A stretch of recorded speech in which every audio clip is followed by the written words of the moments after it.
Lately I feel I can't find my feet, pushing closer. My heart skips a beat and now I'm falling deeper than I fly. I can't control it. Dark against the sky, it's not so black and white. It's like I told him there's things that I can't fight. I just keep going, I just keep going. In my time I've been dreaming of a space to really feel my place. I wish she'd seen what I had dreamed. Before these darker days I thought I found my way. Quickly it fades, losing the race, closing the page. In and out I'll move myself again.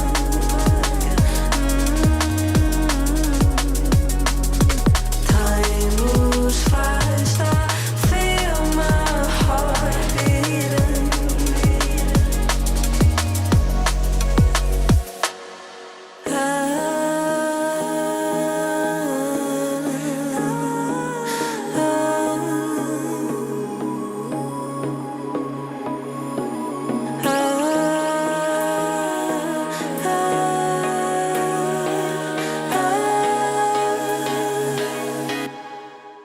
And now I'm falling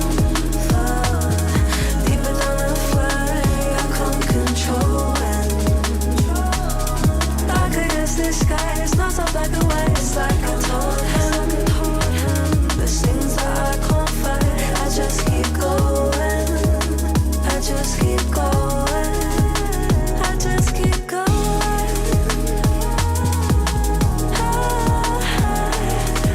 I just keep going. Dark against the sky, there's things that I can't fight. I just keep going, I just keep going.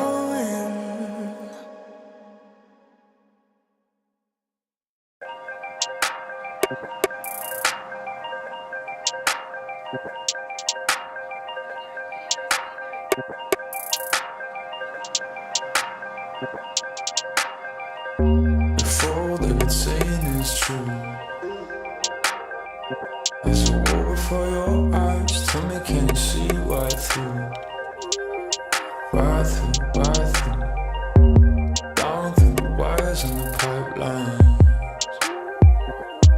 We go disconnecting from the city and the skyline. This is the numbers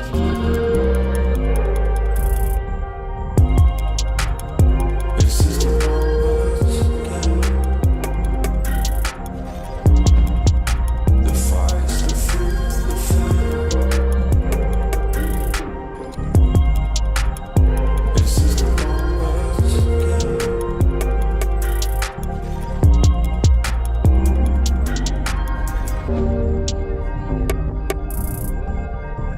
Counting up coins for a soda can. And there's nothing going on, no game plan, no plans. So I'm jumping out the fire, back into the frying pan.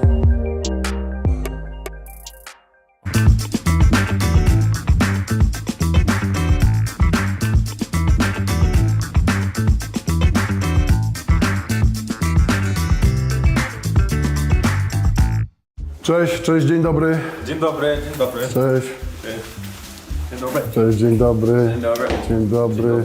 Dzień dobry. Dzień dobry. Dzień dobry, co jest? Z Sosnowca.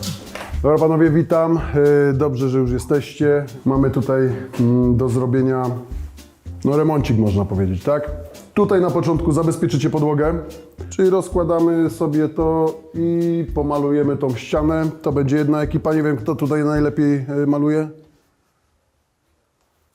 Nie wiem, rozumiemy się, czy? Ja. Okej. Ja, okej.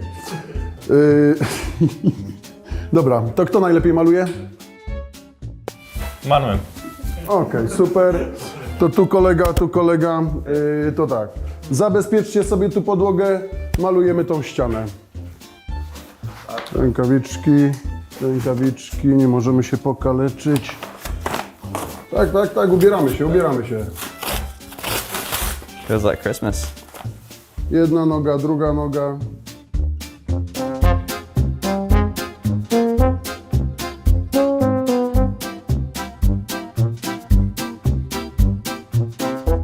Wy mówicie po polsku? Yeah. Nie? Nie. Speak English. Yeah. Yeah, English. No to dobrze, że byłem na kursie. We work here. Okay? Okay. Now you must put this here. Położyć, tak? Tak. No, rozumiemy. No i zajebiście. Painting. Ściana wall. This musi być like this. I see. Uważaj. Here. Okay. We're actually good. There is stage behind you.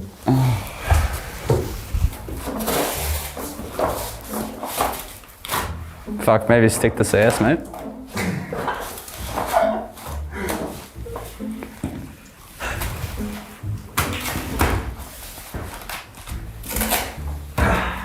Very good. Now, painting. Painting. Here is pencil. Painting. This. And here is farben. Put painting There. here. Okay.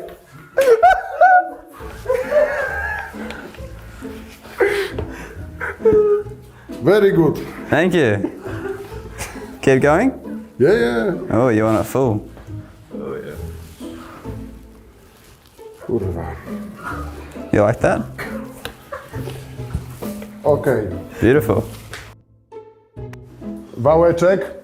Cheers. Painting, guys. Do the logo. First time I've actually painted something. I'll just do this. Kurwa, co wy, ja shit. Okay. Here. Okay, here. Plumpy. Oh, okay. Better. Is that the FlyQuest logo? Yeah. Okay, wait, this is actually pretty good though. This might take a while. Look at this. Very nice. Good detailing. You know when the priest does it like this? Fuck. Okay. How is work? Very good. Good. Co to jest, kurwa? What Like what you said. What is this? FlyQuest logo. Okay, logo. Very nice. Yes. Okay, Dzięki. kurwa. Dzięki. Okay, put super. Put this. Okay. Dobra, lepiej tu będziemy kłaść gładź. Tak, będziemy kłaść gładź.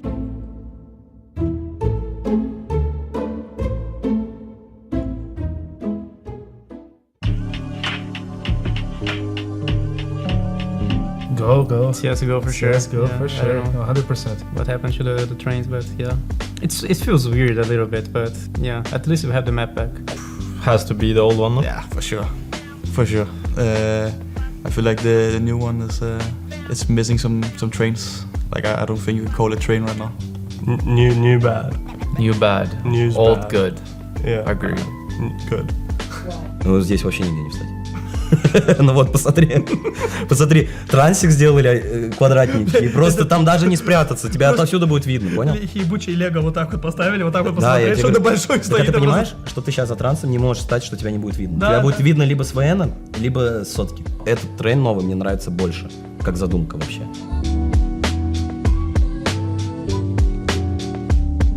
This was strong, right?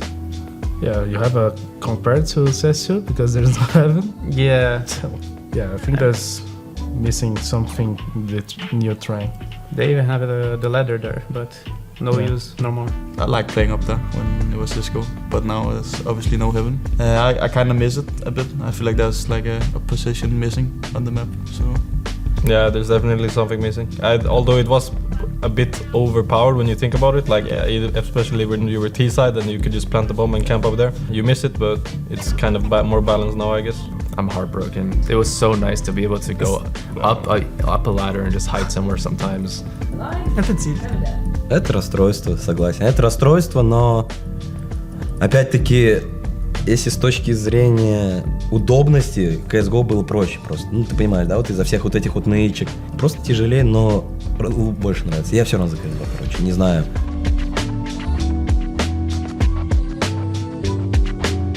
It feels like so cluttered because you can't do much. Like you're just blocked out. But yeah, I mean it's just new, I guess. Yeah, I prefer CSGO for sure. Yeah, I still prefer It's CSGO. better because of rotations. Mm-hmm. I would say the old one. It's a bit like claustrophobic to go. Yeah, exactly. To go out now. In Yeah. the new one. I'd agree. Yeah. It's too hard. It's too difficult for Ts. It's very heavily in favor of the CTs because they can just quickly focus on A main or focus on pop and then turn around because they can see it from now multiple different positions. Ну, я не знаю, я сыграл 2 официалки, я сыграл 2 официалки на зелени, меня 2 официалки отодрали, поэтому я за новый трейн. На новом трейне меня так сильно не драли, как меня драли 5 лет назад.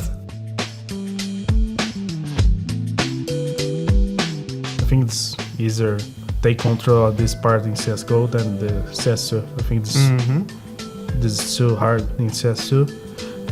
You can do a lot like molly and the stuffs, but I think in CSGO you can just drop it with someone in your head, and that stuff is kind of cool. Yeah, I would say for sure Cisco. The new one is stupid, I would say. It's dumb that you have to go like in B halls to go down to pub. Yeah, I missed the ladder, that's for sure. The CSGO one was fun because of the ladder there. Like you saw a lot of like creative ways, like people were taking it either by like double dropping or they were shooting the window and faking the flash, and it just becomes very difficult, I think, for the Ts to like take this control. The ladder added a fun element. You have to be a lot more creative, but now you just have a long hallway and. Про верхниз я скажу, что мне кажется, верхниз был актуальнее как раз-таки в CSGO. Да, CS2, ВН, за атаку это более важная зона, чем за КТ.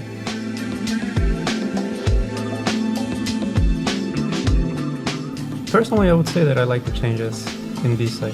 In CS2, like the dynamics with the smoke, it matches really good. But I think it's missing some trains, you know. I mean, it's a lot more details now. I'd actually say I like it, and there's a lot of new angles, so I'm kind of happy that it isn't just the same shit, like you just play the same old position, so I'd have to, yeah, I like the new one actually. I like the new one, but they should add the back train there in again. 'Cause it's too open for CTs. Like if Ts have the bomb site, it's very hard to retake now. Add some sort of cover back there for the CTs and it'll feel a lot more balanced. But it's the best part of the map for me, at least. Ты знаешь, просто выходишь и просто просишь, я не знаю, это просто голый план, ты просто голый план. Ну, ты зиг закрываешь моликом, все, тебе пизда. Ну да.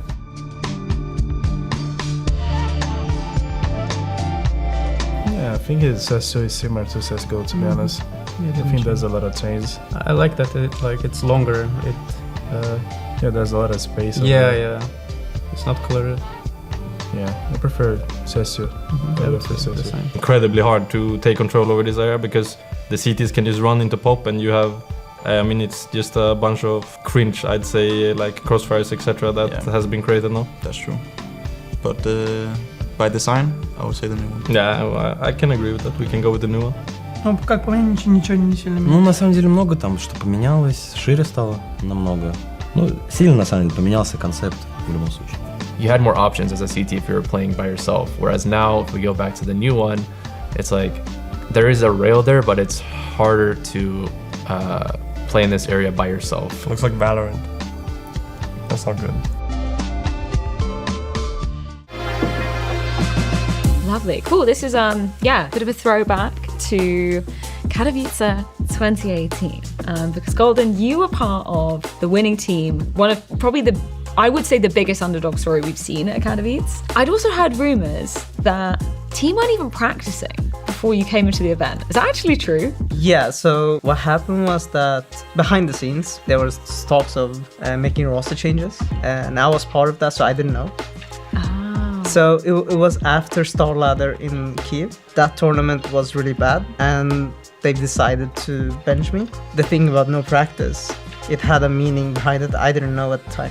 Maybe coming into Katowice was more of there's no pressure. Still, like, for me, it was just another tournament. I have to give it my all, and it was one of the biggest tournaments, my first time playing Katowice. Do you remember the first time you stepped out on stage and what that felt like? Yeah, I actually told the guys today, it's unreal when you step in and see the audience, but when you go like further in, like semis and the final, the atmosphere is immense. Like, there's so much, and you get overwhelmed. Was there a call that you remember making that you were like, this is game changing? I have to say no, that I don't recall anything, but I think I called pretty well. Very good, actually, I would say, on overpass. Like, did it actually feel real that you could be lifting the trophy at any point in that grand final when you knew you were facing FaZe on stage?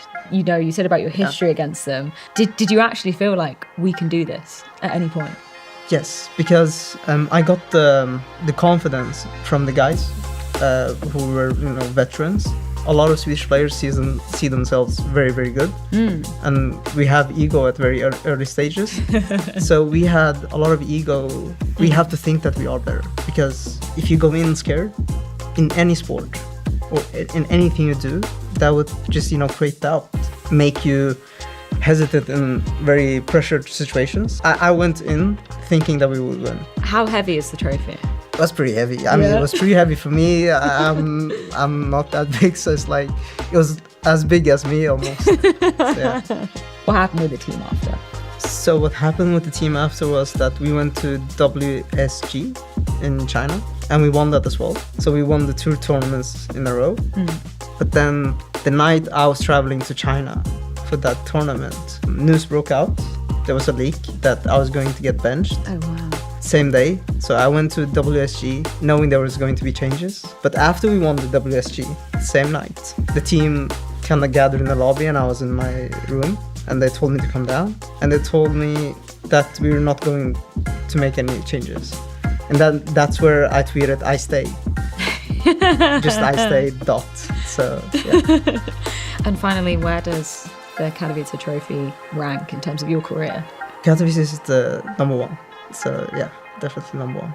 Thank you so much for having a little bit of deep dive into history. Very excited to see what you're going to do with Saul at this tournament. Thank you. Hello, welcome to Roll Swap. Got Nerds, got Naf, and I'm making these gamer boys do some hard manual labor.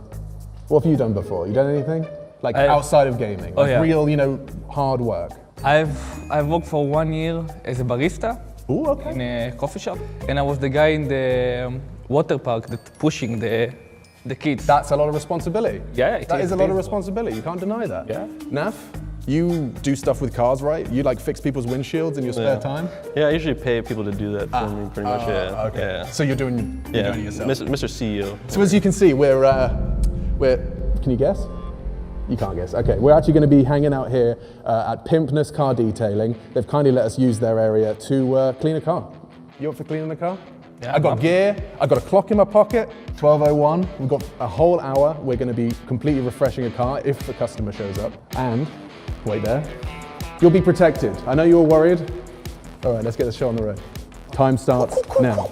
I will be Jesse for today from Breaking Bad, okay? Hey, I'm Walter White or what? You will be Walter White. Perfect.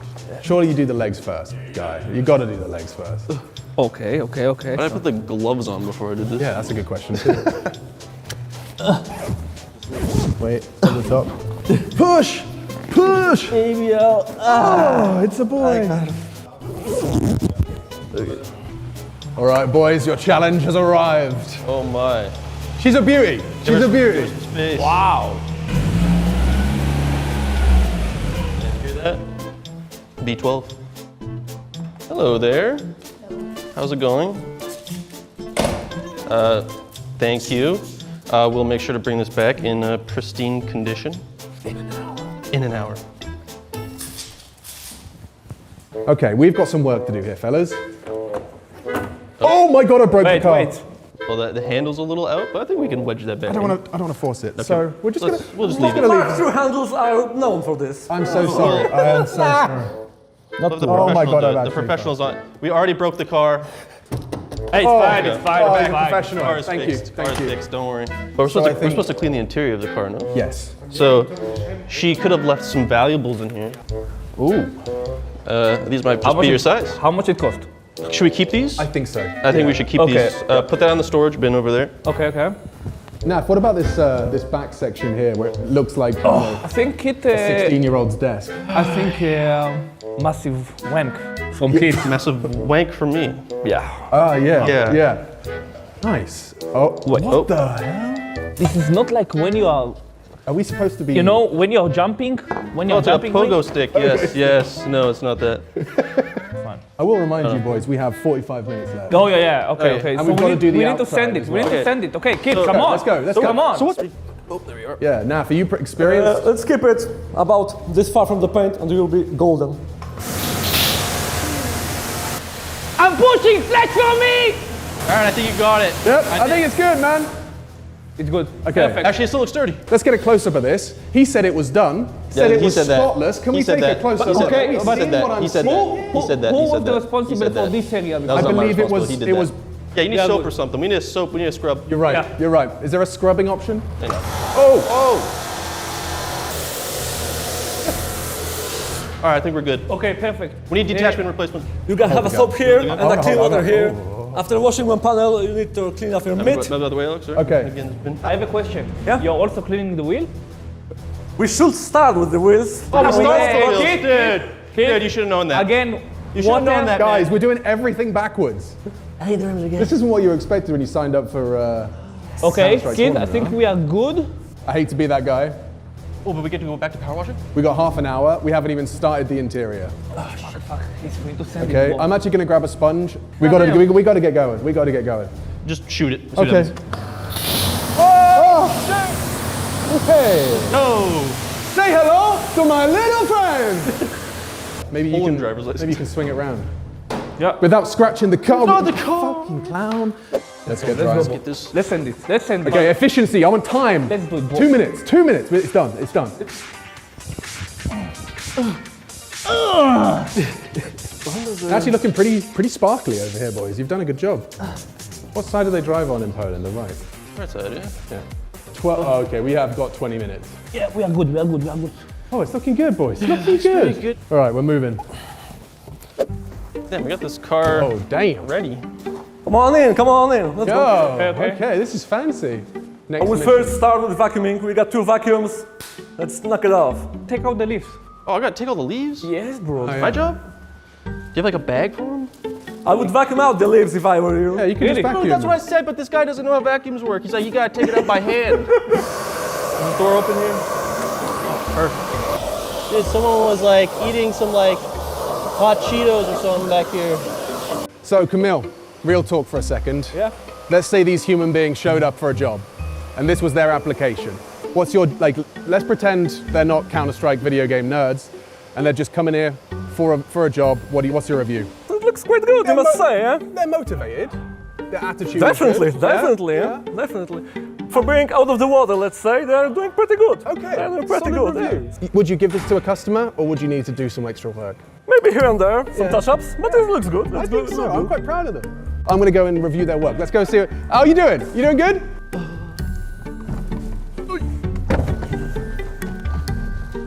Bro, I'm sending it right now. Keith. What? I'm sending it. Yeah, me too, man.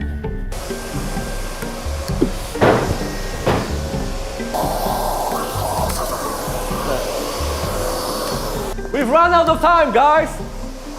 No, Keith is the opposite, bro. Is the opposite? Yes, it's the opposite. Take this one, yes. Got 50% chance to get it right, yeah?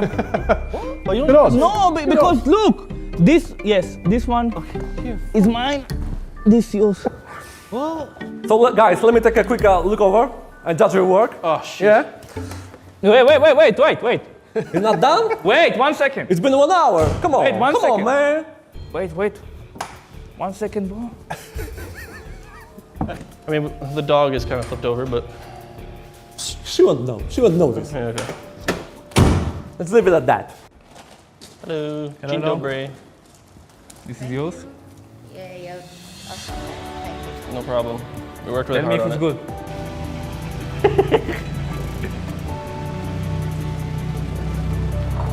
Hey, door's open. Bye. Door's about to pop open. You broke the door. This is so much better than playing Counter-Strike. What do you reckon? Manual labor. How does it compare, you know? Like, there's a lot of stress in Counter-Strike, but I was pretty stressed when we were running low on time. Huge shout to IEM Katowice ESL for flying us out here to do manual labor. Yeah. I hopefully don't get last place in the tournament, but overall, yeah, I had a good time. Good. And you know, you've kind of grounded yourself, you know? Do we get salary? Yeah, do we get paid is the real question. Is there like Yeah, there's it comes out of your tournament winnings for the damage that we've done to the car. I didn't read. You broke the door. Yeah, I again. broke the door. It comes So that out comes of out of your my day paycheck. rate. Yeah, okay. Fair enough. Oh, was it? Yeah, Oh, well. €50 dogs. Where is the bag?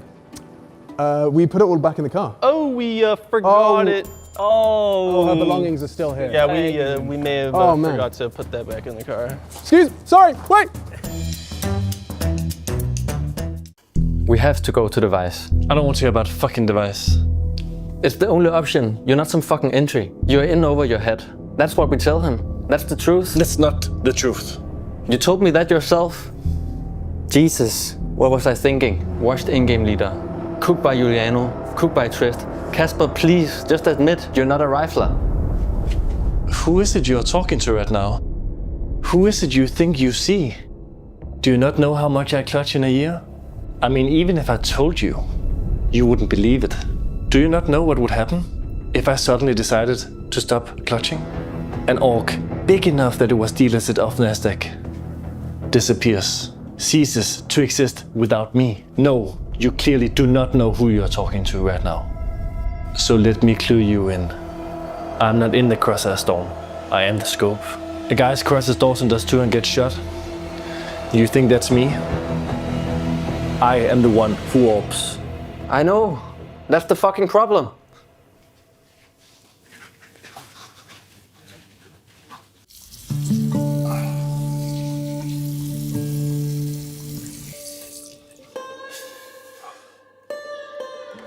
Really? I didn't hear anything.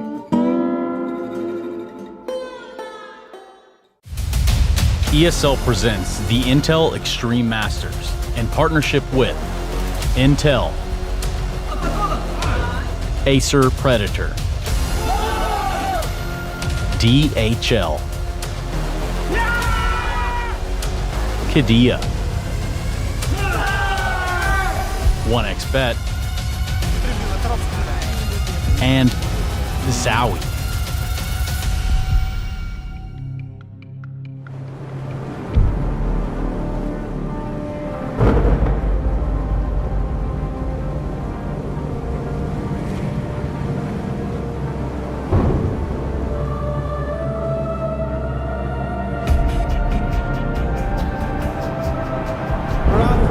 Really making history.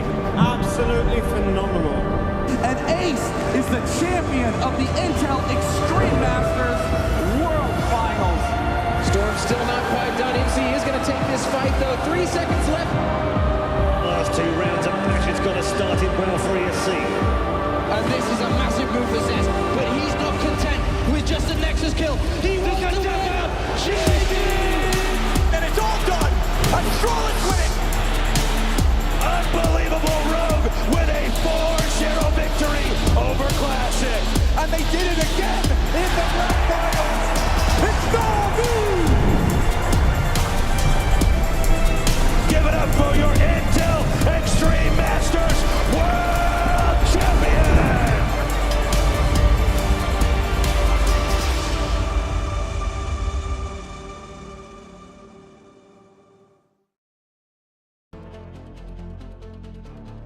Katowice, a hall where legends are both crafted and crushed. Not all past champions can become immortal, as Nico had to learn the hard way. His run ended in 2025 by the team he hoisted the trophy with just 2 years ago. A battle that was ultimately in vain for Munisi and Hunter. Despite eliminating Falcons, they would have their own wings clipped by 2022 victors FaZe. Despite some crumbling in the Hall of Heroes, a select few have earned the right to witness the Spodek for the very first time. From Flamus and Icy, who only joined this renewed Virtus Pro squad just 1 month ago, to Ime, JL, and Wonderful, having stumbled back in 2024, take down the world #1s to guarantee their playoffs place. And who can forget the Mongols, the sole regional representatives ready to fly their flags on the Spodek steps.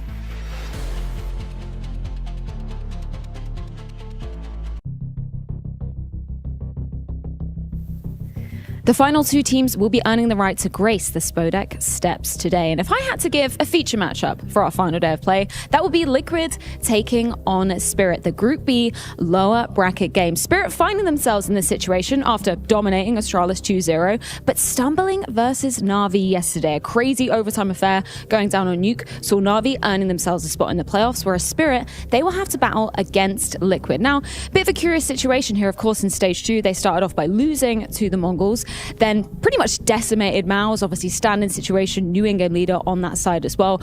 But for Liquid, this is going to be a tall task ahead, because the last time these 2 teams faced off was in the quarterfinals of the Shanghai Major, where unfortunately Liquid lost out.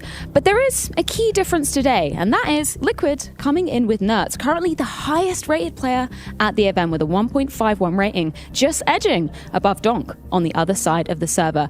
But today, it's not a sprint. It's going to be a marathon. Yes, indeed, Freya, you are spot on. Not a sprint, a marathon. And why is that? Because of one simple reason. These teams from Group B will have to play 2 games today. Yes, people, 2 games. If they win the first one, they have 1 more before they get into that Spodek, before they can get to the playoffs. And considering how Spirit is one of the 4 teams in the lower bracket, it feels like it's going to be an uphill battle for everyone else, really. But that's it for me here at the Telestrator. Let's see what James Banks has for us with the players.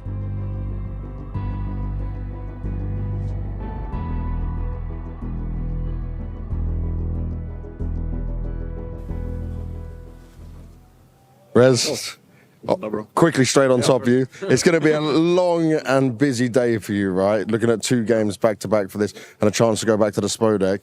What do you tell the team? What do you get ready for this? Because you're experienced with this. You know how this goes down. I mean, what can you say? It's do or die, right? And I guess it's still like I don't feel that much of pressure. I'm trying to tell the guys like we are here as a really new team, and we already came this far, like more than expected. So we're just here to have fun at this point, and we're just happy, you know.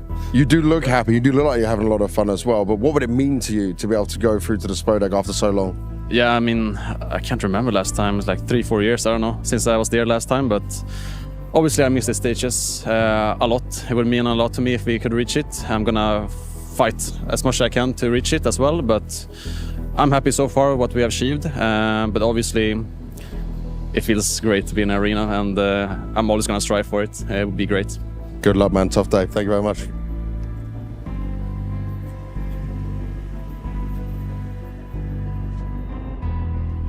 Yeah, as Janko touched upon, of course, Game and Legion, they'll have to take down not only Astralis, but whoever wins in that Spirit versus Liquid game if Rez wants to be seeing the inside of the Spodek. That's a tough day ahead. I'm pleasantly surprised, though. It's like, didn't really expect them to kind of make it this far. Ash making really good work with a new project, and it's really reaping the rewards so far. Yeah, let's see if they can survive the tough task ahead of them today. Speaking of which, obviously for Liquid versus Spirit, Liquid, they have a nice little extra bit of spice on their side. That's in the form of Edward, of course, their mental coach, performance coach as well. I had a chance to catch up with him and ask him 3 things that he is going to be focusing on today to allow Liquid to be getting through this marathon day. Now, number 1, glucose stabilization. That is to avoid a crash, Josh. You don't want to be, down in those energy drinks, getting a high during the game, and then afterwards crashing when you have to play another one, right? It's really important. Yeah, I had the pleasure of working with Edward, so I'm probably going to be familiar with a couple of things that he's going to be putting out here. But yeah, it's basically don't have these simple sugars, and then it spikes, you get really energetic for a little bit, but then you crash.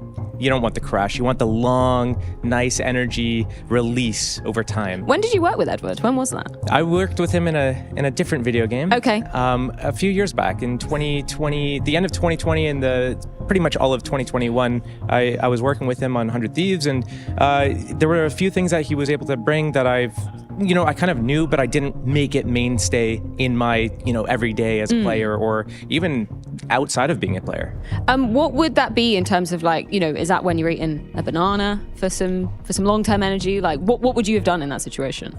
I mean, generally speaking, yeah, you go for the proteins, or you go for banana is always a great one. It's got potassium in there. It's got other benefits for you. So yeah, anything that's going to get you a boost of energy, that's not going to cause a crash. So it could be even a complex carb instead of just a basic one. Not your donuts, even though we've got mountains Not your donuts, of them waiting for us after this segment. Second thing he said was recovery. So this is something like, going outside, getting some sunshine, resting your eyes, getting out of that fight or flight mode that puts your body in a lot of stress. It's probably easier said than done though, right?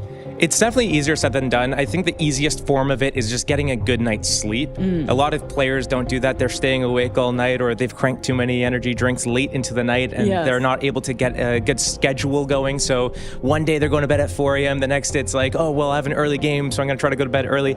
But the smaller things is the recovery. He used to tell us, if we're going to do a theory session in the game and we're talking about plans or we're doing a review, do 50 minutes on, 10 minutes off. So you don't want to just sit there for a 3-hour lecture in a row. You take 10 minutes every hour at the top of every hour, and that's going to help you digest the information. It's going to allow you to be refreshed, and you're going to be able to spend that entire 3 hours on the topic. I know this is a completely different context from when you were speaking with Edward, but how was that taken by all the players? Was it something that he was really enforcing? Was it something that you had to kind of take and mold it into your own kind of system?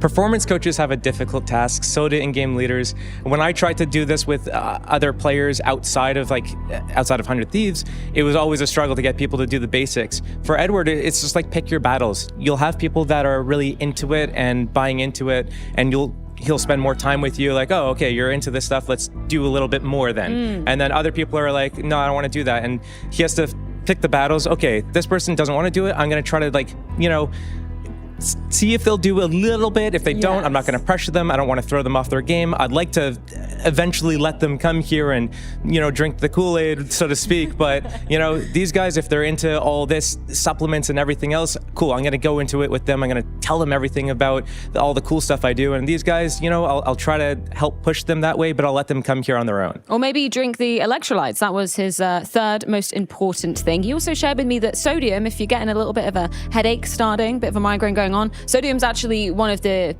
easiest solutions to that, to make sure the headache doesn't go too far. Yeah, electrolytes is sodium plus other stuff, and basically people are like, oh, if you're feeling dehydrated or you need to stay hydrated, drink lots of water. But water on its own, you can just keep drinking and drinking and drinking, and sometimes that's actually going to be bad for you. You need some electrolytes or sodium specifically to help your body actually use that water and absorb it properly instead of just going out the other end instantly. Now, a final note that he ended off with was, he said that, this is a terrible marathon strategy, but this is the strategy we're employing today. Is I want you to get to the halfway point in an hour and a half, essentially. Whatever happens after that, I don't care. The halfway point in this instance being beating Spirit, which I think makes sense, because I imagine that's going from 0 meters to 200 meters in the space of 20 minutes, right? The other team, I imagine, would be potentially an easier feat on the other side of things, and they'll also have had to have gone through this marathon day of CS. So he was like, don't approach a marathon like this, but I'm saying to the boys, give everything you've got right here, right now. Do you like that kind of strategy? I do, because you need to get past this first threat. Obviously, saving some juice in the cup for the next game is going to be important. But at the same time, if you don't make it to that next game, then what does it matter if you have still half a tank left? You got to give it everything, get over this obstacle, and then take that next obstacle when it comes to you. Because the worst case is you're feeling a little bit tired, a little bit low energy for that next hurdle. That's a good issue to have. Yes, definitely. Well, Liquid got to take down the reigning champions in order to even see themselves in the last game of the day. Speaking of which, we're checking in with a previous champion, courtesy of Banks. Device, you won Katowice back in 2017 and 2019. What does it take to be a champion here? Obviously, I think most of the teams that have won here have been like really well established. I think that's one of the most important aspects. Have some experience playing stages together, stuff like that, yeah.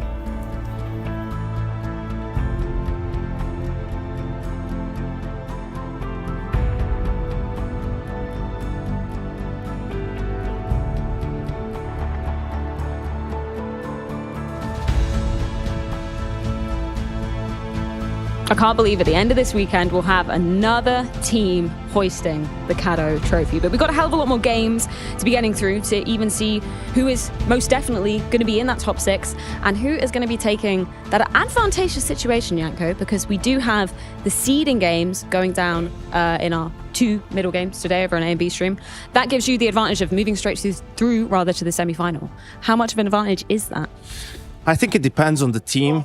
Right, like for example, we have Virtus Pro in that game. I think they're a team that should be extra motivated, right, to go straight into the semis because there's a new team, right? Like they're still ironing things out and getting that extra step. I think once it comes to the playoffs and they have to face some of the other tier 1 teams in that environment, it feels like that's where their journey is going to end. So this is their best opportunity to, you know, skip a step, so to speak, to not have to start from the quarterfinals. How seriously do teams take this, you know? Because it's not like you're eliminated. How much is on the line, in your opinion, still? It's a little bit lower stakes in the sense that, okay, there's another chance to, like, you're still making it, but, like, you're not going to be getting that extra day of rest and prepping only for a couple specific teams. And, you know, people aren't getting more tape on you, especially if you're a new team. But you have the flip side of that where it's like, you need to strike that balance of, do we need more reps because we're a new team and a new system?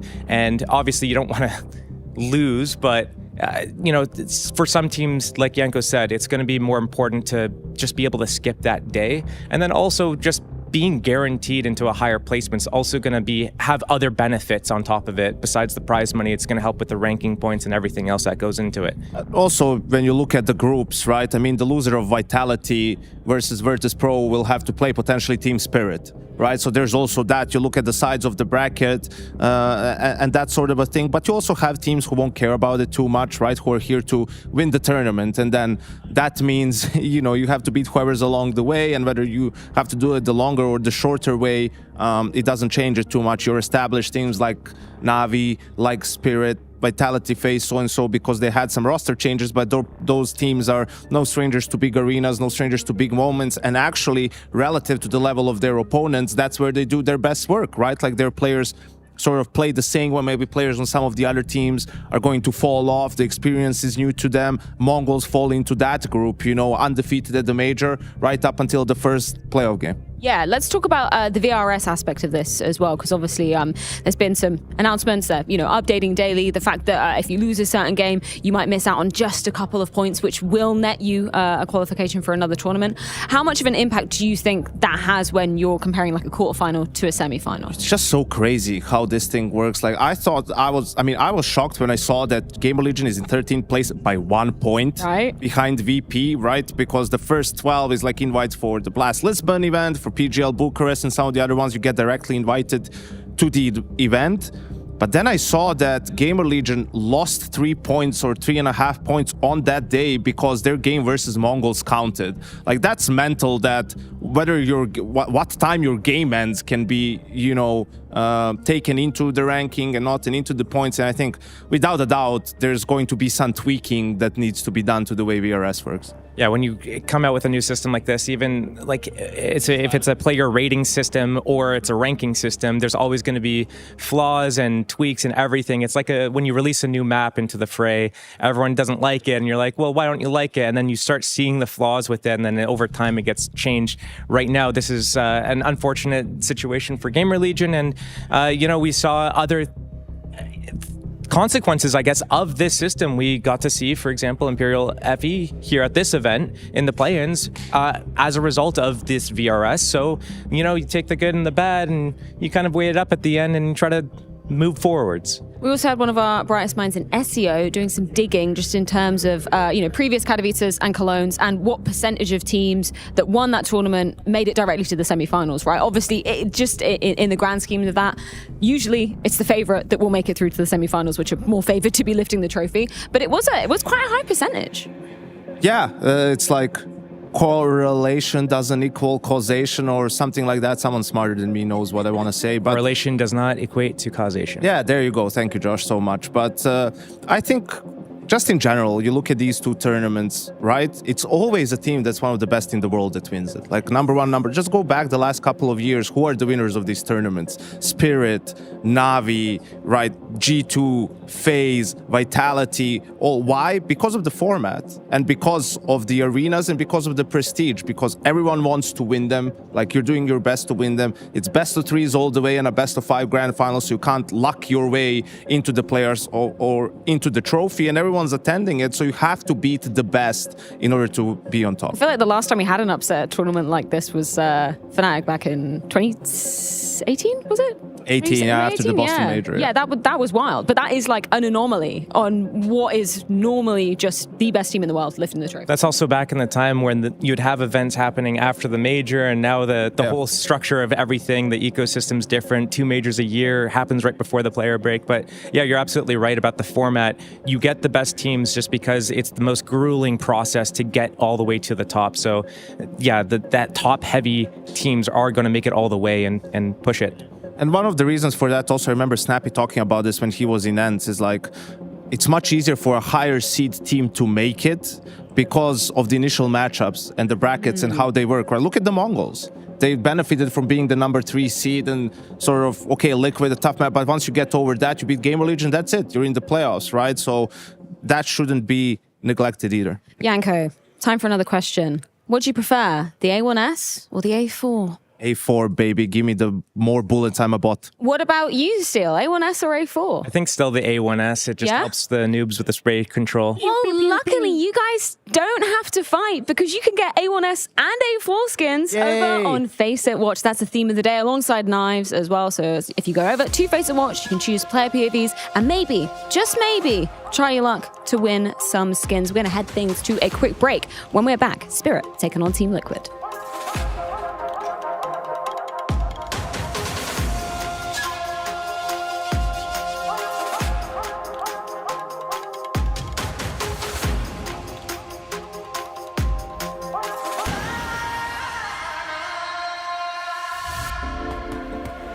Hi, it's Bob with Face It. The official broadcast is better than ever on Face It Watch. Yep, that's right. Switch it up with the POV selector. 4 angles, your choice. From the main broadcast to your favourite player's view. And it's available on the Face It app and Chromecast. But wait, there's more. Keep watching, keep winning. That's how we roll. Watch IEM Katowice while having the chance to get skins and Face It points. Look at this beauty. Change the channel and control how you watch.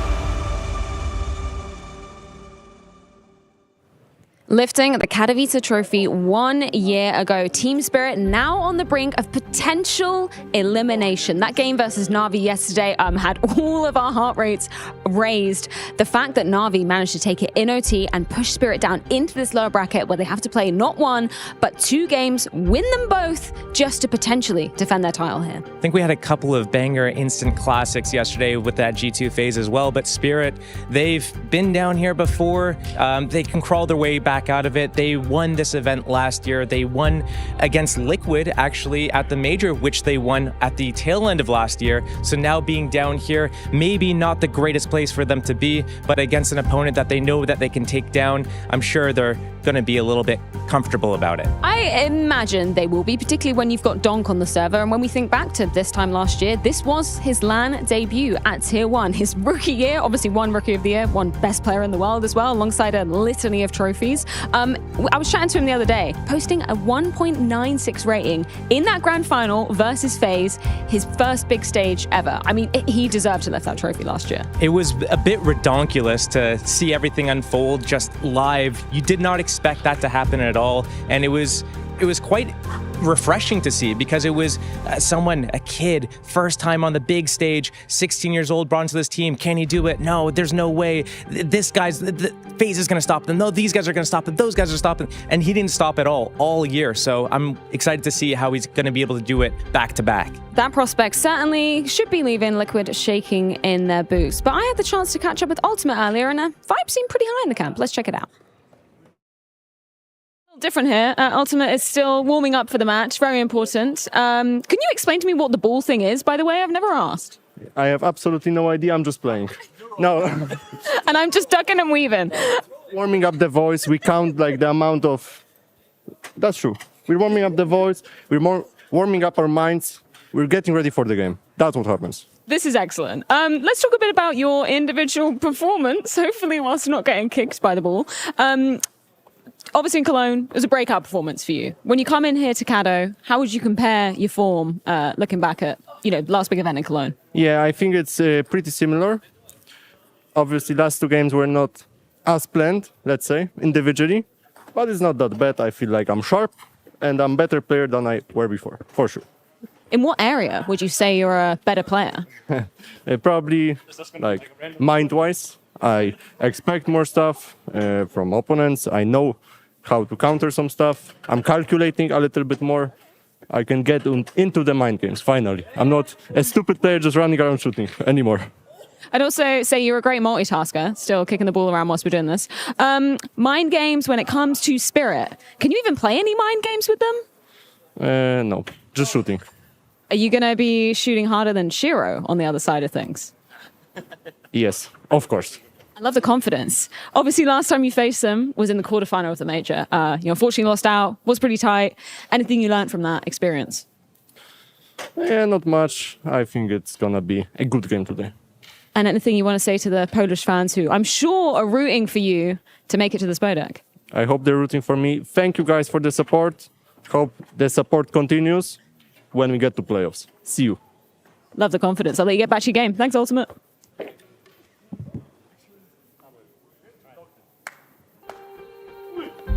Ultimate being a more calculated player is definitely going to help the side of Team Liquid, but I think also the addition of Nerds is a big change and a big bonus for this squad, especially him and Twist as a little bit of a duo entering, using that body system. I think it's a real difference maker for Team Liquid. At the moment, I have an example for you guys really to show you how that transpired yesterday in the game against Mouse, right? So a reset round early on the T side, Liquid, as you'll see, just throwing the wall of smokes towards yard, right, waiting out for the incendiary from the TTs to stop. These two players are indeed Nerds and Twists. You can see how they're playing together, right? They're going to start sort of throwing some utility on yard, trying to get across secret, but actually at this point Nerds is just based off of feeling. This is what Twist said, he plays a lot off of feeling. Push through the smoke, Twist is right there with him. They find the kill on Brolan. Now they hold, they wait for a reaction. Exertion tries to go and punish Nerds, instead gets punished by Twist. Two easy entry kills for them on yard. After that, they get the trades out on ramp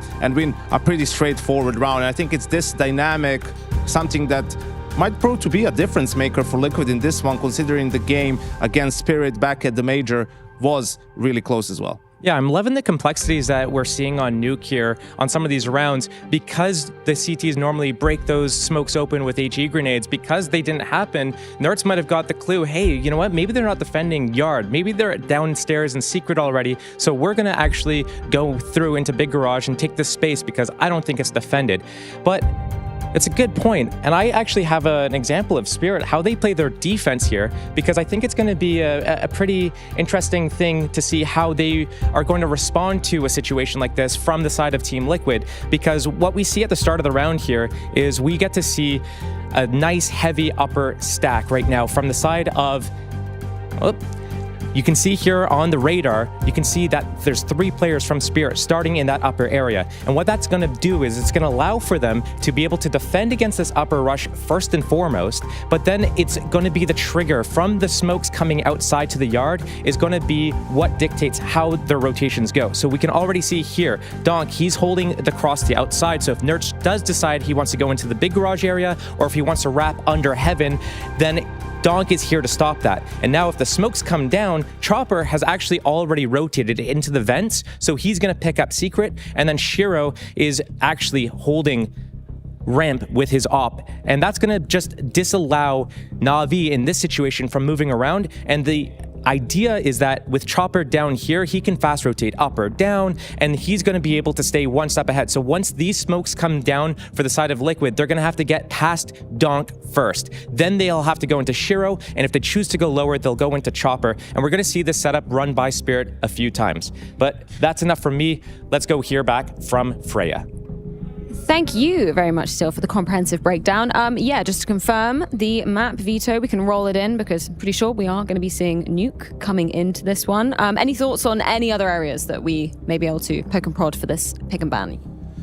I think Spirit sticks with Dust 2. It seems to be their map of choice. They managed to come back yesterday against Na'Vi, right? Take it into a third map, and then Nuke itself was really close. So we'll have to see. I actually like Team and Liquid's chances at the major against Spirit, and I think it was just a couple of details, really, you know, some missed calls in the mid round where Donk had the ace on Anubis, and then on Dust 2 they lose a round where there's just one saved op from Shiro and a bunch of pistols, die on mid, and then just give up the side for free. And it's those rounds in MR12 really mean a lot and completely switch the momentum to the side of your opponent. And I feel like Spirit always has the ability to be pulling those off. We can see the veto rolling in. I do believe we are going to be seeing, yep, Nuke picked by Liquid. What do you make of that one, Steel? I mean, it makes sense. These are the maps that Liquid go for. The permabans from both teams coming out, Train, Inferno. Liquid's been picking Nuke in pretty much every series that they've been going through. It's like as synonymous as Mongols and Mirage at this point. Spirit going for Dust 2, I think they've picked that the entire way through as well. So there's no real surprises here, and both teams should be fully prepared. And as Yanko said, yeah, it comes down to these little decisions, the little mistakes in the MR12. They can have drastic consequences. I was going to say surely Ancient is the decider here for Team Spirit, really a no-brainer, and I think both teams expected this map pool. No surprises here. I'm really excited to see how Twists and Nerds fare this time up against Donk, you know, and potentially Shiro. They won their T side yesterday against Mao solely based off of those yard plays. Yes, let's talk about the head-to-head or the comparison between Donk and Nerds on the Liquid side of things, because two highest rated players coming out of this stage so far. Obviously, maybe some stats being a little bit and inflated, Nerds being but, the number one, surprisingly, it's wild, right? Isn't it? It's crazy. How do you think they're going to fare versus each other? It's going to be interesting because that's going to be the main standoff for this map of Nuke. With Liquid starting on that T side, they pick the map. Donk and Nerds will be head-to-head outside very frequently. This is going to be a big deciding point. I'll tell my kids this was Nico versus Rain. You know, but it is sort of new. And I think for Nerds, initially when he joined the tier 1 scene, he was more of a passive player lurker. He talked about it in an interview and didn't feel all too natural for him. He wanted to be in more aggressive positions, and he absolutely gets it here in Team Liquid. Well, the marathon is just about to be kicking off. We've got Spirit, we've got Team Liquid fighting for survival here in Katowice. The reigning champions, Team Spirit, with a loss versus Na'Vi yesterday, and they have to run the gauntlet if they want to get back into the spot deck. And in front of them is a Team Liquid that look extra deadly now with this addition of Nerds. And as the desk were just highlighting, that outside fight is going to be extremely entertaining to watch, Jason. Yeah, one thing with Team Liquid, you got to remember, though, this team has struggled. Even when they've looked at their best, they've struggled to beat top 5 opposition. That kind of ceiling has still been there, even with the addition of Nerds. And coming into this game. One of the crazy things of this event so far has been Nertz in this Team Liquid roster. He's actually the #1 rated player at this event. He's higher than Donk. So you have these two best players of the event clashing head for head right now in a desperate bid for Team Liquid to make the playoffs against one of the best teams, the best team in the world. Magic's with the Joel Beretta's Chopper with some utility to go into this. Oh, upper it's rush, quite baby. quick here for Team Liquid, looking to bring the pace to the pistol. It's Nertz out first and down first to Magic's off the top of the hut. 3 kills from Liquid in an instant. And with JKS collecting that 4th, it's Zontix left at heaven with no hope in hell. This is really well executed. Nice and simple, obviously. Even Nertz going down with the entry, but creating the space. Good kills from JKS and Twist. Doubled up on each of them. As Zontix waits up above in heaven. Spotted now. The remaining eyes of Team Liquid focus upon Zontix's position, and there's just no way into this round. Nuke yesterday against Na'Vi for Team Spirit went the distance into the bonus rounds, and frustrating moments at the end. We got to see Donk sort of hanging his head in disappointment, despair, and I think for Team Spirit, the fact that they hadn't lost a series this year, they only dropped 2 maps total coming into the, at the end of that series, and then obviously going on to lose their first series of the year. I think we had just kind of expected Team Spirit to march straight into the playoffs with the easiest route possible, but meeting Na'Vi was not on the agenda. That's turning out to be one of our favorite rivalries in Counter-Strike right now. Those two are always going blow for blow, and while Spirit comes out on top of it, Na'Vi gets a very important win for their own mental game last night to put Spirit in this position. Battle for survival between these two teams. One of these two teams is eliminated. The next one moves on to play one more game later on today, and that will be the qualification game for the playoffs. That's either going to be Gamer Legion or Astralis that they're going to wait the results of. But first, you got to get through each other. And Nert's going to make this walk all the way into Big Garage. Does he clear this? No, he's got eyes on Zontix. Will he check it? It's an awkward angle to have to try and clear, and with Zontix being so deep into that corner, Nertz just couldn't spot him out, having to worry about the possibility of Donk being around the back of Credit Card. Yeah, but they haven't heard the other 3 get actually down to secret, so they don't have this information, and we just saw the analysts go through the telestrator of watching that play from Nertz walking into Big Garage. They might think he's alone. Naf doing tons of damage from Red Box, still no indication that secret has been taken. Liquid, down a man, but tactically in a way stronger position.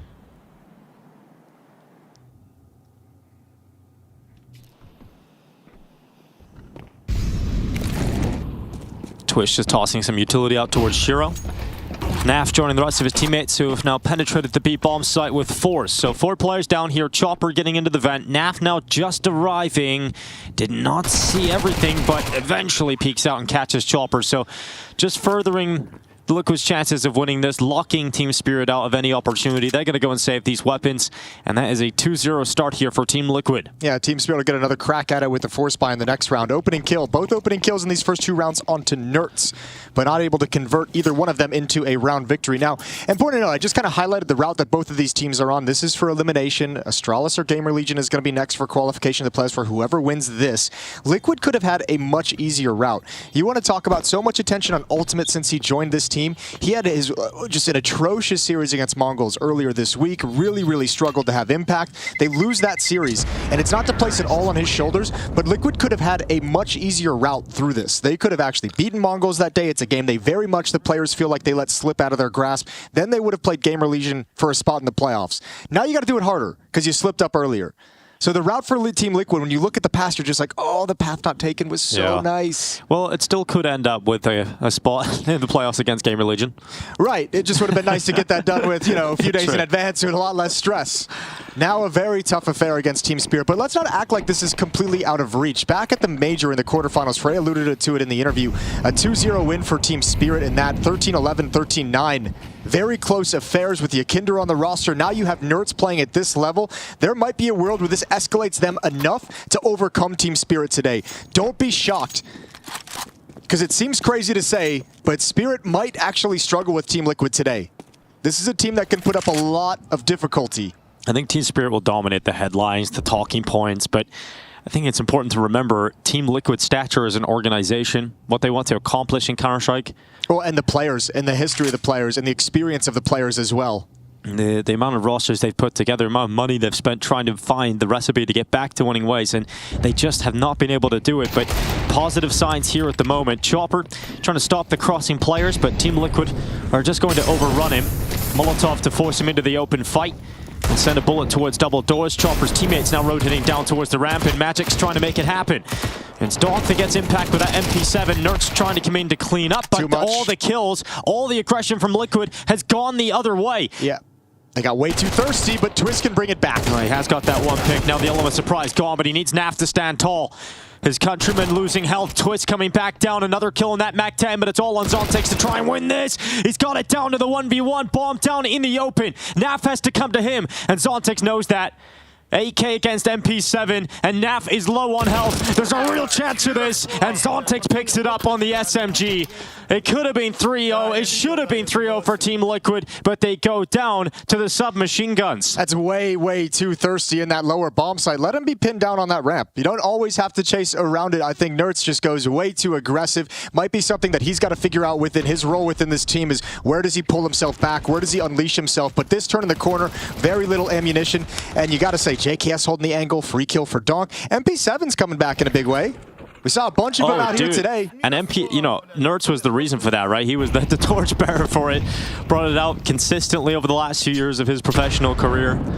And those are the kind of rounds Liquid really needs to limit. Some of the struggles they've had against the Mongols, against Maus, have been letting slip advantageous situations when they're in the power position and letting them kind of drift out of their control. Letting the other team kind of, you know, regain control of the situation a little bit too easily. They need to minimize those numbers of kind of rounds where you're like, how did they end up losing that? Oh, there's the first taste of the rifles of Donk and Nertz going up against each other. Nertz not getting away with the same impact he was fine against Maus. At least early doors here. Chopper. Awkward fight. Not going to work out for him. Ultimate cleanup. Both B defenders. And Team Spirit not going to be happy about that defense. Ultimate's going to pin himself in the corner, waiting for Donk to round the corner with distraction. Ultimate peeks out, and Donk gets blasted away. No opportunity here to win the round for Team Spirit. Magic's coming down the vent to try and change that fact, but Team Liquid are in the very favorable position at the moment. Yeah, super favorable. Magic's going to turn this corner, Twist, immediate headshot. There's not even a chance to react or to make a calm or anything. 3-1 for Liquid. Great round from Ultimate. Yeah, coming into this series, if you want to cause the upset here as Liquid, you're obviously, you know, Nertz doesn't need to light up the scoreboard in the sense of what he's been doing so far in this event, where he's averaging a 1.51 rating. He doesn't need to actually go that crazy as long as he's having impact on his aggressive plays and he's creating that space for the rest of the team. You do need Ultimate to be there. I mentioned absent earlier, Twist and Nertz becoming a very cool element, 1-2 punch as well. Twist with his rifle looking very strong this event so far. So there's some very positive signs for Team Liquid in this matchup. At least getting Ultimate some of those early impact kills to open up the lower bomb site is going to make him feel real good. Timeout used by Spirit early on. I don't think Holly's going to be particularly happy. It feels a little shaky, a little rough at certain points here for Team Spirit. Big talking point coming into this year has been around Chopper's step up in performance. Had more of a drop off yesterday. We returned to more of the Chopper form that we're used to against Na'Vi. But you would expect that against, you know, consistently when he's playing against these top squads. Triple kill for Ultimate is very, very nice. Yeah, good team play as well from the play at the back of the bomb site, taking attention for him. It's been pretty simple pistol rounds, or I mean, pretty simple rounds, right? Pistol round was an upper rush. Next two rounds, rounds 2 and 3, is pretty much 3 or 4 players walk secret, just walk the whole way until they're spotted or they get to the control side doors. And this one is a pretty easy waltz through ramp. And, you know, Shiro misses one shot and then they have access to the lower bomb site. Yes. So Liquid's not running anything super complicated right now, which is maybe what Ollie's talking about. Like, guys, they haven't done anything yet. We're doing this to ourselves to open up this nuke. Well, Shiro, he was last spotted towards ramp in the previous gun round. He's brought that up towards garage to try and address the problem outside. Team Liquid are crossing with the smokes with 3 players. Donk not going to go for the spam. Zontex is already waiting downstairs, but once again, I mentioned simple T-sides from Liquid so far. Bomb is still in lobby, so they have a chance to come on back. Maybe a miscomm. Maybe not realizing one was going to be there, but they picked up the pace right into Zontex. Zontex only got one, but fortunately that team kill comes in, and with Shiro locking down Naf outside, Team Liquid fall to just 2 players. That bomb was always in lobby. I wonder if like kind of the end goal that Liquid had in the back of their minds was either coming up vents or getting secret control and coming back towards Mini to join up with that bomb at some point. But now because it was in lobby, it's just so disconnected. JKS is just like, I can't get to you. Like, they can be anywhere. So Ultimate needs a kill if they're going to force this defense to move and open up the avenue, and that ain't going to happen. Chopper eventually finds him, and the round is done with 38 seconds on the clock. Well, this is the third time we've seen Spirit play Nuke so far, and each time we've been interested in sort of talking about how Donk is able to play on the CT side. Astralis was their first test. They had a game plan that seemed to sort of neutralize the mobility of Donk. They kept him pinned behind credit. They really focused a lot of their resources on him. But the rest of Team Spirit stepped up and shut down the entire Astralis squad. Yesterday against Na'Vi, Donk had a lot more freedom. He was able to make these quick rotations into Mei and during the executes and be more of a threat. Intrigued to see how it's going to go throughout this first half in terms of how Team Liquid are going to approach it. Because they've now got an AK saved over, which you would imagine would go to Donk, and we've seen what that did against Na'Vi yesterday. I think it will be interesting because we know from what we've seen so far from Team Liquid when they've gone outside, they've kind of attacked down towards Secret, tried to get down the stairs. That's usually going to be the position of Zontix, as we just saw, or Chopper, as a guy who rotates down the vents as well. Donk is going to be that guy towards Big Garage to deny Nerds access, which we also saw in the very first gun run, him kind of hiding. If they try and turn in towards Mini, that's where they're on Donk. So as long as Liquid keeps this focus on crossing towards Secret, Donk can still have great impact, obviously, with spams and breaking the smoke, but it's not attacking directly at him. Well, they don't give him the AK. You can play with the A1S. Chopper and Magic's getting to wield the AK-47s.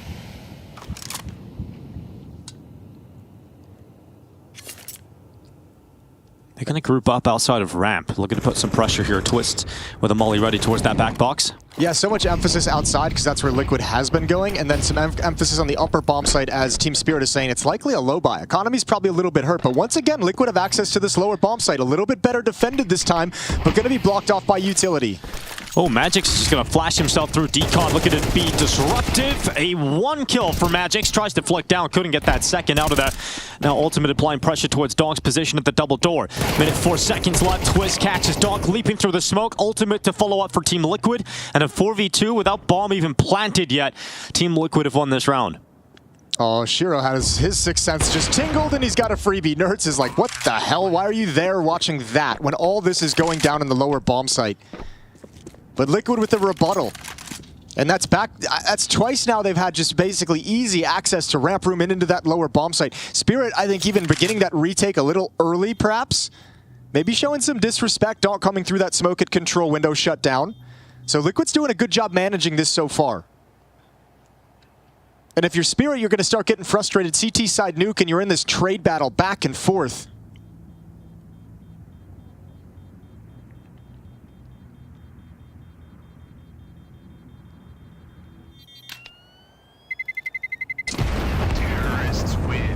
At least Shiro was able to hang on to the expensive weapon the AWP carried over. But yeah, looking down the rest of the line here, not a whole lot of money available for Team Spirit's defenses. Team Liquid have a great opportunity here for 5 rounds.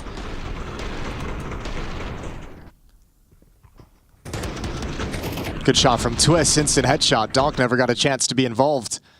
And Ultimate still doing work at this lower bomb site. Bomb in hand, but making sure he's covering his teammate. It's Spirit back to pistols. Fleshing out this buy around the AWP that Shiro managed to save. He'll have that towards Mini to look towards Squeak Door. Smoked off now by Team. Gonna show like they want to drop down towards Secret.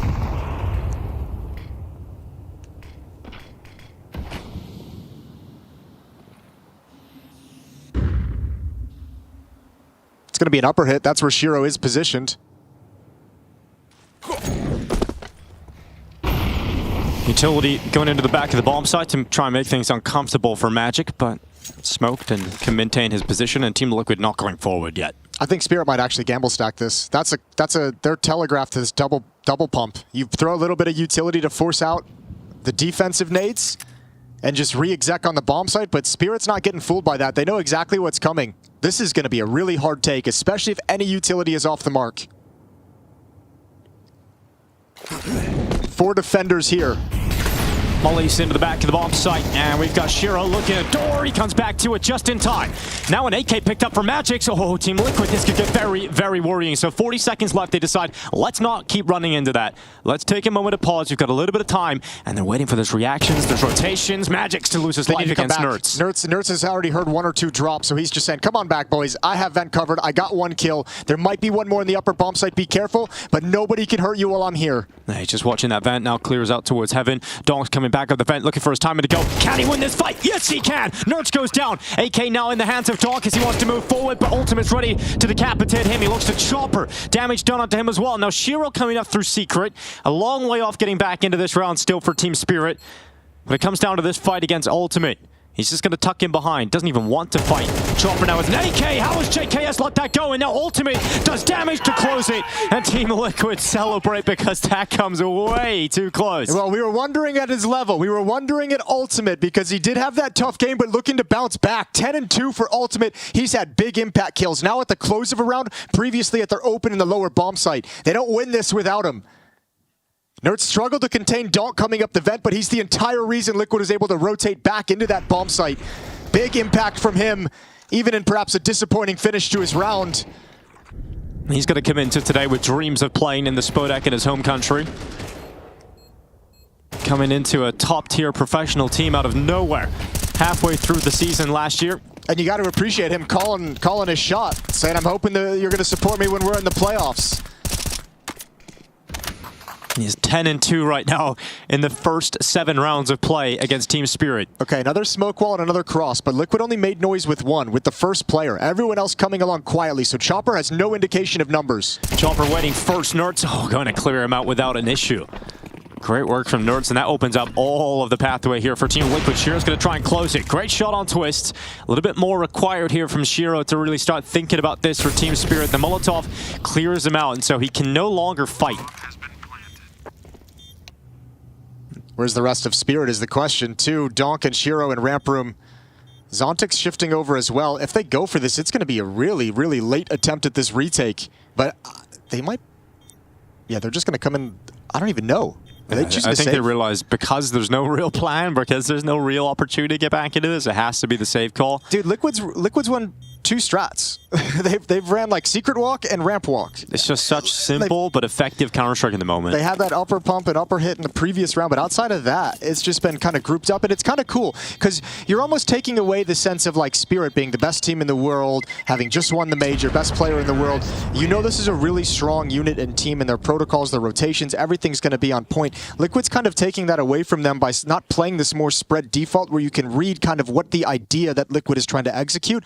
This is very much grouped up trade game, and essentially when you spot us, we're already at our finishing move. And the fact that they're getting these opening kills and they're getting there is lot no trade, of room too. It's just ending the rounds immediately because you can't really go back for the retakes a lot of the time with the lack of money and resources that Team Spirit have had throughout this half. This is a tech pause, but I imagine if there's going to be a tactical coming up, the conversation for Spirit is like, guys, we can't keep letting them have all this shit for free. Like if they're just walking behind these smokes, why aren't we breaking them? Why aren't we spamming them? Why aren't we harassing, throwing Molotovs, delaying anything possible? Yesterday against Navi, Chopper and Spirit were very, very good at rotating down the vents and always having a player maintaining that position, right? Like every time Ema crossed a secret, they had someone down there ready to control and contain and keep information. That's not the case today. It's very interesting. Yeah, it's been a really tough start to the game here for Team Spirit. Everybody looks dejected at the moment. Chopper just getting back into his game. I wonder if maybe there was something like... Because Sontix has been the secret guy too, and I feel like yesterday was Chopper a lot against Navi. Zontic's normally over that ramp player, so maybe a game plan to be like, you know what, we can give up a ramp a little bit against this team. We can risk a couple of rounds and have him elsewhere to kind of bolster outside, to bolster the upper site, or just to hold on to secret. At least at the moment, it's not working.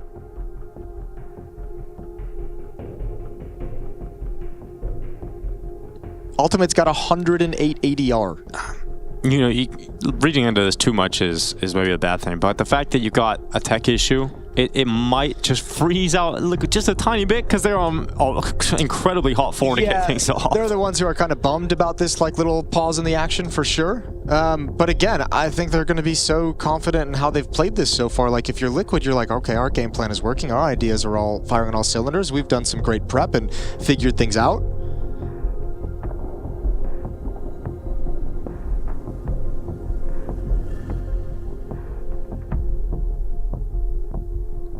Yeah, so Chopper just getting a little restart in. So needs to log back into Steam, open up CS, join the server again, Jason. So shouldn't be too far away from getting that done. But it does sort of freeze out the start of the team. Look at it, just be mowing them over and give a moment to breathe for Team Spirit. Even though they can't communicate, they can sort of just go into their own heads. Yeah, and individually, that's like, this is where you're coming up with ideas. You know, this is where individually it's like, okay, what have I seen? What have they, you know, what do we know they've been executing? How can I disrupt this? What can I do? How can I use a teammate to make this a little bit more uncomfortable for them? Yeah. I feel like Chopper's just playing like Minesweeper. Like admins aren't like, you know, putting anything out. They're not taking over. They're just like watching him select which mine to sweep. There we go. Do they even come with Minesweeper on PCs anymore, Jason? I have no idea. Don't think so. I don't know. I think the last time Minesweeper was on a PC was like 2005. Hey, don't bash Minesweeper. All right, headset back on. Admin's walking away. And the game will get back underway. All good. Nothing too crazy, not too long of a delay. So Liquid's going to get right back into things. It's 6-2 in the favor of Team Liquid. Elimination game here at IEM Katowice. Both these teams meeting in the lower bracket of their group. Losing team goes home. Winner moves on to play one more match for a spot in the playoffs.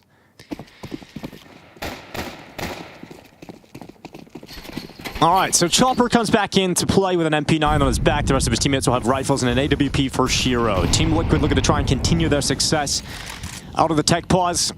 And it's been a lot of simple Counter-Strike so far from Team Liquid. Outside smokes and the gathering of forces inner at the moment. Zontix is back to his normal position here at ramp. Showing that same smoke wall they've utilized a number of times, but want to attack ramp like they have done a number of times. This time Zontix just going to drop the Molotov, slow their progression. Shiro slides over with the AWP. So a change this time with Zontix's presence in the ramp room is like, you guys ain't getting it for free. So for the first time perhaps in this half, Team Spirit has made Team Liquid consider Plan B.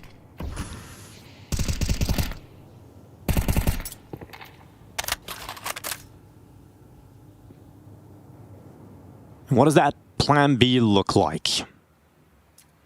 Well, there's two more smokes, so you can set up another smoke wall, which if you're going to send everyone outside is going to be quite necessary. Team Spirit very stationary on the map at the moment. Chopper has dropped down to secret from vents. Donk and Magic's in the upper bomb site. Zontix and Shiro towards ramp room. That AWP's going to start moving now. Still getting to use those two smokes. Now they'll cross. Nertz is going to have a fight against Chopper, and that MP9 does a lot of damage, but Nertz still comes out on top of it. Now they accelerate. 20 seconds left to get onto that bomb site. Here's Donk waiting. Rifle, good for two. And Donk finally taken out by JKS, but Zontix is the next play they've got to deal with, and he's waiting. Ultimate comes in, and Zontix gets nearly a double, but it's the pause. It's the fact that he's wasted all the time, and the bomb's down. There's no way in for Liquid. And out of the tech pause into round victory, Team Spirit finally answered back. Yeah, and again, I mean, Donk this time just fast on the rotate. He's got to be sensing with the way that they're playing so grouped up and spread out. He doesn't have to kind of delay and wait and like be cautious about some kind of alert, cautious about some kind of a follow-up play. Just hustle down the vents and get to the point of attack. Good early warning system provided by Chopper to get him in the right position at the right time for a double kill. And Team Spirit mounts some resistance. But they've yet to win 2 rounds in a row on this CT side. Liquid has always had a response.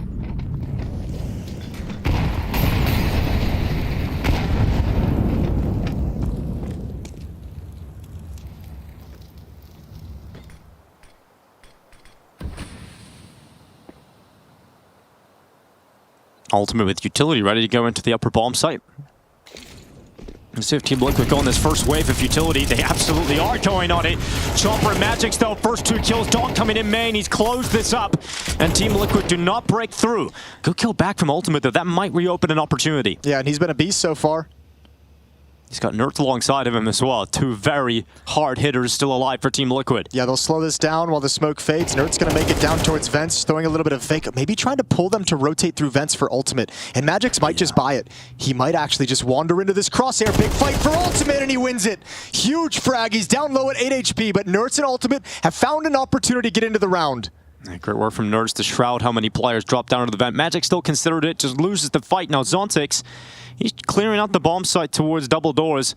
He's not seeing anything at the moment. There's no presence from any Team Liquid players continuing to push down to B, so Team Spirit just have to pause. Interesting smoke, though. That can allow Zontix to get up. Shiro is worried that he's getting wrapped. I have no idea where they could be. 24 seconds left. Nert's now coming into main. Shiro is still panicking about a flank around the backside, which does open up the chance for Team Liquid to move ever closer into the upper bomb site. Shiro getting hungry for info. Finally peeking out towards top heaven. Smoke to main. Shiro will know now they're down in the bomb site. Grenade goes in, denies the plant, no time. Oh, huge nade from Shiro. And Nerds does not want to die after the time here, but that's exactly what's going to happen. Nice attempt. Maybe just got away with them at the end. Beautiful job from Shiro, playing it passively, not letting anyone know his position. An unfortunate Ultimate with the low HP holding onto the bomb. The nade just seals the round, almost pulling that together in a 2v4. Yeah, this grenade just perfectly lined up, and Ultimate being on 8 HP. No shot at getting that plant down. Good discipline from Shiro. And this strong lead for Team Liquid is stalled out now. Donk just dealing with Ultimate outside, running dry with a pistol. It's Glocks for the rest. Yeah, Donk might want to flex here a little bit. Looking for that cross. Finally 2 rounds straight for Team Spirit. 1 round remaining in the half after this one is all said and done. Only, as you mentioned, unarmored pistols. This round should be a clean win for Team Spirit. And Nerds, despite going down after time, isn't in the worst position. 1200, you get 2 rounds of a losing bonus. It's not going to be great. It's not going to be perfect, but you can manage. Yeah, it's not like his teammates have much more money than him right now as well. Zontix to take Nerds away, and the Glock's just trickling on down into the ramp room. Shiro, okay. P250 to that headshot. Now he's about to get grenaded. Before that happens, the M4 headshot is in from Zontix. So very quickly, Team Spirit have tied up this gap. Yeah, and if you're Liquid as well, you knew this wasn't going to be easy. You obviously started this half very, very strong, but you knew there was always going to be a rebuttal from Team Spirit, some resistance. This championship quality is not an easy thing to overcome. These are obstacles you would have known are going to be in your face today. Final round of the first half. Liquid trying to take a 2-round advantage as they switch sides. Spirit trying to tie things up. And the damage inflicted upon Nerds dying after the time has left him with a Galil going into the last round of this half. And it wasn't a half of Nerds' success outside like we've seen against Mouse. Different look from Team Liquid. Yeah, this is Zontix probably during that tech pause, just kind of coming up with this game plan where he's like, all right, I know the execute they're doing. I can just drop this Molotov, so great. You have your... Oh, they're coming through it. Oh, they're going right through it. But look how much they burned. Yeah, but they still got the kill and no one went down. And now they're putting pressure on Shiro. 2 mollies into him, so he gets forced away by Util. And Team Liquid, they fight for ramp control, and they're going down. But look at the rotation. 2 players have come back. Chopper and Donk, they're smoked out of the control room. Yep, they have plenty of utility. Liquid, it's broken open. Big fight, extended fight, nicely done. Donk and Chopper shut it all down. Yeah, he gets that 3rd kill as well for the defensive Team Spirit with Donk, and now Naf and Nerds left to try and pull this one back. Nerds fighting with a Galil against Magix on top of the hype, but it's not going to work out. And Naf now left alone 1v4. What a start from Team Liquid on this T side, but ever since that tech issue, ever since that pause, it's been Team Spirit winning every single round to tie up this half. Such cool adaptations from both teams. Like, you know, Zontix doing that Molotov behind their ramp execute. Liquid's like, all right, he did that last time. So if it happens again, we're running through the Molotov. Works perfectly. Get the kill. But then Spirit's like, okay, well, if they're going to smoke this off, we're going to break it. We got 2 down here really quickly. Beautiful fight. Beautiful little micro changes to the way that you handle different scenarios and different protocols. And Naf is left in an impossible clutch. And I'll come back down the stairs. Chopper just around the corner. Let's see what Naf can get, and it's nothing extra. It's a tie game here between Team Spirit and Team Liquid on this last chance day in Katowice.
Liquid kicked off this underdog campaign with a nice hot start on Nuke, up 6-2, but the reigning champions responded. They had a rebuttal, and Team Spirit tied things up right as we enter halftime. We switch sides. Spirit's offense about to get underway with Chopper at the helm. Team Liquid going to be defending on Nuke against them to try and take this first map, their map pick in this elimination series at IEM Katowice.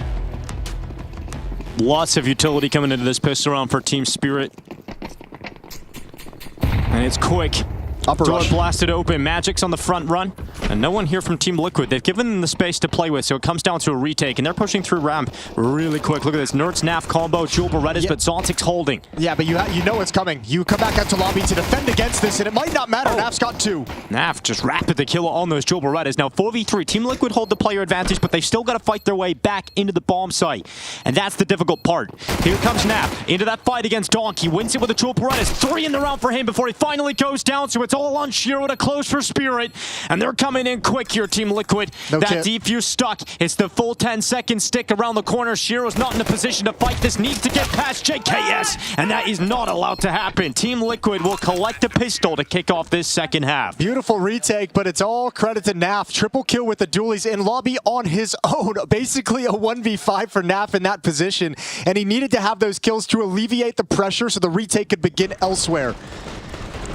That's an awkward way to get a kill, but, you know, we take it. It's the first one, and it opens up access for this. And then some sharpshooting and great cover from JKS. Triple kill from Naf, who had a quiet first half, but a very loud start to this one.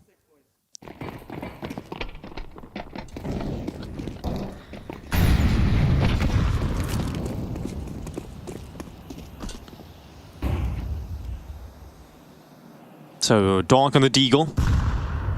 Nothing really to talk about other than that. You cannot lose this round if you're Liquid. This is one of those rounds if you're an underdog against an incredible team, you must win it. Here comes Donk into the site, one Deagle. And all of his teammates going down around him. Shiro even burning now as we speak. And we take something special delivered by Donk, and he's spotted and taken out by Nerds. Shiro will topple, and Team Liquid deal with it with ease. 4 players stay alive, building that money on the CT side, and an 8-6 scoreline rings out. First gun round coming into this second half. AK-47s across the board for Team Spirit. See what kind of approach they want. We got a sense of how Team Liquid wanted to play that team side. It was very effective. Grouped up, trade game, simplistic, but effective.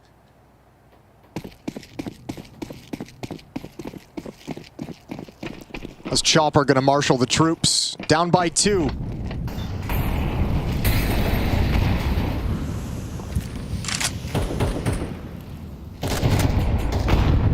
Naf walking into his hut.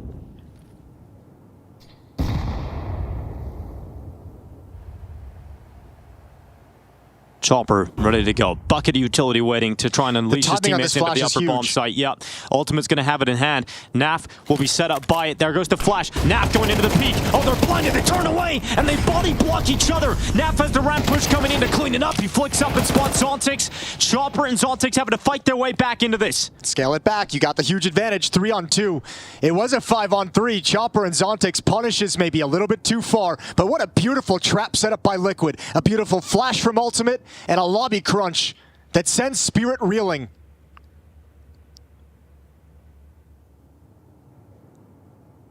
Ultimate staying disciplined. Gonna peek off the contact from JKS.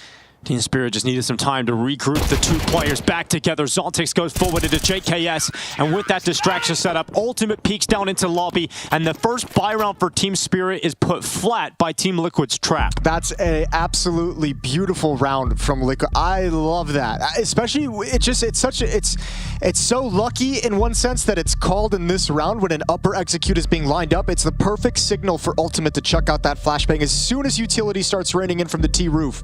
You know they're lining up to exploit an attack behind the Molotovs. So the flashbang couldn't be more perfect. Donk gets completely blind, steps in front of Magic's crosshair. He can do nothing, and Naf has an easy double kill.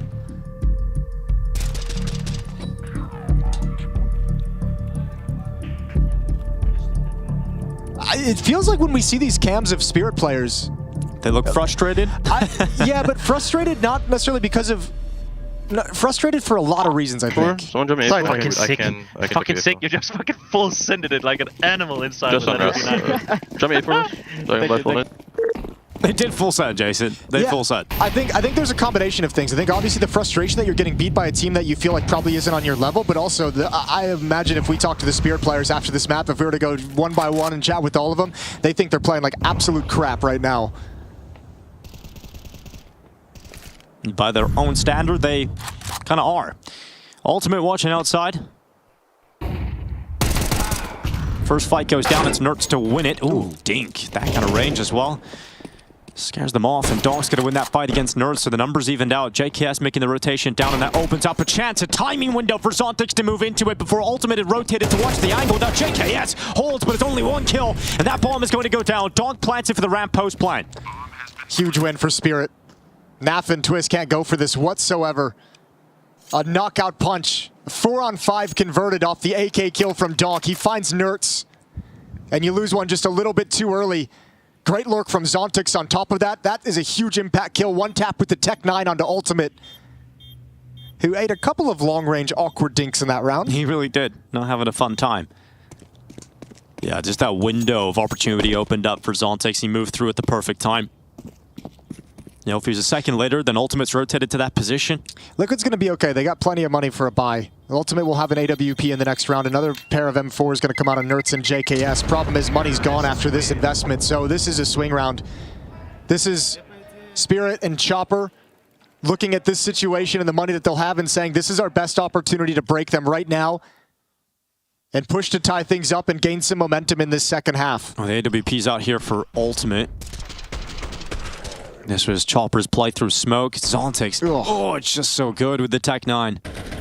JKS gets a double here. If he's able to get rid of Donk, then rounds back on as well. Couple of moments there that could have been recovered for Team Liquid. Small detail too, what lets Zontix make that play is JKS running downstairs because he wants to beat the time to get to control side windows. Speed for Zontix out in towards the A bomb site. Heaven swing from Nav. Destroyed. No chance for Team Liquid. You mentioned the ramifications of losing such a round. All their money would be drained from their accounts. So Team Spirit called the upper bust, and it's a knockout blow immediately. That's why you have to save if you're Team Liquid. I mean, I don't think you're going to be looking at this round as one you're going to go for regardless, but especially because of the money. You just say, we have another buy in the next round without having to invest a whole lot, and that builds up some money for the future as well.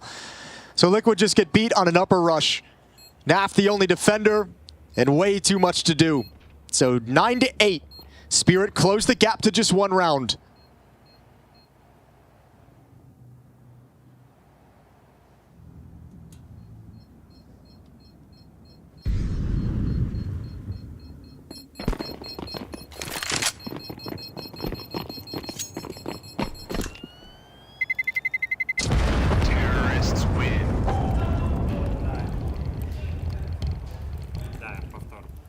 I think this is also just a testament to how difficult a Team Spirit is to play against when, like you said, most of these players would acknowledge they're not having their best game today. They're not playing their best Counter-Strike, yet it's still a scoreline of 9-8.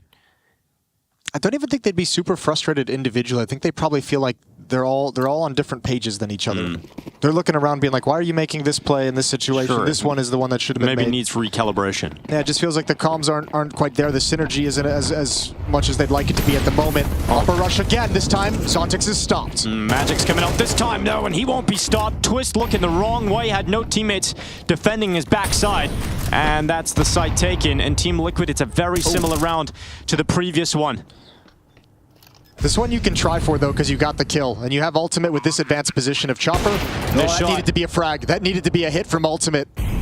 Now you might choose to save and back off. It's not looking good here for Team Liquid's chances of getting back in on this retake. And time is ticking on, and there's just a resmoke coming down. There's no way into it. So Team Liquid, it's a frustrating back-to-back round, but they have to go for the save here. And it's okay, because it's all right, because the losing bonus is still building, so you're just going to have all the money you need to replenish your utility. Because you saved in the previous round as well, you're going to have money to drop over to Twist if he needs an M4 moving forward.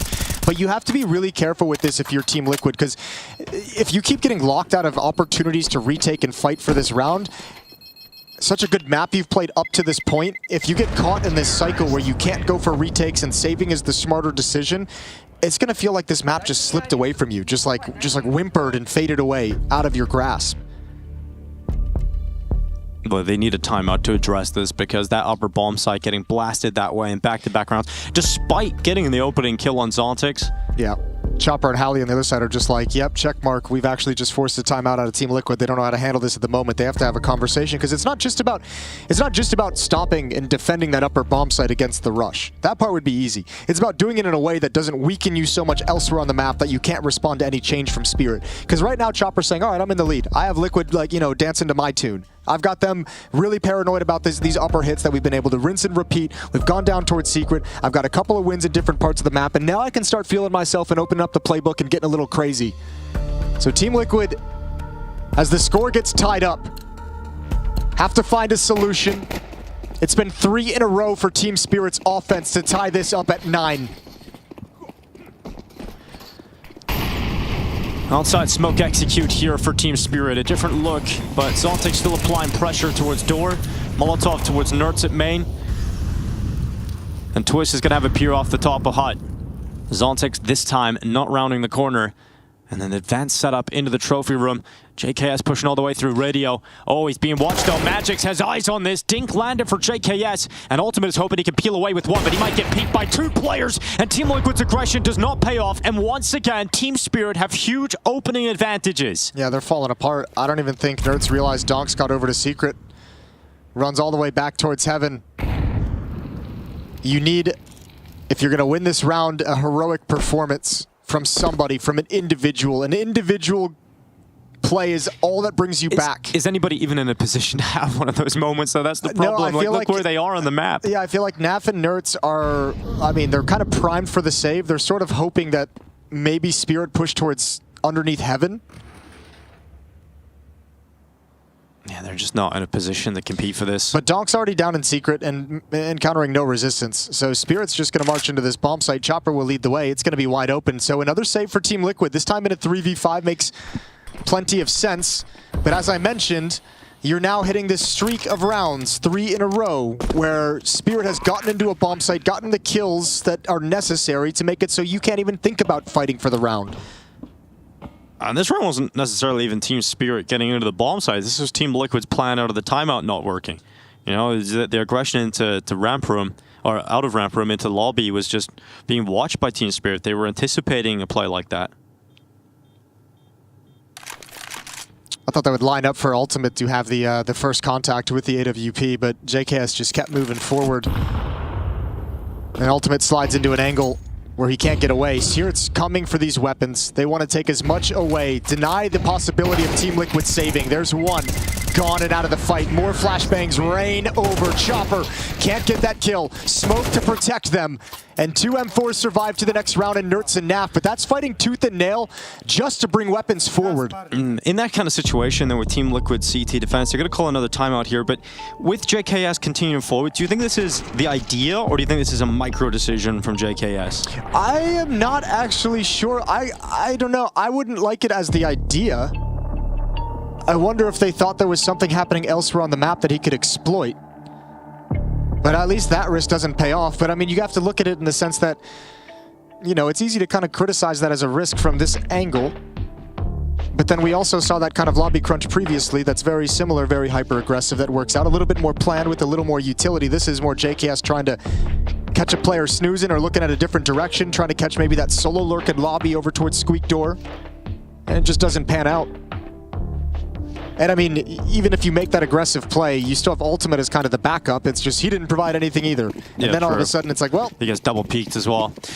Not a lot of money left over for Team Liquid, and really starting to run out of chances to remain competitive here on Nuke. If they lose this round, Team Spirit will be getting to the end of the road. Oh, little gap looked tantalizing, but Shiro to stop Nerds from getting that pick on Donk, and they know they've now lost control of Secret. Yeah, and look at Ultimate as well. He took a ton of damage to try and get a pick over towards Squeak Door, down to 11 HP. So your Opper's in a situation where he's going to want to bail out and save relatively quick if the round gets at all sketchy. Gonna reboost Ultimate up into the rafters. JKS is downstairs at control. Yeah, Team Liquid would be in a situation right now where they felt like they haven't even competed in the last few rounds of the CT side here, but this 5v4, at least they have standing in it. Well, they know it's happening as well on the map in a sense that they know Spirit's just kind of hit a pause button, probably spread out around the map, looking for a reaction, a push of some sort that hasn't come yet. But that's maybe the last timing that Liquid can create for themselves because they've got no more smokes. Just a Molotov on JKS and Naf to block off choke points, but no smokes to deny access or vision. 30 seconds. That's all that's left here for Team Spirit. They got Donk down at the beginning of the round. And if JKS dies here, it's another save. And he's going to charge in. This is the fight for the round win. And Donk is going to pick it up. Naf also falling in tandem. And so Team Spirit pull into a 5 versus 2, and Team Liquid have to save again. 11-9. Money is draining from a number of Team Liquid players, and so are their chances here on the opening map. And this right now, this what we're seeing is the difference between championship team and a team trying to build into that, is the fact that Chopper and Team Spirit have sensed that they've gained control of this game, and they just continue to lean on it. No reprieve. no breathing room, running things very similarly because they just keep working, and Liquid don't have the solution. And only Ultimate getting to save his weapon. Disastrous here for Team Liquid. I mentioned that Mongols game series where in the minds of Liquid they feel like that was one very much within their reach, very much that they had won and let slip away. At least Nuke is going to feel very similar. This is unfortunate for Nerds. He's going to be very frustrated that he just got spotted by Shiro as he was watching Donk cross. Up 9-6 and can't stop Spirit in any of the last 5 rounds. And the second half started with a really cool round from Team Liquid. Can't even slow them down.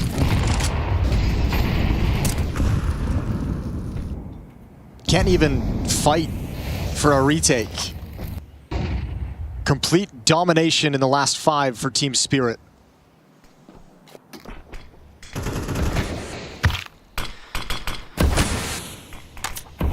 Zontex has been a nuisance out of door as well. He's been catching some great timings. You've seen it last round. He comes in a little bit later and grabs Naf with his knife out or shuffling through nades. Number of rounds where he's come out first out of door. Ultimate looking to try and catch them outside. The smokes disperse for a moment, but he doesn't detect anybody. Liquid going to boost back up into the rafters. That's going to be Nerds put in this position. So Spirit show outside. They show a wall cross that Donk has been utilizing a number of times. It's made JKS nervous. He's dropped down to the lower bomb site. Team Spirit lining back up for an upper hit just as Liquid shifts. They have a rough defense here at the upper site. Well, they need Twist to step up with at least something here in the FAMAS, and then you look at Naf at the back of the bomb site. Ultimate's dive down. Oh, just get behind cover at the right time. He comes out for the peek. Nerds has got one on Magics, and Team Liquid holding on. They've got multiple kills, but it's Shiro and Donk to try and pull this back. And Naf makes sure that Donk does not deliver, but Shiro's got the bomb in his back. And when he's seen him clutch against Na'Vi in this lower bomb site yesterday, this one's going to be a lot more tough because JKS is at the control room, and I think with the angle he's got so deep out to that other side of the window, Shiro just wasn't going to look there. 10 rounds for Team Liquid, finally with some stopping power. Yeah, there we go. That's how they needed it to get done, even with a couple of, not miscues, but almost near misses, I should say. Ultimate almost getting caught on that door swing initially, but a beautiful up shot to keep Twist alive. And they rotate back to the correct positions at the perfect moment. 11-10 in the final timeout used by Spirit. They need 2 rounds to escape with this map that's just been so difficult for them to get through.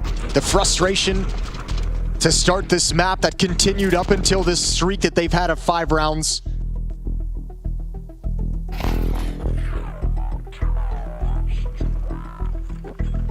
Equally for Liquid, making the tough decision to save round after round, not to fight for them, waiting for the round that is the perfect moment to get back into this. Then that one could have been it. Plenty of money for Spirit though after that 5-round streak. They got no cash flow issues for the rest of this game.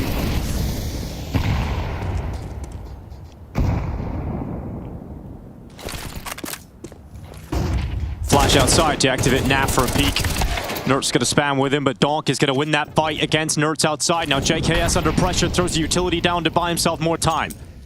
Yeah, good piece of nades, good piece of Molotov to just slow them down, stop them from access. Smoke gonna follow it up. Spirit will be happy with that. 1 minute and 20 seconds on the clock as that smoke plumes. Naf, ooh, there was a timing that could have been awkward there. But the timing he missed is them repositioning from Secret towards Big Garage. That would be a perfect piece of information a Liquid have. Chopper and Shiro moving together with a bomb on their backs. When does Naf spot it? Never, because he drops down into the bomb site. Yeah, but you have to make a decision now if you're Liquid. You have to push lobby, you got to push out mini and retake outside. You have to do something. You cannot sit in the upper bomb site, so they're going to take the risk over towards Squeak Door. And they're going to start moving forward. They're going to meet Zontix and Donk if they continue to walk. Play the smoke fade. Donk is so low in HP. Zontix is the one that needs to do the heavy lifting, and Donk still lands the shot. There's a kill for Magic on the lower bomb site, and it's just Ultimate stuck in ramp. Team Liquid have populated the A bomb site. Plant is in. Ultimate with eyes on Donk. He kept his health, and so we'll give him a chance, a small opportunity here for Ultimate. Spirits had sent all 3 players at this hunt. They need to take this op away. There's no money for Team Liquid, and Spirit know it. And yeah, Magic's around the back. No way he can get out until Ultimate gets that 6th sense. He turns back, he reads the play, and he's allowed to save now. So he gets back in behind the smoke, and he'll drop away to carry the AWP into the next. But they're not too far off this hunt, Jason. This could get very messy for Ultimate right at the end if they continue to force their issue. And here comes Chopper. They want to get rid of this. They know how impactful it could be if they get rid of this AWP. Team Liquid could just be shattered here and now. And Ultimate holding on to it. Chopper going down. And Shiro is the last wave of attack. And Ultimate hits the shot at the end. At least they have the op. Yeah, and well, not just the op, but he's got the money to drop weapons over to a teammate, which is so critically important. To have an extra rifle in play. Actually, that extra rifle he drops gives them a full buy. Final timeout for Team Liquid. Need 2 in a row just to get overtime here. Yeah, 10 to 12. A crazy turn. It's been a 6-1 run to get to this point. I mean, one of the talking points we had coming into the game is Nertz is the highest rated player so far at the event. Can he match up against Dawn? Can he get the firepower continuing here for Team Liquid into a game of this importance? And so far, Nertz has not had that kind of game. And I mentioned that he didn't really have to. You don't have to have that blow-up game like 1.5 rating. But what we're missing is like in that previous round, his duel at range with Donk that gets Donk down to 6 HP, whatever it was. That's a fight Nertz needs to win. And Donk wasn't actually even on him. Like he had to readjust his crosshair mid-spray and still did it. He was looking at the player jiggling over towards Mini, and Nertz even had a jump on him. And those are the fights that have to be there. That's so high impact. Well, great drop down here for Donk onto main. He's going to keep going. Oh, God, Nertz, it gets worse. Donk just dives into his main. Nertz can do nothing about this round, and this is it. Surely this is it. Now Nuke is over. Twist goes down. Team Spirit collapse upon Team Liquid, and they take the opening map of Nuke. Team Liquid's chances of survival here in Katowice have dramatically dropped.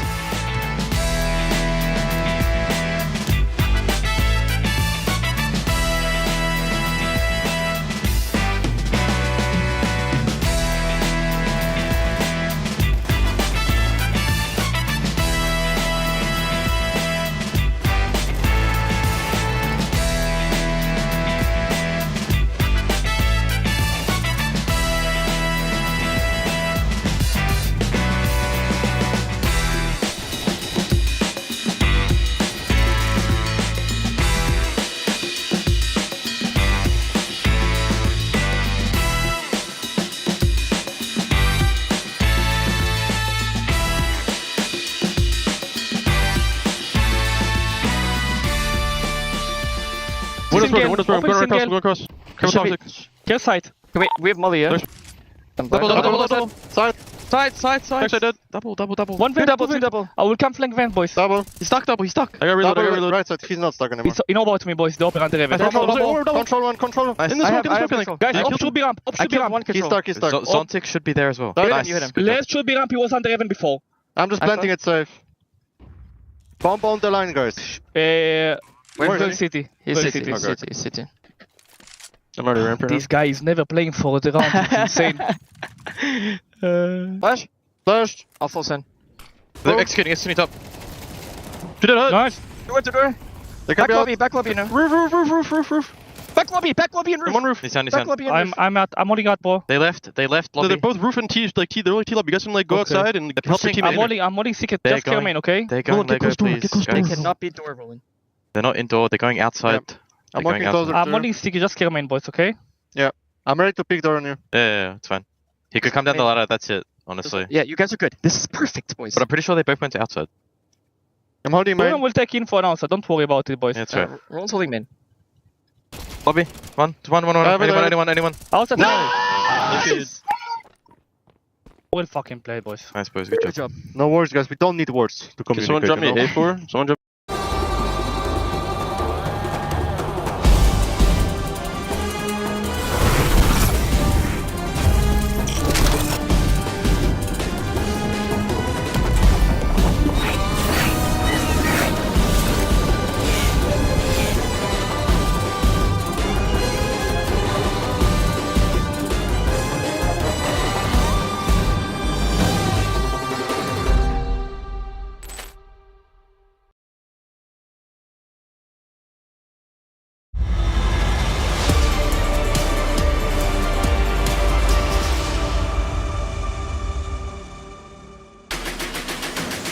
False start for Liquid on their own map pick. Despite it being 6-6 at the half, despite them winning and converting both pistol rounds, Yanko, once we saw Spirit getting into gear on that T side, unfortunately unstoppable.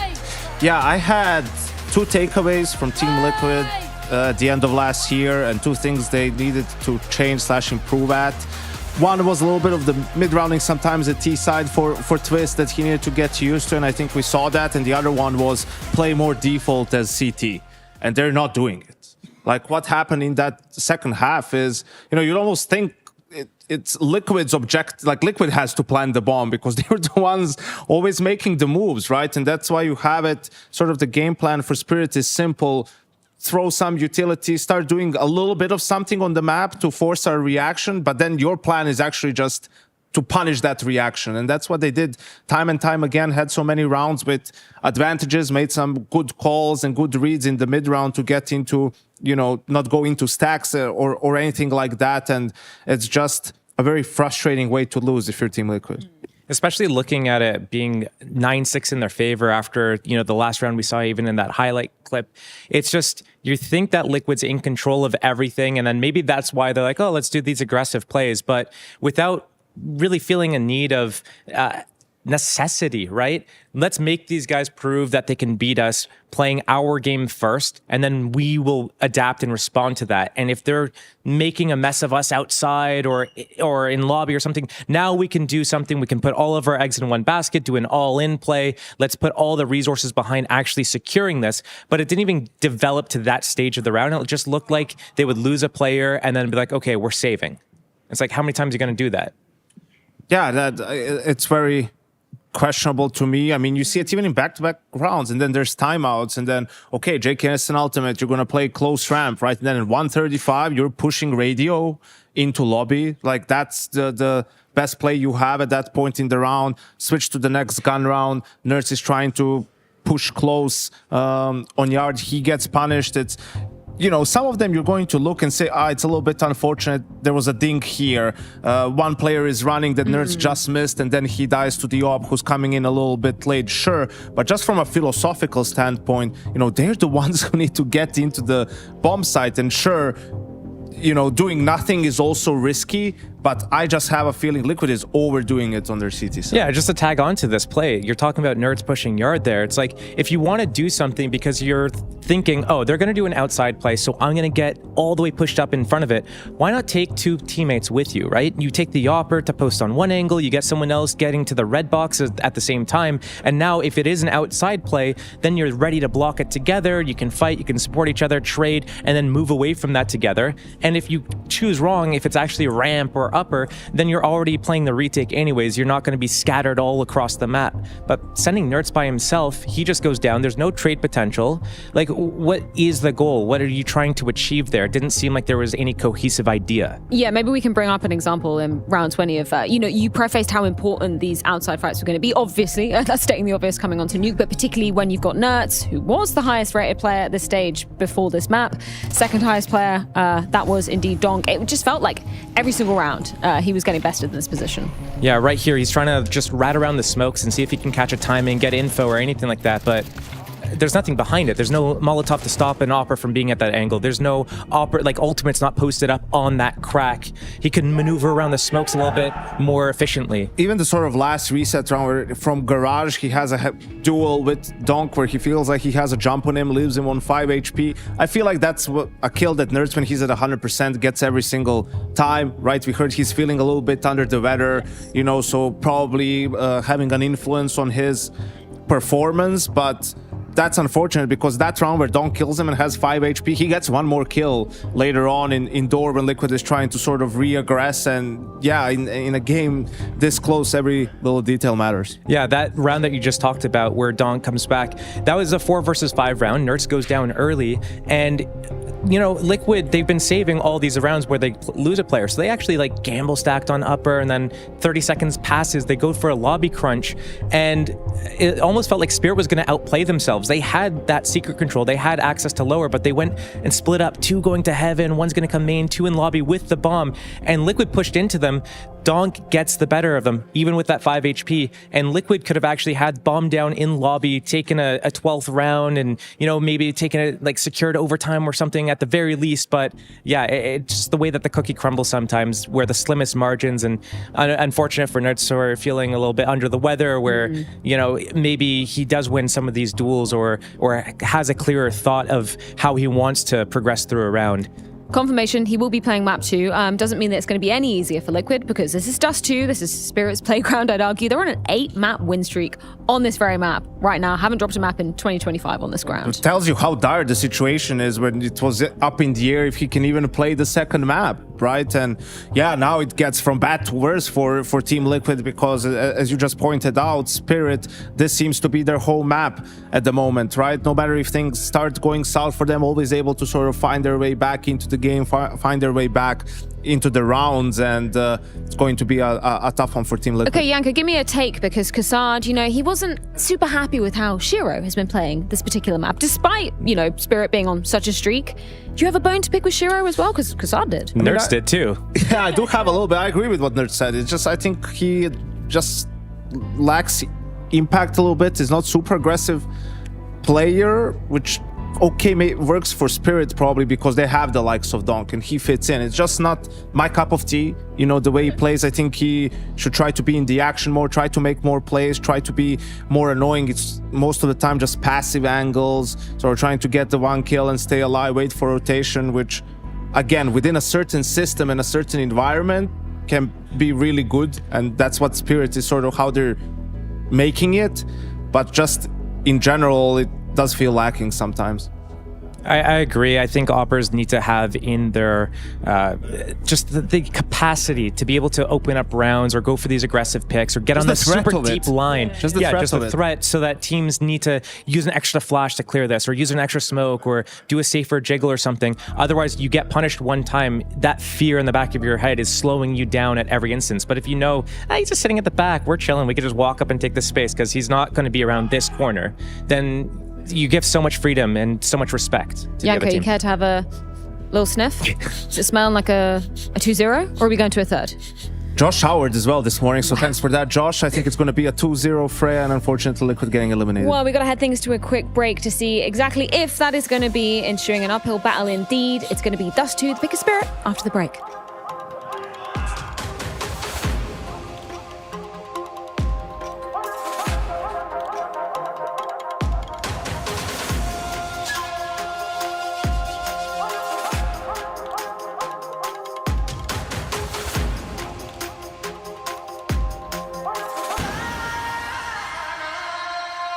What's your name? Lee. Lee, mate, nice to meet you. What's it like being part of the best crowd in esports? If you're not here, you're not living. Let's go, the boys!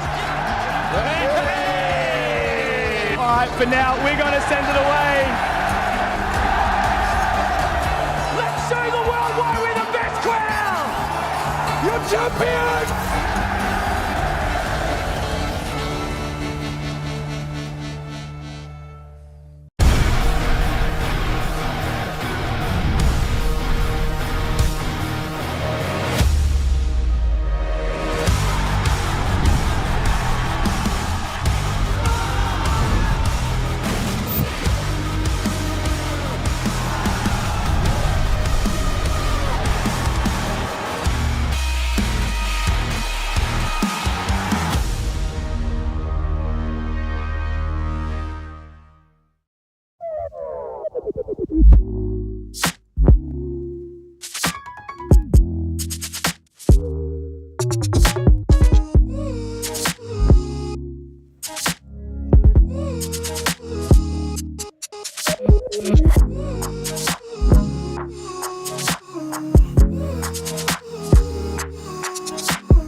Опа.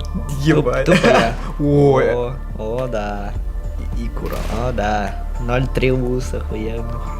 Так хорошо. Не, это очень жестко. Так хорошо с ВХ играть вообще легко очень. Это заграешь. И побежал. Изи. I just stay in ladder room and I just look in left side monitor and I saw 4 headshot and easy. It's blast premium, unstoppable player. Да, вообще. Короче, там был момент такой, что Боря говорит, бы дом занял. Мы пошли с ним, убили его, и я Боре отпускаю мышку, даю пятюню, и шифтом иду в яму, и все. А тут просто было понятно, что Вокси пойдет Зиги, и я решил прыгнуть и убить. Ну, мы в счете вели, ну, в принципе, не знаю. Тут я, короче, говорю инфу, что это чисто, а оказалось, что под коврами чел. Ну, легкий клатч, не знаю тоже. Просто решил прыгнуть. Симпл выиграл против тебя так клатч в 21? Я не помню. Ну, вроде знаю. But we lost Pro League. Вот это вообще пиздец. Да. Easy moment because I have good position, but it's triple kill. It's so hard. Хорош, Диман. Nice one. Mom. Oh, it was my birthday. It was gift from Navi. Nice. Как сказать? Короче, я стрелялся с ними, я думал, это я всех убиваю, короче. He fought, he killed everyone. Да, я убьешь? But the last kill is... Вот, я видел, что это я тебе. I remember this. Про complexity. But Hauser can have mistake. He's picking me, but he's need to not pick. He's just wait for us, but he's die. I don't know why. 2 versus 5, and we know info for the 2 last guy. One full HP and second guy low HP. Don't tell me low, and I don't know. He's going to first guy going first, and he's low HP, and I kill him, and Magix kill last people. Easy. Oh, juicy aim. Yeah, I remember this. There is juicy one tap on Snappy on the side. Oh yeah. Wow. It's easy moment. Chopper tell me info 2 behind, and I know info 1 low HP and 1 full HP. It's not buy, it's force buy, and I have good position for me. Full but buy. it's so lucky. But I hurt him. Oh, it's unstoppable clutch. It's semi-final, да? Нет, это 2-1 счет. Это группа? Да. It's groups. Okay. It's inhuman clutch. Lucky. It's super. Lucky.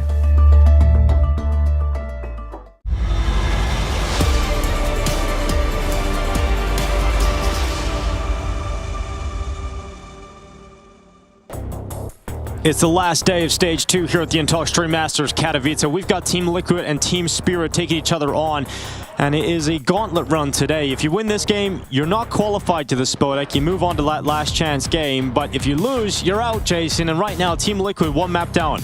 Yeah, they absolutely are. And I mean, I think they're really going to be disappointed having gone out for that break after the way Nuke ended. They probably felt like they had that under their control, and now you got to go into the tough task of beating Team Spirit on their choice of map pick, which Dust 2, as we've watched throughout this tournament, watched through multiple tournaments, a nice little home map for Spirit. They love it here. It's warm, the weather's nice, Donk gets to party, and now we're getting out long quick. Well, this would be the first win for Team Liquid on Dust 2. Let's see if they can pull it off. Twist and JKS together at the long wall while Ultimate takes the initial attention. See Shiro coming out, Donk to what? How has he done that? He just takes both defenders out instantly, and now Ultimate having to pick up the scraps, and he's doing what he can. He's got himself 2 headshots, and he'll go into the corner. They come towards him. Ultimate with another headshot is picking up this round for Pistol, and rather Liquid, and now Magic's trying to get away. He's got a molly. That's going to get rid of Ultimate. That's going to burn him to a crisp, force him into the open, and now Magic's could clutch it up against Naf.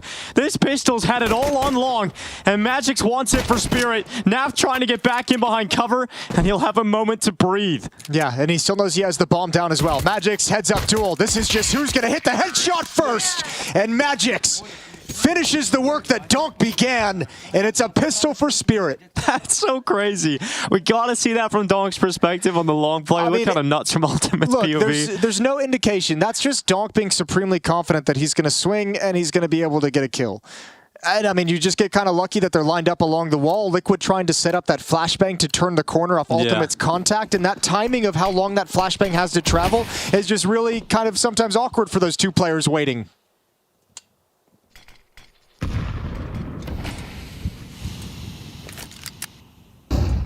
That was an awkward pistol. You know, it was teetering on the edge, It's going a fun either pistol. way. It's a brawl pistol. Ultimate doing what he can, but Team Liquid are going to have to rely on a force buy back here in the second round. MP9's on 3 players, 5-7s for 2.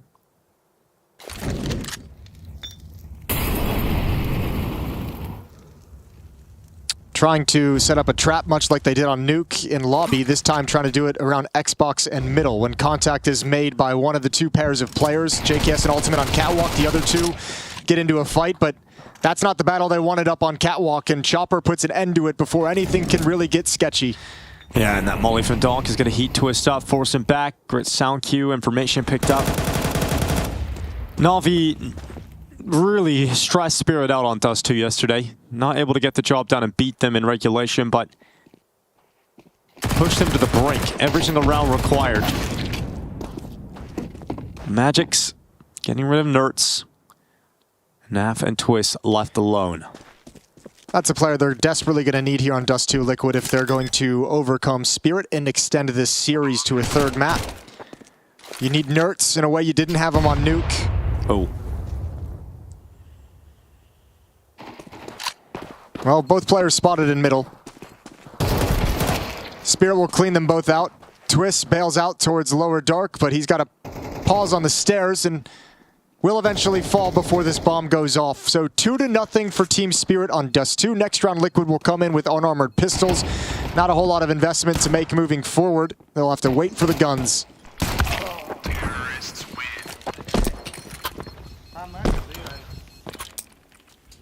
And Team Liquid, they don't have much money, yeah. As you mentioned, no guns coming out here. 3-0 lead for Team Spirit. Got to see them looking through their content pieces. There are some of their highlight moments from last year, Donk and Shiro. A lot of those moments would have been many career best moments for, all-time best moments for a lot of players. That's just 1 year of Counter-Strike. And a number of them on Dust 2. Just a map they're so comfortable and they thrive on. This is a map they did play in that quarterfinal matchup back at the Perfect World Shanghai Major as well. This was a 13-11 victory for Team Spirit, so Liquid was able to make it close without coming out on top. But again, timing just seems to be off with some of the nades and when they want to peak, and maybe it's just the aggression from Chopper with the MAC-10 wanting to farm up. Whatever it is, he gets past Liquid's utility, and it's 3-0 very quickly. Yeah, 7-1 lead in terms of the start of the scoreline here for Chopper. 4K in that round with the MAC-10. So plenty of money picked up for the in-game leader of Team Spirit. Here comes the buy, though, for Team Liquid. All about for Ultimate. You mentioned wanting a big game here for Nerds. He's only going to have to play with FAMAS into the next rounds here. Just to start, I think more than anything, Liquid on the CT side, we need to see what kind of conversation they've had to like change up this CT side versus their game plan on Nuke, which seemed to be some like almost cheesy, gimmicky kind of plays, some aggression, some pushes. And when you lose that, it just felt like Liquid was just kind of stuck not being able to rotate. Part of that is Nuke as a map. Yeah, but there was no competition in the last few rounds over there. It was very flat from Team Liquid. Would love to have some energy and pick up some CT rounds here straight away on Dust 2. Well, Spirit's happy to take this first gun round a little bit cautiously, see if there is going to be any of that aggression. Currently clearing out lower dark. Zontix will be in position to watch the flank turn into a mid lurk later on in the round. We know Team Spirit like to take this mid and Xbox control, walk up catwalk as well. Scary thing for Team Liquid at the moment is this lean, this cheat towards the B bomb site. Ultimate is left alone at the A site with his op, so he's got to get away from railing. No catwalk control, no long A control, so Ultimate's going to have to hover between the two of them. And the decision, the important decision he'll have to make is when JKS deploys his defensive Molotov towards catwalk. What does Ultimate want to do with that? Does he want to shift back? Does he want to push towards long? That's the catwalk execute tossed out by Team Spirit, but no one playing with it. They're going to be sending players out through the mid doors, and JKS is looking for that drop into CT, but look at this. They're walking up. There's still so many players, and now they detected JKS. Oh, he's looking for a lineup. His teammates in Twist, though, and Naf shut down the rest of Team Spirit and leave Shiro in the clutch alone. He goes to the Glock, but 20 seconds, no time for him to get that bomb back and get into a competitive position, so Team Liquid hold on. Yeah, good. I mean, nice timing from JKS. Fortunate for him, unfortunate for Nerds, who gets shot in the back. Nobody really watching for that mid-walk progression. It's not too often you get a quiet mid to B split on Dust 2. Sure. Normally there's footsteps, utility of some kind. But JKS was at least chaos. Taking down the bomb carrier. causing the first player to pause and wait, turn to fight, which exposes him to Twist, who's able to pop out and get an easy second kill. Do you think that's a bit of experimentation from Team Spirit to see what they're going to be able to get away with? Just kind of see how contact they can be up to be. Yeah, but it's also, I mean, look, Team Spirit like contact plays on this map. They contact mid, they'll contact you in the B halls, they'll contact off catwalk from time to time. So, I mean, they're not going to be afraid, especially when you have Donk leading the way, to turn that corner and kind of throw a little bit of confusion in terms of the kind of utility you're throwing to not signal your endgame. And now 5 players out long. This time, though, from Team Liquid, there is a bit of a push. It comes delayed. Nerds towards lower. And depending on how much information him and Twist can gain, they might be able to put this together in time to shift Naf away from the B bomb site.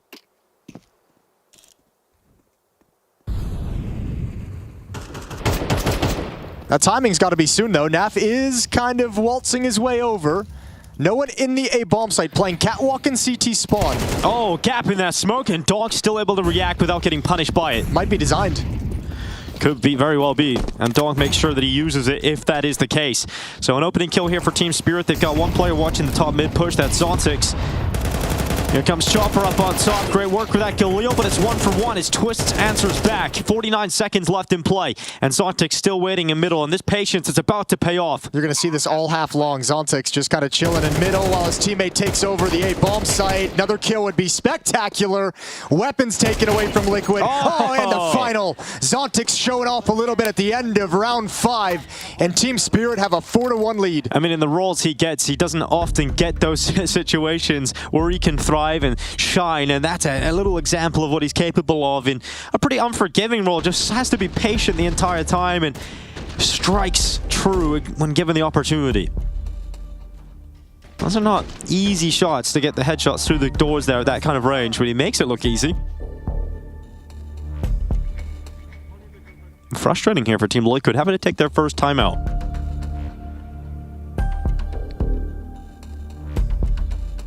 Team Liquid coming into this event, obviously, headlines all on Nerds coming into the series as the top-rated player at the event. That's not going to be the case when all is said and done here today. No. But that's the positive headline. The other side of things is the struggles they're going through with Yakinder dropping out of the roster. He was kind of the idea board for Twist as an in-game leader, helped a lot with tactics, helped a lot organize things. So you might gain in terms of the performance of Nerds, but it's a lot more responsibility placed squarely on the shoulders of Twist. Myth are there to help out as well, but missing that kind of right arm in terms of leading the team inside the server is always going to be difficult to overcome. Yeah, there'll be a period of adaptation. Flash getting set up here. Twist going to unleash JKS, and Nerds around the corner at short.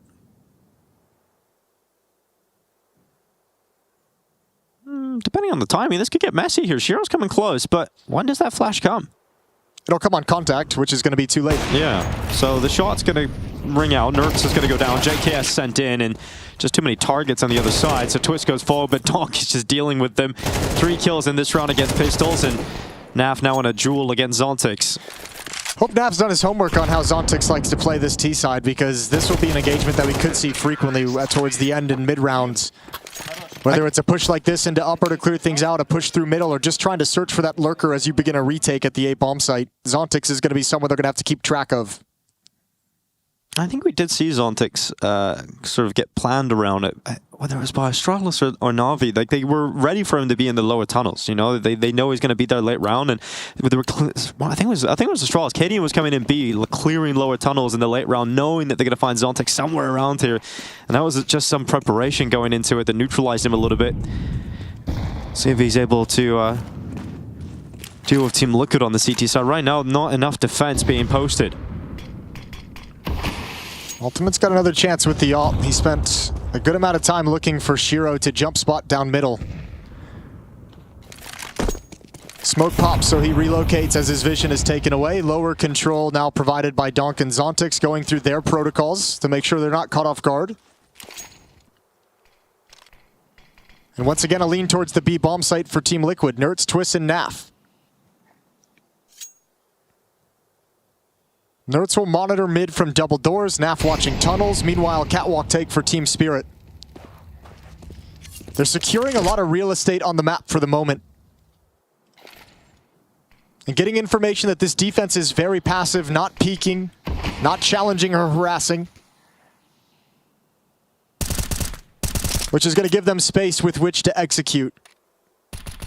Lurk smoke at B, and they're going to get 4 players behind it while Chopper lurks, throws mid to B smoke, some kind of a distraction, some kind of anything in middle that will make the B defenders nervous.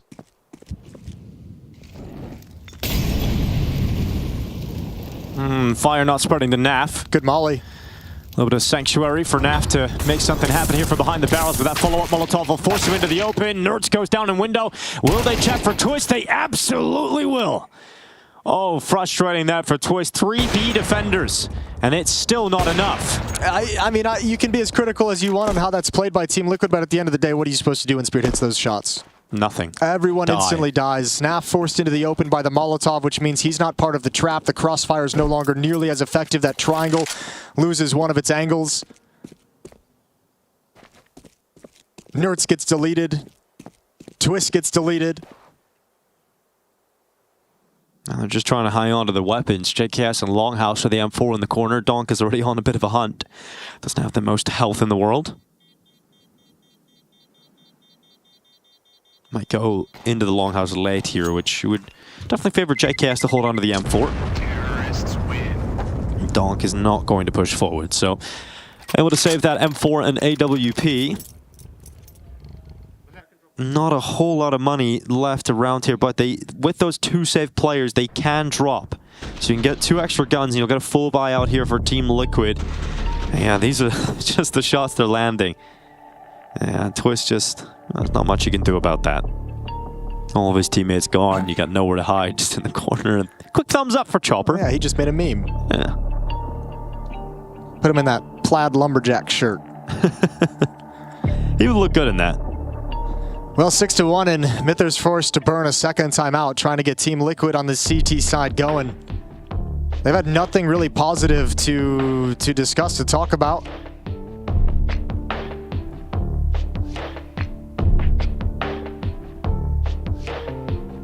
It's been all Team Spirit here on Dust 2 so far, but this is how Nuke opened up in the favor of Team Liquid, right? It was 6-2 in the favor of Team Liquid. Sure. And Spirit came coming back. It's possible, but they need a spark of some kind. They need ultimate, a triple kill with the op, some kind of crazy sequence. Nerds, a highly aggressive play that wins you around. Something from anyone to change the vibe within Team Liquid, because those player cams looked like they were defeated already. There's only been 5 CT rounds won so far by Team Liquid today.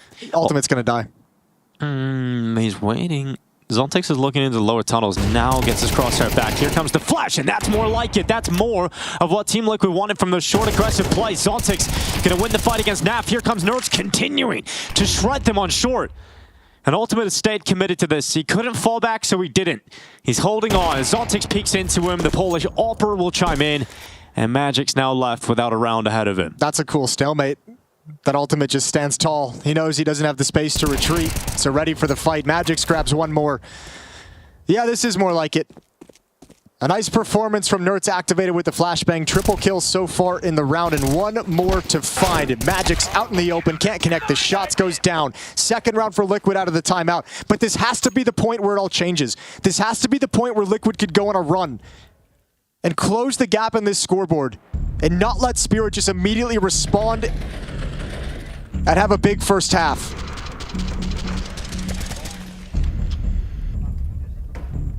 Ooh, frustration from Shira.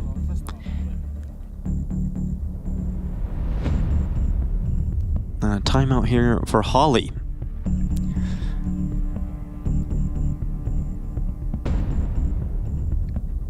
His timeout's very effective. A lot of faith Team Spirit puts in him. Magic's talking about him as a 6th player, someone who can directly impact the game the same way the players can inside the server. Yeah, said they definitely missed him in that game against Navi a week ago when they were in the deep overtime game. Said it would have been closed out faster. He's a very helpful player. Yeah, well, they beat him in that one. They lost in this one when he's here. They lost recently when he's here. So yeah, true. Maybe we just can't believe that at all. But he said that he's very important for the team in terms of keeping communication clear. Well, that was clearly an issue on Nuke. In the early going, Team Spirit not coming in warmed up and looked disconnected. That changed quickly. Ultimate at car with the AWP. Shiro looking down middle. For the Team Liquid defense, it's Swiss and JKS to join him up over at the A bomb site. Naf and Nerds at this B site. We saw this vertical stack used by Navi yesterday and get destroyed by Team Spirit. That was Shiro peeking into it, so the op made quick work of one player and then traded off. This time doesn't look like attention is going to be coming from B halls. It's twice now Team Liquid have stacked up 3 players at the B side. One time it's worked, one time it hasn't. But that is a signal to Team Spirit that they kind of have a sense of when they're falling back to the B bomb site. They have a read.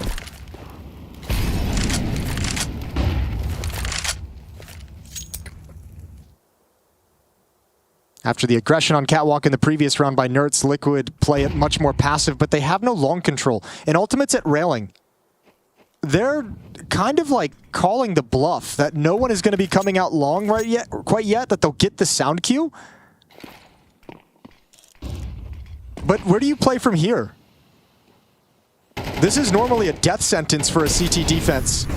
Ultimate burning as well, so he's forced more into the open. Have to fight long. He needed to nail that shot, and he doesn't, so JKS is asked off, and there's just too much to deliver for JKS. So overrun, and here comes a quick reply from Team Liquid. They're coming up short swiftly. Nerds is going to be the front man.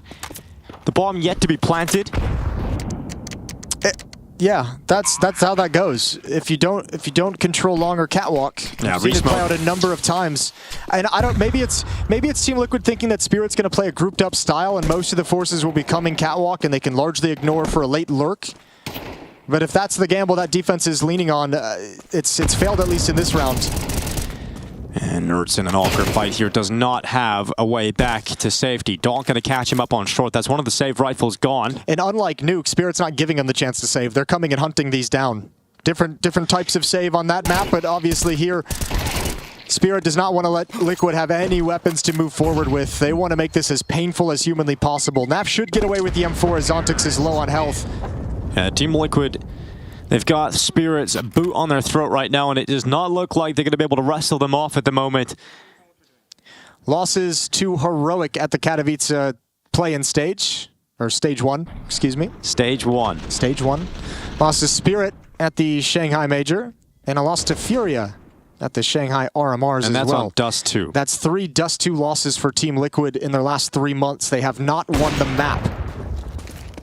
To the 91% win rate of Team Spirit, who take down the best teams in the world on Dust 2. Pretty much every day, Jason. Yeah, it's definitely a huge disparity between the two squads on this particular map, and that's why losing Nuke is so devastating for Team Liquid. And generally, in the history of Counter-Strike, we've talked about Nuke as like kind of your map pick and as your home map as a negative. Because it's been a map that's always lent itself to upsets with how popular it's always been, the style of play. You can have super aggressive, hyper puggy aim stars win you games on this map. But Spirit have found a lot of consistency in a map that we kind of called upset central. Donk, if you transferred that. Just close the game, Liquid. Well, Nerds, he's behind the door, and he's taking a little bit of damage on board. Naf coming in to try and patch up the gap. Zontix 1 for 1, getting dinged through the door. Nerds still standing. He's not going to fall away. Reload comes in, he's got his teammate with him, and Twist is going to make quick work of Shiro as he tries to barrel through the double doors. Shiro might actually slam the desk after that one. I think that's a shot he thinks he should have every day of the week. Magic's left alone again on the catwalk corner. Liquid battling back, keeping things doable, but not yet securing themselves any comfort. 30 seconds left for Magix to put together this 1v3. Yeah, and I think with that long flight from JKS, he sees that Magix is in the middle, so that information's called he's probably pushed short. And so you can see Twist now ready to watch that drop down, and he's only got 20 seconds. Bombs in the possession of Team Liquid. Round done for Magix. He realizes there's no real reason to even go into danger's way. Just trying to retreat, but he gets peeked from short while in a fight on the B ramp. And it'll be a third round for Team Liquid. And honestly, the majority of these rounds that have been picked up for Team Liquid have been off the back of Nert's multi-kills. He had one on short and one here through the mid doors. Yeah, he's lucky to be alive at different stages in this round. Important trade from Twist on towards Donk. But yeah, Nertz took a lot of attention, a lot of spam through those doors, but still delivers the goods. 4-round lead for Team Spirit, 7-3. Nertz and Naf pushing at the double doors. The boost up, they're going to get the spot. The shot doesn't land. And Ultimate's on catwalk with the ult. Yeah, I guess that idea that he has to worry about lower tunnels. You get a second to peek top mid. If there's no peek, you've got to worry about lower, and Ultimate gets away. I think Ultimate is a little bit maybe caught off guard by the pace of which Donk took lower dark. They haven't encountered a whole lot of aggression throughout this half, so Donk feeling confident. Now Shiro's ready to punish a peek for Ultimate. How long does Shiro hold this, and does Ultimate decide to move into the open? Shiro taking a moment to set up his teammate with utility, and there's the peek. Ultimate walks right into him. Shiro able to come out on top, threw the bomb away, wanted to go aggressive. The Opera will go down, and a 1-for-1 trade. Here comes the B play. Naf now needs to step up, looks out to the right side and gets one. Just the one though, he didn't see Zontix, he was reloading, exposed, and Zontix to punish him. JKS on that long flank again, this time works out against Magix, and a 2v2 as bomb goes down inside of B. Lucky to be alive. Chopper though, along with Zontix, know they've got a little bit of time as the smoke is still up. They saw both players in middle. Magix called it out, both players Xbox. Now Zontix can't go back into the tunnels for those post plants, so they've got to stay inside of the site. Well, Twist looking for any piece of utility that he could use. Where do they put these Molotovs? That's going to be the big decision. He's got a flash as well, surely available to him, so he can throw the molly in again. He's got more utility picked up off the floor. Here comes the flash, but they get mollied out just as they want to go. It's perfect timing on the utility here from Team Spirit thrown into this, and this is now just Zontix holding on. The door swing coming in, Chopper laying down bullets, and they're both out of ammo, but Twist is out of time, and he has to run, but the bomb will go off, Twist with it, and an 8th round picked up for Team Spirit. Yeah, perfect timing. You're exactly right. That Molotov from Zontix chewed all the time off the bomb that they needed. That was like the 6-7 seconds that were so valuable to Liquid executing that retake. That one, Ultimate gives it up, going back for the angle, and Shiro loves that. A nice, easy opening kill. It's pretty funny they both run out of ammo at the same time, though. Yeah, if those kills come cleaner, maybe. Maybe it's a close defuse. 8-3. Dominant half from Team Spirit. And it could just get even more dominant. Rough buy for Team Liquid. 2 misses from Shiro. He takes some damage, but information is there. They can push lower. They can be in lower. So be cautious. Do they want to clear it out? Donk certainly looks like he does. He's going to be jumping up on top of those boxes, looking for some aggression. But Team Liquid just parking in lower tunnels, not continuing their push up. Donk is going to have to come to them. He's going to have to fight them. Expects the push for Naf. Great reposition from Donk. And now looking to put pressure on Nerds, who has to deal with 2 players coming at him. Twist trying to help out. He's got 2 on the FAMAS, but he's been pushed from top middle. And there's just so many Spirit players working in tandem. The Team Liquid are down to 2 members, and JKS has flanked long so many times. So Magix is aware of that now. That's a lovely sequence from Donk, reading the follow-up play, taking the attention of Naf, taking a shot out of him, and immediately repositioning to isolate him from that fight and wait for Nerds' swing. Or maybe I have that reversed. Ready for both players in lower. Oh, steps, a lot of noise. That's the bomb. That's the bomb on the back of Magix. The tough part is, the hard thing is, like, JKS is fine, but Ultimate's probably sitting here like, okay, what do I do? Do I push to meet up with him? Do I push to be a nuisance? 30 seconds. Like, if JKS gets this kill on Donk, it's pretty much over, right? There's no... Ultimate just needs to hide. That's the kill. The bomb's down, and this is a free round for Liquid. It comes down to a 1v1 fight. Ultimate just needs to run away. There's no time to get to a bomb site. Okay, well, Team Liquid getting an extra round. It's one way to end a half? Yeah, that certainly is one way. Have you ever seen anything like it? That's half one coming to a close. 8-4 for Team Spirit, defending champs, looking to survive another day at IEM Katowice. Send Liquid packing, but we got a second half to decide who's going home and who's moving on.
Well, it's been said that Team Liquid need to feel the pressure to step up. Well, the pressure is certainly at an all-time high right now against Team Spirit. Facing elimination, down in the second map, 8-4. There's never really a bigger moment than this, Jason, to deliver. Yeah, Nerds had some words about this matchup as well coming into it. I mean, knowing Spirit is on a level, but even just saying, I've never defeated Spirit in CS2. It's something he absolutely wants. He wants to play against the best. But he's never beaten them before, and it's not looking likely now. Team Liquid is just 5 short rounds away from elimination at Katowice, and Twist is going to have to call a masterful T-side to get them into this map and into this series. Xbox smoke thrown out, and Shiro just peeking with it, firing off a few shots into the lower tunnels, and then retreating.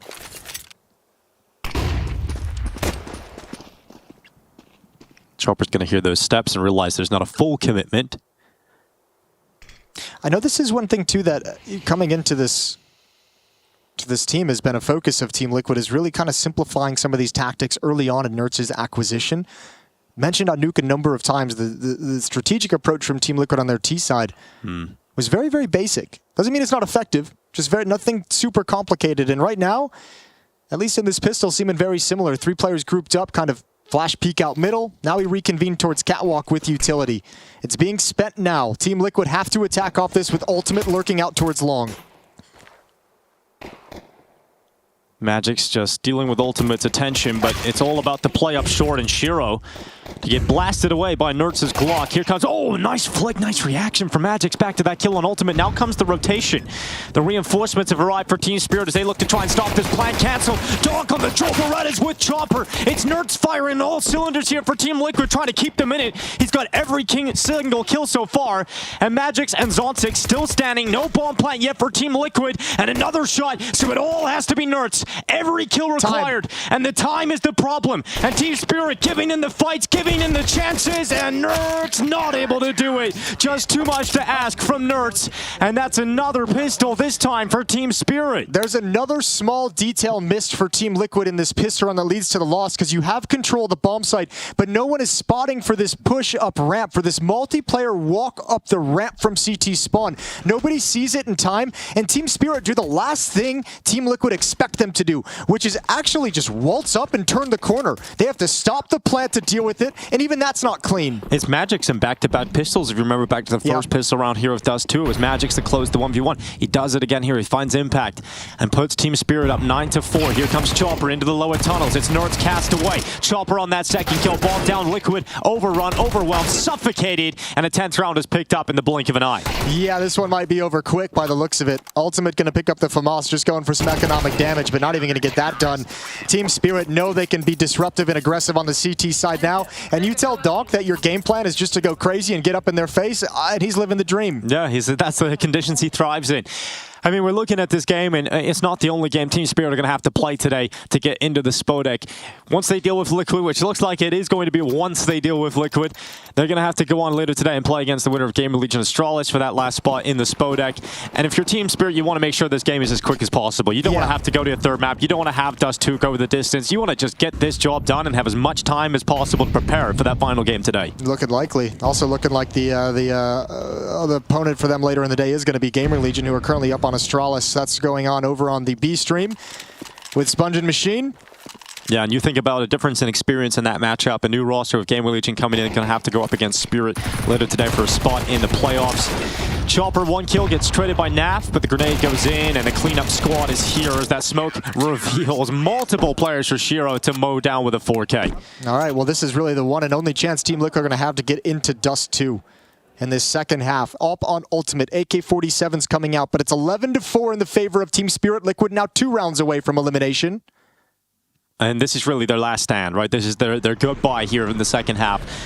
These AKs have got to find immediate impact and results to even open up an opportunity for Team Liquid to get into the fight.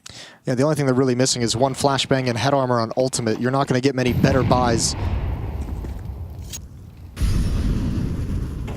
Door smoke, lower B Molotov to negate any kind of a push, and a lurk smoke to burn some utility off the defenders.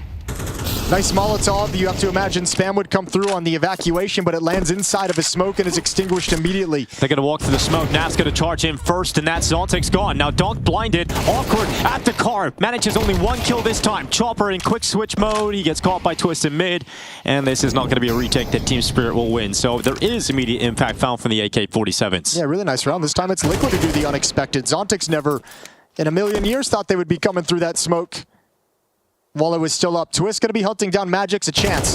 Essentially a death match. Magic's brought to 22. Liquid creep up to 5 rounds. They got to be careful. You obviously want to take this M4 away, but you're still early on in your TF, and you got a long way to go. You do not want to lose money to Magic's at the end of the day when you don't necessarily have to. Especially that AWP.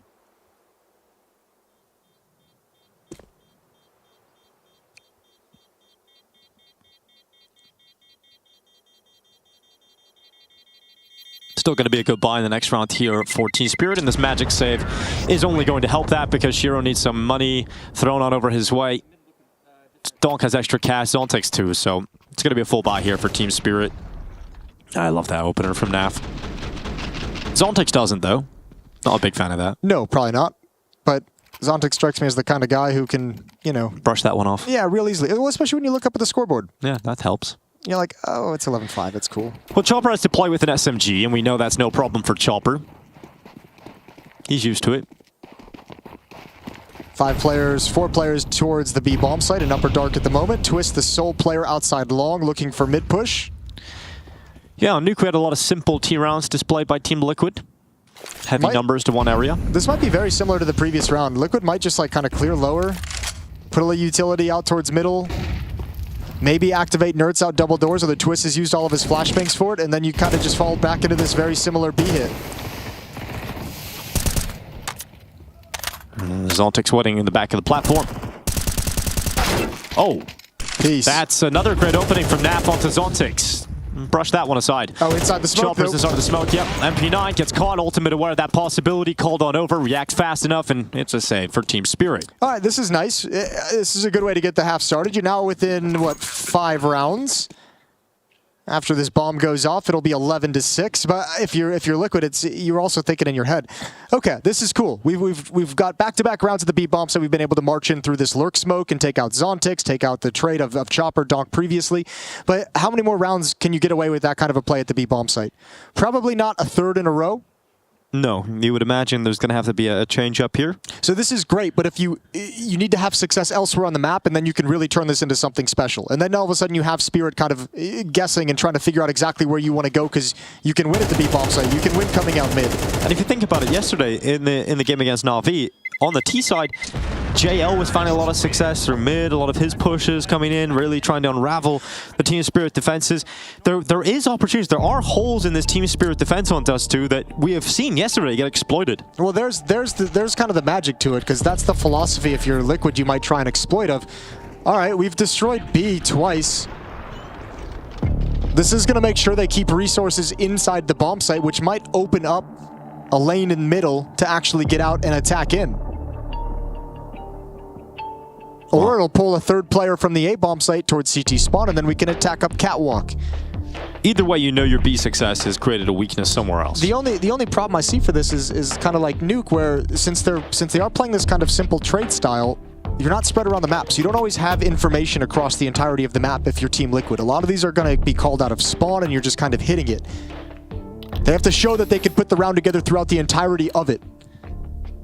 11-6, round 18. Because those B players have been repetitively hit, they're on SMGs. You know, Zontix only has an MP9 over towards B. Chopper's is the closest player to him with the same weapon. Nerds getting into the lower tunnels. Magix positions himself in pit. Feels like Spirit are just kind of throwing Donk wherever they think the attack is going to come in the next round. He just opens up over towards long A, now shifts back towards Catwalk. Yeah, Shiro Donk combined at short.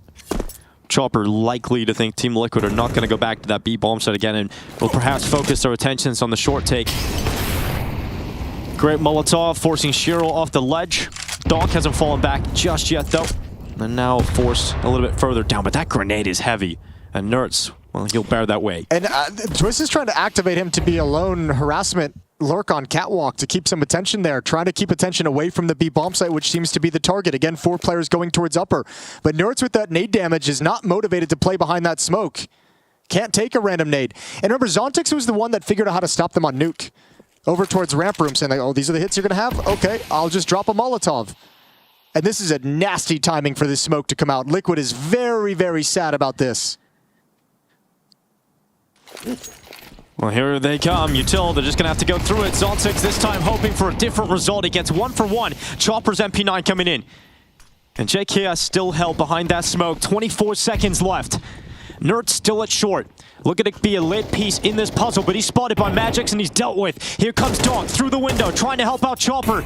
And he's pulling the attention away. They're not checking Chopper. That MP9 not good enough though. Donk comes in. Destruction on the double. JKS left alone. 5 seconds left. Not enough time. And Shiro catches him. It's map and series point for Team Spirit. And for Team Liquid, that spells elimination. And this is just a lack of depth in the playbook right now with Nerds' acquisition into this Team Liquid roster. Simplifying things has taken away the depth of it, and it's making them more effective in other areas. But now you can see this is twice now in back-to-back maps where Zontix has just been like, guys, you're never doing this again.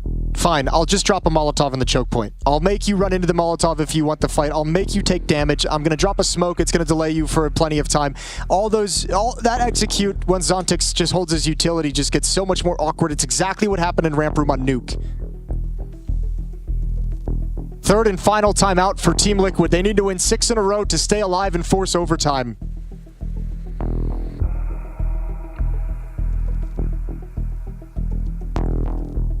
What a tough task.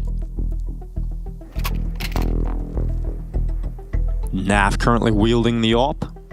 And it's all about that spawn. He's got the long spawn. He's going to go for that opening pick. Might be able to catch Magix. Actually, the first player up long is Chopper. The only player up long is Chopper. He gets that util out before Naf is able to punish.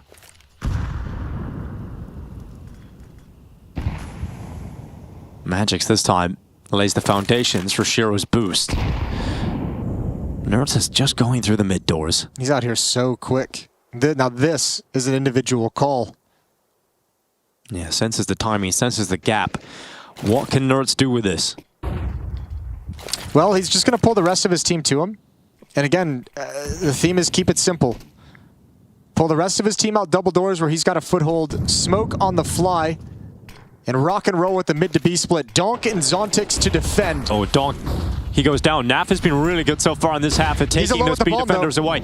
But yeah, look at Zontix pushing forward. Oh, Naf is ready for that kind of maneuver. Zontix to go down through the smoke, and the bomb is freed up to move forward. Look at the lurk over on Catwalk. JKS in a great position.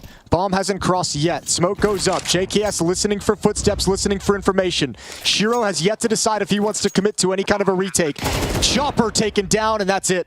Decision made for them. Shiro, will he expect JKS? Oh, he sees him. Didn't expect him, but JKS just finds him. is so sad. Yeah, he really He's is. so sad about that timing. He's been in a good position the entire round. Finally gets to the point where he's going to get that kill, and he looks away, and Shiro just appears. Yeah, that's rough. But that's Nerds taking an individual play, sensing a gap, making his way through middle and staying composed, not making a mistake, and allowing Team Liquid to set up around him. And then Naf with that impact at B. But if Naf goes down there, they lose the bomb in the tunnels. There's no one with him. It's the benefit of having Naf in a position like that with all of his experience and just understanding, you know, you get the 1 kill on Donk, you know your team's coming in from mid to B split, and you're like, the only play this guy has to make is push through the smoke. Other than that, my teammates will deal with them. So Naf just heads up, spams that smoke just in case, and happens to be right on point. 12-7. Money's starting to be a little awkward for Team Spirit. If Liquid win this one, the dream is still alive, and they'll have an economic advantage. But we've seen in this half already, Team Spirit are capable of winning rounds with MP9s in hand. Look at this crunch. Zontix and Donk gonna push upper. Chopper ready and lower. And we've seen this earlier on in the half. Naf to be put under a lot of pressure. He's going to handle the first, but he's being pushed, and Nerds has his backside covered. So the double opener for Team Liquid. Tough recovery ahead of Team Spirit now in round 20. Maybe even impossible.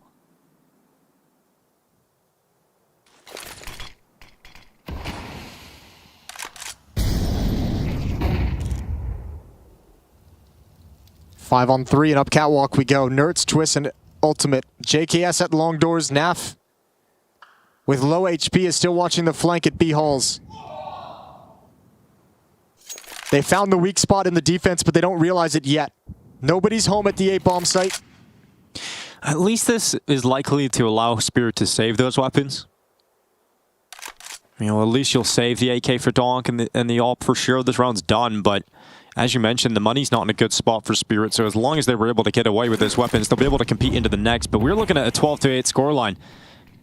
And to be honest, they probably could get away with saving everything, given Magic's position as well. He might be able to join his teammates. And there's no reason for Liquid to hunt. They don't really have a whole lot of money. It's only really built up on Twist, so you're not going to be ultra motivated. Maybe Magix comes in to try and find an AK-47. Upgrade, yeah. And Naf is low HP. But Magix just calls it off. Yeah, I'm going to prioritize just having a weapon and that Kevlar kit utility. There's quite a bit to save here for Magic, so he's going to get away. An 8th round for Team Liquid. The dream is still very much alive. It's a long way off still, but they're taking the right steps. Instead, Twist is going to have to call a wonderful T-sided half. They've laid the foundations for that, at least for now.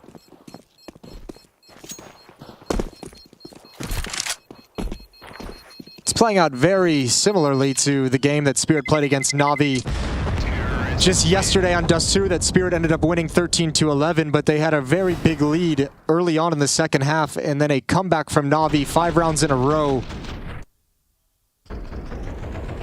to bring them back into the map. Liquid is embarking the first, second stages of that journey right now. They've won 2 rounds in a row. They've won 4 of the last 5. This is a good stretch. It's just, you've got no safety net.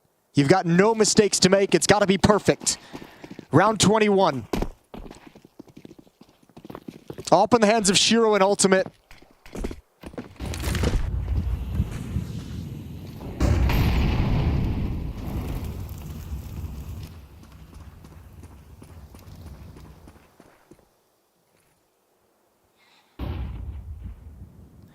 Donk daring to get a little bit more aggressive on short. Just waiting for a potential jump up as that smoke fades away, and he's going to get that opportunity here. Nerds, does he show his head? Flash comes up. Donk takes the step back at the right time. Magix gets caught. Hands busy as that long peek comes out from JKS. Twist having to retreat. Yeah. Donk stays alive. And we've got a chance here for Team Liquid to try and extend play, or Team Spirit to close it, because Shiro's ready to go. Off to peek long. It's Ultimate down, and it might be the ultimate price for Team Liquid. Elimination on the line, and Donk is the one to send them packing. Team Spirit not through yet, but they get through Liquid. They're into the final game today to see if they can go to the Spodek and be the second team ever to challenge for back-to-back titles here in Katowice. A lovely game from Team Spirit, and you had a little bit of everything. They encountered a lot of resistance, a lot of obstacles on Nuke. They opened up this series not looking like themselves, disorganized and frustrated, but boy did they bounce back. They remembered that they're the defending champions, and that pride carries them all the way through.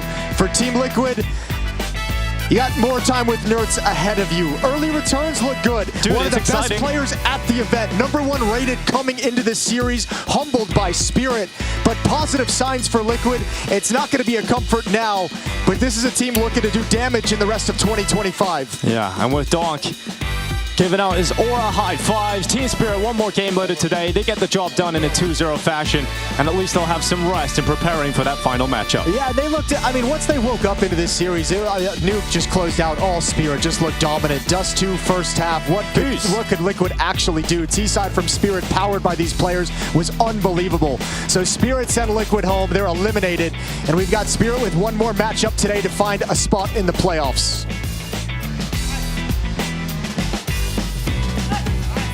Yes, indeed, Spirit take the win in their first game of the day against Team Liquid 2-0, closing it out on Dust 2 13-8. Feels like a pretty dominant series from Team Spirit. Never in doubt, really, that they would come out on top. I think when we're looking at the bracket unfolding and it's like Liquid has to go up against either Spirit or Na'Vi, you know, #1 and 2 teams in the world at the moment, both in peak form right now. Na'Vi actually taking down Spirit. It just feels like they're the big like Balrog in the room, ready to just take everyone out.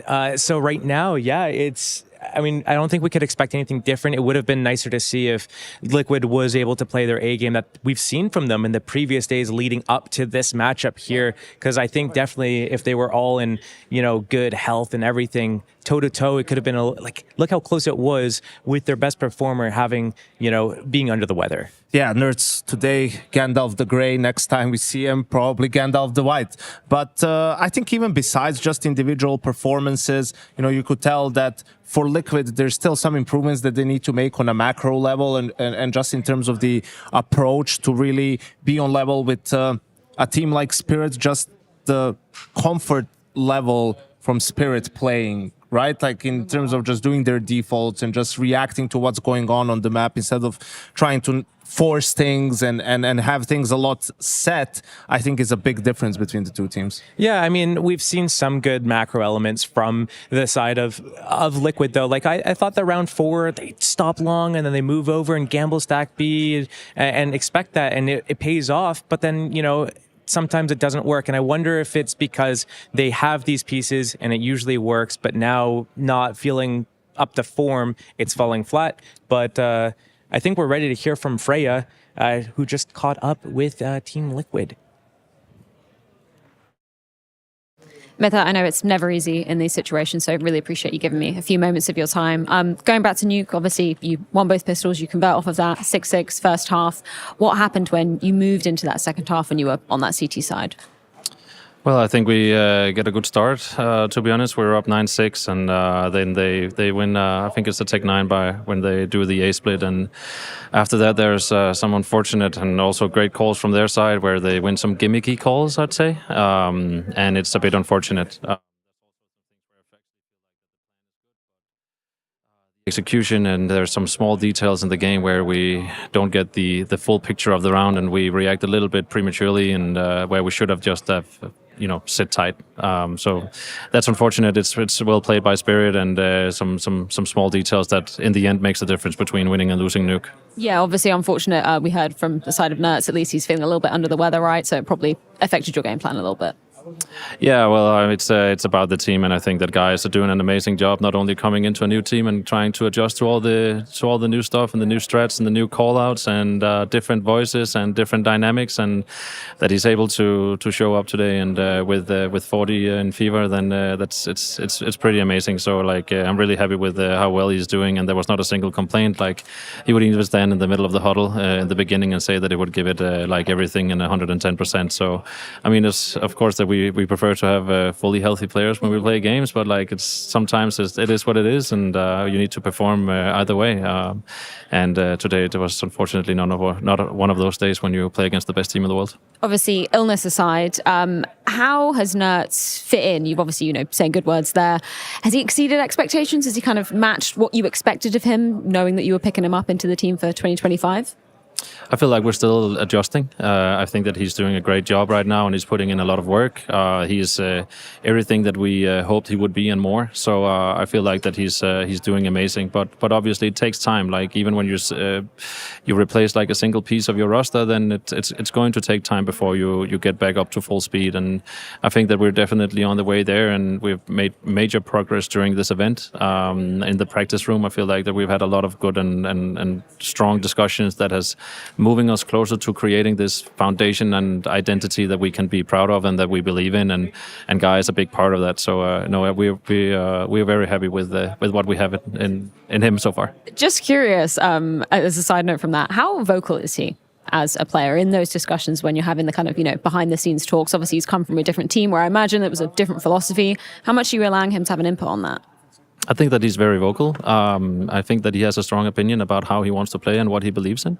And obviously, there's also some things that he's able to just get everything his way. And there's also some things where he needs to adjust to a little bit, where it's a little bit different. There has to be a compromise in everything. But maybe to an extent, I wouldn't even call it a compromise, because we believe in what he brings, and he has really good things that he brings both through the discussion, evaluations, and to theory. But he's also a very strong believer what we have here, and he's giving Ross all the support that he needs to call it his best. So I also think that's why we're seeing such a great performance from Ross, that he's really being able to set up a system between himself and Guy where Ross can also perform to his own highest level. So very satisfied with that, and I'm looking forward to see how far we can take this. Now, obviously, we're going to have to wait maybe a little bit more time compared to some of the other teams to see you guys in the server again. You guys skipping Cluj-Napoca. We'll be seeing you at EPL. What's the plan in that period of time? Practice. I mean, we have to sit tight for a while. We've been boot camping since the beginning of the season, so I think we haven't had a break yet. So I feel like that now we need to just quickly get all our players back to full speed and be fully healthy again. But then obviously practice. We have some really good things going here, and I know that Ross has been putting in a ton of work in order to make a system that fits everyone, and also with Guy on the team. And like I would say that we're still pretty far from perfecting that system, but we are definitely been taking major steps towards it. No, like it's pure practice, and we're just looking forward to get on the road again, to be honest. And finally, anything you want to say to all the Team Liquid supporters out there? Oh yeah, like thanks for all the retakes in the Discord server, of course. No, we really appreciate all of you. We don't always get time to answer all of you, but like we appreciate every single one of all the Liquid supporters. And I mean, let's go Liquid. Appreciate your time, Mitha, and we'll see you in Stockholm for EPL. Thank you. Thank you. And just like that, Liquid, unfortunately, eliminated. It was kind of what we anticipated. Janko, obviously with Nerds, having that caveat of coming in a little bit sick, not being able to pull off what we saw from him in the past couple of days on the server.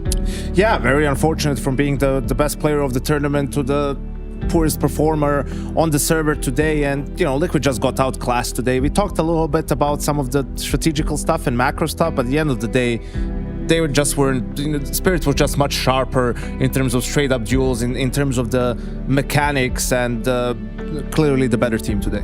Liquid's not making it to the Spodek, and that's not just a fever dream for Nerds. That's a reality, a harsh one. But they do have a few things that they can go back and work on, and they have the time now. We heard from Mither explaining everything about what's the next step, and I think there's a lot of good pieces that are working for them. I think they need to really hone in on the smaller things, the mistakes, going for these weird kind of gambling things, not in the sense of, I think their movements around the macro, the rotations are good, but just like the one person, I'm going to go and be a hero this round, those things aren't working out too well, and some overextensions are costing them greatly. Well, of course, Spirit, they're going to be advancing onwards to our final matchup of the day, which is advancement into the Spodek. And I believe Banks has an update of who exactly their opponent is going to be. Well, over here on the B stream, we had Astralis going up against Gamer Legion, and honestly, Astralis didn't put up much of a fight. Gamer Legion keep on coming through with some new players, some new talents, and making it work. Ash obviously getting a lot of credit for it, but ZTR, he had his moments of great leadership. Rez, he is resurrected in every single way, and this PR kid, young guy coming through, absolutely dominated them. I did the interview with Cadian, and not a lot of positives come from this.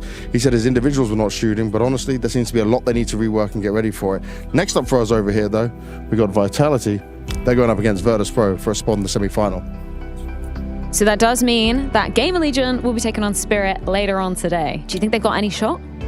I think so. Why not? They've been playing great. They've been surprising people all tournament long. Astralis yet to beat a European team this year. And I don't know what's left for them. Maybe the social media manager from Heroic. Maybe that's one person that they can still try and get to switch things up over at Astralis.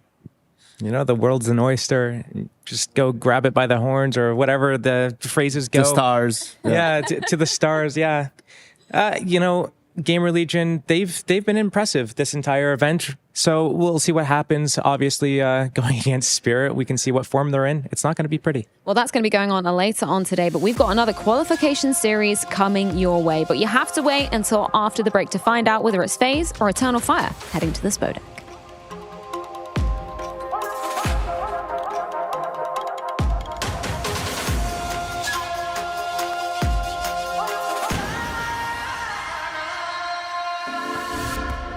Hi, it's Bob with Face It. The official broadcast is better than ever on Face It Watch. Yep, that's right. Switch it up with the POV selector. 4 angles, your choice. From the main broadcast to your favourite player's view. And it's available on the FaceIt app and Chromecast. But wait, there's more! Keep watching, keep winning. That's how we roll. Watch IEM Katowice while having the chance to get skins and FaceIt points. Look at this beauty. Change the channel and control how you watch.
Come play with us, dear.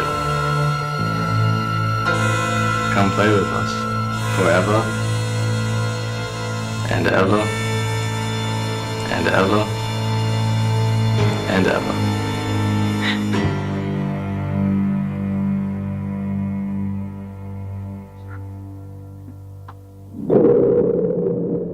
Hansi, I'm scared. It's just like Mr. Richardson said. It's like Bogdan's Law. It isn't real.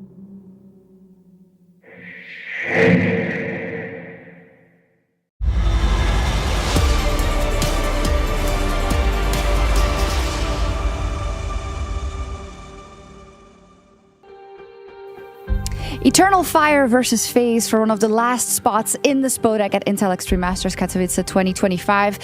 FaZe, an organization and a team and the individual members, even, you know, with the liege, that have been there many, many times. And Eternal Fire, an organization that has never managed that, but they have a lot of fire, no pun intended, right? And a lot of want to finally get to that milestone. Yes, they're trying to break through these big event playoffs or something that's eluded them for the majority of the time, finally breaking that glass ceiling at Copenhagen last year at the major, but weren't able to replicate that sort of a performance. They did start 2025 really hot, grand final at Blast. So today they're looking to, for the first time, make it into the spot. What is your gut telling you? We know it can be a big thing, right? That want of wanting to break through that barrier, but you also know from your experience as a coach that sometimes that last centimeter is the hardest, right, to bridge. Eternal Fire is the favorite if you look at, you know, the Vito and their team play, and they even have really good individuals, right? Xantares, Voxic, even Vicadia playing super well, but to get through to that point, it takes a little bit extra, you know, and the question is whether Eternal Fire is ready to make that leap. I believe so. I think also FaZe still figuring everything out with some of the new roles, new positions. They've been playing better than I expected, but it feels like this is Eternal Fire's time. Okay, well, final note then for FaZe, you know, it would be a disappointment if they're not able to make it to the Spodek. It is something that Elige really wants, that it's in that DNA of FaZe as well, right? So do you think even with it not being perfect yet, that fire that they have, again, no pun intended, but the fact that you can never count them out will help them eventually today? Absolutely, you can never count FaZe out, and I think maybe the way they can make it, I think Brockie is the wild card. Brockie can be the X factor for them in a series like this where things are going to be a little bit more chaotic, right, where FaZe isn't as well drilled as at this point as they would like to be. And Elige, absolutely love that he's been playing really well, even though it's early days of this new FaZe lineup. I think it's still going to be a very close game. Both teams have their opportunities, and yeah, just looking forward to get into it. Yes, hoping for a banger. Okay, a really important match for you guys today. It seems like where your level was really high and being able to take down G2 and Vitality in Copenhagen, or Blast rather. But here, it doesn't seem like you're exactly playing to your top level. Why do you think that is? I mean, when we came here, I was actually feeling good in game and outside of the game as well. I don't know why, but sometimes like I can shoot and perform good, but I feel good. Hopefully, we're gonna win today against FaZe. Really difficult matchup versus FaZe, of course, but the Spodek is looming. Can you tell me something about the shared motivation in this team and the fire, no pun intended, to wanting to make it to one of the biggest stages in CS? I mean, we really want to play in Spodek. It's a big dream for us, like no Turkish team ever played in there. And we're going to play against FaZe. We actually play better against like big teams like FaZe and G2 and stuff. So hopefully we're going to win today. We analyze them good. Hopefully we're going to win. Teşekkürler. Awesome. Can you talk to me about the dream of going back to the Spodek and what you could achieve with this FaZe? I've never had like a sick result at Katowice. I think the best that we've done was semis in 2019, I believe. So the goal for me is just to win Kato. I never have done it before, so it's going to be, you know, step by step, game by game, of course. But you know, there's still a lot that I haven't done in CS, and this would be, you know, obviously a great tournament to do it at. When it comes to facing Eternal Fire, some would say that in complexity, you might have solved how to beat them. Can you tell us something about that experience and bringing that into that match today? I mean, it's never anything super specific. It's always, you know, a game plan that you're going to have like per game. But I mean, I don't really know exactly how like the guys here like have like thought about them because I don't know like their history or anything. But at complexity, I think that we just had like super strong game plans where we were confident in everything that we were doing, from like the macro of like the CT side, and Finn's obviously a great caller on T side, so there's no problems there. But I was always like very confident like in my game plans going into it, and I'm also confident today for it, even though we haven't had much time to do a lot of prep. Lovely, thank you. Yeah, and that prep is going to be exactly where we started our conversation. But as you can tell, this is do or die time for Eternal Fire and FaZe. Somebody trying to get into that Spodek and somebody trying to leave a bigger mark in Katowice than previously. Welcome back, everybody. It is the Intel Extreme Masters. I do have Yanko, Josh. We're ready to go almost. So let's pick this one up with some of what Elige is saying here about maybe having the number for Eternal Fire. Yeah, I mean, they've had success against them in complexity, but I think Eternal Fire a little bit of a different beast this time around. Also had a roster change, bringing in Jota for Calix, and we'll see. Sometimes maybe things a little bit one-dimensional for Eternal Fire in terms of how they end rounds on T side, a lot of grouping up. We saw in the Falcons game that we did Falcons being able to exploit that to some extent, but it's very tough to go up against them when Xantares, Voxic, and Vicadia are playing well. Look, I've seen a tale of ice and fire happen before. It might have been made into a song, perhaps. It didn't end that well. Look, when I look at a team like this and I hear from Elige, for example, talking about how his CT side game plans have always been really good, he had to drag his team across the finish line when it came to going against Eternal Fire. It was when Voxic was playing his best A game ever as well, and he was able to do it with complexity. Now he gets to do it with FaZe, who also get to take out Eternal Fire pretty much every single time they play against them, barring like one time. So am I really expecting anything different from happening here again? Do we really think that Elige isn't going to be prepared mentally? So when I look at, Complexity being able to take out Eternal Fire, now FaZe is in addition to, Elige is in addition to FaZe right now, there's just no chance, I think, for Eternal Fire, no matter how well they've been playing, a week or two ago, or how well they're playing here now. When you said, ooh, what was it? To say that they have no chance, I feel like, especially for this particular matchup, like Eternal Fire might be the best Anubis team in the world, right? And luckily for FaZe, they're also with this lineup, they're undefeated, played it 3 times, but that's a big one for me, when you look at it, I'll give that map to Eternal Fire over anyone else who they go up against. So with that premise, for FaZe, it would have to be a 2-1. Can Eternal Fire steal one of the 2 maps? I think definitely so. Yeah, especially in a best of 3. We heard a little bit there about prep from the side of FaZe, and that makes sense. They'd have the later game last night. You kind of look chronologically about how that might break down coming into a matchup today when you've had less than 24 hours to get back in the server into an elimination game. So what might that look like for those that have been on the side?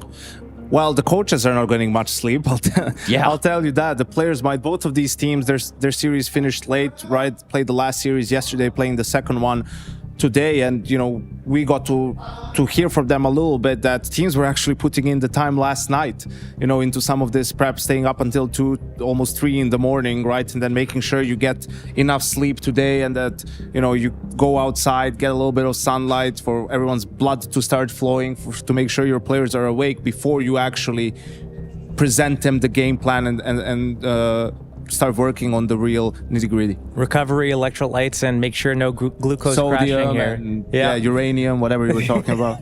Well, hopefully not some of that. But yeah, it's tough going in from such a late night because you don't even know.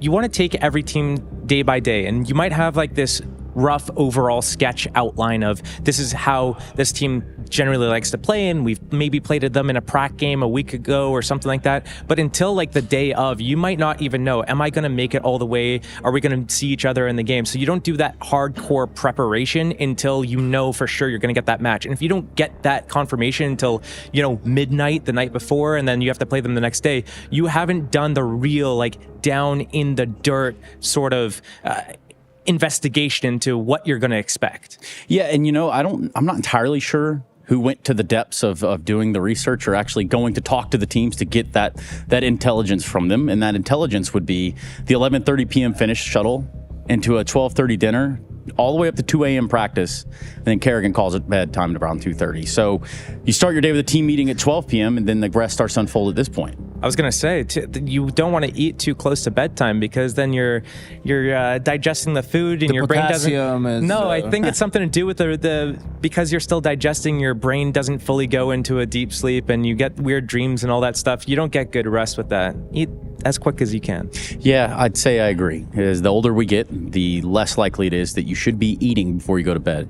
Not that that's here nor there. I want to talk a little bit about what to expect more in this series so much.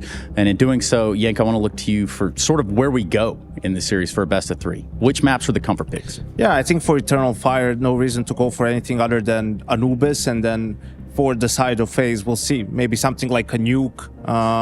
Still, obviously, change some positions, change roles with the addition of Elige to the team. So where their comfort pick is at, I think they're still figuring that out. Yeah, it's one of those things where FaZe was always pretty flexible in terms of map pool anyways beforehand, and now things might get a little bit spicy. I don't think they're going to be uncomfortable on Anubis, and they're going to let that go through. I mean, we saw them go head-to-head on Vitality on that a couple days ago anyways, so, getting some good reps under their belt, and I'd love to see some sort of Elige versus Anterra's mid-battle going on all game. That would be pretty exciting to watch, I think. And seeing what Woxic can bring to the table today, because he hasn't been silent about it, I can tell you that much. But those vetoes will be riding up here on the screen. What's up, Yanko? Yeah, 2 guys. I mean, 2 oppers that are a little bit wild cards, so to speak. Woxic actually being a little bit more consistent lately, but Brokey is one of those players that when he's having a good tournament, that's when FaZe tends to go all the way, really, and that's why I mentioned him as my player to watch sort of in this series. And yeah, no surprises here when it comes to the pick of Eternal Fire. I think easy for FaZe to see that one coming. FaZe picks CT side on Anubis, which is generally we see teams starting the T side on it, figuring that you can control the rotations through middle, through canals, do a lot of fakes and double fakes and everything like that. We've seen how strong FaZe can be on some of their executions as well. But yeah, the FaZe Nuke pick is pretty standard, par for the course, I think. So we'll get to see kind of a lot of those sorts of fights develop outside as well. I think this Xanterra's Liege fight is going to be pretty interesting to watch the whole way through. And where does it end up? That's the big question. Nuke? Nope, just kidding. It's Dust 2. Dust 2, yeah. I don't know, this matchup is, I think it can be really close. For some reason, you know, I have my brain is going Eternal Fire. You know, the roster change. They've been one of the teams that's played the best after a roster change. You know, went all the way to the grand final against Spirited Blast Bounty. Here had some good performances already.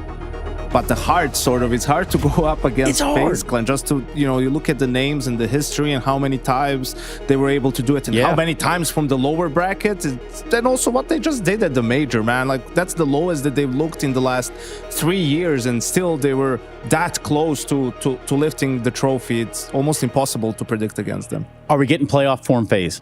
I think we're getting damn close to it. I mean, they weathered some insane storms over the last couple of days as well. Even that game against G2 yesterday was just so intense that it really builds on that resilience, and it gets you so much more accelerated towards your goal when you get to go into such tough, difficult games, and you get those reps with the new positions and the new player in that of Liege, who's probably picking up a lot of CT responsibility too. I also feel like if Eternal Fire is going to win, like Eternal Fire is not going to win a close series against FaZe. That's what I feel like. They're going to play from ahead and sort of snowball, but if it gets close, if it gets tight, I feel like that's where the experience from FaZe shines through. And Eternal Fire, one of their cons still, I think, in their game is they get too emotional at times, and then they can tilt and get too frustrated, and due to that, you know, the level of play sort of drops, even though they've been praising Jota as the addition for helping with that energy and keeping a good atmosphere.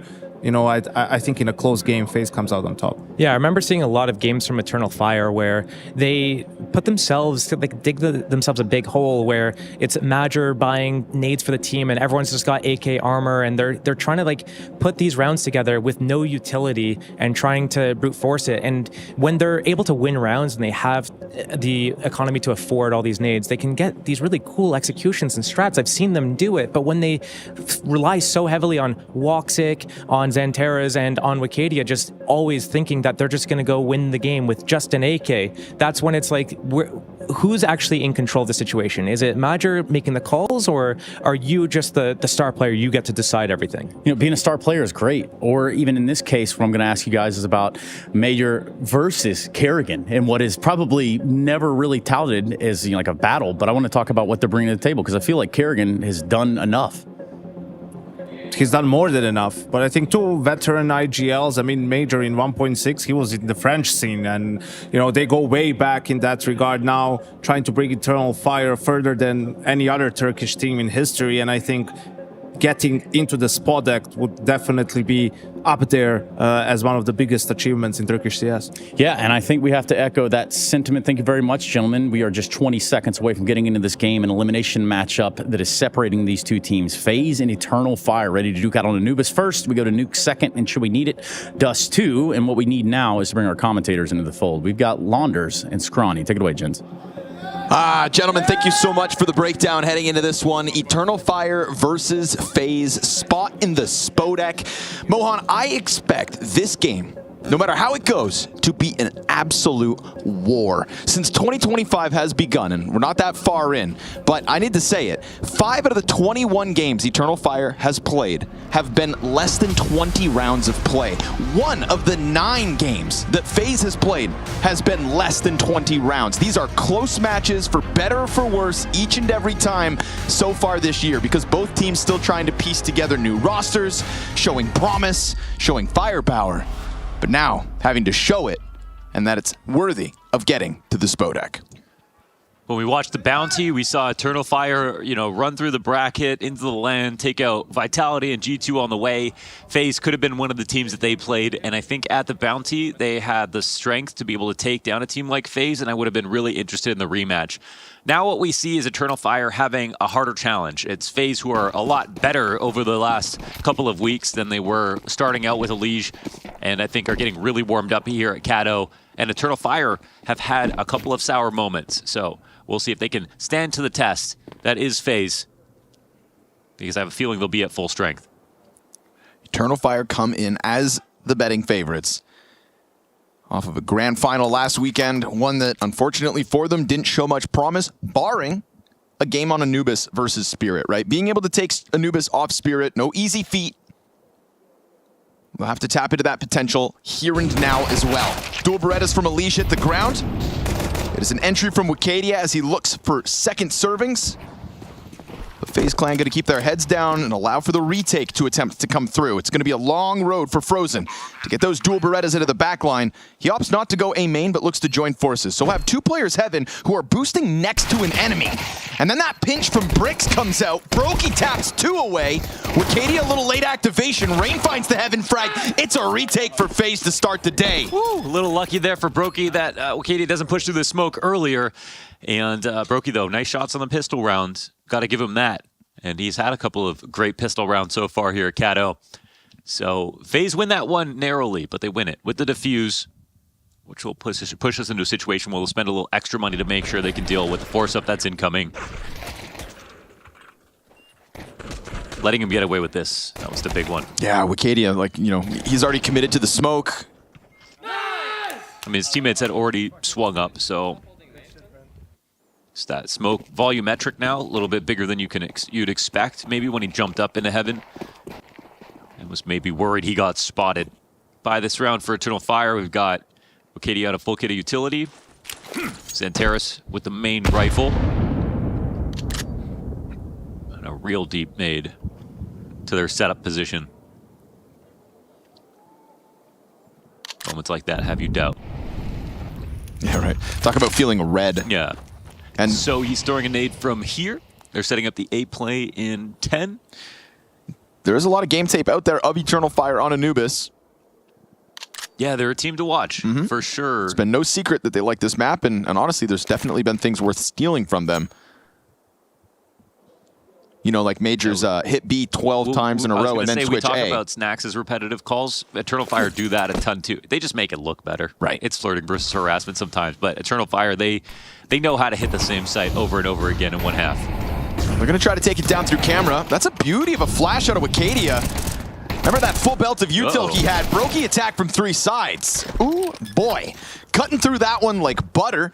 We've got the smoke behind A main. Wicadia versus Elige on smoke. MP9 gets bested. Ooh, and he doubles down. Okay, Wicadia, that's not just a supportive round out of him, but then just ensuring that the flank can't come through bodes well. Eternal Fire forced by right back, and it is FaZe leaving a little space out in middle. They get tripped up by it. A camera push that catches Kerrigan off thanks to the Wicadia flash out through the window. You maybe knew he was over there in rugs eventually going to throw nades, but you didn't see his nades coming. Cold's got to be a bit better than this, but the flash is everything here.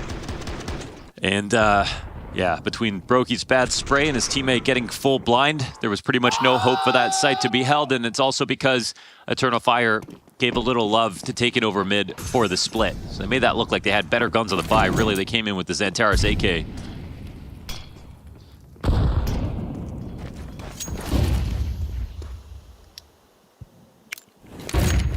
Oh, forgot to throw it.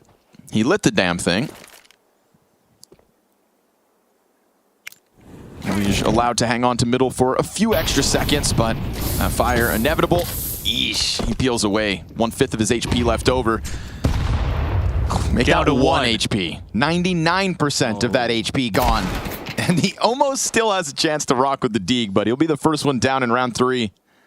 That's what you want to see from Eternal Fire, just great anti-eco protocols. They're ready to swarm on mid, but not before making sure everything's in place. Cautious. Oh, timing here for Brokey. He's been given chances, as have a few of the FaZe clan members, but nobody with a frag this time. You know, and oddly enough, yesterday versus G2, it was one of those things where FaZe were actually the victims of more half-buys than they were the victors of, right until the end of the game when they pulled one off as well. You know, one of these tricks that we always kind of allocate to FaZe's toolbox. That's a good point. It felt like it was because of G2, but now that we see Eternal Fire can do it to them too, it's something they have to work on. This was just a very cautious one from Eternal Fire. See that slow squeeze out mid, supportive util the whole way, making sure no hiccups are to be had.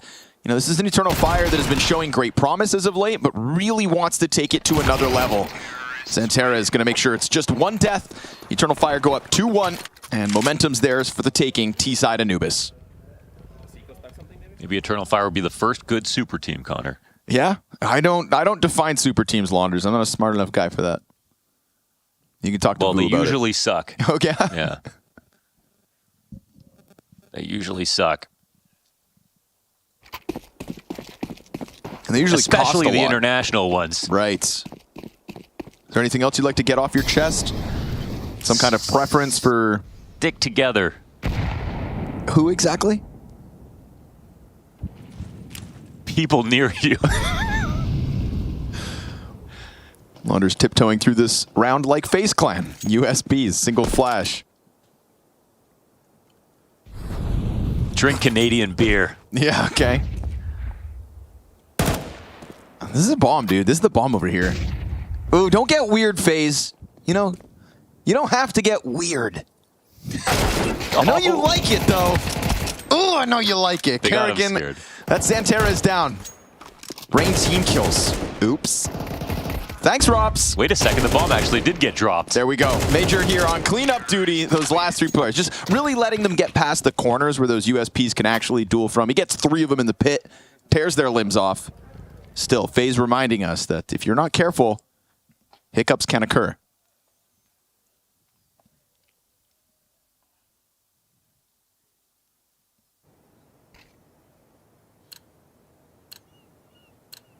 I have a photo of Xanteris on my phone. It's a screenshot from Blast when he was looking at his phone lock screen, and it was a picture of him in a big jersey. Sure. It's one of my favorite photos, but I can't find it. Oh. That's what happens when you take photos of all of us so often. Wicadia back into the rugs where he had already chucked out some nades, but right now bottom stairs push from Xanteris. And that's FaZe just kind of feeling out a perimeter, going for a cheeky 2-player peek, seeing what's up, what's good. What's nice is this walkout middle, I think. We've already seen Eternal Fire clamp down into the A-bomb site thanks to this same position and utility from Wicadia. So this is going to be a run back. This is where the force buy worked. It's the exact same strategy. 3 down from camera. And look, it works again. Wicadia finds the flash assist on Brokey. Slightly different positions for FaZe this time around, but it is going to end up in the same result by the looks of things, because that save's being contemplated quickly. We got a real read-based game plan here for FaZe, where they're expecting the extremity hits that you sometimes see out of Eternal Fire, but at the moment, this game, Eternal Fire are totally exploiting mid. For some reason, the recent Anubis games, besides this one, there hasn't been a lot of mid plays or splits, and I think they're hoping that this, it becomes the E-box, like late round E-box main split that Eternal Fire have been doing versus everyone. But you can see they're out of position when you've got one player running through Temple late to mid, and you don't need to win your duel when they get into camera, but you do need to see them so your teammates in the site can get organized. There's 2 players sitting behind default. That's the exact same situation that happened the last rifle round for FaZe, and they got overrun. Actually, what was supposed to be the anti-force buy in the second round, overrun in the exact same spots. So it's time those spots aren't even... Those spots aren't even really effective for holding versus a full-on A main hit, in that spot. So they're not really giving themselves a lot of outs.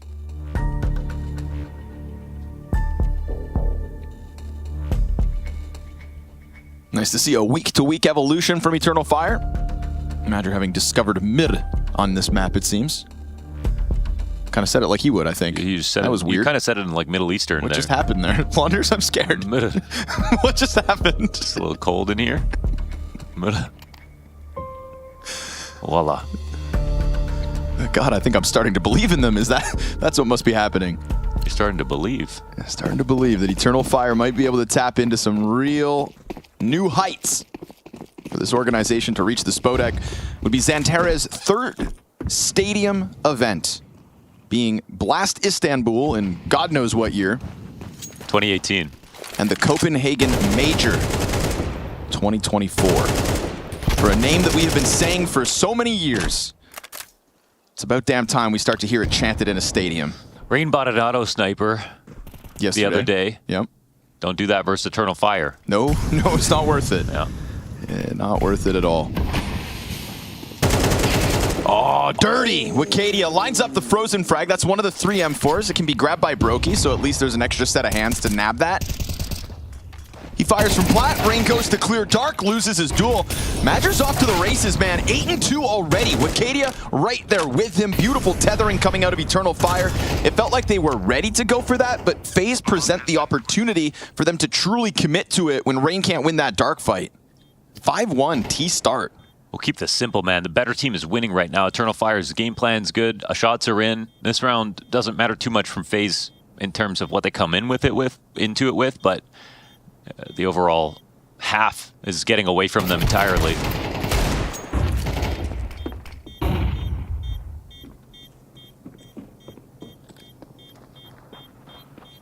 I love the map pool for Eternal Fire, but I also like it for FaZe. I think I'm really glad to see them banning Inferno, which is just not a good... The only reason they played it yesterday is because G2 picked it, but their debut in the follow-up game, they picked it, not working, so it's been a bad streak for them on that map, and the Dust 2 Decider, I think, makes more sense. How are you feeling about Dust 2 kind of becoming like the new banger map 3? I like it. I like it for sure. I think it's because of the way people are playing it, in my opinion.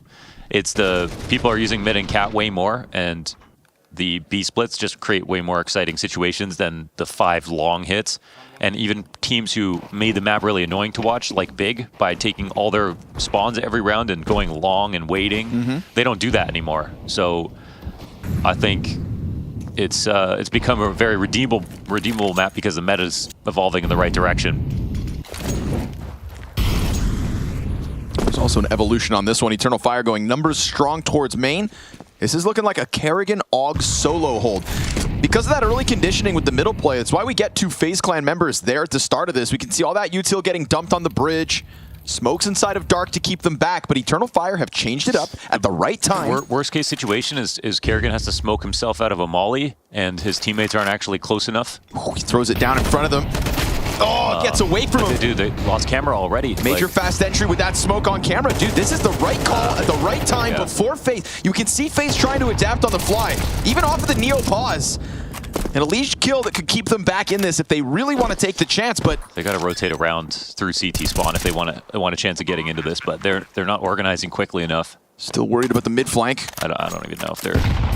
Got a kid on Elige. Okay, 3 up in camera. Grenades are not totally there for Eternal Fire. It's winnable, but you know it's going to still be ran with a risk. That opposite's back on Fountain into the peak on camera. That's Elige down. Do they save? They cut their losses. Let this go. 3 to stand for FaZe Clan. Eternal Fire, so far in this matchup, are 2 steps ahead. 100%. And yeah, it's another round. They condition them into believing now, okay, you're a little bit late to the game plan of, well, we're going to go mid on these splits. Now FaZe overcorrect, and they try to put 2 in middle to stop them from doing the splits, and then suddenly it's just a full A hit. Brokey's off. One thing that's changed obviously for FaZe is they had Rops playing A, and Rops is extremely good at pushing baskets by himself. I mean, sometimes with Brokey's support and everything, but they don't really have that comfort right now. They're playing from within the site. They're not holding on to both mid and A with like even support, and you want to take one passive spot in the A site, you got to be a stud that round to like really stop a full 5-man attack. So either get that information earlier or have an extra player in a better spot. But that's way too late once again.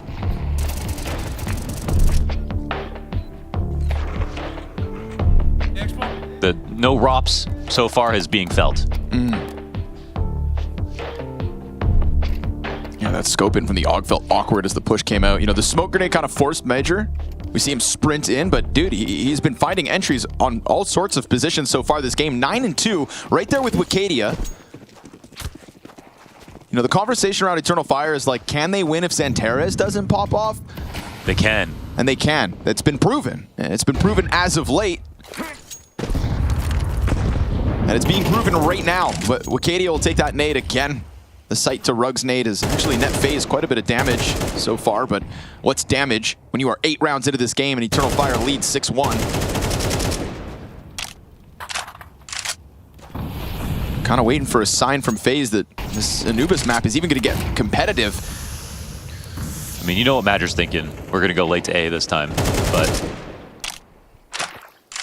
we'll see if, we'll see if they actually commit to it. They're walking up hold back here. Yeah, they're walking up E-Box now, and the double push. That reveals 2 positions. Now they can speed up towards E-Box. Nice fight from Rain. Catches Jota along the wall. Brokey's going to catch one into Dark. Misses his second shot. CT's on the fallback, but Magic gets a second kill. Then they both activate. Wicadia, huge moment. Catches both with headshots. Reopens the A site. That bomb's already inbound, and Watson can play it safe out from Rugs. That's time. He's going to dodge the CT by the looks of it, and so this round's right back on. Yeah, there's nowhere to go here but Rain, but except through the middle of the map. Woxic can really take his time clearing out the angles. Wicadia wins this round off his 2K from that push. Man, and FaZe. that's so great. That's so great from Eternal Fire though, because this time they go B this time, which I think FaZe are actually prepared for that late round adjustment with Brokey on the op. Madger getting his 2 kills though. 11-3, these entries. Yeah. It's awesome that it's Madger and Wicadia again. Rain has enough to win this clutch. Surely. He's got a Molly and a kit. Molly could block off the op from main, but he's got to find Wicadia. Oh, he does. Snaps down to him. And there goes out that Molotov, burning out what could have been the fountain hold. Woxic on the line, and Rain just barely into the vision. Frag grenade beyond him. No repeat from Woxic yet. Rain's waiting, and he'll take the op shot to the chest. Woxic is their closer, and Wicadia and Major are the 2 prongs to this assault at the moment. Yeah, that's amazing individual plays here from Eternal Fire to make up for FaZe being a bit more ready for their split this time around. And the fact is, they're not one note. Like, they go B, but they also have Wicadia in this really hard-to-find position late into the round. It could have been cleared, but FaZe were more concerned about, you know, oh, is Major going to multi-frag? What's happening over there on the other side of the map? Buys busted up for FaZe Clan. That was their best chance to give them just a little enough to work with. Now suddenly Elige under pressure. Bridge players already on this door, and what's he thinking about? Getting flashed through? Smoke's coming down on his supportive plays. Xantares locking horns with Brokey in the background. This could queue up Elige to catch him off guard. Yeah, it will. Xantares tries to disengage. Now, Madger, can he really bring it back? He's got the element of surprise from the corner. Elige is making sound on the fallback. Madger's able to spray down and track him. And so we get evened out at 4v4, and Woxic still holding dark. Everybody looks to set their eyes on A. What an impact play here from Madger, because he keeps mid at the same time. Man, what an impact have. Yeah. But yeah, this round 2 keeps eyes on it, keeps a hand on it. And now as Brokey gets drawn down, Madger is going to find the flank onto Kerrigan just like he did Elige. His activation's been great. Rain gets clipped by Woxic. That's an op still disengaged. Brokey's unable to get one, and so Jota should be able to plant this bomb before Frozen even arrives. 8-round streak by the looks of it from Eternal Fire. Everything but the pistol so far in this series has Eternal Fire stamped across it. Absolutely amazing half here from Eternal Fire. From so many different perspectives, they're playing with FaZe right now. Individuals shining through. Madger having one of his best games on Eternal Fire here. You know what's awesome? Mentioned not having Xantares and still winning. Here's a perfect example. Last time I've seen Madger go like this, you know when it was? It was for the qualification game to get into the Copenhagen playoffs. When he said that, you know, the stars weren't really coming online as he needed them, and he realized that if somebody had to do it today to make it happen, it was him. Are you saying he's a big game merchant? He might just be. But it's also the calling that he's come out with that I think deserves some credit. Yeah, then he just gets too much credit. It's unbelievable. He's doing it all. So we should save some credit for the 2 and 5 Xantares, or? No, we can, yeah, Madger can get it all. Okay, let's let him have it for now. Yeah. Because he'll also get the criticism if they somehow blow this lead. That's very true. Yeah, IGLs, if you can give him credit, give it to him. Yeah. Yeah. Counter-Strike giveth and Counter-Strike taketh. He said it was like playing against or picking between Mike Tyson and Muhammad Ali at the Bounty with Spirit and I think Na'Vi. But that was Vitality, G2 that he had to go through. FaZe were there as well.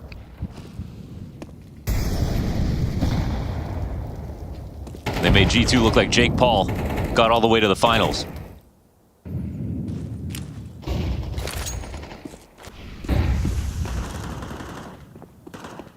It's usually been Xanterras holding back this A play, but the op could catch them off guard.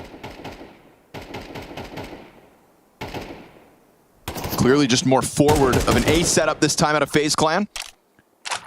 You know, they're going to be nervous about middle since that was the original conditioning, but if suddenly we go into a 4-player B split, I think this is just a T-half that Eternal Fire, everything looks fresh. And so you can barely blame FaZe for constantly playing catch-up. Kerrigan activates right into the op scope. Woxic's patience, well worth it. Now they can continue to wait. We hit 45 seconds. 3 members of FaZe very much committed inside B at the moment. Bomb is here outside of Long. Xanterras is going to get a double entry. That's his best round yet. Traded out by Madger. Everything crumbles in B. Eternal Fire, dare I say it, can do no wrong. Yeah, they're absolutely crushing here. One time that Kerrigan decides to push baskets again, like very few people can do it like Rops. And right now we've got even a even strength game plan between both sides and mid. They've been given love to everything. Brokey now in a 1-on-2 situation is thinking about it. A smoke in the hand. It's winnable. Madger's down to 28 health. Okay. He hits the headshot to Woxic. Low HP for the IGL. Again, smoke is the last option here if he needs to. Madger, of course, he's also a closer. Well, just sprinkle a little more credit on it, would you? Yeah. 15 and 4, Madger. Sorry, one more time? 15 and motherfucking 4. Up 9-1. What a beast, man. He watches all his teammates fall around him. He says, I'm not letting this second round go. FaZe still with nothing but the pistol.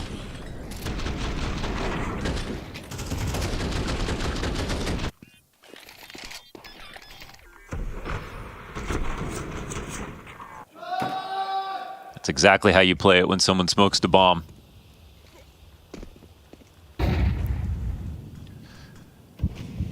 Yeah. I mean, FaZe playing this badly on Anubis shows they have problems. Collateral, dude. Choda's on the side. If you don't laugh, you're gonna cry. Ooh. FaZe are getting schmucked. They're getting mopped. And Woxic's right there to hold the bridge as well. I mean, that's a full buy. Is Neo able to just throw in the towel? Can we do that in Counter-Strike, or? It's dishonorable. I guess we have to play this out as a technicality, because you got to get beat down for the EF fans.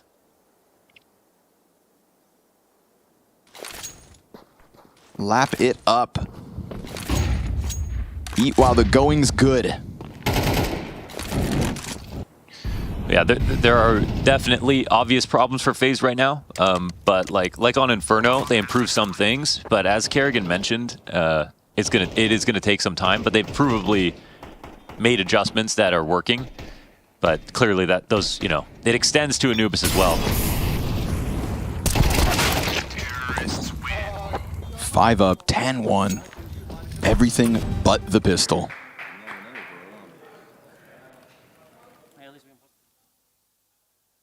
Now, I've seen a FaZe comeback, okay? Yeah. I've seen a few in my day. Yep. But this one just doesn't even feel like it's possible. This one, I think we'll have to wait till the second half, and I don't know if they can afford to do that. And if it was any other team, I wouldn't even have said the word out loud, but I mean, surely they need at least 2. I've also seen an Eternal Fire come back.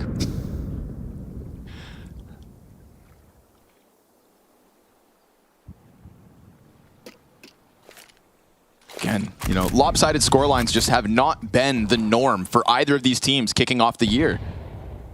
Eternal Fire have been doing a fantastic job of winning games, but grinding them out. And even, versus teams that we would have considered on their level, let's say 6 to 9 months ago. But obviously this is a new and improved, and at this point, constantly winning team. they'll scrape out those victories, and sometimes those are the wins that they almost mean more. Oh, that's a lineup I've never seen. What would you even call that? Bad. Out of bounds. Xanteras takes a nade to the head, Madger's right with him, so this pack has proven to be able to crack an entry when needed. And they've done it versus better weapons than what FaZe finish off this half with. We've got Frozen playing back plat, Thomas in hand. No rotations, and it's a long road as well, as the closest piece would be Camera. You better hope to God that Frozen and Rain can do something, but with Fire on Frozen's feet in a moment, that double dark entry that we've already seen Xanteras piece together, 1 round to go. It's coming at it again.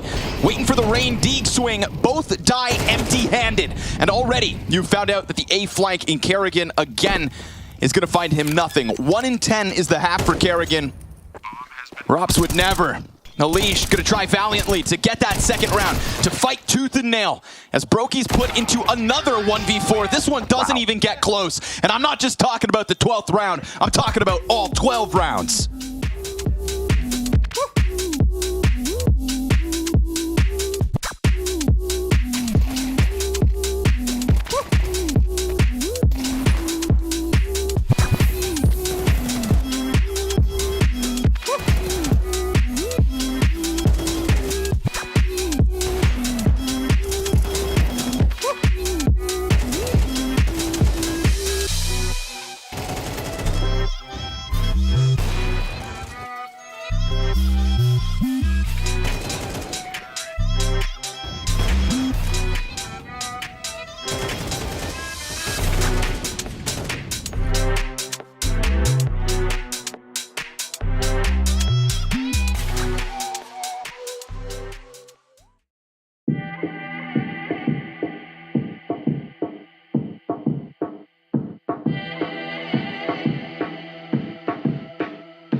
FaZe Clan looking like they may be here for a good time, because they're sure as hell not going to be here for a long time. Not on Anubis. That's what everything points towards, because this isn't one of those moments where we've seen close-fought rounds and a little FaZe magic sprinkled into a half that's just going their opponent's way. No, this is a total blowout, barring a pistol retake.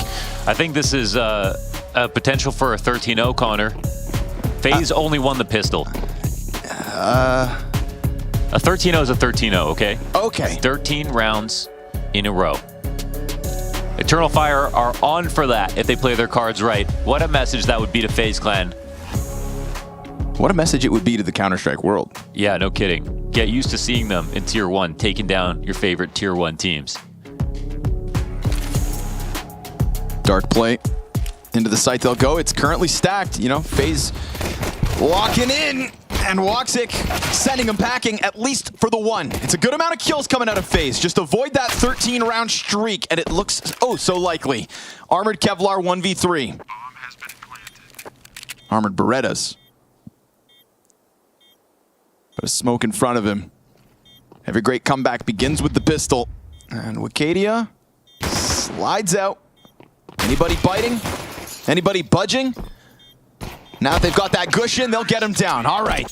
They break that spell. An 11-round streak out of Eternal Fire comes to a close. What would it be even funnier is if they only won pistols, Connor. If they lose 13-2 with both pistols? One worrying thing about FaZe for sure is like you think that'd be funny? Often they're getting ecoed. Yeah, I actually would. I actually would. You're twisted. I am. I think, yeah, that's maybe not something to laugh about, but I would be laughing. Also, I think for FaZe, it doesn't really matter. If this map's just like a total blowout, they still got good maps in the series. And we even saw like their game versus Vitality. We saw that FaZe are not thinking about that. Oh, careful. It'd be even funnier if they lost the USPs.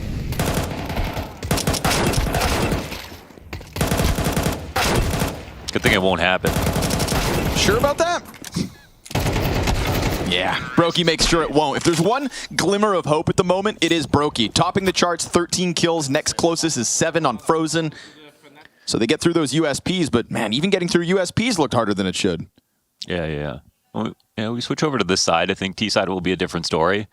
CT side, they have to find a better permanent solution because, like, you know, Rops is a star anchor over on A. That's always going to be an issue.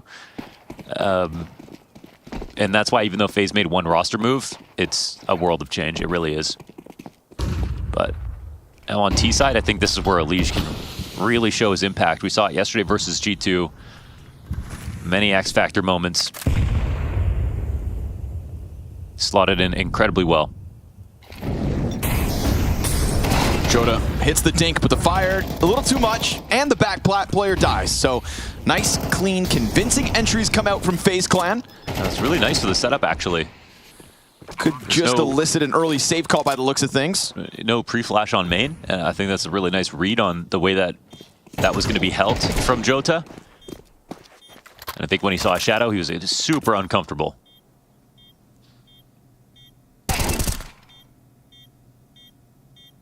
Nine maps played for FaZe in 2025. Only one of them has been less than 20 rounds.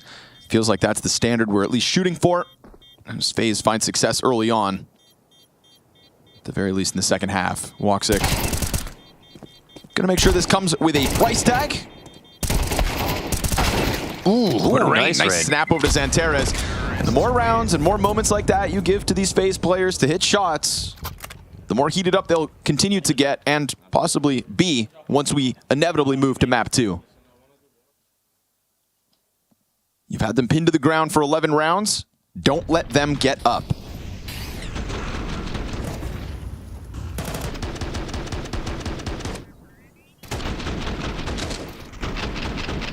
Ooh, that was a good adjustment. But I'm saying it could be a whole different story with the change of sides. It's just that FaZe don't have any room for mistakes anymore. Kadia tries to start off with some bridge attack. Again, you know, kind of maybe a sign of CT's wanting to make moves. Can't be leading 11-4 and just start shelling up.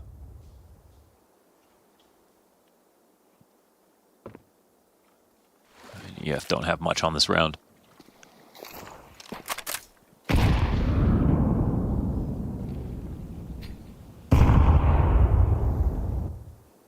Looks like that B stack wants to get activated with this flashbang. Having second thoughts, and honestly, it's a very tucked in Frozen, so he won't be blind. He's just waiting for them to come full swinging to come and clear him. Bomb's coming back this direction. Flash goes out as the utility lands. Frozen along the wall is going to have a fight. Oh, he loses. Ooh, he didn't peek. Madger, that is now an extra gun offered over. Wicadia is going to send a flash out into A main. Rain, he's ahead of it. The track not perfect, but still picks up Woxic. And Bricks to be held by a half-health Wicadia, who peeks out, catching timing on a leash. Be careful on this plant. You think he'd dive this? You think he'd get that wild? He did. Absolutely does. Fast camera fight, another. And Madger clears the last. That's the round that gets 12. Oh my god. Oof. No mistakes, FaZe Clan. That's the position they put themselves in, and they immediately lose to the half investment from Eternal Fire. They were hoping to do some damage, but they had ideas on both sides of the map, and look at some of these sprays, man. Not good enough. Dude, from the bridge peak, I felt like there was just something in the water. Eternal Fire signing up for unlikely fights and winning all of them. Damage on bridge, the B flash, the A main flash that could have been. But that heaven dive is just nasty. Creates enough of a distraction for the camera players to then also get hyper aggressive. I mean, the fact that he dives down before they even actually plant, I think, is the tricky part. As soon as they put that bomb down, they'll probably watch the smoke. But just 1 second earlier. Ferocious moves from Eternal Fire in round 16. They go up 12-4, and we have 8 map points.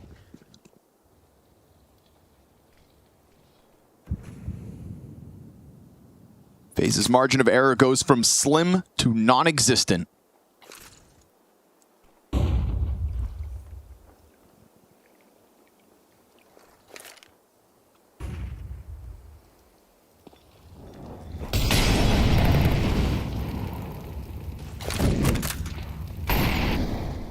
It's not the most convincing B-side setup, but there are 3 here. And the B-main press-up isn't there. Oh, Xanteris, first kill. Frozen responds back. Joda from platform now falls onto Madger. Oh, his nade catches one, but he peeks into Frozen. It's all a distraction. Rain had to run back and grab bomb, and you know Wicadia, he's going to follow this. Of course he is, because that's the mood that Eternal Fire have set. That's the tempo they've played with. And it is the clutch that Frozen gets thrust into that seems all too unlikely. Currently pinched. It's a passive Woxic, letting them grab that bomb back. Little dark angle to be jiggled on. Wicadia sees that he is committed to this corner. How the hell is Frozen going to fight out of here with 14 health? He won't, because Eternal Fire make absolute mincemeat of FaZe Clan at the beginning of an incredibly important series. FaZe, who offer fights so far 2025, always close, but not this time. Big opening statement from the Turkish players.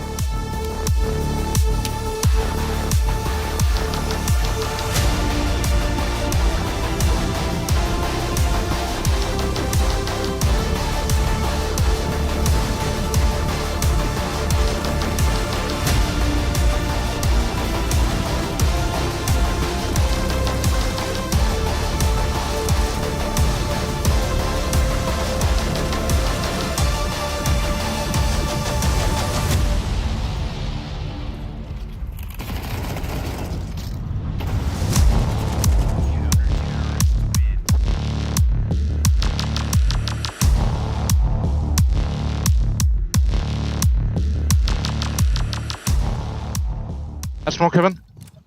Coming stage push. Come out of boost, maybe. One landing. Push me. Come. Yeah, mid drop. Taking mid for you.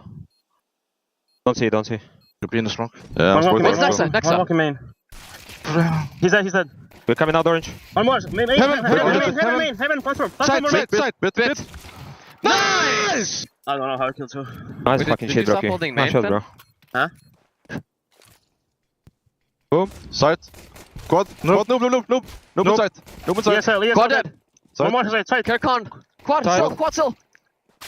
I'm planting. ESL, no? Or? No, kill the ESL. I'm staying sun. I'm playing noob. Keep it close, ESL. Nothing here.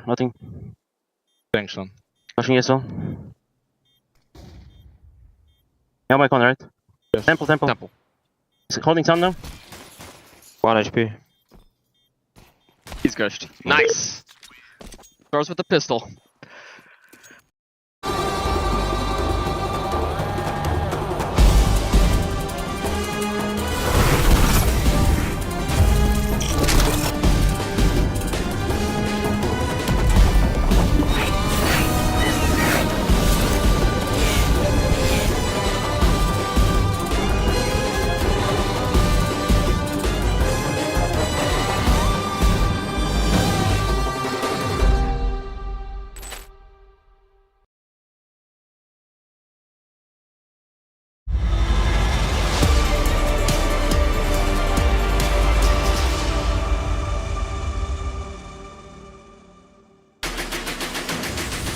Well, that's Anubis done and dusted. What a dominant performance from Eternal Fire, proving yet again that they're one of, if not the best team in the world on the map, losing the pistol round to kick off the game and then winning 11 rounds in a row, not dropping a single one, just a masterclass of T-side from Eternal Fire, from Major and his boys. Wasn't even the individuals necessarily carrying them, right? Having incredible performances. A lot of it was just from the tactical side of things, from the calling on the side of Major, from some of the preparation and some of the gaps that I think he must have seen around 1:30 a.m.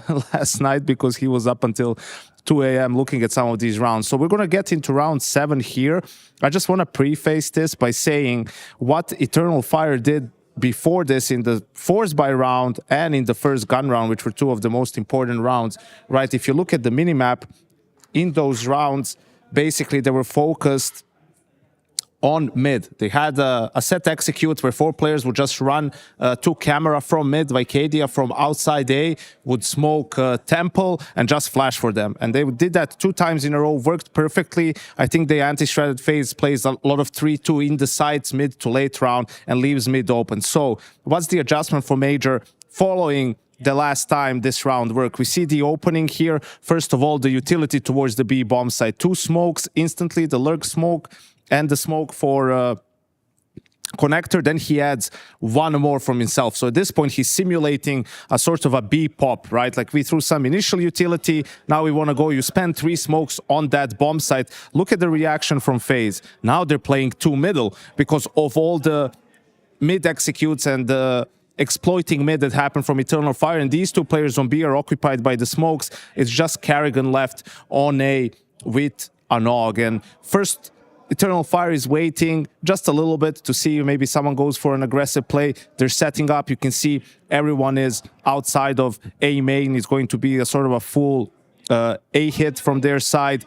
FaZe still occupied on mid, right? Trying to make some sort of a play, and Eternal Fire just pounces. 2 smokes, Molotovs, get the entry kill on Major, and that's another round done and dusted. And there was a lot of these rounds where Eternal Fire just being 1 step ahead in terms of the execute, finding 1 kill and sort of shutting down the bomb site, keeping FaZe completely locked out. And it was just an incredibly dominant performance from Eternal Fire on the first map.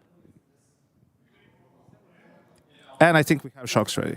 I got to chat to a downtrodden Neo for a little bit, and of course grilled him a bit on, hey, does this have anything to do with the positions you're still trying to figure out, specifically on Anubis on the CT side? And he said, yes, of course, every game is that for us now. This is what we have to figure out. We can't forget that Eternal Fire is an extremely strong team on Anubis specifically, but he said, we made a mistake. We shouldn't have started on the CT side on this map, and that's kind of on them.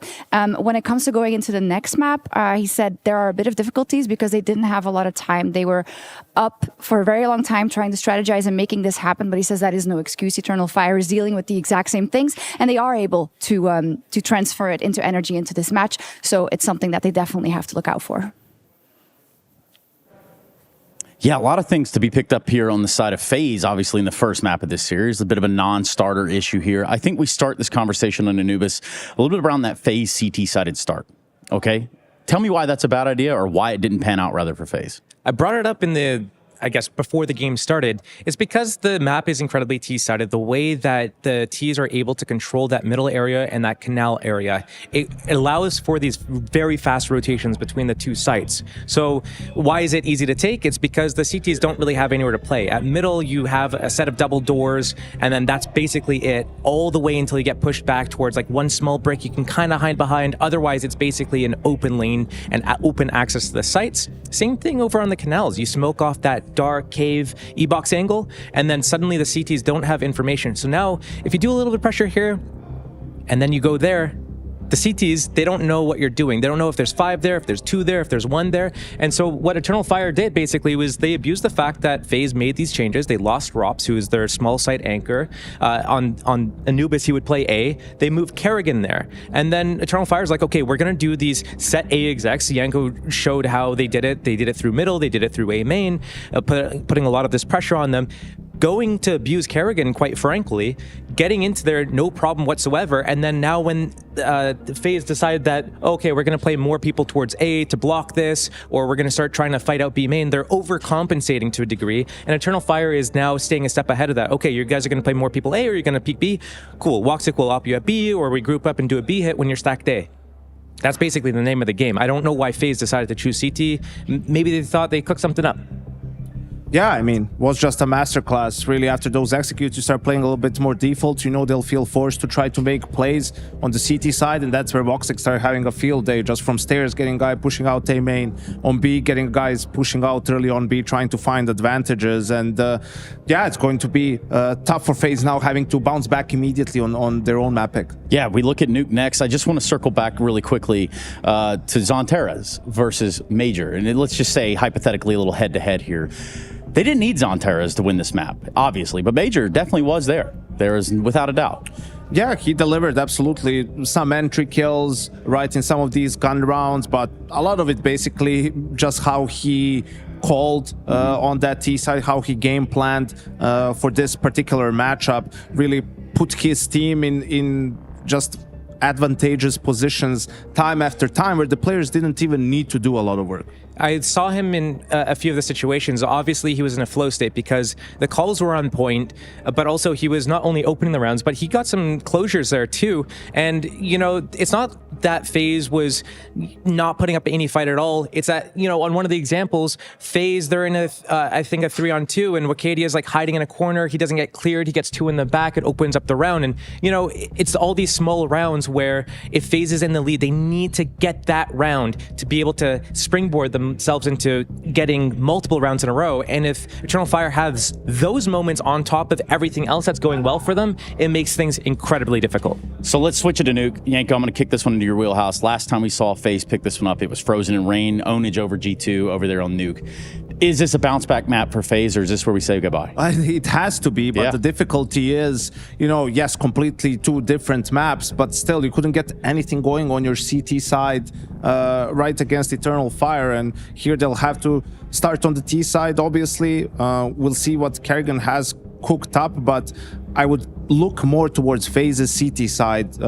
Josh alluded to it on a map like Anubis, losing ROPS, right? It seems like it's a little bit all over the place. So Nuke were Frozen sometimes. It now seems to be the ramp player, but a lot of times Brokey's there with the op, and Rain and Elise are sort of both focusing on Yard a little bit. So interested to see what Major has planned for this map on their T side. I think that's an issue for the second half, though, because when I look at this, it's they have to get a good footing on their T side before they can even think about, okay, how does the role swaps work on the CT side? They need to come out strong. Yeah, and FaZe cannot afford to have another non-starter like we just saw in the first map on Anubis, which is why we go to Nuke next, and we're going to see if FaZe can bring some sort of pressure here to Eternal Fire. Otherwise, it is goodbye and good night for them. We'll be right back after this. You're watching the Intel Extreme Masters in Katowice 2025.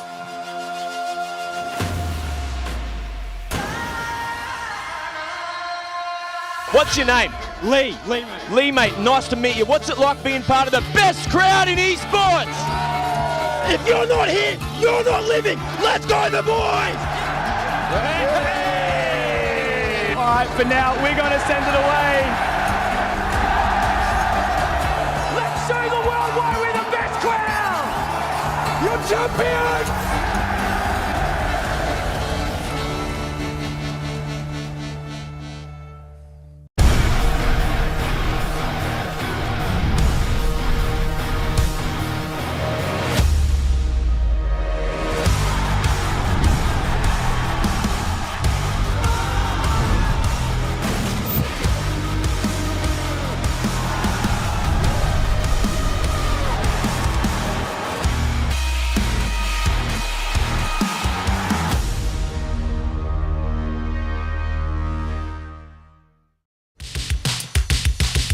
Oh, Benova. I do this all the time. I love shotgunning here. Grab the AK. That's a sad death for the guy. Yeah. Dude, it's hard. If you try taking it silently at mid, you just get shotgun in the face. Yeah. Stay in control. Swing. You rolled wrong. Yeah.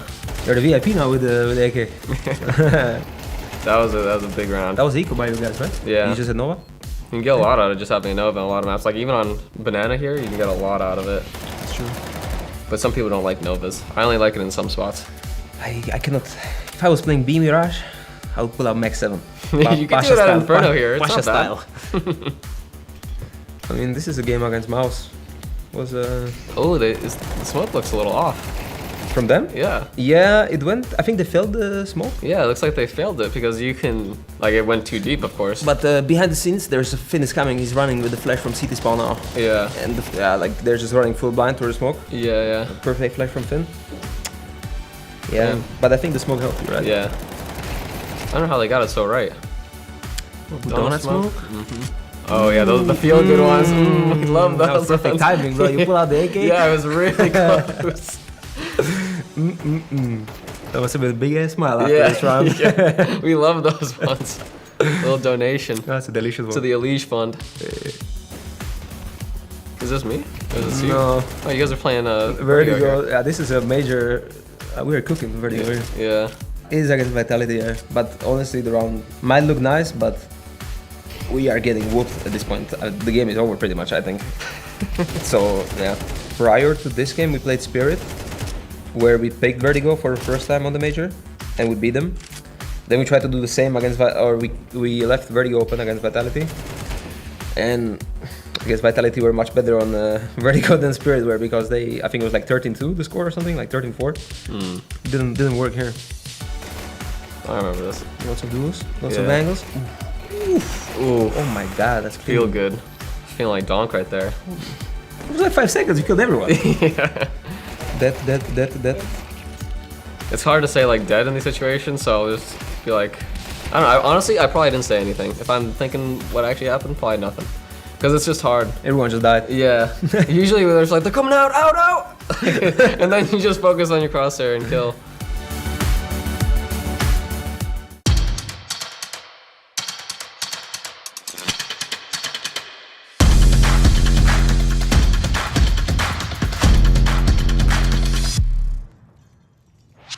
Hey Future Pros, stopping an A-rush on Nuke can be vital to your team's success. So let's look at the door molly, which is a staple piece of utility when playing the map. To throw this molly, you should always be the first one up the ladders to heaven. When at the top and while running, aim your crosshair at this point shown. There can be a bit of variance here, so don't worry about being 100% aligned, as you don't have a lot of time for this. Then keep running and throw the molly. Sometimes the T's are committed to the A-rush, so be wary of a smoke extinguish, as this will be a good sign that the T's are coming.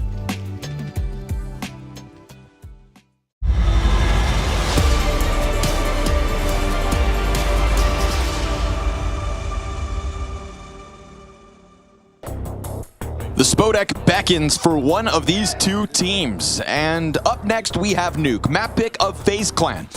These two cores have played on Nuke head-to-head twice since Katowice 2024, and both of those Nuke games went 13-5 for FaZe. So in a year where Eternal Fire are showing us the best versions of themselves, they're going to have to also do that specifically for this map, Mohan, if they want to cut FaZe down to size in a 2-0 fashion.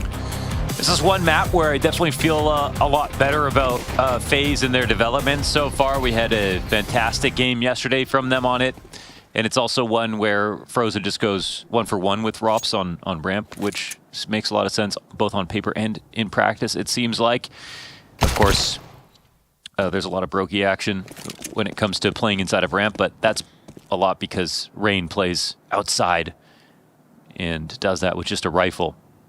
So as we start off, T side also not seeing many problems for FaZe. Oh, never mind. What did we just miss? Oh my gosh. Xanteris, what a three-piece. Was that 3 bullets? I don't know.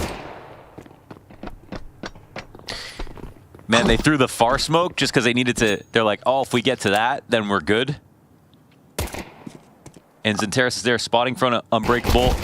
Listen, dude, I said that, you know, they all have to kind of show us a better version of themselves. We didn't really have to say Xanteris much at all on map possible. 1. Elige and Frozen trying to join forces. 2v5. Oh my god. 2v5.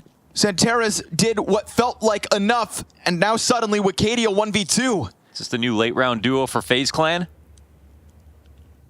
both with 2 kills each. Got to get that bomb back.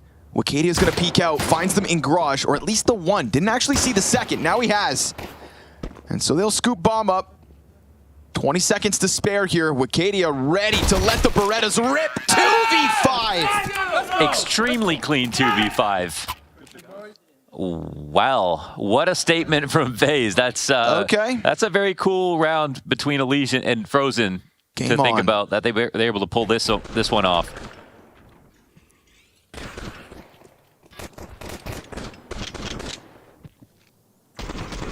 Every fight, they're side by side. But Launders, what did the 3K look like? Yeah, true. How did 3 players just die? Oh, okay. He just Elish stopped his jump, hit the ground, and Woxic tracked it down. I need to see that again. Man. Whoa. It's not feeling real at the moment. Whoa. That one didn't connect. Kerrigan over towards ramp, trying to be traded out by Frozen. CT's peel away. 2 players get back. We saw them win the pistol on Anubis, and then an 11-round streak from Eternal Fire. They're the most eco team at this event. Dude. This one could still be pulled off. If you can win that 2v5 in the pistol, you can win this 2v5 right here. Brokey closes the door, looks to go join up with the Rain. Trying to play open ramp. 2 to the right side. Brokey's gonna have to do everything. Too much of an ask. From a pistol round loss that seemed unlosable to a forced buy victory from Eternal Fire, this CT side responds instantly. And all kicking off with a Woxic Scout wallbang headshot. Look at this. Oh my God. What? That's a kill, folks. I'm gonna just keep it real with you at home. You're not as good as him. He's got to walk that one off. That and all the others. You know, that's kind of the state of FaZe right now. Like, Anubis fresh on their minds. You win the pistol, you recover. You know, any sentiment you build up with that 2v5 is just kind of stripped right from you. So they're going to try to charge out with some squeaky control, but vision for Wikadia. Then over towards the ramp, Jota insta-dink on Brokey. That makes his job difficult to continue on with that majority of the utility on his belt. And the bomb. No over-panicking scramble from Eternal Fire in the face of what is this ramp commitment down into the B site. A post-plant could look good for Eternal Fire. They're not even going to let that happen.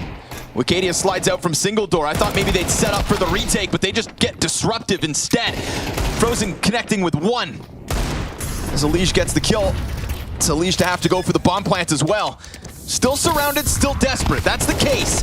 Oh, they'll find him in the flames. Frozen down to 17 HP. But he gets his hands on an AK-47, and he understands that this one's probably too far gone. He'll leave with that rifle. Eternal Fire, 2 rounds to the 1. Frozen's AK, a token of a chance in the follow-up. It's a nice push out of Decon. I think the timing on that, even though they smoke it, it's Eternal Fire who have full control of the perimeter of the site, so that smoke really didn't mean much to allow for the plant to go down. They're lucky to get it in the end, and that's all they'll have to their name on that one. Frozen with the AK forward, strongest gun here for FaZe Clan. Coming in with 1 smoke on Rain.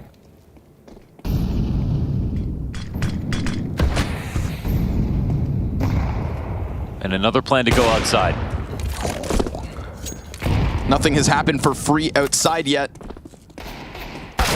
Nice shot out of Elige.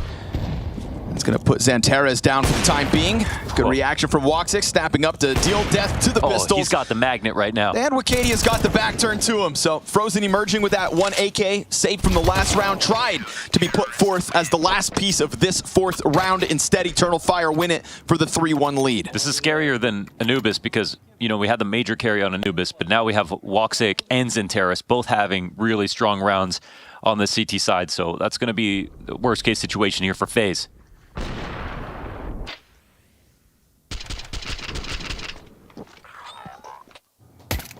Wikadia has an interview where he said, we don't really think of ourselves as underdogs no matter what the matchup. He said that before they took out G2 and Was it Vitality? B2, G2, Yeah. and Vitality, yeah. He said that before either of those games, I believe. So you know he was talking business.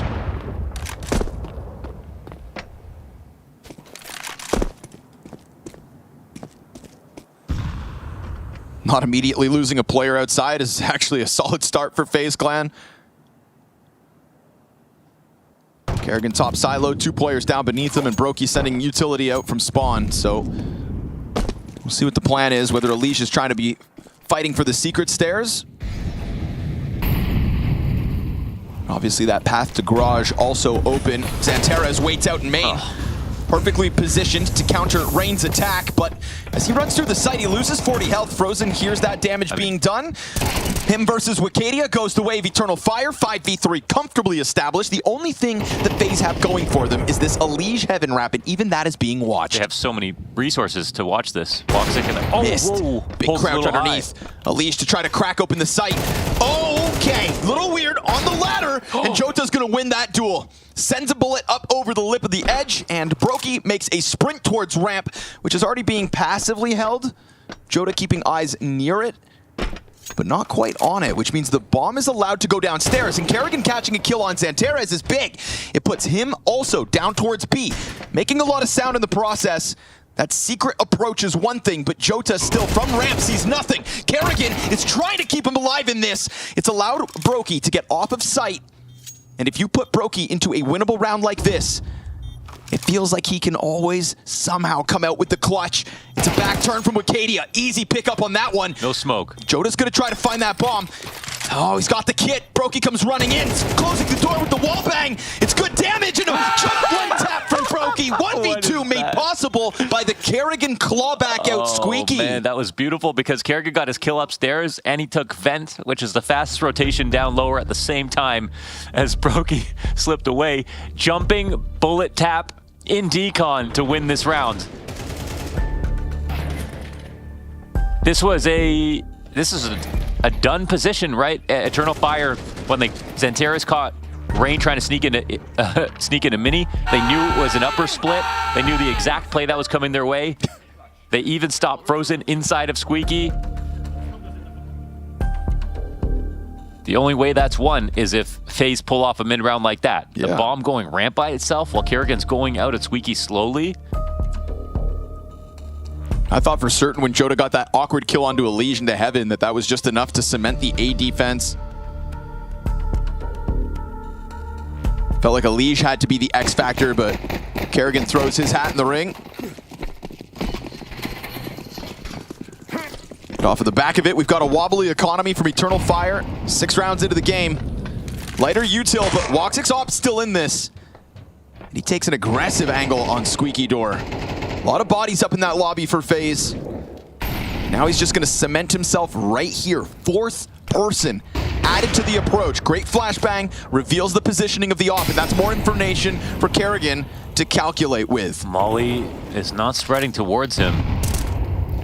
And they're maintaining vision, man. And you can see FaZe really want to think about upstairs in a second. But actually, Eternal Fire, not seeing anybody. Will rotate Woxic downstairs. Ooh, that wallbang on the mark, but only 18 damage. I feel like they're trying to weaken ramp right now. That'll be Jota's responsibility, and he is locked in with Xanterez boosted. Well, they walk back. Frees up Jota to move if needed. If this A defense feels like it needs an additional layer, then it would be the Heaven rotate, but with Wicadia still outside of main, this is going to be on Madger. A lot of pressure here for a solo MP9. First player out for free. Bomb drop doubles over to Squeaky. Madger somehow getting a second, and that opens it up for the Heaven walkout. Frozen looking for contact, doesn't know, but Jota gets the player behind him. We go 2v1, and Frozen looking for the clutch. Spots Woxic up the ladder, reloads good, but the op shot's clean. 4-2, Eternal Fire, hold that line. Oh, and it's the guy who rotated down first who was keeping vision on Squeaky to close the round in the end. And Frozen denied a clutch. That was a very difficult clutch to win, nearly made it happen. Madger 2K from up here, and the thing is that FaZe made a snap decision to take upper. They didn't have anyone on the roof throwing mollies, flashes, or smoke, so they came through low telegraph play, I think, after changing their mind from going towards ramp. And it might have been Jota who blocked the ramp play with a smoke or something like that. But either way, I think Eternal Fire got the round they were looking for. It's the round they were looking for and the round they needed, right? Had to be said. Money was low on that one. But who needed it more? You know, FaZe are also broke. Sure. Valid point. You know who needed it? Madger. MP9 top hut, no real support immediately. Yeah. You know, you're simultaneously calling for your players to come scrambling back in, but also trying to make sure that you don't let everything go for free. It was all the time that they just drained off the clock while they were fighting Squeaky, while they threw a deep smoke when they had the op there. And FaZe were thinking they were just groaning the whole time like, oh, you guys are really ruining our plans right now.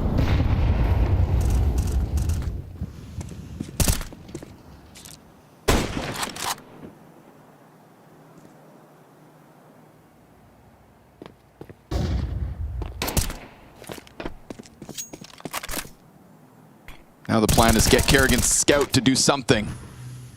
Or maybe this 3-player pop out from hut.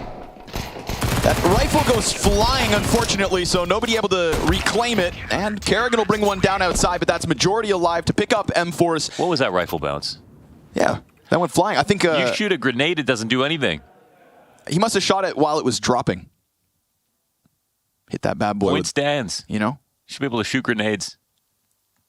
Like Arthur Morgan with the quick draw. Is that the fastest quick draw? No, that's the guy from Red Dead Redemption. Oh, okay. Fastest in the West? Them damn O'Driscolls. Darn rascals. Rapscallions and riffraff.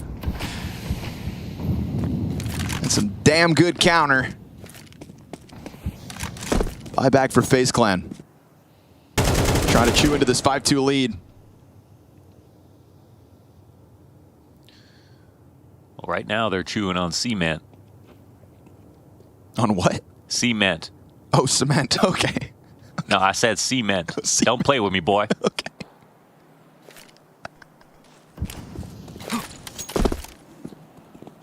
Concrete. Gonna try and slide a leash through.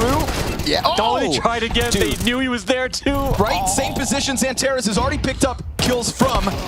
Oh, Woxic taking damage. That nade, will it find him? Nah, easy. Throw your artillery, so be it. Woxic just draws the line outside. 2 kills to the Opper. The fact that they know he's there, the barrel gives Elige all the info. I mean just confirming what he already knew. Rain killed him, or he got killed by Rain doing that play before, and then they just were like, okay, well, the tactic is everything. They know he's there, they blow it open, but Elige just can't get deep enough. Frozen gets blown away by Jota. Sneaky little MP9 corner positioning. This can't be no kills here for FaZe on this round. And Eternal Fire have met their quota already. Nice. 5 rounds versus FaZe in the last 2 head-to-heads on Nuke specifically. 6 already, 8 rounds into this game. A CT side that is showing its ability to hold. You know, Eternal Fire might make some kind of history by making it into the Spodek, being the best Turkish team that we've ever seen. But the question if they win a game like this and after the last week is how far can they go in playoffs? You know, like they're not just, you know, it's like when Mongols made top 8 at Shanghai, that was already an achievement. But it was like, okay, how long, you know, how far can they really go? But Eternal Fire, man, they've taken out some of the teams now that they might have to, just in a new situation. Big scalps. They've shown they can take down tactical teams. They've shown they can take down teams that feature star performers. But with Tech 9s and a good amount of flashbangs, A-Site's under question here in the 9th. Jota out from heaven. Always good to save the day. Bomb hits the ground. Brokey swings out from hut. He's got these 2 players pinned where he wants them, but he just doesn't have the weapons really. And so Zanteris comes out with the headshot to close it. 7-2 Eternal Fire. Every part of the game plan, every idea totally crushed right now for FaZe.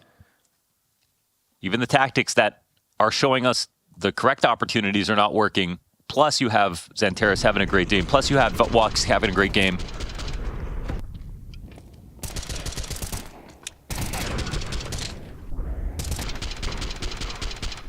I mean, Rain doesn't even have a kill yet.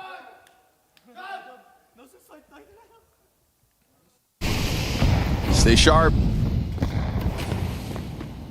FaZe stay constant on this outer play. Back to Xanteres. That is his 5th successful opening kill. 5-0 in opening kills is Xanteres at the moment.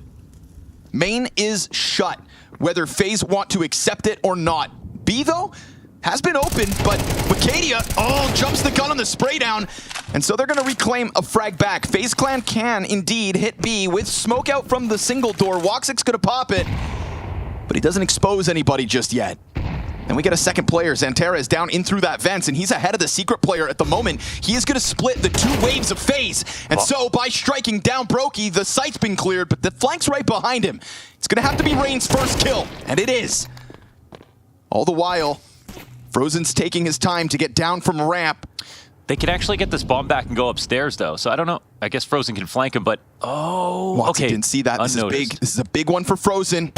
No scope! Oh, he checks it. And to be fair, he checked it a little earlier too. But you can't help but feel bad for Frozen here. And now Rain with his first kill of the map has to now 1v3. Cross held, instant kill. Madger showing levels. This is no bomb plants in the last 5 rounds.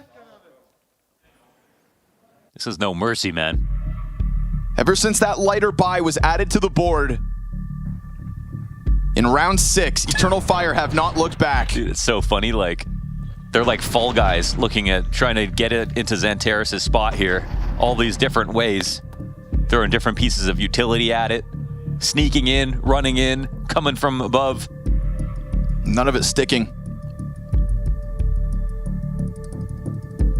Xanteres was not a part of the conversation back on Anubis. Didn't have to be with the way that Madger and Wicadia were playing. I mean, there weren't enough kills to go around. Dude, Xanteres was negative in that map. He's 8-11.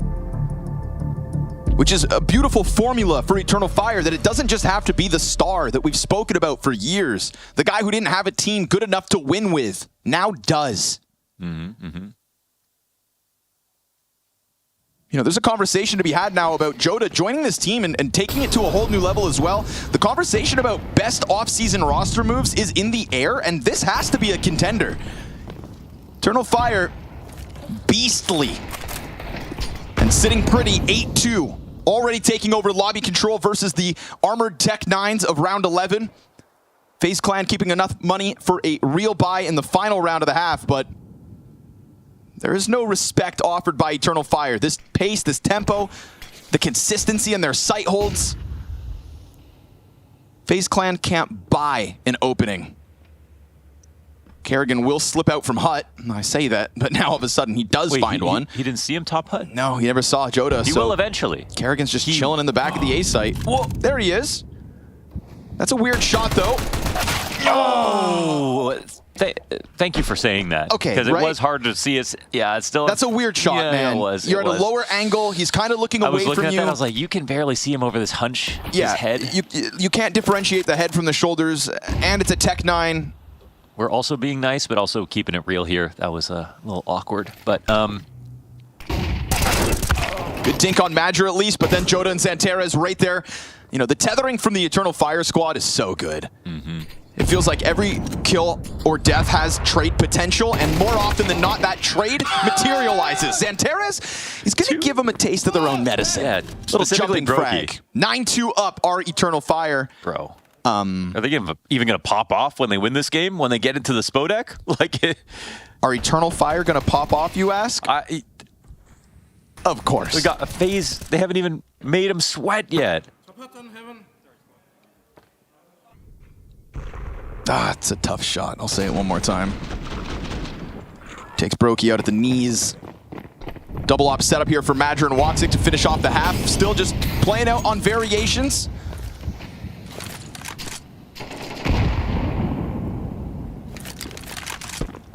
Top silo held by Elige. Woxic sending bullets over. That'll get Elige to disengage. Rain down to secret stairs, or no. No, he's trying to path through garage, and he's trying to chase down that one confirmed opper. Oh, they get away from him. That's so annoying for Rain, because now Woxic will just come back and watch outside, but Rain did see the side of him, right? Yeah, for sure. And Woxic didn't seem to notice. No, definitely not. So if Woxic's not careful and gets caught out here, outside of the doorway. God, it's a matter of timing. But Rain's also hoping that Xantares would back up with a little bit of A pressure. I doubt Xantares comes around to outer. Missed Molotov on that A play. Problem is, FaZe are going to have to do something eventually. Woxic such a good perch. You can go back, check outside once in a while, but none of this utility is actually disrupting the A site defenders. It's got to come down to Rain. Top hut peek's good for Wicadia.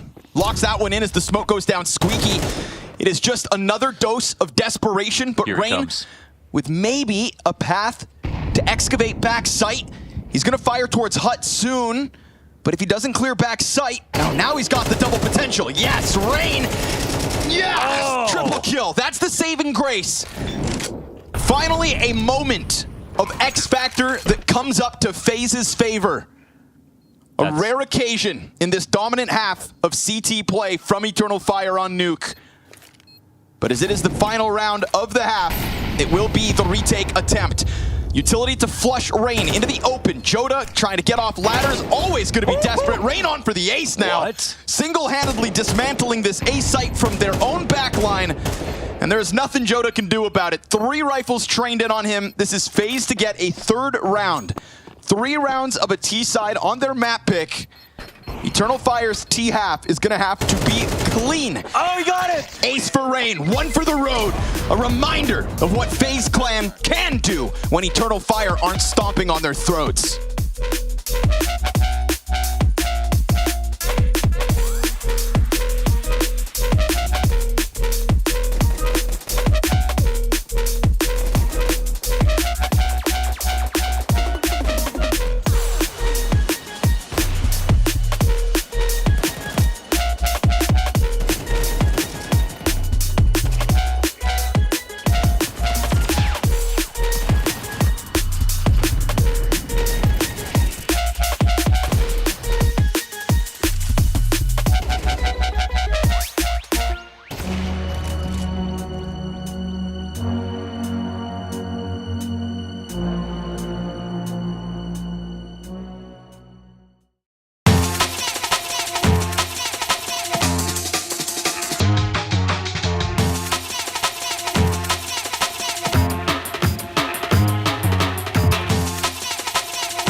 The star of Eternal Fire shines bright throughout that first CT half, but it's an ace for the road for FaZe Clan.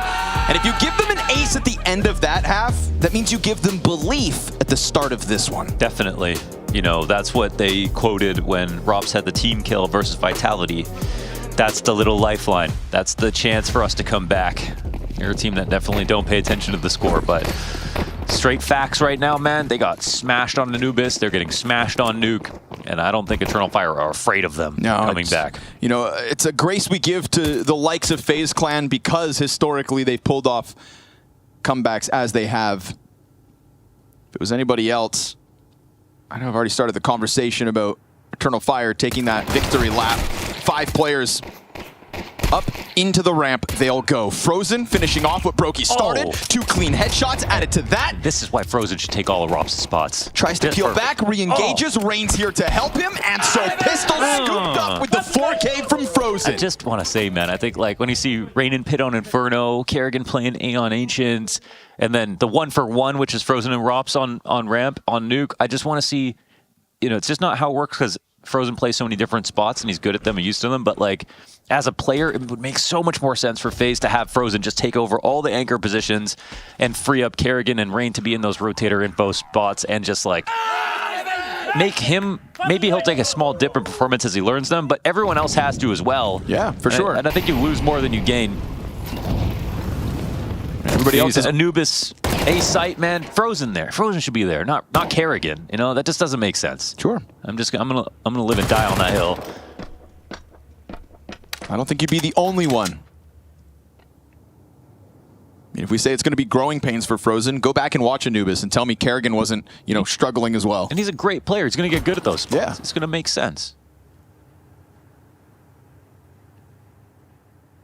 At least we get to see it here on this map. Frozen on ramp, stepping into Rops' shoes well. Clean up duty, all his. Starting to rack up frags with the 4 in the first round of this half, 3 in the follow-up.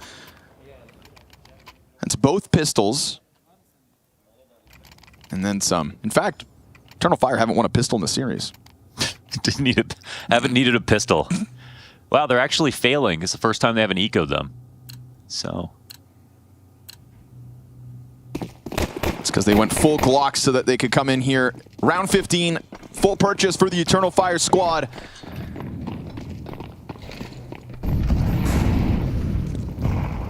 Couple MP9s sprinkled out there for FaZe Clan. They'll boost one up into the ramp room. That frees up Frozen to support elsewhere as needed.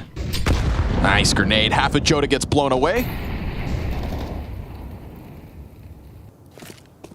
You know, unfortunately, that first half of play was a very, very empty half. If you are Rain, I think that is going to have to change as he takes over to the CT half.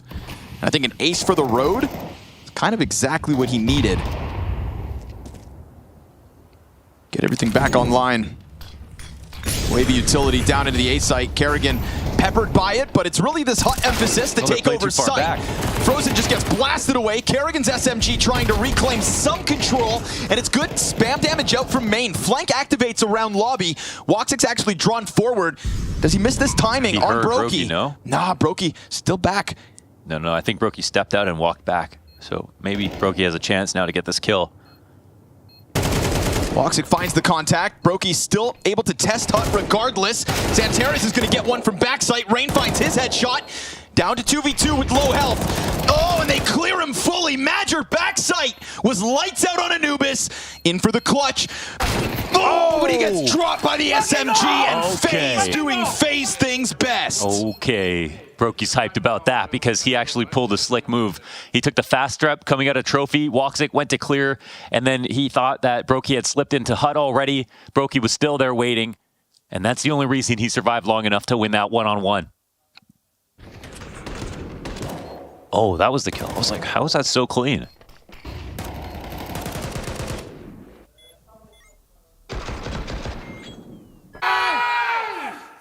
Fucking go! Fucking go! Love to see that energy out of Brokey. It's rare. Very welcome sight. Saw it from the pistol. Rain right back at it. Full buyout for Eternal Fire to try and test out her. You've met your maker. Rain gonna keep that pressure up as Elige will be dropped. It's still a comfortable looking 4v2. Look at this. Rain has 12 kills, dude. He ended the half, round before last, 1 and 11, and then got an ace, and now already has 12 frags. Completely recovered this game. Woxic dropped out of this. Madger trying to creep around and ramp, but doesn't have bomb control. You have let FaZe get online. No close versus the clan is ever easy. Not even like, he was 0 and 11. Rain was 0 and 11 in this game. Never give up hope, guys. Not even when you're 30 plus. Rain's not there yet. No? I'm older than Rain. And I'm 30. Let that sink in. Genetics are crazy. They build them big in the mountains. Yeah. Why? It's because they have to carry mountains or something? Yeah, dude, boulders and something or whatnot.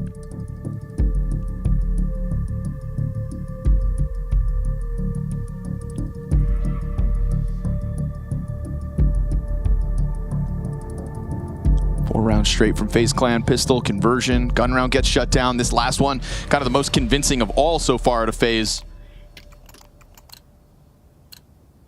What was 9-3, now sitting 9-7. Got a half buy needed for Eternal Fire in this one. Single AKs for Woxic. Couple MAC-10s could indicate their intention when it comes to the pace, but met by fire out of the spawn. So they're just gonna let FaZe get through some of those utilities first. It is Kerrigan backside, Elige over by Squeaky. Support from main inbound, and they just try to run through a molly that doesn't look good. Kerrigan triple kill, easy as, and that is a single frag out of Eternal Fire. They thought they could crank that dial. Kerrigan just stamps them out. Wow. The ace from Rain brings them their 3rd round. Since then, they haven't lost. That's 6 in a row here for FaZe. Winning the 1v1 to continue the streak. You saw the hype from Brokey because he sensed the opportunity, and suddenly FaZe are within 1 of tying this game up. Looking like a brand new team. Yeah, this round didn't really instill too much confidence, man. And I don't think it's coincidence where most of the CT structure is the same.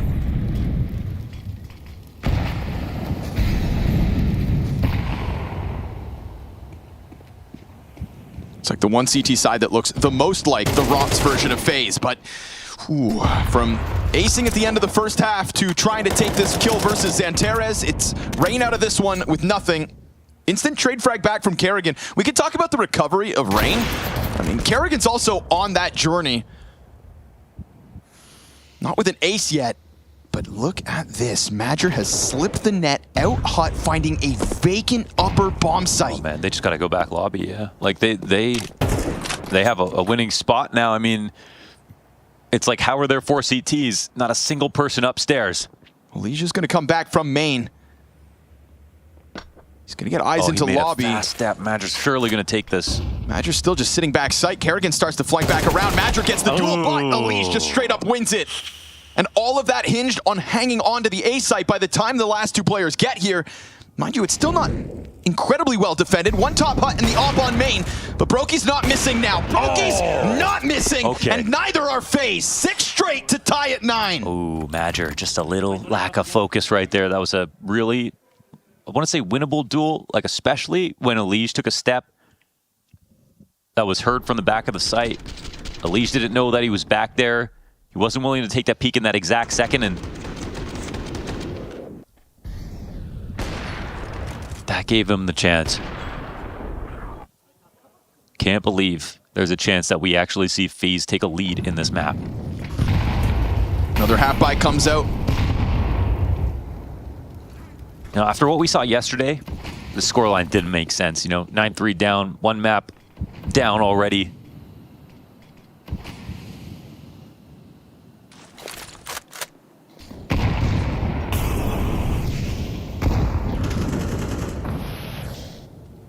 But ramp is almost fully undefended. Brokey, and again, Brokey spends a lot of time at ramp because Rain rifles outside solo. This is a true strength of FaZe. Easy pickup. We saw what Brokey could do as he ended that last round with 2 clean consecutive shots. But in the face of the smoke, he'll peel away. And they have the lower rotation, 1, Well, they could take over top site with Brokey getting into heaven and still have 2 rotations lower, so everything's perfect here for FaZe. Total control side. The lack of grenades will get exposed here for Eternal Fire. They're going to have to swing for fights.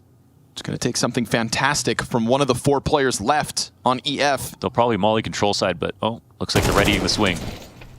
Frozen confirming it. Here it's coming. Mac 10 with the frag. Elige actually burned out, but the spray betrays him, only getting 1. Is the bomb plant going to come down, or does Kerrigan stop it? Ooh, not fast enough, but close. AK picked up by Xantares. That's a deadly threat. If only he had a little more health to work with. Because if not for him, it's Madger who actually leans out and grabs another gun. Bomb planted out there in front of them. Incendiary thrown to the diffuser. Oh, looks good. Oh, it doesn't spread fast enough. It's not. Kerrigan just gonna stick that through. Wow, that's so unfortunate. Look at that tiny little CT incendiary, man. That looked perfect. Oh, got a feel for Eternal Fire right there. They would have killed the clock a lot. Smoke on control side definitely made that way too difficult, but the streak unending for FaZe. They're in the lead. 7 consecutive round wins. Wow. Their last lead was the pistol round. Yeah, literally. It is a long road to make this comeback happen. But if you're sat here scratching your head as to how Eternal Fire haven't closed this game yet, I have to ask, is this the first time you've watched FaZe? Oh my goodness. Every game gets grueling. Dude, the shrinkflation on these incendiaries. Molotov would never. It is a better looking half buy, at least. You know, contrast that to when they tried to rush A site with a similar setup and everybody just died to Kerrigan. You know, they get a bomb plant, so be it. What, silver linings? That's not what Eternal Fire want to hear at the moment. To hell with a silver lining. They need a round win.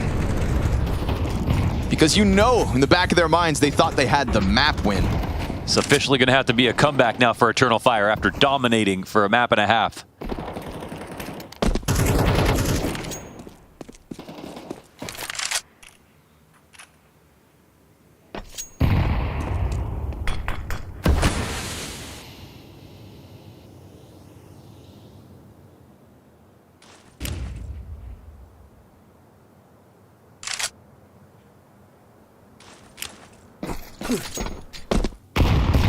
Nobody home. That's where Kerrigan has been playing, but this time he's over towards a ramp. Elige gets pelted by the smoke canister and walks awkward. it. Uh-oh, your A defense doesn't look as good because you don't have Kerrigan back sight. Oh, this time we've got Eternal Fire breaking through. Losing the lead lights a fire underneath them, and it is everybody collecting kills. Ooh. No Kerrigan back sight, an emphasis on Hut from Eternal Fire in a gun round where they just kind of run it out blind. And unfortunately for Elige, he had to go above and beyond. Instead, he gets nothing, and Eternal Fire have found the answer. They're enjoying the finer things, Connor. That they are, Mohan. Elige got hit with the smoke, it's unlucky. But didn't it look weird to see him recommit? Yeah. Like, when you get hit by a nade like this, that's information for the other team that confirm players there. You're not trying to block a smoke in that position to displace it. It's always going to fill the entirety of Squeaky Door. But yeah, here, this awkward moment, and then the fact that there's no one backside means this round's a little too easy for EF.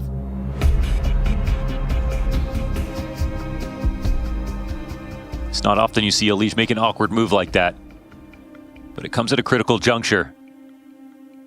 And before round 21, we've got to pause to get the best CS possible as both teams come in with buys. Let's see if EF have shaken the nerves. Best way to get to the Spodek is take it out of your mind.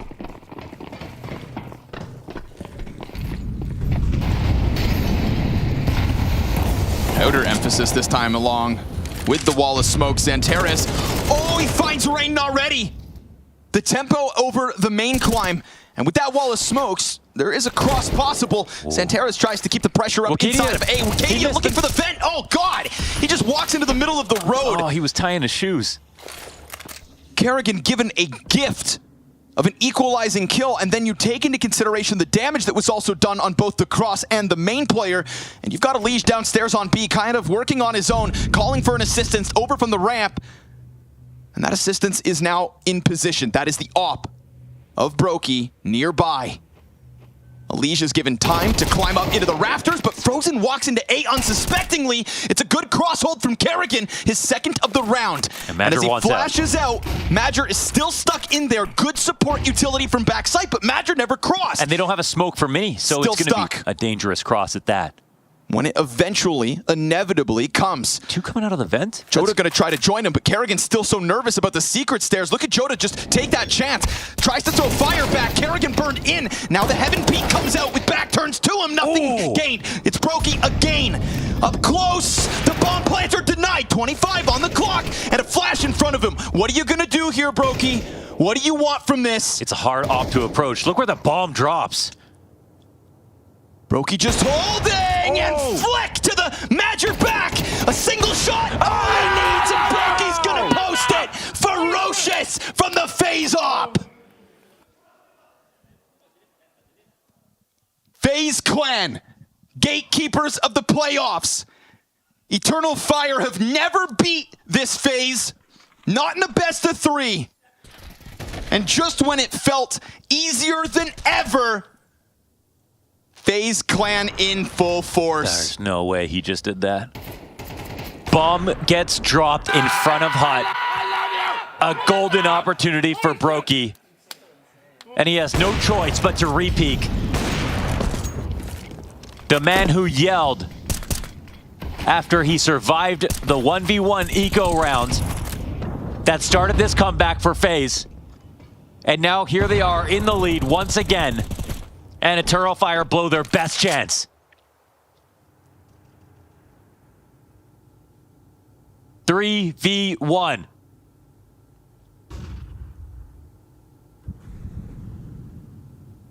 That bomb dropping in front of him. Ooh, all he needed. Brokey won't give you an inch for free. Impact felt as we get 3 players crossing behind that wall of smokes. It is Kerrigan at bat soon enough. Kerrigan versus Xantares, whose potential has been unlocked for the second map of the series. And he gets away from the fight with Kerrigan. Both players unscathed with that exchange of bullets. Frozen up into heaven. Eternal Fire just crawling this one. Oh, it's dangerous if Elige gets caught jumping up.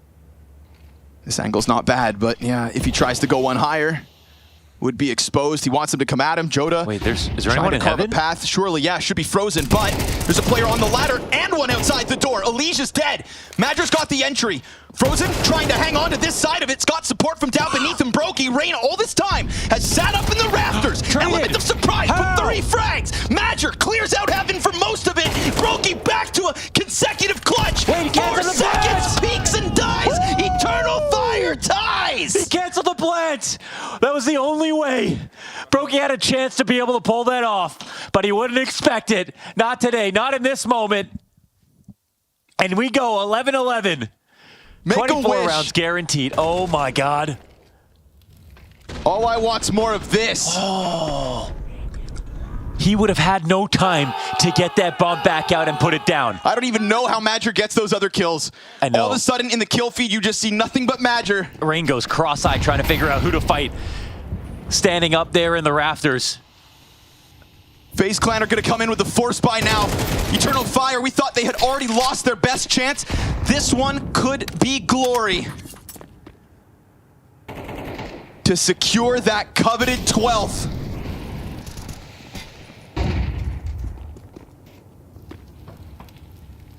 Moment.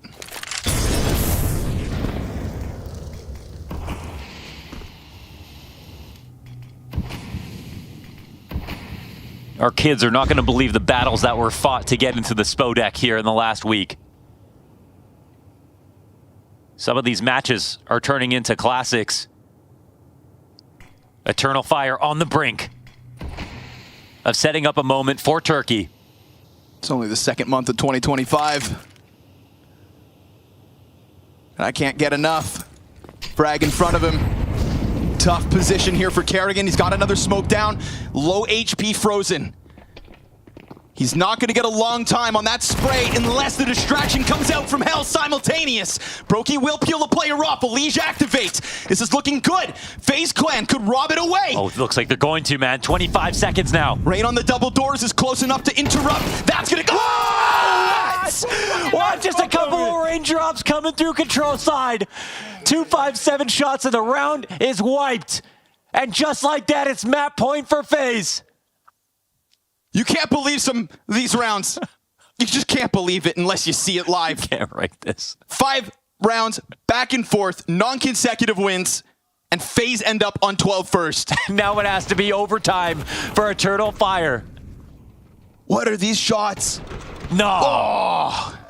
I'm not going to say that Wicadia had the best chance to recover that, but goddamn, you just rob any opportunity. Frozen, this is where it started well. His 4K in the pistol on ramp to be tested by 2 Tech 9s and rifles around it.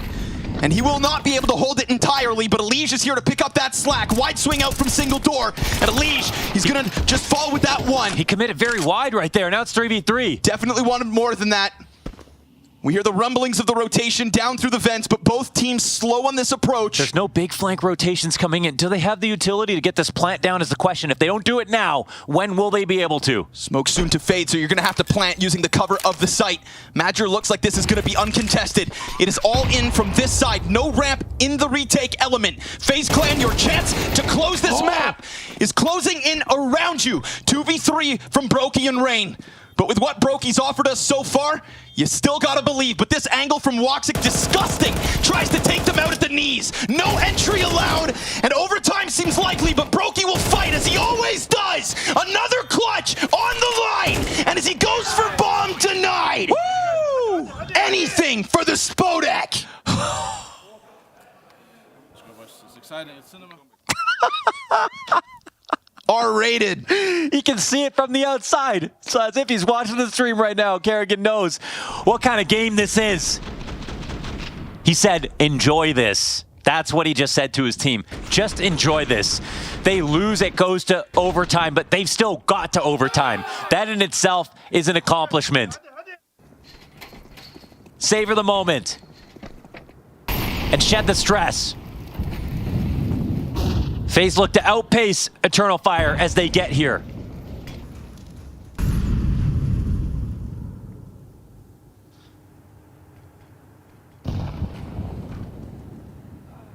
Oh, and Elige with a clean find. Xanteris holding high. Oh, and he finds out, but they know now it's a double ramp setup. This means Brokey has no choice but to respond. Eternal Fire have done a good job of, doing these snap calls into upper. It's always a threat. The smoke goes down outside as well. This is also key. Ooh. They are really cooking up something different right now. Eternal Fire faking some pressure upstairs. They've got the full commit from Brokey on floor. 2 rotations go downstairs, and Eternal Fire have not moved from the lobby. This might be a genius move for them, but Brokey has been their biggest threat in the last 10 rounds. He is right where he needs to be, straight in the pocket, holding close on Hut. Hits the player, wallbang in the back. A sign of things to come, perhaps, but maybe not. We've got Rain and Elige and Kerrigan all still to hold this. Woxic, massive ask of him, and he's going to dive down where they've also found him out. It looked good for Eternal Fire, but FaZe move in time. They actually rotated back really fast. I mean, credit to them. They got into spots to cover Brokey, who had the op. Watching it from his POV, it looked like it was everything or nothing from the back of the site. That was a hard round to read for FaZe, man. They were blocked out of information outside. There was pressure towards ramp. They had to smoke it out. There was initial volley of utility upper with the molly on Hut.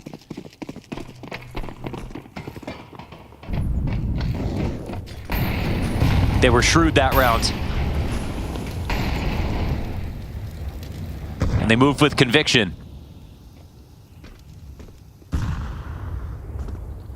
It feels like Frozen, getting all that real estate 1 round to go, has kind of just bolstered his confidence to come at it again. Joda on the ladder just peeled off. There's a second player in that hut in Brokey, but again, do you want to tether with Frozen? What do? We saw that 4v5 Eternal Fire had to face last round. Now it's theirs to play. This advantage in their hands. But for how long? Couple of Alicia's opening moves going sour. Back garage player is going to hear all this. Kerrigan. Kerrigan's going to have to go above and beyond or get the hell out of here. He changes into the other corner. Xantera's on the approach. Oh, he lets his guard down. Oh. Double kill from Kerrigan is great. It is still traded by Woxic, but Rain, obviously, on this back pedal. What? He walked right into it. Woxic turns around. There's a chance that he could have done that, right? Surely. Matcher versus Frozen. And now it's 2-on-1. Brokey to another The clutch. initial kill and now has to close as well. Woxic awaiting him. And the death comes through. Tied all the way to the very end. 3 clutches for Brokey throughout this map so far. Not this time. Woxic walks back up and finds Rain. I'm more surprised about Rain walking down after, because once Kerrigan gets both of his kills, that's obviously not easy for Woxic to scale all of lower. There could have been event rotation, anyone on control side, anyone decon.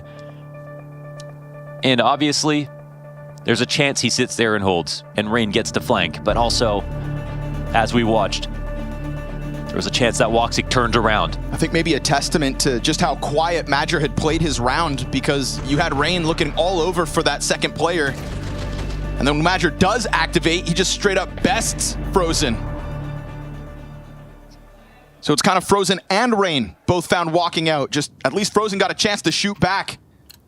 Someone's going to take that 14-13 lead in a moment.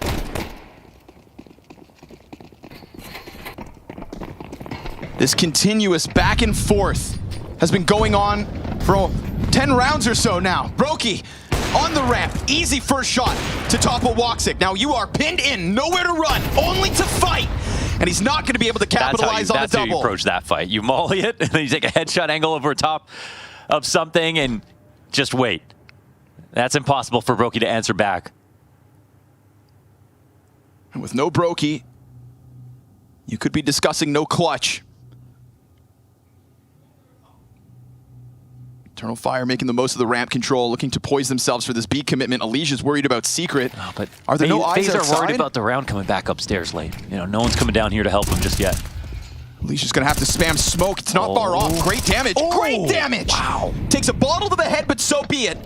Rain wastes no time coming down. Alicia and Rain are stopping this in its tracks. A 4 versus 4 that looked comfortable. They did this with absolutely no vision. No chance to shoot back. Joda off the angle, also stopped. Madger now has to get that bomb down with 40 seconds. 3 players surrounding him. Your time is limited. Wow. FaZe Clan to 14 first. That's incredible from Alicia's POV. Just the timings on each spam. Nearly got one in the cross. Got the third guy who came to peek him on the right side of the window. And then Rain had as long as you have up numbers in a situation where you're inside a decon, inside a control side, you can do the push that Rain did. Because there's too much stress on everything. There's no open plant. That's why on T side you get downstairs. Typically, you want to molly control side on the stairs, take control window, and then make it so it's impossible for anyone to peek or open the doors. But in this situation, they went for smokes, which should actually still be fine. Like, that should actually still work until Alicia gets those kills. Alicia and Rain. The amount of new situations that have transpired in this match is tremendous.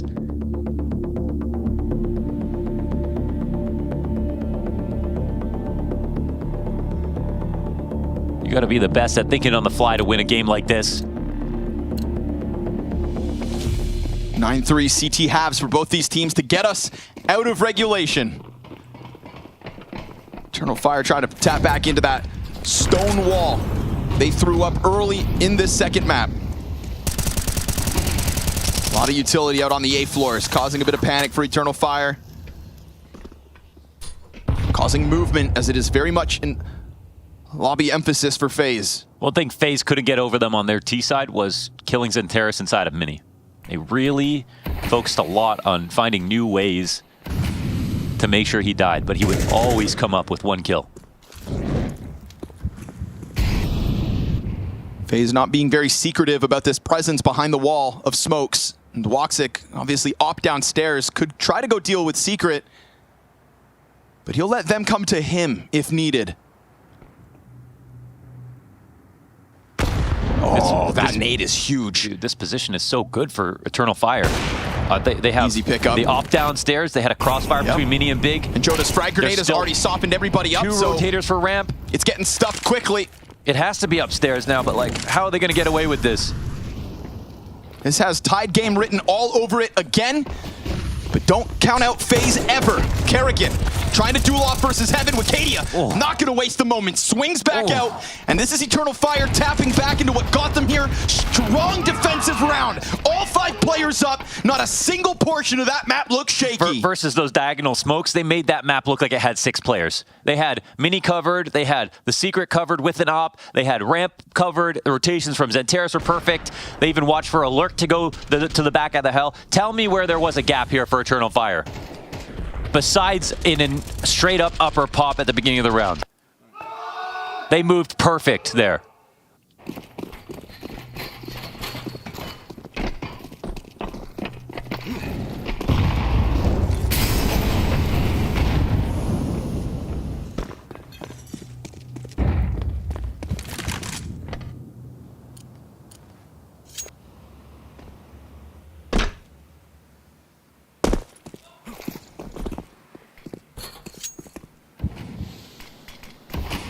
Xanteris maybe given a chance, like you said, immovable in regulation. They're coming for him again. And every time they tried, he held them back. Rain in a leash. A powered up Rain, albeit, but still shadow advantage. Xanteris! Triple mow down! Xanteris! Completely stuffed on the approach. Everybody dies with nothing. This round nearly as flat as the last as Xanteris takes to 30. Ramp, the only thing that goes.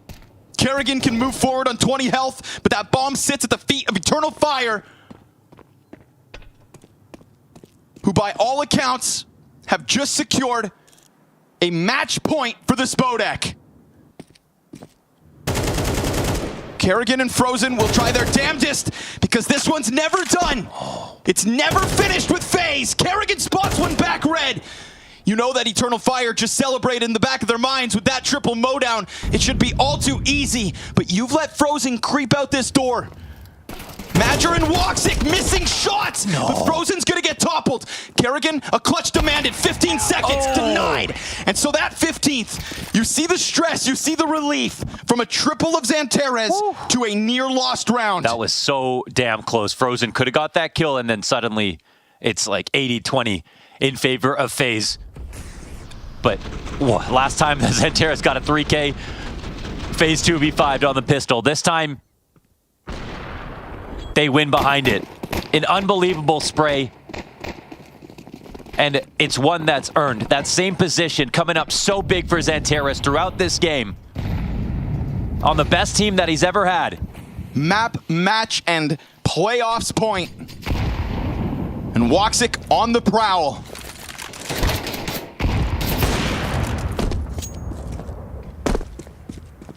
Missed chance to strike blood early. It will be FaZe to test secret again. And Woxic off the railing! Drops a leash. That's the risk that you want to take. Right here, round 30. Woxic believes in the shot. These are the kinds of moves, the kinds of confidence that has built up over time from an Eternal Fire that has been playing close maps all year long so far. They used 4 smokes to dissuade him from that opportunity. But he created one anyways. The lower walk, though, is a real threat. We got to watch for that ramp rotation, because right now the T's can accelerate. No one's gone down the vent, and it's too late for the CT side. This is a real chance for FaZe to take this into another overtime. Oh, everything could come down to this kill. Trade potential's high. Frozen not able to manage both. Bomb plant by Brokey. He's gonna put that fire in the back, so you know they had to have gone back through single. But there's also this kind of push up in front, and Kerrigan, he's not gonna let the retake go just yet. No cover can be offered yet from the Opera. Brokey waits and lands it, cause of course. And then with a flash into the site. 2 op retake. Rain is trying to hide. And these double ops make it look awkward. There's a smoke, of course, for Woxic. And if anybody's going to hit these combat op shots, it could be Woxic. Brokey going to lose that line of vision. Flash in his eyes. Rain finds them turned. And now just able to get back into that cover. Brokey's coming at him. Missed no scope. And so be it. We go OT2. Come on, man. Let's keep this party going. OT number 2. A 2-op retake in the end. Could you imagine that? They definitely had a hot swap out for an AK to make that possible. Dude, never-ending fights with FaZe. That was the opening kill from Woxic was wonderful when this round kicked off. But when FaZe still pulled off the 4 cross to Secret, they had a great chance because no one else from Eternal Fire had moved. If there is a timing there, Woxic has to call it so they can drop vent early, cut them off. But FaZe played it real cool. They walked pretty much the entire way.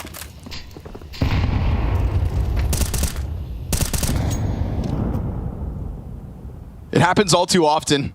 Team's not used to winning. With match points, just can't close it.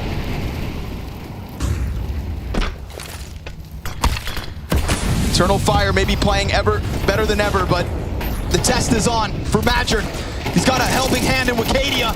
Gun goes empty. Oh, the spray close! Oh, he can do it! Leading from the front with the triple. Looking like Santeres with the quad. The Major, the Colonel, the Commander. Eternal Fire benefit from his frags again, just like it was Anubis. 16th round, brought to you by this M4. Just stuffing that long barrel down their throats. Point blank kills on all. Triple headshot to close.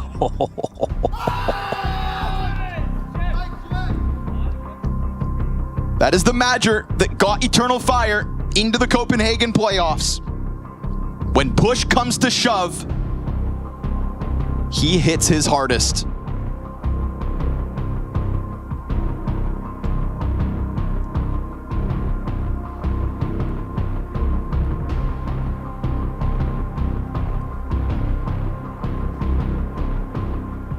Eternal Fire just trying to hold back a FaZe that I'm a little surprised tried to play that as quick as they did. Those upper hits are they're always going to be 50-50s. You get the first kill, you win the round. You don't get the first kill, it's a struggle all the way to the very end. It's a horrifying thought to roll that dice and double OT with elimination. Oh, Woxic slides off the railing. He kind of loses the chance at the first fight that he wanted. Still safe to get downstairs at the very least. Kerrigan slips down the vents. Yeah, not down the vent. Woxic missed shot, no support at the moment. The op is going to peek. Which side? Are they going to trust that flash? Smoke now in front of them. I mean, that smoke in front of them. They turn back. Joda doesn't get one. Santeres trades him.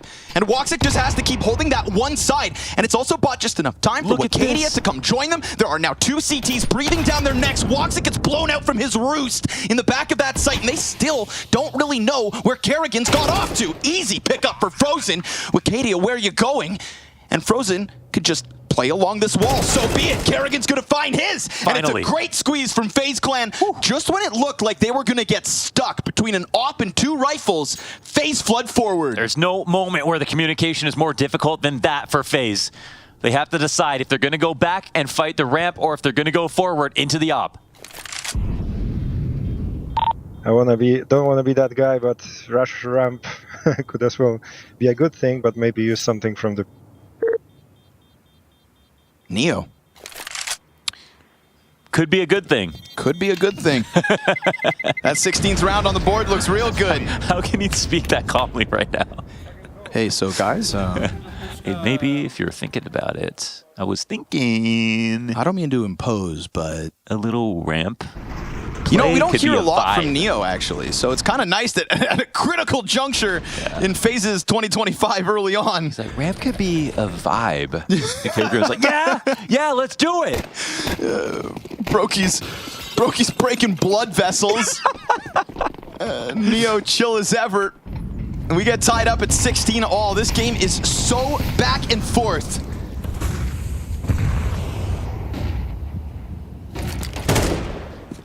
completely smoking off that op, but look at this, close play. Nah, Rain lets his guard down. Careful, man. Xanteris. Ooh. We haven't really seen him play that far out of main, Yeah. To be honest, I kind of feel for Rain himself. Yeah, but that's what you want to do. Round 33, you want to try to bring out new things. Xanteris going out of his comfort zone. Back to ramp, Double ramp setup. Nice shot out of Elige, but there's Joda still in position, struggling for most of this game. Xanteris lines him up, and that's an edge, Eternal Fire. That's 2 rounds here on CT side. And the one that FaZe won was kind of scary. Eternal Fire take to the T side now. I have no idea who's going to win this damn game, man. Xanteris at 36 frags. Hey guys, I didn't say ramp twice. Big moment from Joda. It's been a quiet game. It's not just one, but the double. Eternal Fire back to the T side. There is no knowing what is in store.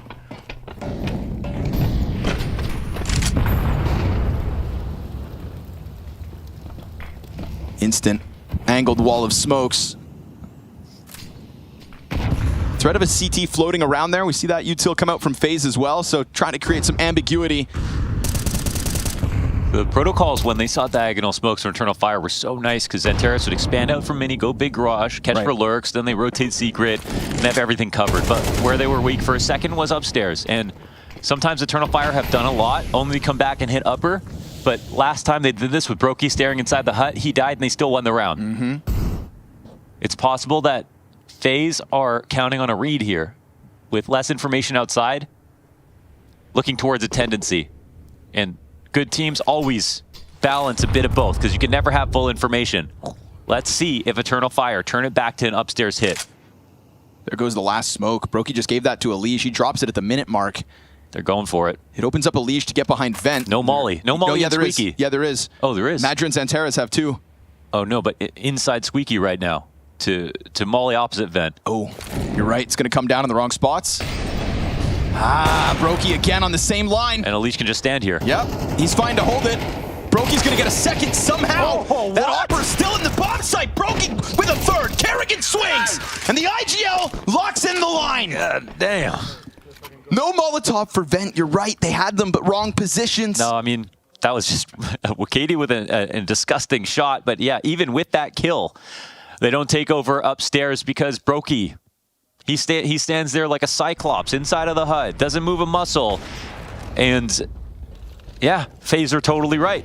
It does end upper in the end. They're reading some of the grenades based on the tendencies. And again, like Kerrigan's going to be one of the best to do this. They make a call to counter Eternal Fire, definitely in their head on that one. Kerrigan low for some reason, 70 health at the start of round 35.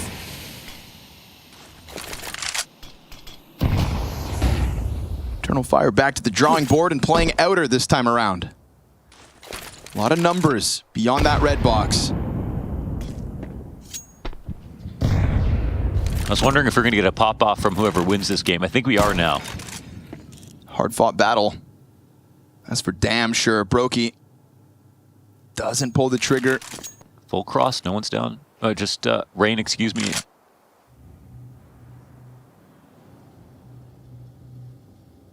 Man, they've done this pretty inconspicuously.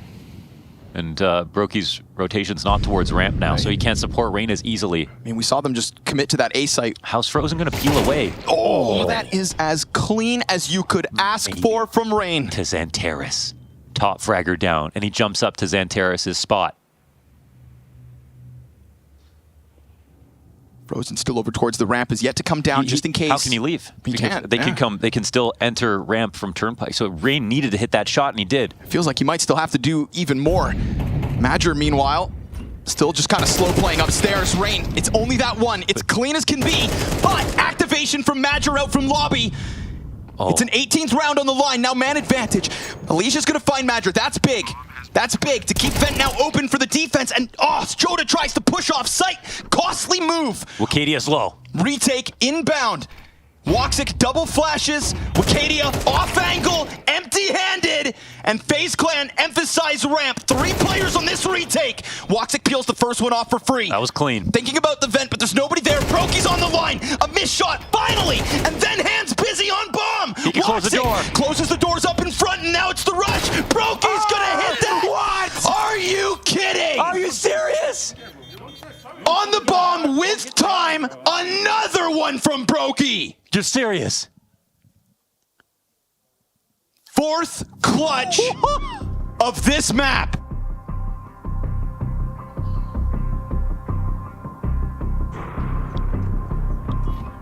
I'm actually dumbfounded. No. 12 HP. It was a must-hit shot.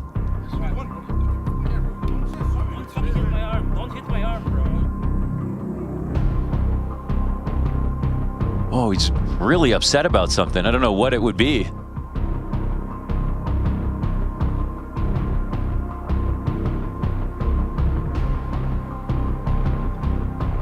Come on, Brookie, don't fucking care, bro. You want to say sorry, Brookie. For the fucking round, don't be sorry, man. You clutch that fucking shit. saying. It's fine. As long as you win round, you can pay teammates.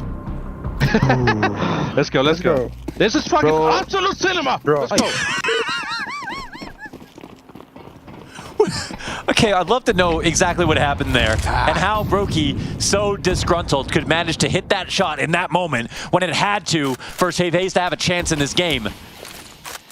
And still managed to hold on to whatever small grudge he had going on. But he did it. And as Kerrigan said, it's absolute cinema. Stay focused. FaZe have secured themselves OT3. Hollywood ain't got anything on this shit. Molotov over towards the secret stairs. Elige burned back. FaZe map point. Now here's the thing, back in the first overtime, Eternal Fire had their chance, and I tried to highlight that when it comes to FaZe, they don't get closed on. Xantares spinning around. How'd they both get in there? Supported by Joda, double back out of Frozen. Both chopped down. That is massive moment here from Frozen. Oh. Otherwise, 3v5. Elige walks in. He thought he was doing something tricky, but now he's just opened the round back up for Eternal Fire. They'll turn towards ramp. There's no one here to stop him. And Frozen has a small moment where, they're trying to get him to drop vents. Yeah, but does Brokey buy it? Because they're coming right back at this op, and it's both FaZe members on the door. Both of them here. Oh, but they get the kill. Brokey, another. A sixth clutch demanded of him. The pistol runs away, but Woxic in the corner. That element of surprise. I hope you bought tickets to this trilogy. Because your movie's not done yet. He just came in main.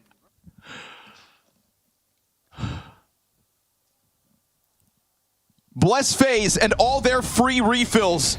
You feel hope and desperation. This double kill from Frozen.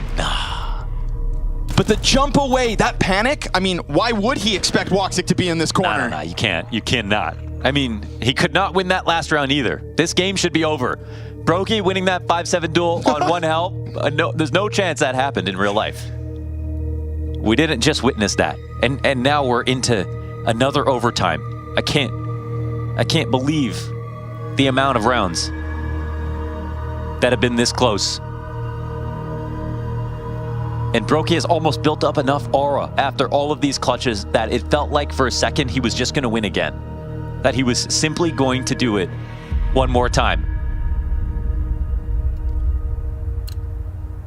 And if Eternal Fire could hear the agitation that was happening after that, they maybe could use that to their advantage. Yeah, surely. They would love to know. Because if FaZe aren't focused 100% right now, Eternal Fire will put this away.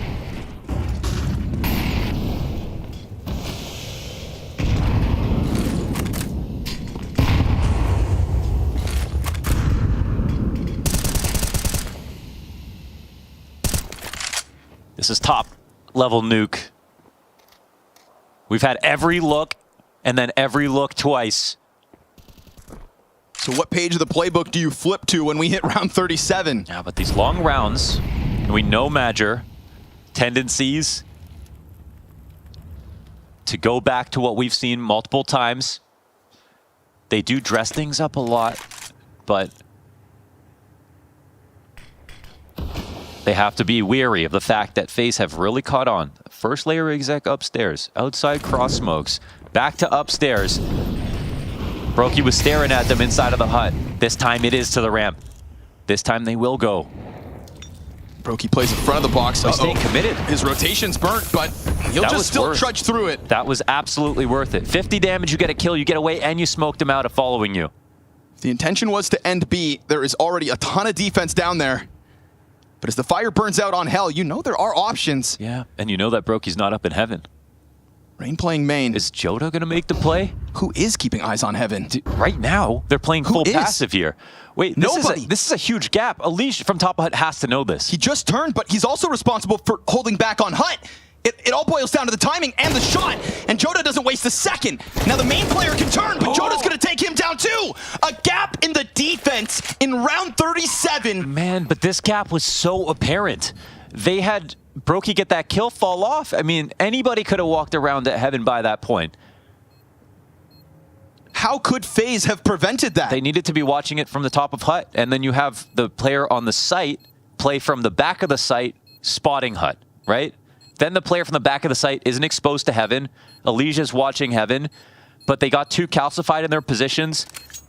They played patrolling between those two spots, but they didn't cover their one massive gap, the one that both teams knew about. And Jota, you could even see it. He was worried about taking that first peek, but he didn't overplay the situation at all. Took the kill when he saw it. It's not like when Rain got up there and he could line up 3. You had to know they're going to be watching this at some point. And a 4v5 is what Eternal Fire faced. If Alicia's standing up there watching it and there's someone below watching Hut, they're both safe. But instead, they give themselves no chance to win.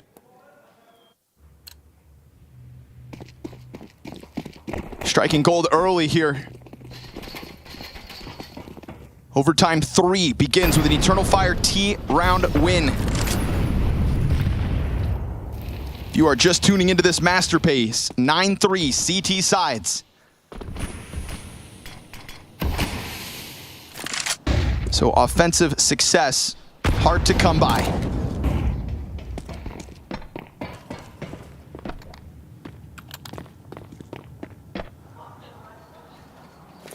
That's a really salient point.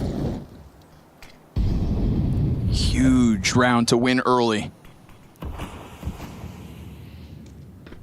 In a map that may never end. Oh, great. Oh, wow. Frozen lines up those headshots. That was like collateral headshots. Oh, man. And they eat a flash dropping in a mini. This round's a complete disaster for Eternal Fire. Dude, evaporated. They tried to cross out her some cheesy taps of the A1S, and Eternal Fire go up in smoke. That's why you got to put pressure on the cross. But it was while they were trying to boost right in between those two smokes, right? Oh. No chance. Madger tries to throw a bit of a Hail Mary here, getting crazy down towards lower. 30-second 1v5. I don't think so, So, FaZe avoid losing this round. Whoa. But still with one more to go on the T side for Eternal Fire. They can look past that. That's a situation that can happen when you smoke the cross.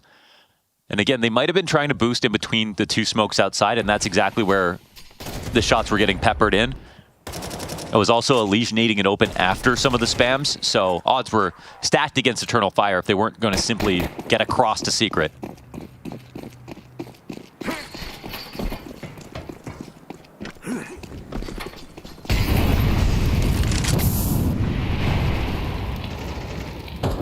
Double ramp setup. I can't say these have yielded too much. It feels like Eternal Fire have been super careful about how close they get.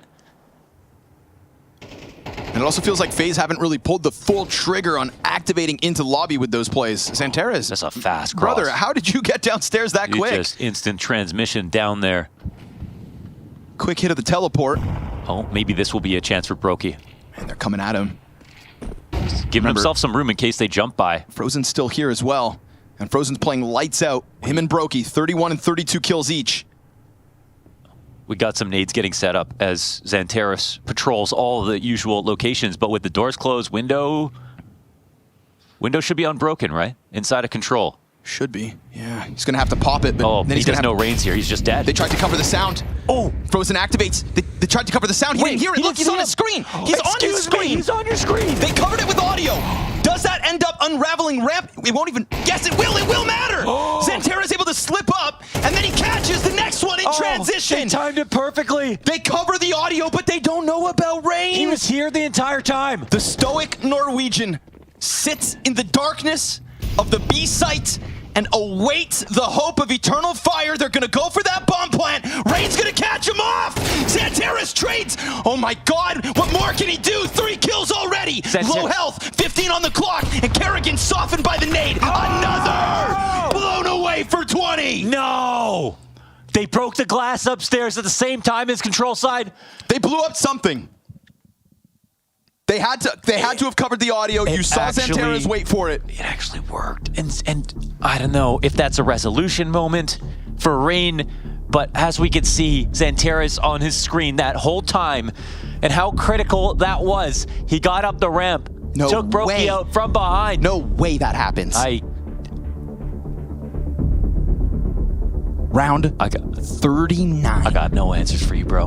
I've never seen anything like this.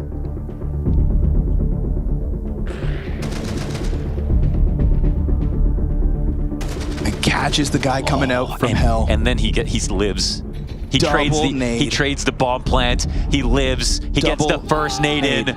Mo, double nade. They both had like sub 20 HP. Kerrigan's trying to hype himself up to swing that door and stop them. If Kerrigan gets 1 clip off on his first peek, how do you even plant? You don't.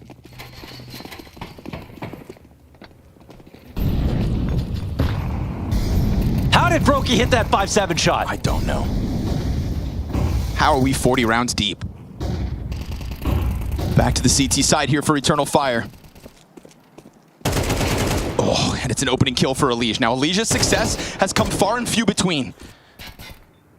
First blood looks real good. A second, even better. There's the impact that you want to see. Then Wicadia tries to get in. You've got that close main threat making sound. Wicadia's pinned behind the vent, but Madger's looking to get his done. He's challenging in through hut, but I guess he didn't hear him. Yeah, Wicadia lets his guard down. Brokey turns in. That's the bomb. Dropped at the feet of Madger. He'll put the smoke out, and Joda's going to try to come and hold the A site, but Rain's behind him. There are layers. Yeah, there are layers, but up in heaven, there's nothing to actually make Joda make noise. Now, Rain turns. Wait, he spotted that. Joda gets the kill. Madger's going to get another one too. Oh my God, the flank gets caught. Somehow they turn around. Now they have time to go back and get this. Leading the charge, trying to get this one, but where? Do you go ramp? Do you hit lobby? And Joda, he has made out like a bandit here. This kill in heaven, and now he's flanking lobby? This round is featuring big moments from the 2 underperforming players of Elige and Joda. He can walk into hut. I don't know how they're going to figure this timing out. And if he goes squeaky side, because they are still quiet, he doesn't even know that the bomb has crossed yet. But if they try to plant... Now they're going to make noise. Yeah, the jig is up. Low health Elige. Hands busy with the bomb. Both players stuck out there. And his approach gets denied by Kerrigan. Whoa! All that movement. All those flanks. A million layers. And it's FaZe to tie at 20.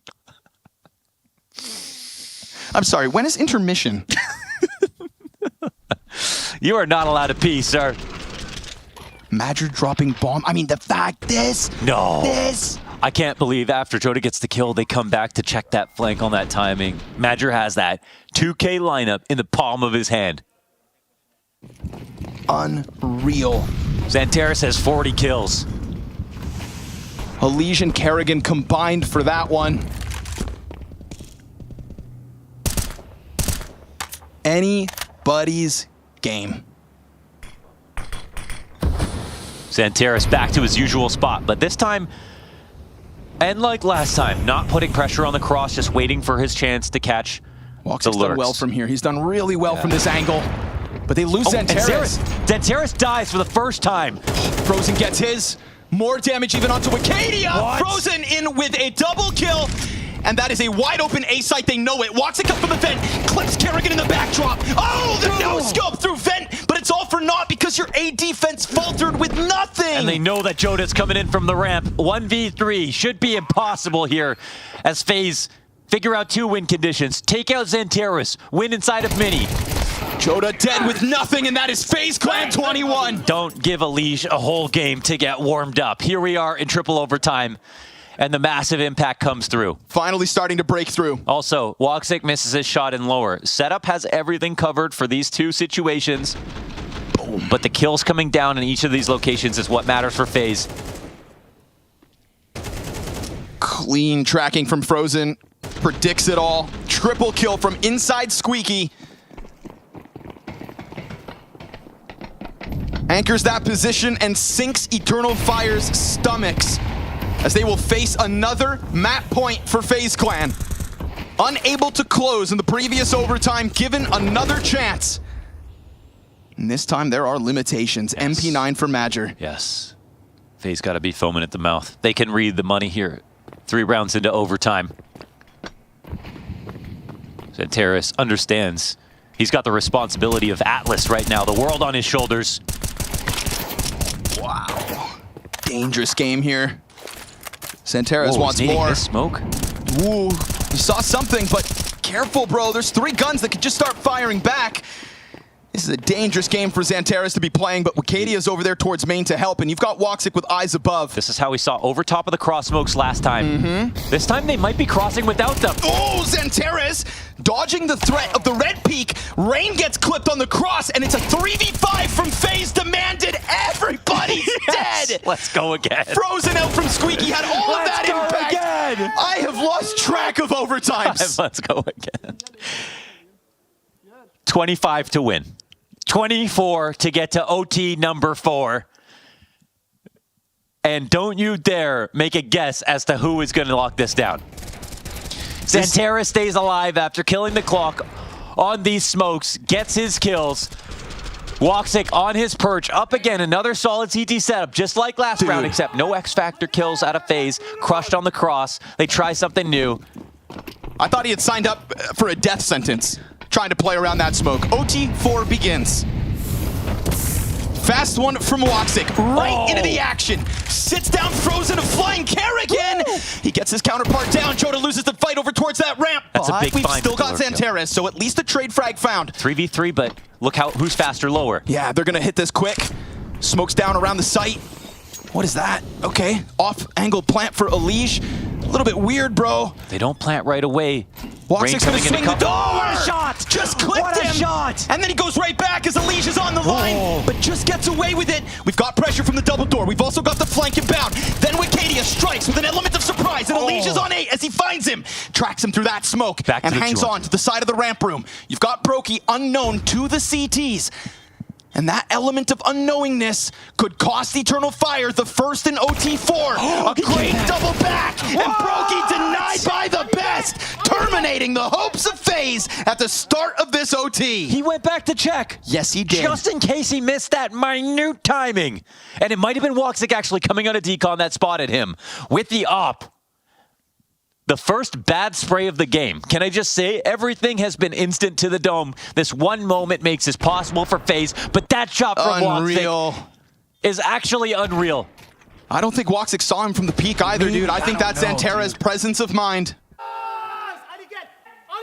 It was that shadow, Woxic spotting him, game sense, whatever the hell it is. Zanteris. Kerrigan tries to kick that off outside, but Zanteris from the garage to the lower B close. And his willingness to float and not play one-dimensional inside of Mini, to keep it dynamic, even in the thick of it, has been everything. Joda, what a clean peek. At 19 and 30, they send Joda in for that entry. He delivers. Nice flash. Know Zanteris will. Turns that one back quick. And we haven't seen a sweep yet in any of these overtimes. Feeding the beast. Leaning back inside of garage. Kerrigan and Brokey to the 2 versus 5, trying to find open roads, but there are closures every direction. Dead ends for FaZe Clan as they try their way through round 44. Nothing! 23 to 21, Eternal Fire on the brink of the first sweep of an overtime half. Absolutely shut down. And as much as any T round is important, getting 3 straight on CT might be too much to bear. Across that is the weight that maybe even FaZe can't handle. And this is one of the cleanest rounds so far. Of all the situations that have come down to 1v1s, 2v2s, and low number spots, this is a masterclass of a round out of Zanteris and Eternal Fire.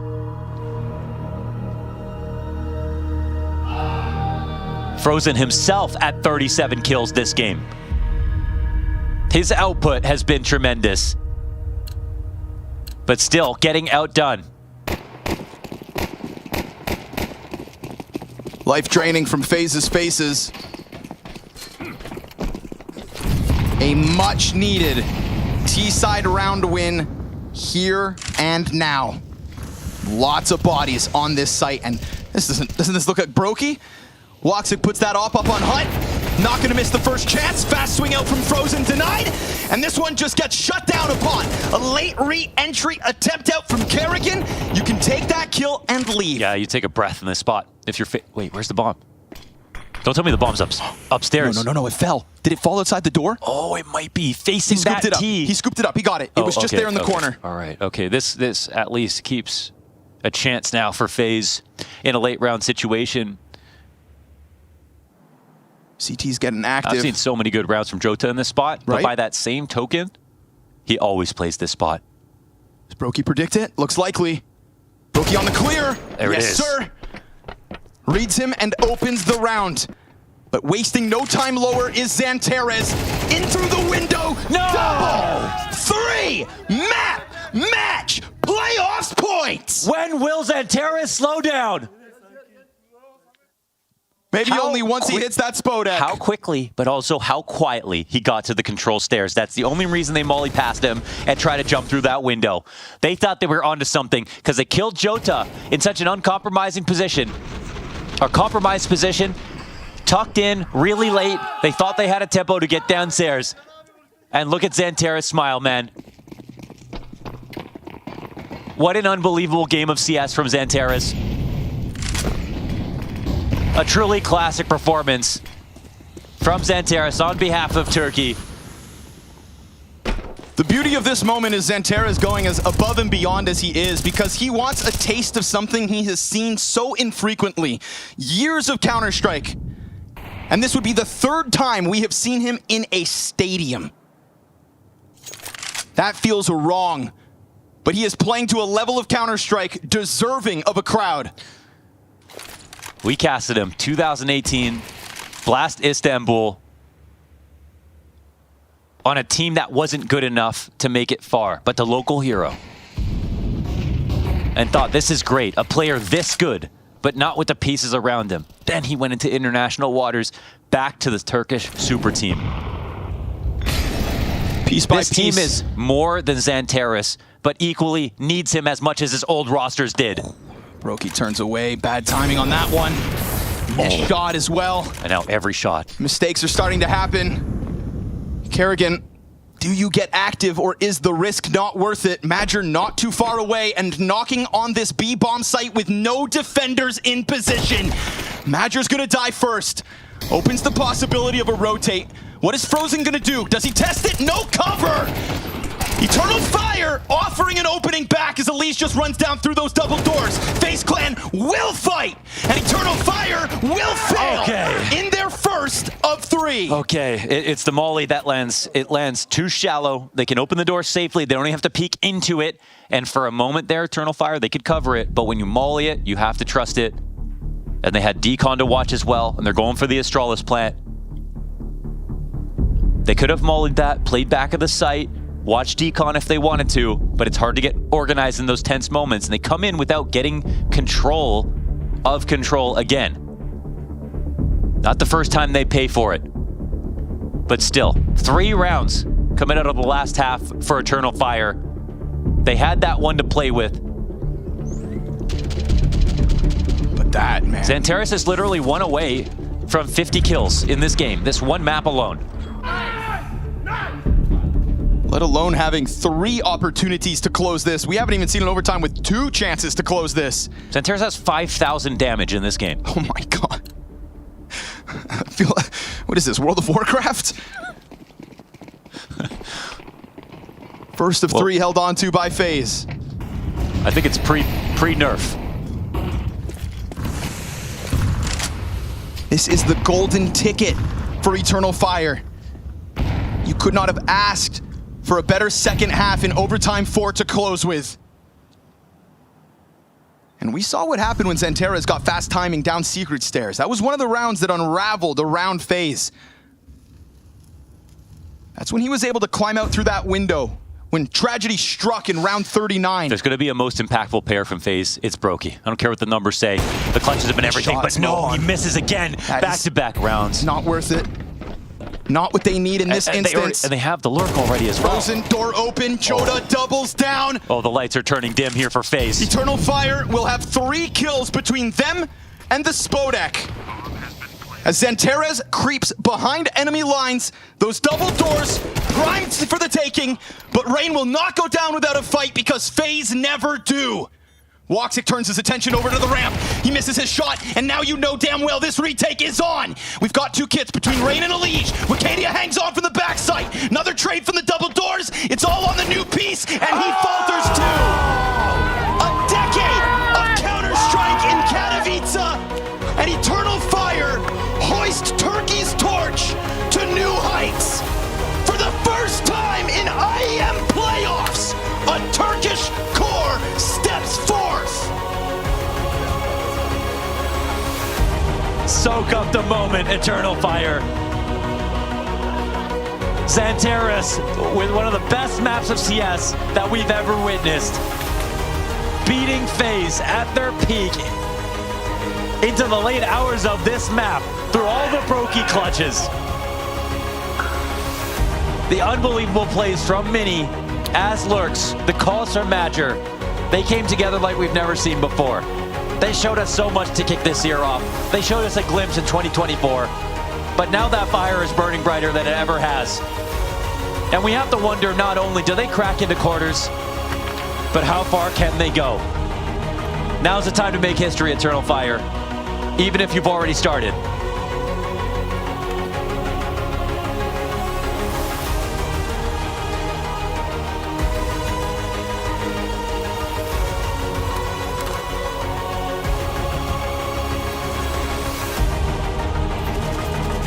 Unbelievable. They withstand it. They needed a bunch of match points, but they did it. It's crazy. The fire's not only burning, it blinded FaZe in the most important moments as we get to welcome 2 of the heroes of Turkey to our couch, Xanteras and Measure. I mean, look at it, Measure. Look at you. You fought so long for this, and finally you stand in the Spodek. Yeah. First time on my career on Spodek. Yeah. So at 34. So it's, yeah. I feel good. Close team too. Like you're young. In the couch. You're young.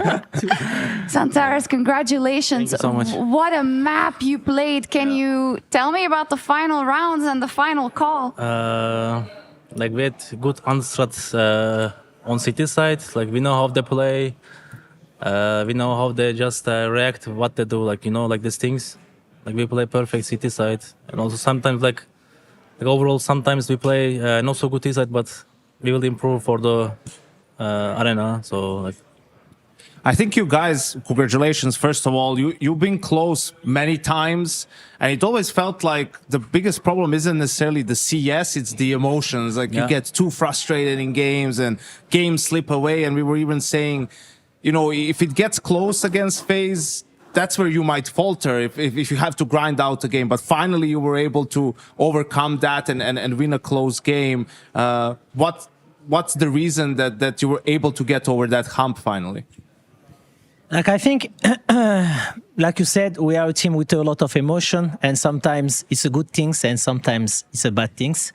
And today we really play good city side, like say Xanteras, because we just opened their smokes on the second wave. We knew that we need to open it on the second wave, not the first wave. So we have this anti-strat against them.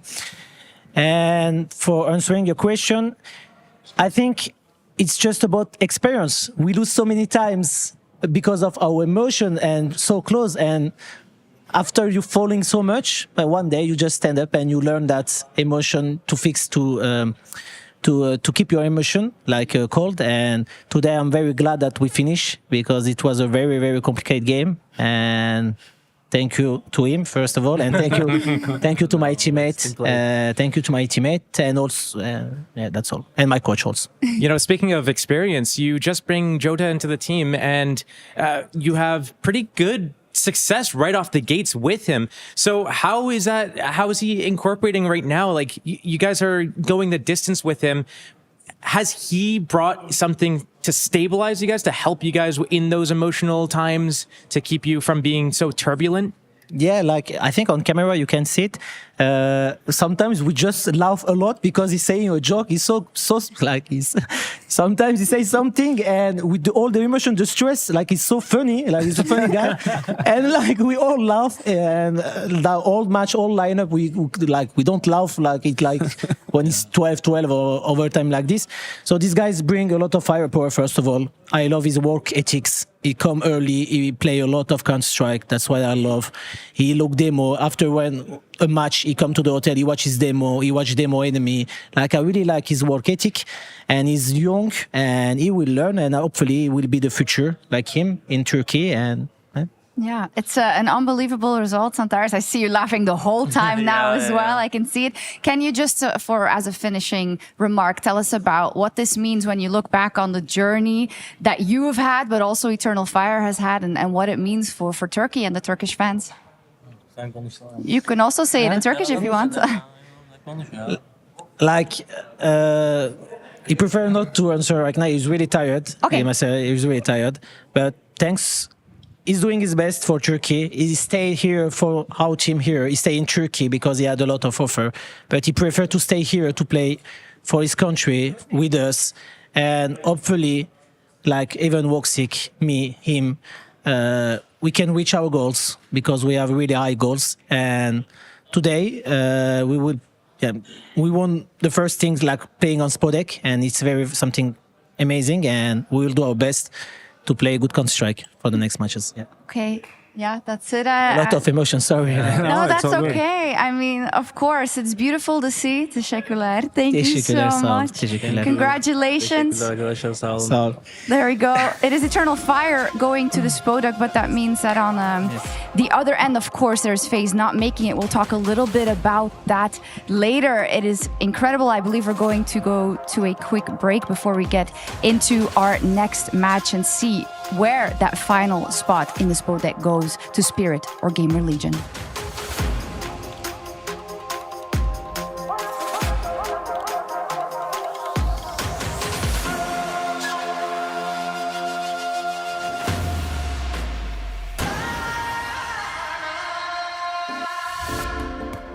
Hi, it's Bob with Face It. The official broadcast is better than ever on Face It Watch. Yep, that's right. Switch it up with the POV selector.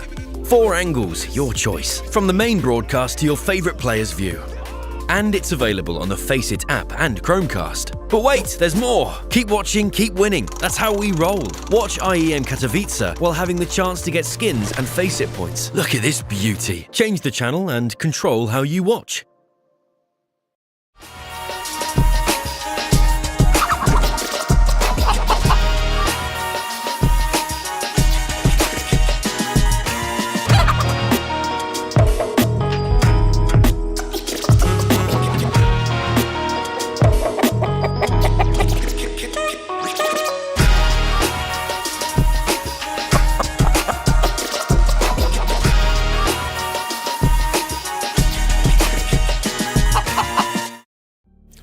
Standing by with Kerrigan of FaZe. A bit of a sad turn of events here as they did get eliminated at the hands of Eternal Fire in what was a knockdown, drag-out, slobber knocker of a last map right there. So we can get right into minutia. A couple of things got you to that point. Tell me about playing with Rain today. I mean, I think everything went really bad. 3 halves went to shit. I don't think we played really good in the first 3 halves of the game. And then we play a Monster CT half, and we don't... I feel like we have some times where we can close it out, but I have to rewatch it because everything is kind of blur now. It was hard to figure out a plan on T side. I think both teams struggled a lot. I think both teams played a good CT side, and that's just so close, but yet so far, right? So it's just what it is right now. Tell me about playing in this overtime when it comes down to that real scrappy Counter-Strike, right? Like, how do you feel that FaZe kind of reacted to that? You guys kept it competitive all the way through. I mean, the proud thing about how we reacted is how we've been reacting even with a new player. I think we showcase a strong mentality. We don't give up. We see all the ways, opportunity to come back and close it out. But today we didn't do it, but I think I can still be proud of how we managed to to respond because the comms was not good today. It was not a good day for us, but we gave everything we had. We tried everything we could, but in the end, they played better than us today. And sometimes you have a bad day, and sometimes you have a good day. But it does feel good to win pistols, don't it, Kerrigan? Yeah, not when we lose second round like that. So I would rather want to lose pistol and then play a gun round. So obviously winning pistols, but then end up losing the second rounds is like, it's just, again, we have to reset and climb a mountain like we always make for ourselves. So yeah, obviously good with pistols this day, but we're losing every force buy is not good. It's not ideal. Hey, Kerrigan, you're no stranger to the Spodek, and this hurts, you know, but I know it's not fun. So anything that you can tell us about this moment? I mean, obviously, Spodek is one of my favorite places to play, right? I knew with the new change coming into this tournament that Spodek, we are not able to win it. We are not going to be ready if we get tested by the team. So I already had my expectation a little bit lower for this event. There's more events to come, and hopefully I can come back next year. But I'm going to be 35 at that point, right? So we have to make sure I'm staying in shape for next Spodek next year. He said 25. Just to clarify that, he said he's 25 years young. Kerrigan, final words on FaZe? Thank you guys for everyone who's watching. And it's not how we want the result to go, but I'm proud of how we fight it. We didn't have easy tournament bracket at all. Played Vitality, G2, and Eternal Fire. All super good teams, so no shame in losing to those teams. And good luck to all the other teams in the tournament. Thank you, Kerrigan. Thank you, FaZe.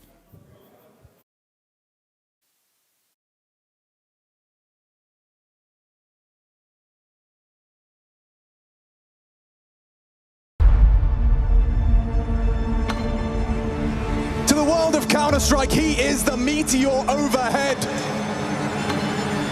It's dark. He's never seen death. Over decades of Counter-Strike, this man is doing something that no one has done before. Look at Donk do it! That's disgusting! Revolting from Donk! This is unprecedented, eclipsing all who came before him. Hvis vi get him, it's not fucking getting this trophy. I don't give a shit, boys.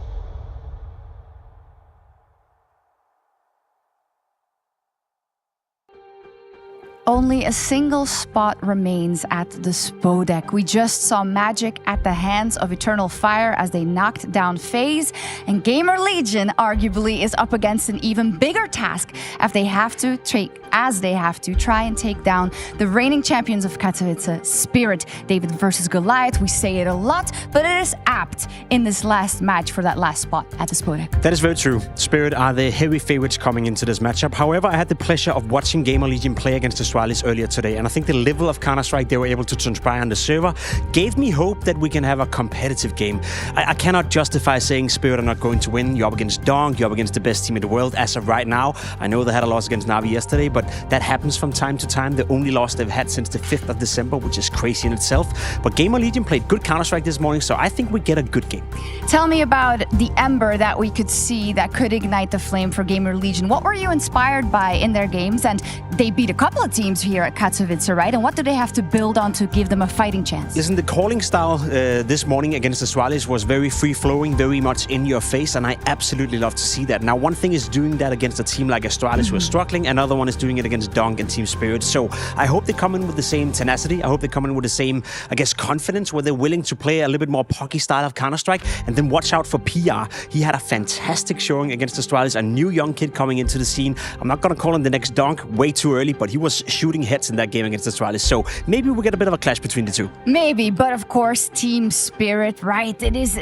Everybody is looking at them to take them down, to try and take that down. It will be very difficult. Can you summarize for me the start of the year and what was so awe-inspiring and perhaps scary about this Spirit? It felt like they just continued where they left off. Obviously, winning the major was a massive result for Team Spirit, and we saw in Copenhagen, where they also won the tournament, that Donk was firing on all cylinders. Shiro had a good tournament. We saw Magix continue his great form as well. It's almost impossible not to find positives when you speak about Spirit. Now, you can't say they lost the game yesterday, and is that going to affect them today? You know, they are only one loss away from being eliminated, so maybe there's a bit of pressure building up, but let's be realistic, let's be honest, it's impossible not to imagine Donk and Spirit winning this game. No, a very tall task for Gamer Legion, and I got to check in with Ash to see what he's got cooking for us. Ash, it is one more match that stands between you and the Spodek, and it is a big one. As we get into this match versus Spirit, I first up want to ask you about the performance of specifically PR. I mean, had a huge series earlier today, but how surprised are you and how confident are you in that performance and that it can continue into this all-important match?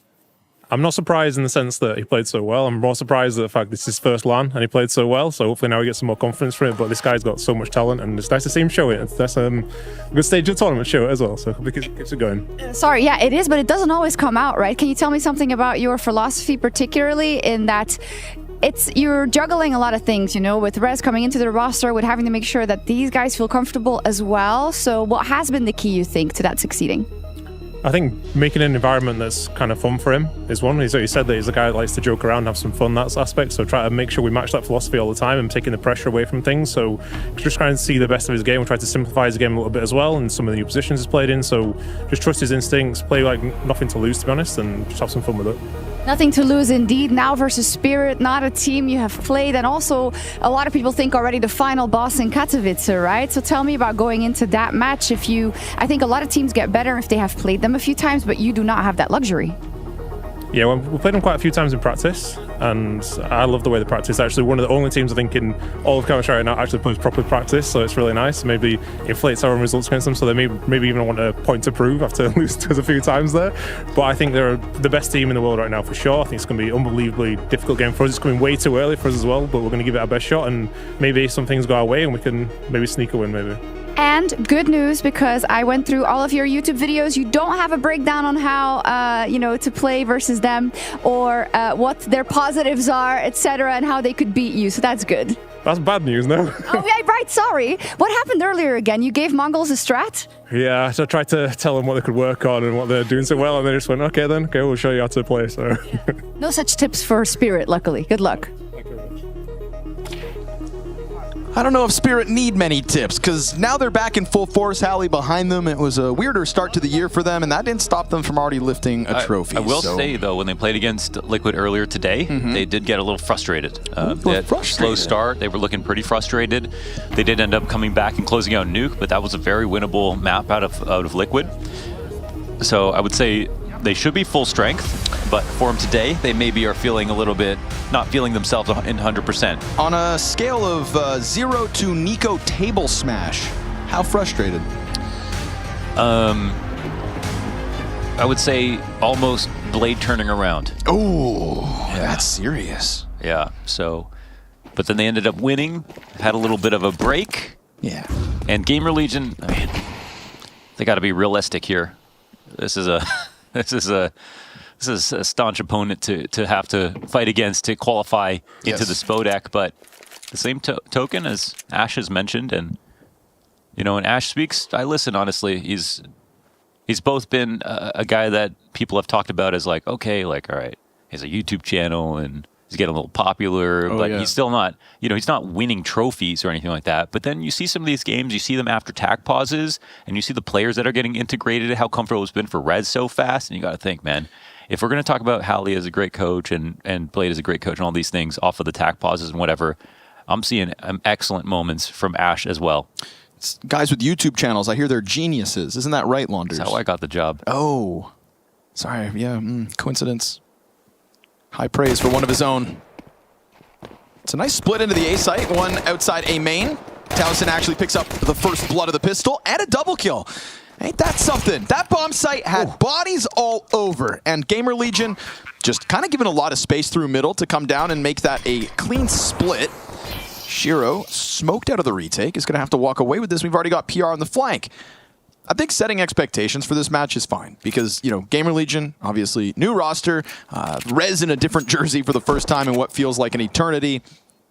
Yes, they have Ash behind them, who has now been a provable strong influence on up-and-coming players. But you really have nothing to lose if you're Gamer Legion, other than, technically you lose a chance at the Spodek. No, everyone's proud of you. Everybody's impressed.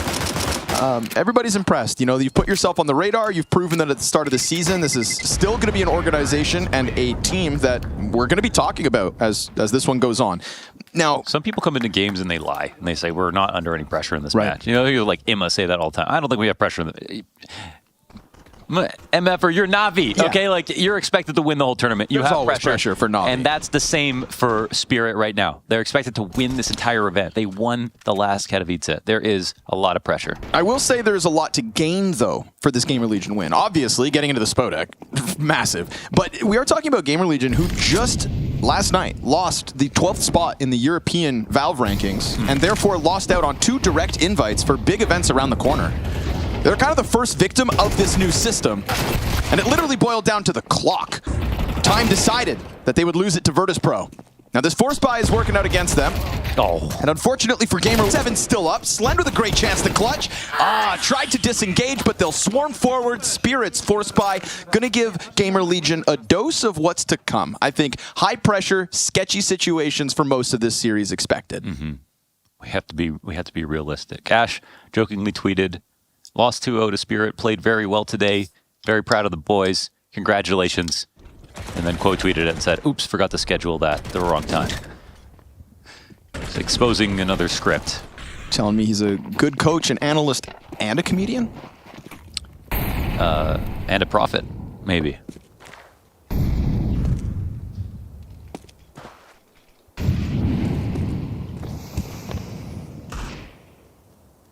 Hugo Byron told me at the start of this event, before Stage 1 began, before a single game of Counter-Strike happened in Katowice, he said Gamer Legion were going to make the playoffs.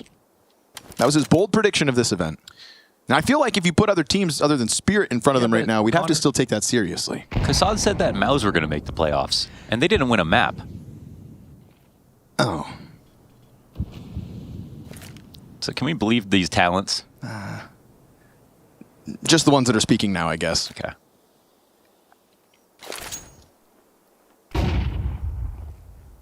Feel like if you got your finger on the pulse, Gamer Legion should still be on your radars.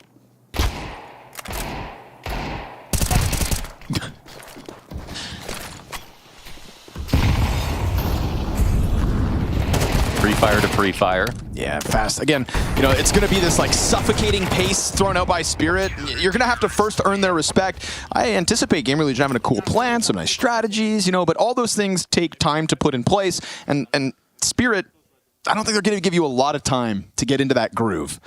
I think Chopper could be, well, remember when Chopper just ran around with SMGs like a madman? Yes. I think we're going to get that Chopper. Yeah, that makes perfect sense to me. It's been a good map for him, for sure, in the past. Anubis, sometimes he really pops off playing mid.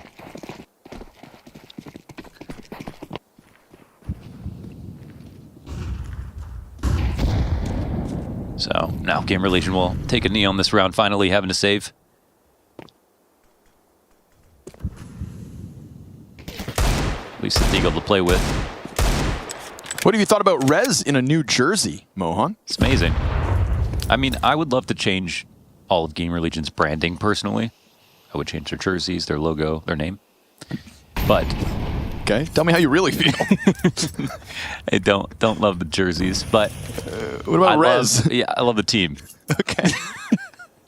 And that's more important, okay? It is, yeah. And not looks, it's personality. Yeah. So it's nice to see Rez just doing something different. I caught up with him before Katowice started for the lobby content, and I was like, you know, how's it feel?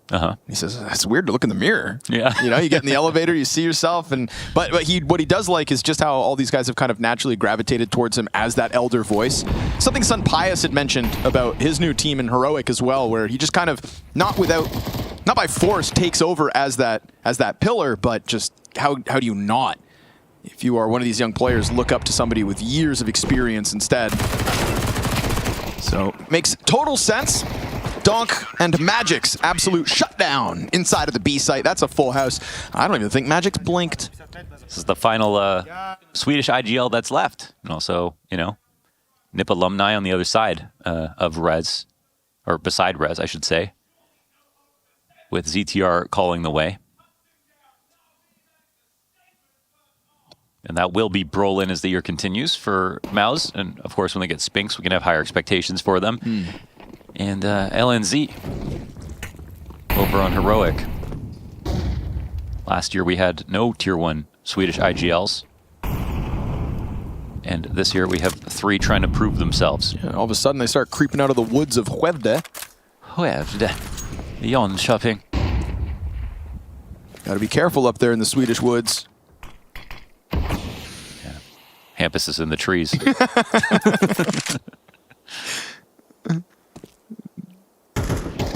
Hanging out with Devil Walk.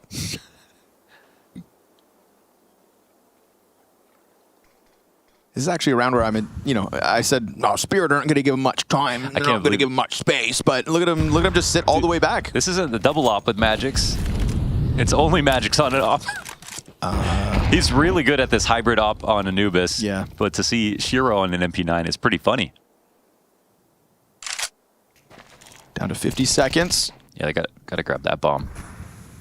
What you up to, Tease? What do you want? You got mid. Everything is for free.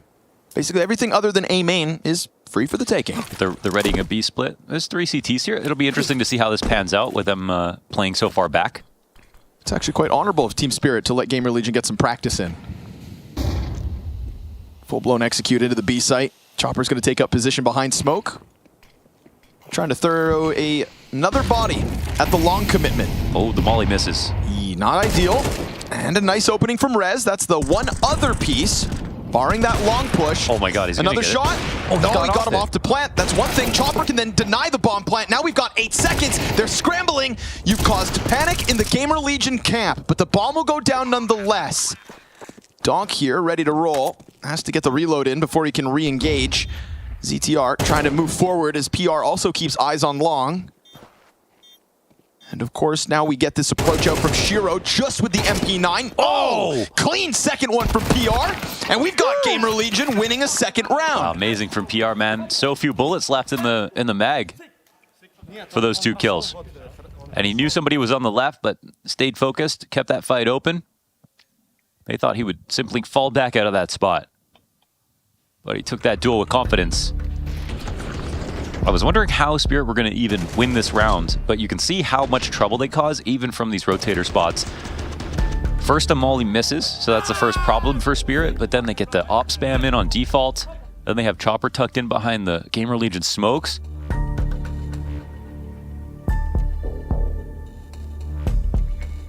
Magix goes from an op to an auto shotgun. It's not too late to sell it.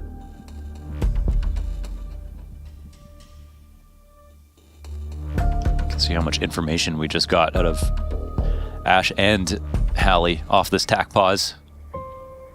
So they go head to head in a subtle way. And yeah, Magic's on the auto shotgun.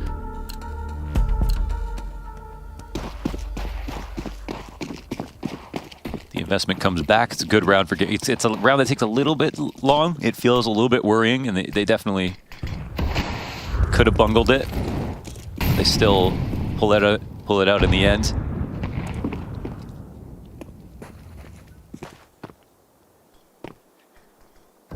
It's forward control here. Vision for Shiro in the baskets. Gamer Legion sit outside. And again, I mean, if you're going to pause up in the default, just make sure you keep working on something subtly.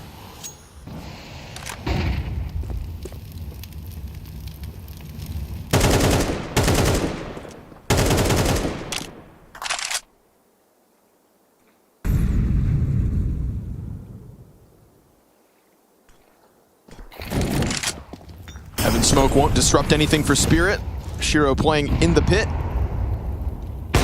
First one's free as Towson rounds that corner without a flash. Fed to the Wolves that sit inside the A site with majority. Bomb rocking back down the river. They're certainly hoping to... So this is the thing that I was hoping Rez would do. Or sorry, Flamesy would do on Vitality. And these late round timings, the walk back up Canal. Donk challenging inside of E-Box. But for the moment, actually, falling back now. Puts nades in front of them as they get closer. That fire is going to burn pivotally. Remember, there's an auto shotgun out here on the field. That auto shot, he gets tagged down to 69. Magix's jersey number, and there's a couple headshots. There's a lot of positioning going down there, and they just keep pressure up on multiple fronts. Wow. Nab 3 frags. PR is going to get cleared out by the shotty, but folks, that's Gamer Legion tying this game at 3 rounds each. Super solid. I thought they were going to walk right back into that over on B, but it ends up being something of a fake, and they have a lot going on. Like, they have the mid walkout that catches Zero off guard as he's rotating off of A. I really That's didn't a great expect round. Spirit to come into this matchup and give Gamer Legion so much time and space to just do as they want, you know? Like, Don kept himself smoked off the whole time. Didn't even go, not one aim duel. Yeah, that's true. Right? Not one aim duel from Donk in E-Box? It was smoked, but old Donk. There he is. We see what happens when he gets mad. Yeah, his mouse bounces back into his forehead. And somehow he still gained aura from that. All those kills coming in at the same time all over the place. It helps that they also win out on middle and A, so we'll see Donk, AK-47, and Kevlar. Now this should be a round. Surely he gets to do what he wants. Watch this one work out for Spirit.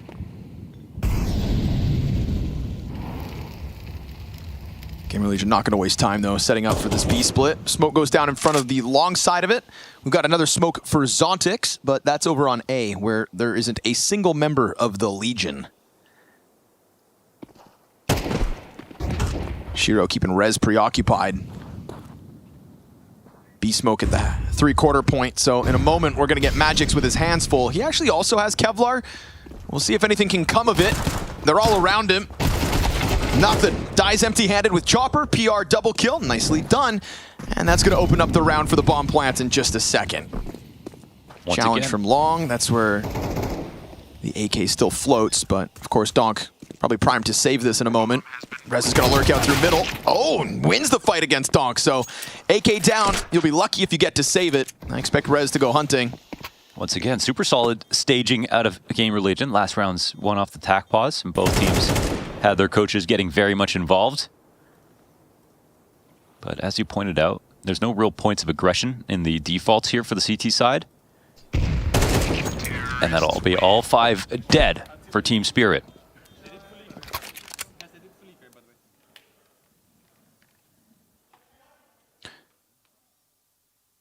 When do we start getting nervous? I don't know. Watching the Liquid game, I was like, Spirit are not 100%, and they look definitely a little bit frustrated.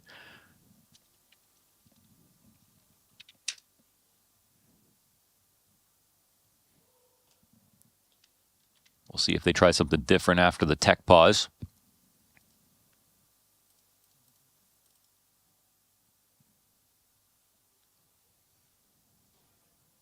Nice look, bro. I tilted him out of the server, man. They didn't fully eco here, by the way. Guys, they didn't fully eco here, by the way.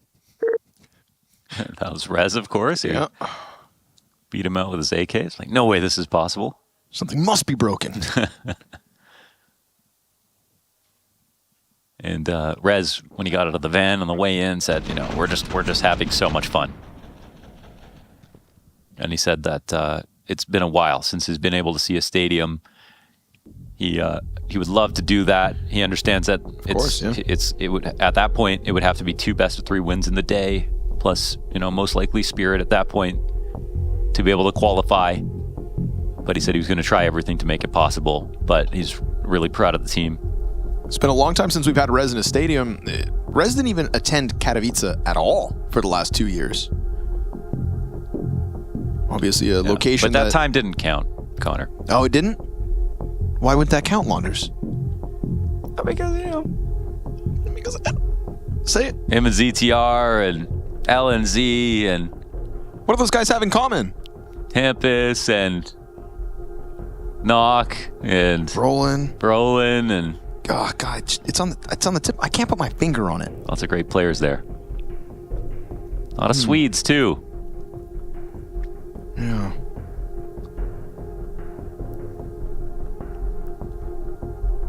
On to greener pastures.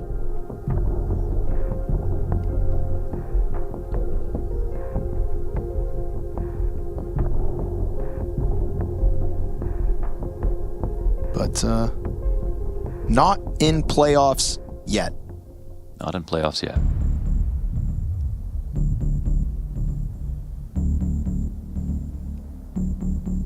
A 4-3 lead over Spirit. I didn't think they were ever going to get a lead in this match.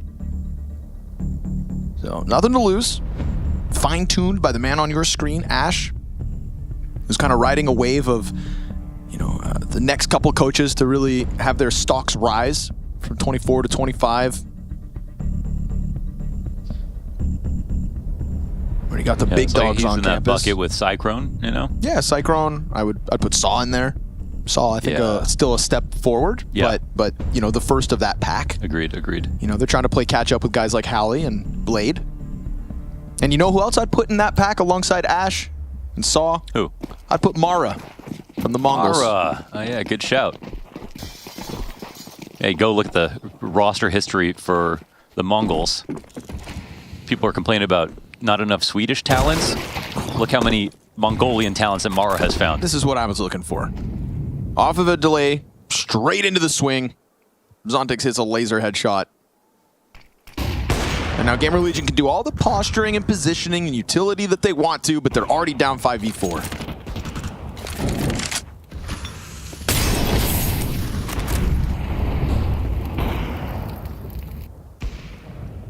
And I think the key is you don't find the talents and then they make your team good.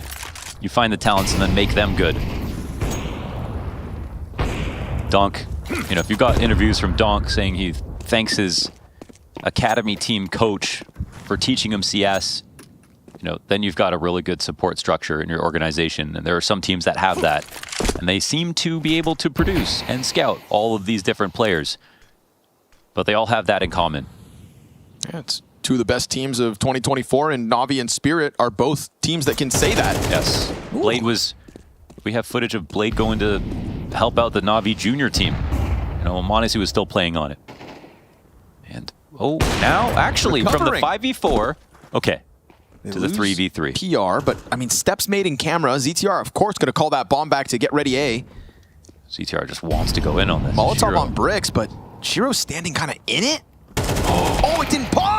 Oh, he hit that. Turned with barely health left. Slen's op shot misses, but he's able to push that into the bomb site. Fake plant once, climb up, and the rotate behind him on main. Shiro chasing Ghost, now but no time. drops the bomb in front. The molly didn't land bricks? Slend could not even afford to go up there, actually. Like, he didn't have time to do that. If he had got Shiro right on that moment, I guess, but, like, it was better just to delay, sit under heaven, I think wait for his teammate to come and cover, but... Where the hell did that Molotov go? I'm not sure. Had a dud fuse. Cloth too short. Wow. 5 health, man. 5 health makes a world of difference. I mean, he didn't even miss. That was just so fast. The flick past and adjustment. So still 4 versus 5 that got really sketchy there for a Spirit. If anything, that should be a reminder that just because man advantage doesn't mean you can start to slip up. Gamer Legion have caught them on a day where they look a little more human.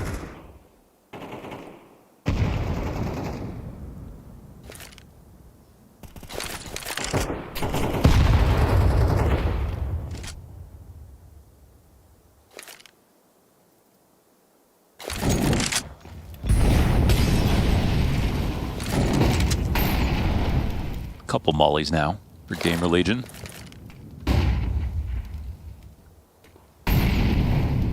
Very slow pace to this game here.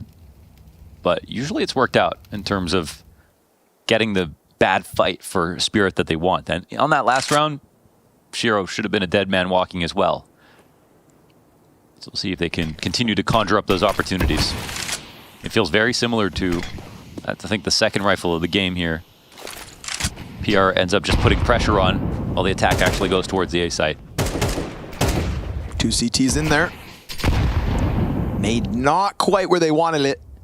They've really snuck up E-Box, but if they're going to walk by Zontix... Low health Zontix underneath. Oh, yeah, he jumps up, gets dropped. We get that scramble back out of Shiro. Spots another one moving over to the fountain. And Donk does the cleanup on the other half of the map. So Shiro can take his time if he wants to. He's got a flanking chopper coming. He's got Donk to support from CT spawn in a few moments. And it's another one where Gamer Legion are working with sub 10 seconds. Easy flank and easy stoppage. 3 players up for Spirit. Just starting to envelop Gamer Legion as they tried to break through. Yeah, it's a lot of control there on the map for Spirit. You can see Gamer Legion got away with their plan in terms of keeping people alive and bringing it down to the later seconds, and they even get some kills to make this possible, but Shiro's been a problem for them. And the flanks are timely.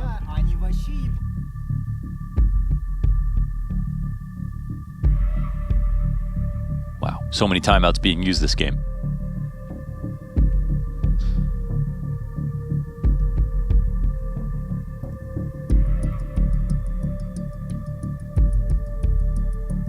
So Ash reach for that playbook, flip through the pages. Obviously map pick of Gamer Legion.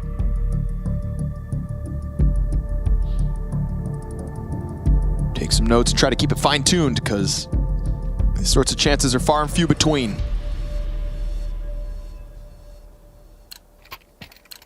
Fortunately for the money starts to bottom out a bit, so we'll get AK for Rez, who is having a great game. Right up there with Towson, 2 highest players for Gamer Legion.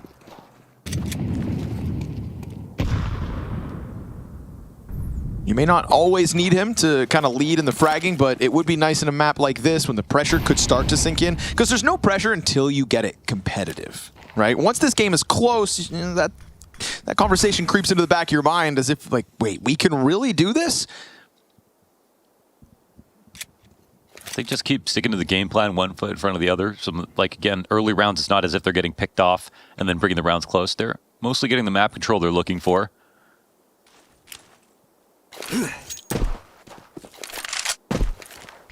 And it's in its own right impressive to be able to win in the last 20 seconds versus a team like Spirit without getting picked off, with getting map control, getting some lurks in place.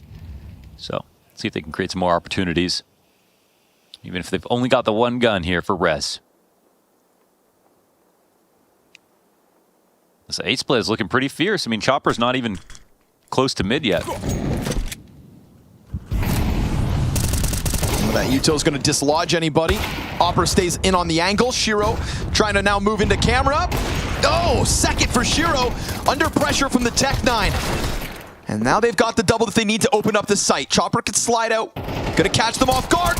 Ooh, long player. And then the Heaven guy's got the gun. Oh, PR takes matters into his own hands. Dude, the split comes through and it's not even the AK of Rez. He's one of the victims of Shiro. They do that with almost nothing, man. One AK.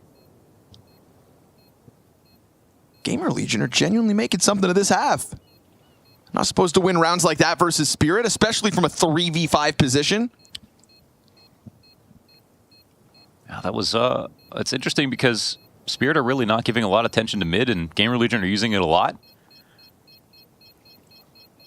Like Spirit are we're very worried about the late round B play.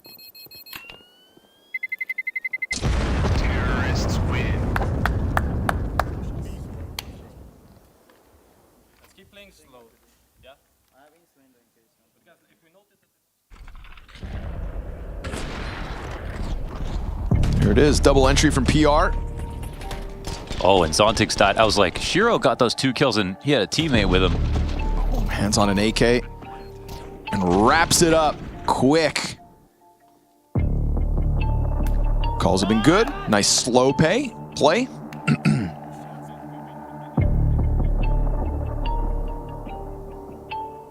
Now he's gonna bare some teeth here. Oh, he's getting frustrated, making me burn my timeouts on CT's side.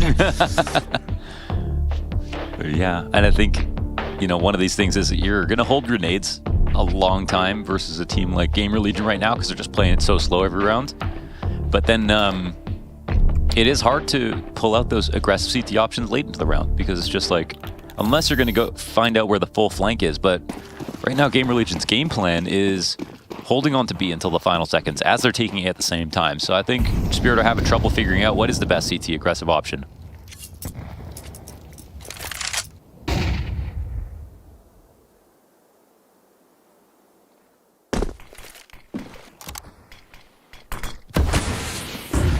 Rez flashed in. Love that. Wow. CTR, dude.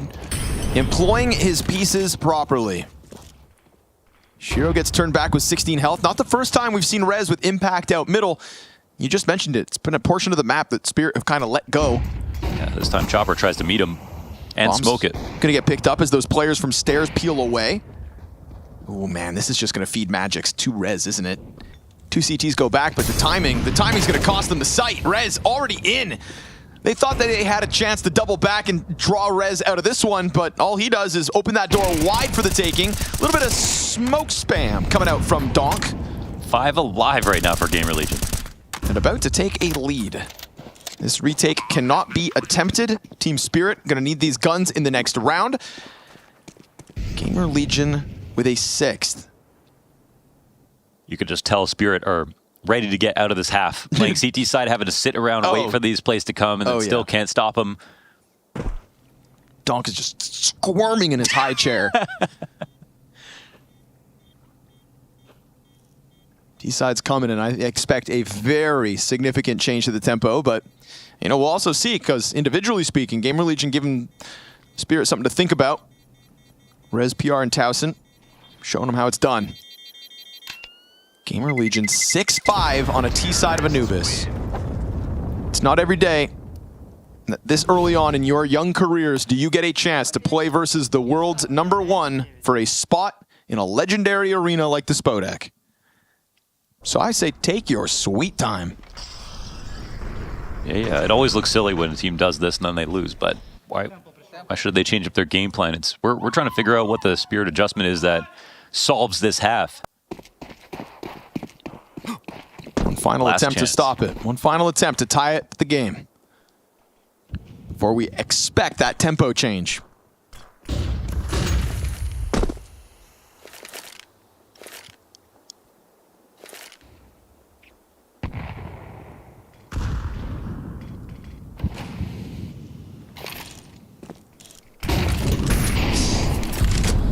Can't go. Zontic's going to peel away from that one. Doesn't want to be the casualty that unravels A. Middle completely open yet again for both teams. But Rez is going to do as he has been and start to slot in with that. And you can see Spirit starting to think about it. Obviously, Rez just hit them with that hard flank on B. Can't let it happen again. You can prevent it by pushing off site, dealing with a perimeter, which is possible, but you've only got one player here outside this B site, and it looks like PR, I was going to say keeping his head down. Here's them coming at him, given a chance as the jumping MP9 tries to get him unrooted. Donk not going to let him get away for free. Rez activates out middle. That is a bit of an opening on A, but you've already got Zontix here on bricks. It's not the better weapon, and so Rez opens. Shiro back from Temple, gets bested by Slend, and Gamer Legion, by God, about to put up a 7th terrorist round win. Unless Donk and Magix can retake 2v3. ZTR locked in against him, but that takes Donk down to 20 health. Not ideal. Opper gonna hit another shot. Quiet half for Slend for the most part, but not really called on all too often. Him and Rez both with 2 kills, full house in between them. 2-round lead on the T side of their map pick. Gamer Legion not wasting this rare opportunity.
Rez, where am I? You're in a hotel room in Katowice. A hotel? Looks more like a hospital to me. Yeah, perfect. I was tuning into the major, G2 was winning, then all of a sudden there was this blast.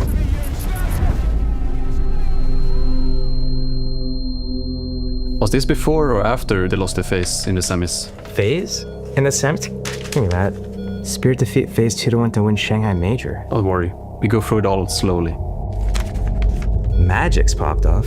I must be dreaming. This are gonna take a little adjusting to, okay? No, it's all wrong.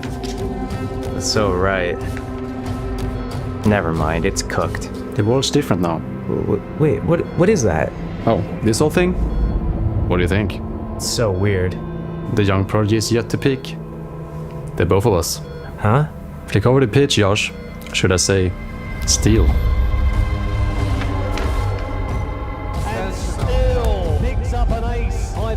That's right. Let's see it. Show us that black and red. Wait, what? It ain't 2014, Ankh. Your options are limited.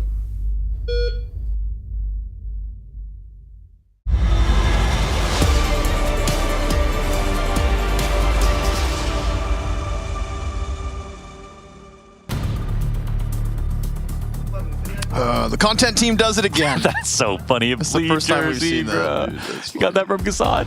That's jokes. Oh, Steel. Get back on the team, though, seriously. Yeah. We need you now more than ever. Nice to have him back with us, but I wonder what he makes of this. Obviously, Rez, the part of that feature presentation, 12-6. He said, you know, Young Prodigy hasn't peaked yet. Well, let's see what you got, brother. Yeah. Leading the charge for a Gamer Legion 7-round T-side on their map pick. This is a game for playoffs, and Team Spirit have their work set out for them. Can they pull this back? Yeah, absolutely. But at what tempo will they do so, and can Gamer Legion's individuals hang on? Odds go from 1-7 to 1-5 after that first half. We get Donk trying to charge in. Defense holding strong. Sled from the Fountain gets 2. Ooh, they got slapped away from this. You know, they were excited to go on T-side, control the tempo, but now they run right into Slend, who between the last couple of rounds has actually really recovered his scoreline. They don't even want the bomb.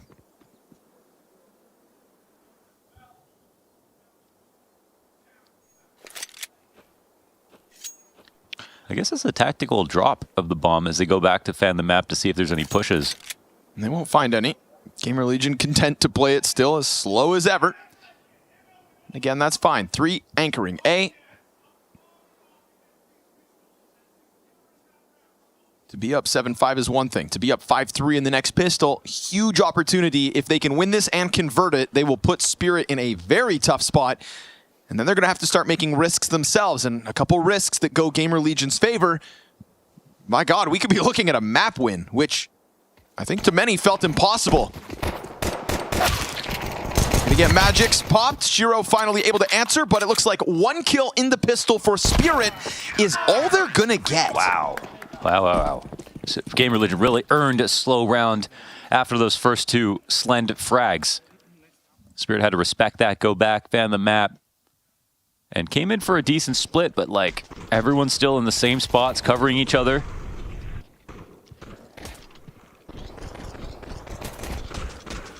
And the young prodigy keeps going.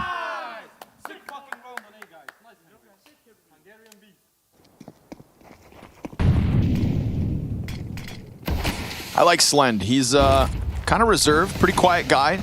Doesn't pop off too much, sits at the end of the table. You know, one of those quiet killer types. Yeah. Like you see this, like when he opts, you can see it. He's patient and he's always composed. And really good output. He's put together some very close and completed some great clutches. Brings some real op potential to this team. Wasn't the fastest start, but he doesn't die in many rounds, holds his own, and we got 2 taps out of him in the pistols. So what more could you really ask from him so far? PR just making sure to take that long-range duel. Has a huge advantage with the M4, of course. Got to be careful when Donk's probably out there with the Desert Eagle. Clearly. This game is so different than FaZe versus Eternal Fire Major Grand Final. Yeah, it is.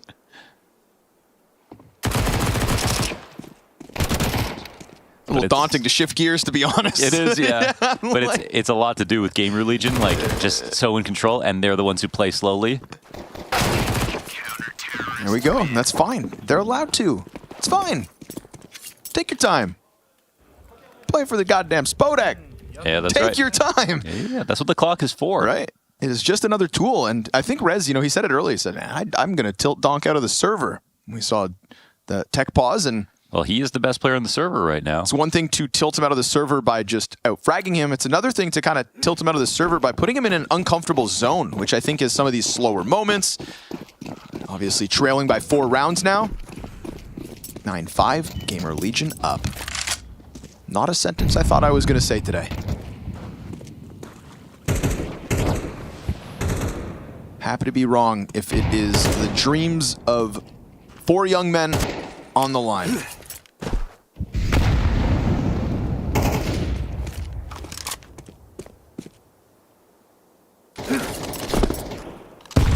Oh, that's a wonderful nade on that timing for Zontix.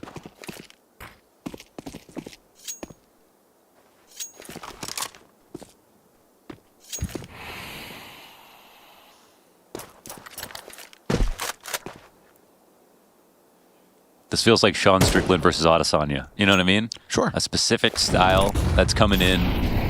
It's going to boil down to 1 punch and a counter. And it just feels that Spirit can see it. They know it's happening. But in this live environment, it's making them extremely uncomfortable. But give them time. Spirit will find their spots. You really have to stay focused the whole time. Fast step, and that's very little information. Like, they know someone's out there, but yeah, Chopper's made this around now. Like, looking like Rez on this B-Rap. It'll boil down to activation, though. 25 seconds. Still some utility to keep everybody else out of this, and now the other players are freed up to attack the background. Rez, Vomus from downtown drops bomb. So be it that Chopper's got this fast flank. You know, of all the moments Gamer Legion slowed down on the T side, Spirit didn't always kind of throw that at them. And in this round, we get a chance for Gamer Legion to suddenly crank the dial. He can't get the plant. There is no time. So Chopper finally gets in with 2 kills and will survive the round, but that is Gamer Legion to just pop out of nowhere. I mean, to be honest, they slowed down the rounds. Spirit got that lurk out through mid, but Chopper went the long way around through CT spawn. You compare that to what Rez did. He went through the short way. I think the whole site would have been caught off guard, and instead, it's still Spirit who are trying to work on E-Box control, but the 2 mollies later on means that Spirit did not do a good job of drawing out utility to set this moment up. Gamer Legion had a lot of good information, and they showed why you don't always need to have mid. Gamer Legion are knocking on the door. Dare I say the better team is in the lead. Huge upset.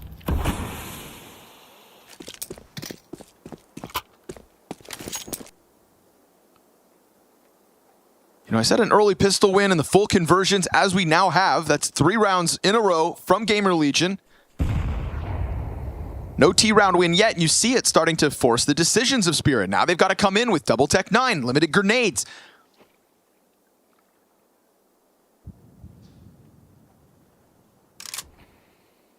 This is a long, drawn-out process. Gamer Legion just milking Team Spirit for this Anubis win like a maple tree, Launders.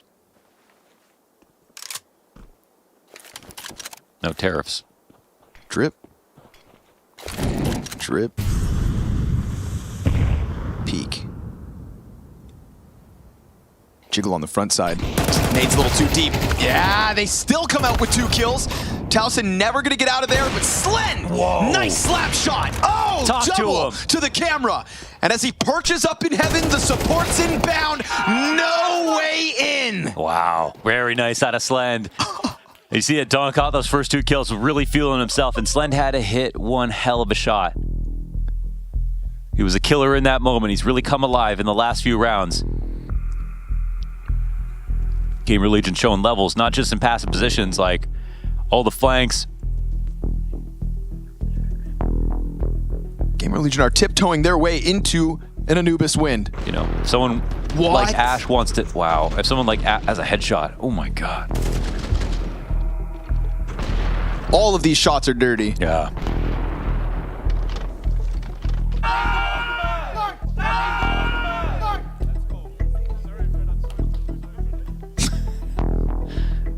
Apologize Everyone to no just one. apologizing after. 3 kills out of Slend.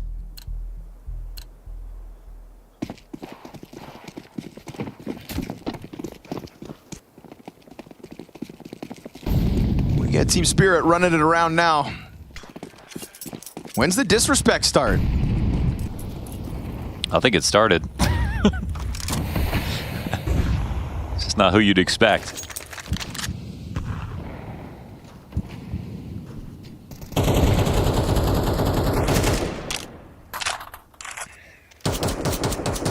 Just kind of feels so muted.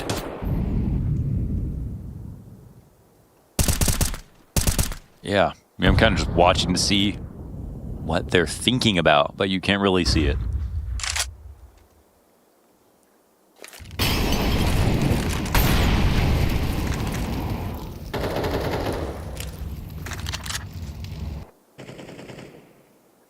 Playing for A site, which is currently understaffed. Only Towson plays back on bricks.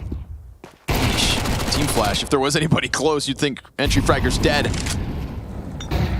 Slend's plays only got Slend up. Yeah, this is We already got camera support from ZTR, and Rez wins his fight out middle. He is 18-7 now, trying to lead this charge for the young men to follow suit. Donk in with a double, Rez hot on the refrag, and the Heaven player comes out to try to save this. Nicely done here from Zontix, doubling his kills in the round. But with PR already fast behind them, they are planning for Heaven, though. Haven't made a sound. Players backing up. Oh, Chopper's going to get that difference in, and that 5-round gap now for Team Spirit. It is a labored effort to get through that A defense when, honestly, Gamer Legion's pieces are playing fired up. Definitely. It's another good round from Donk. I mean, with 2 kills. Last one, they weren't able to win it, but the entries are here, of course. And Rez nearly saves the day with the second frag. Nice try.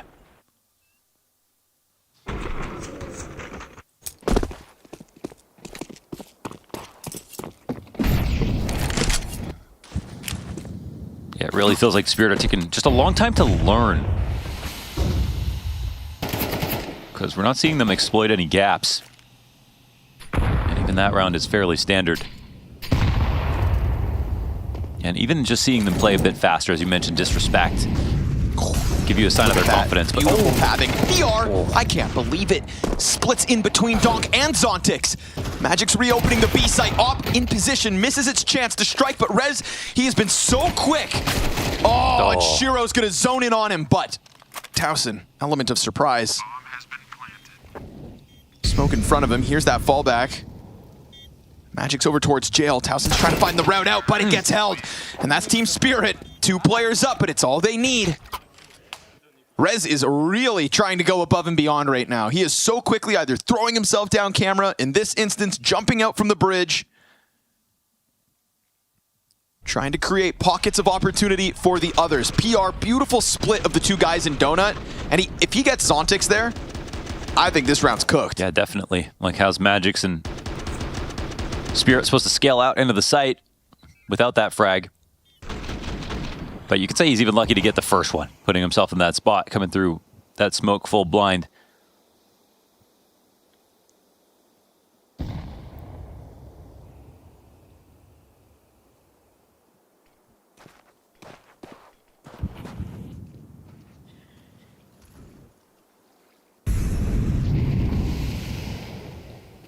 Now we got nothing. Nothing at all for Gamer Legion other than a 5-player door stack.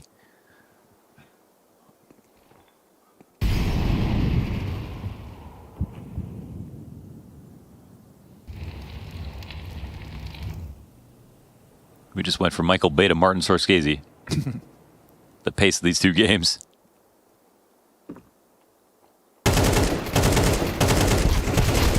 Ooh, line him up, knock him down. No ace. We got enough of those around here so far. Literally so many aces. It's crazy. We are surely we're on to break a record.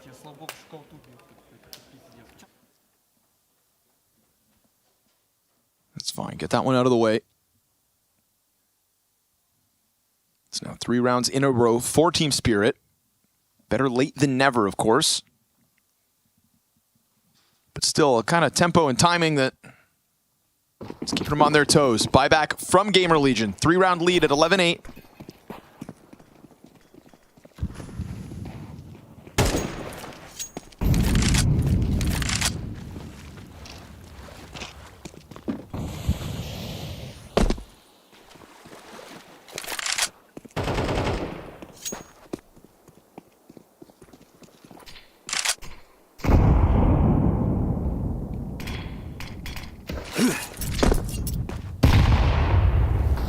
Constant reposturing, trying to be disruptive with util. Mid vacant at the moment. We'll see if Spirit can actually capitalize on it, but they're also passive back bridge. And even if they don't follow through with anything, still just this util could draw eyes back. You know, we had that really well-timed Gamer Legion triple A flank to stop Spirit when they were sitting in dark. Yeah. I wonder if that's what they're setting up again with these 3 players committed A. They are, yeah. You're right. And Zoltek's trying to dissuade them from trying it. And that smoke will push it back for a second, so actually Gamer Legion don't want to go too quickly if this is the play. But as they take forward control, and the bomb's still staged outside of B, what they would love is there for it to be an unfair fight at the moment, but... Some incendiary as well. ZTR, dude, ZTR's got another smoke for dark. That nade was beautiful. If all they're trying to do is hold them back from dark, there's a smoke to come after. PR actually loses the duel to Zontix, but down goes that last smoke, and here's that triple. That triple push out A main. They're running it, Chopper turns. They're gonna catch Donk. Chopper dead as well, same play. Now for Spirit, the bomb is still on this long side, but it's a 2 versus 4. Tough spot, 10 seconds. And Magix knows there's somebody around here, but they can't find them.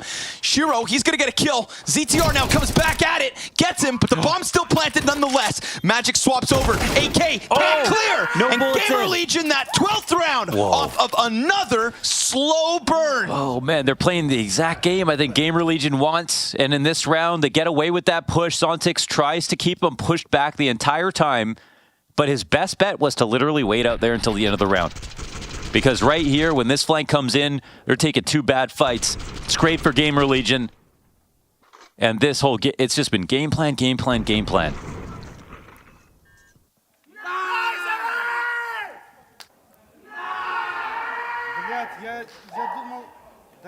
This has been a gentleman's game of Counter-Strike. Is that a fair way to put it? A lot of respect, yeah, definitely. Maybe too much respect from Spirit and just the right amount for Gamer Legion, but yeah, Gamer Legion are playing chess right now, right? They're not trying to turn this into a ton of scrappy fights and see who comes out better, because if you think about it, like, they should never be able to do that when you compare the players that are on Spirit to them. The question you have to ask is, why are Spirit playing that game if they do have these players? And why aren't they thinking more about drawing out utility early on? Because that seems to be something getting used against them a lot as well. With even some fake rushes.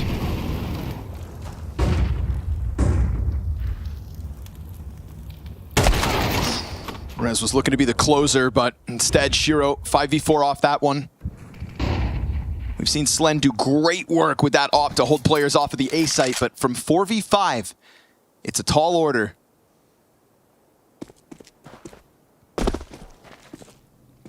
But they think they've got the right read, and Mohan, they are right about it.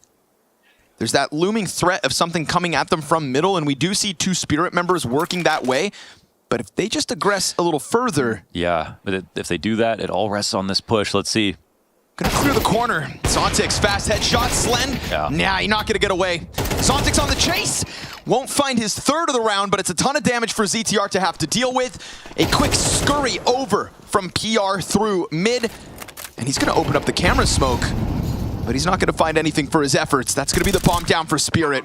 And that's gonna be the walk away out of Gamer Legion. So Team Spirit putting themselves in the right spot and able to push through, even though Gamer Legion tried to throw it at 8 main. Zontix, 2 very critical het kills. Yeah, and he's not had a great game. I think he started off this half with 2 frags. So slightly recovering it, of course. Normally it's the CT side where he makes his money. Rez is 22-11 in this game, in the lead versus the best team in the world. So cool. It's amazing to see.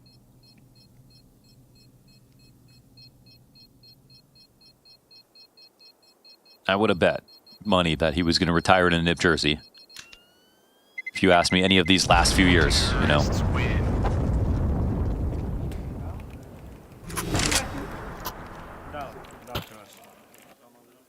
I know that couldn't have been an easy decision to make.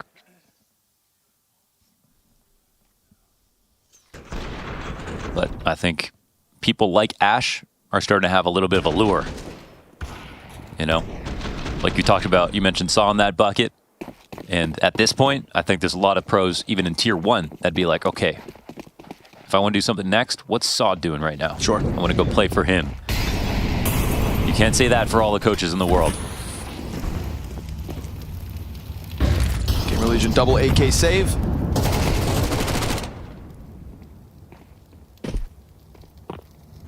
Not gonna make quick work of the opening mid play, but oh, that's awkward! They slide off the boost, double USP kills, and then Towson steps a little too far forward. Sketchy. And ZTR can make this one really ugly, but he's kind of far from the action. They're not going to walk back towards him.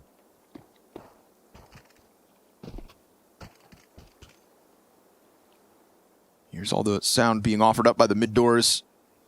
Slen's still worried about the B site, so this is looking like Spirit are going to get in with a post plant yet once more. Yeah, ZTR is walking the other way now. Slen, I mean, can't even really go grab a gun or anything from middle because that'll be watched surely by Shiro.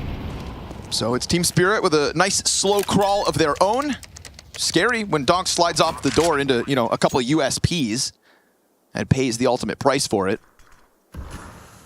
Good gun control as well here in middle. That's that sound we heard. And of course, Slen going to try to come find one. Why not? Only a USP to lose, and he almost gets a kill, for God's sake. We can talk about Rez kind of topping the charts on one side, but shout out Shiro as he's taken over as well. 21 frags, 2 in this one. You know, surpassing Donk, and Shiro just forever alive. So always a good part of the late rounds for Team Spirit, who now reach double digits, 10-12. They had to make a comeback on T-side of Nuke versus Liquid earlier today. They didn't do it in this way, though. They played a lot faster. They had some rushes. Really trusted their entries.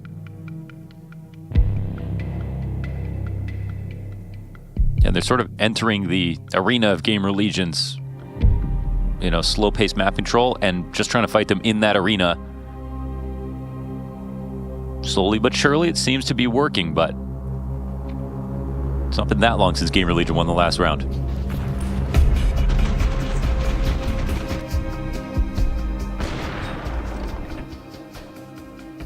Feels like if Towson could take that round back, he wouldn't have come flying out from camera.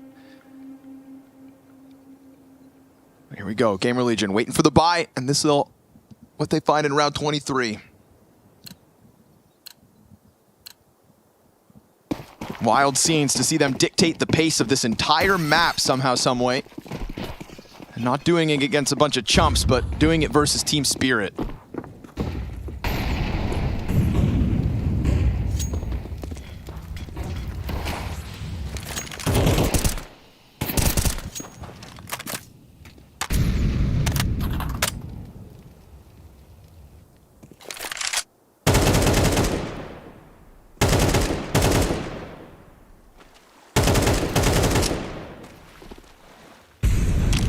I wonder if it's Gamer Legion the one who's going to get a little bit frustrated. Can we get something out of it? Oh, that was a moment for Slen for sure. And honestly, worth the risk. You know, loses a third of his HP, but absolutely got the shot got out. But Gamer Legion also going to make a move for outer B control. Magic's trying to keep his head down. Calls for a help. Now you've got 2 CTs locked in, but Slen finds first blood in this round and damage done to Magic's. Gamer Legion falling back, sure, taking tidbits of damage across the board, but remaining active.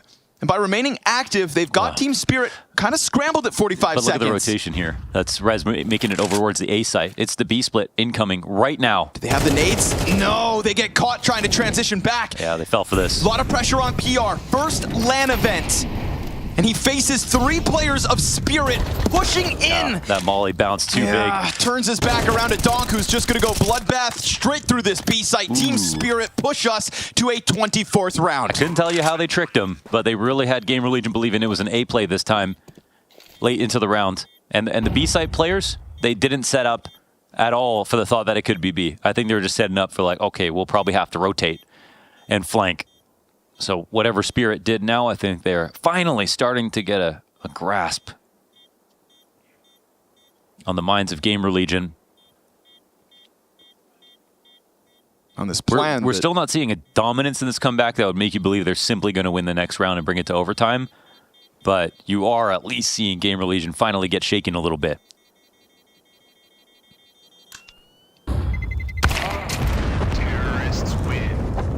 Could very easily be a 13-11 scoreline.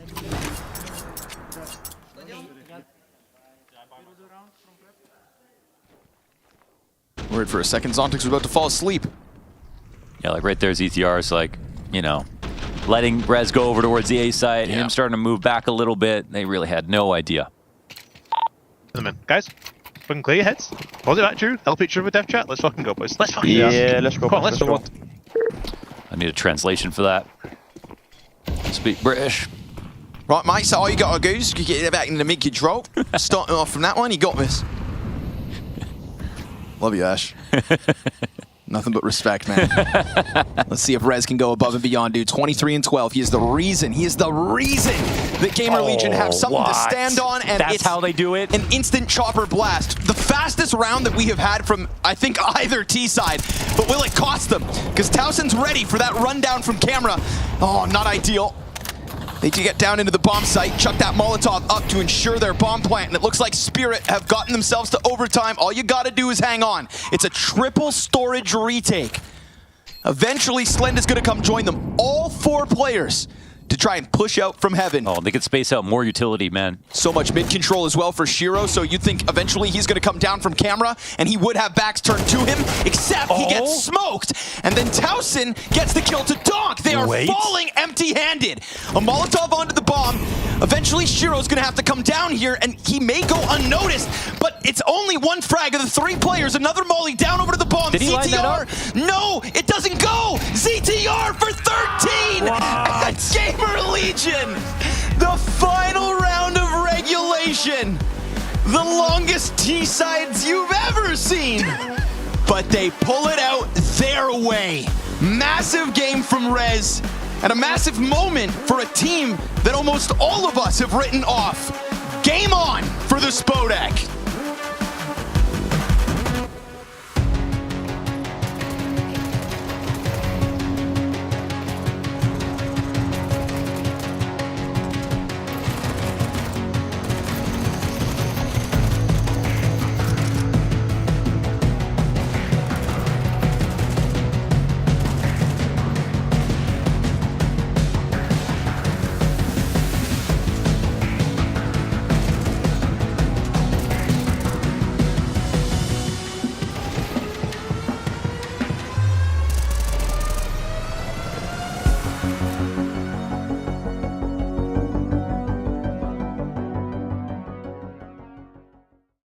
Left. 2B guys, I cannot go B. Go. Up on 3B. Or Zontix is alone. Yep, he's alone. He could be aiming. He's close. I'm running out. Close. Temper guys, temper. Yeah, bomb nu. Yeah, bomb him nu. I will molly it. I take aim in. Deep. Get close water, Erik. I have city. I lock camera after, okay? One water. Nice. I think I had 1 water. I have camera now. Aim in. Half HP. I have him. He's playing super fast. Nice, Henry. Peek on Fredan. Fredan has camera. I have camera. I have peek camera, bro. Fredan has camera. Nice look again, Fredan. Nice look again. Sick, boys. Fred, you're fucking in that head so hard. Yeah, and maybe peek on Fred after, okay? Yeah, play on me. Yeah, I play first, then Fred. I'm going towards then the we peek on him, okay? Out, aim, 1 aim in. I'm rushing. 2 mid. 2 mid and 1 aim with bomb. Aim in. Aim in low. Nice, I'm peeking with you. I'm with you, Henry. I have it. Okay. Nice! Sick fucking round on A, guys. Nice, Henry. Sick, Henry. Hungarian beast. Let's fucking go, Henry. Do it, you can do it. I'll fight him. Close, man. More mid. Peek. Two guys. And one mid, Henry. One mid, Henry. Nice, carry mid, Henry. I'm walking through. Side. Yeah, I'm flashing. Kill him. Let's go. Kills. Go. Nice! Let's go. You see that Sorry, flick, bro? Sorry, bro. I had my flash in my hand, bro. Do you see the flick?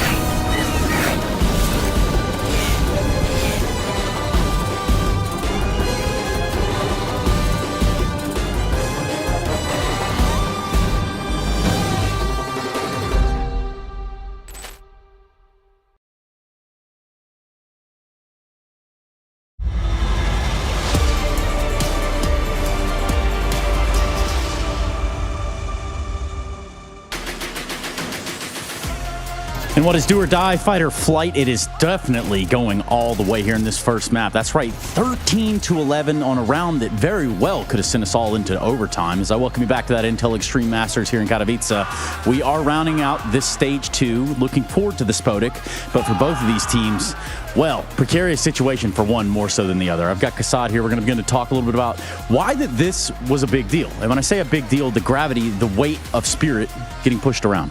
One missed molly and you lose the map. Did you see that at the end? Yeah. It was just absolutely crazy. Good game of Counter-Strike for both teams. One team had to win that first map. It was Gamer Ridge. I'm happy it was because we might even get to see 3 maps here. But, you know, Spirit, getting a map of Spirit, it's not so easy, right? Getting a victory against Spirit is not so easy. As you can see on the screen right here, this is like a winning streak going all the way from 5th of December when they started with the wildcard win. All green, all across the board, except for the yesterday's loss against Navi, and that was ultra narrow, ultra close. And other than that, it was super difficult to get a map of them. The only one that was like early in PGL Major.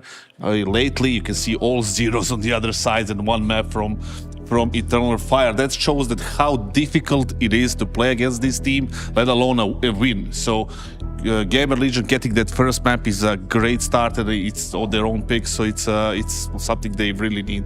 So I don't think that I can overstate it, and I won't. But the truth is this, they're the overdog. I think that's what they're calling it, right?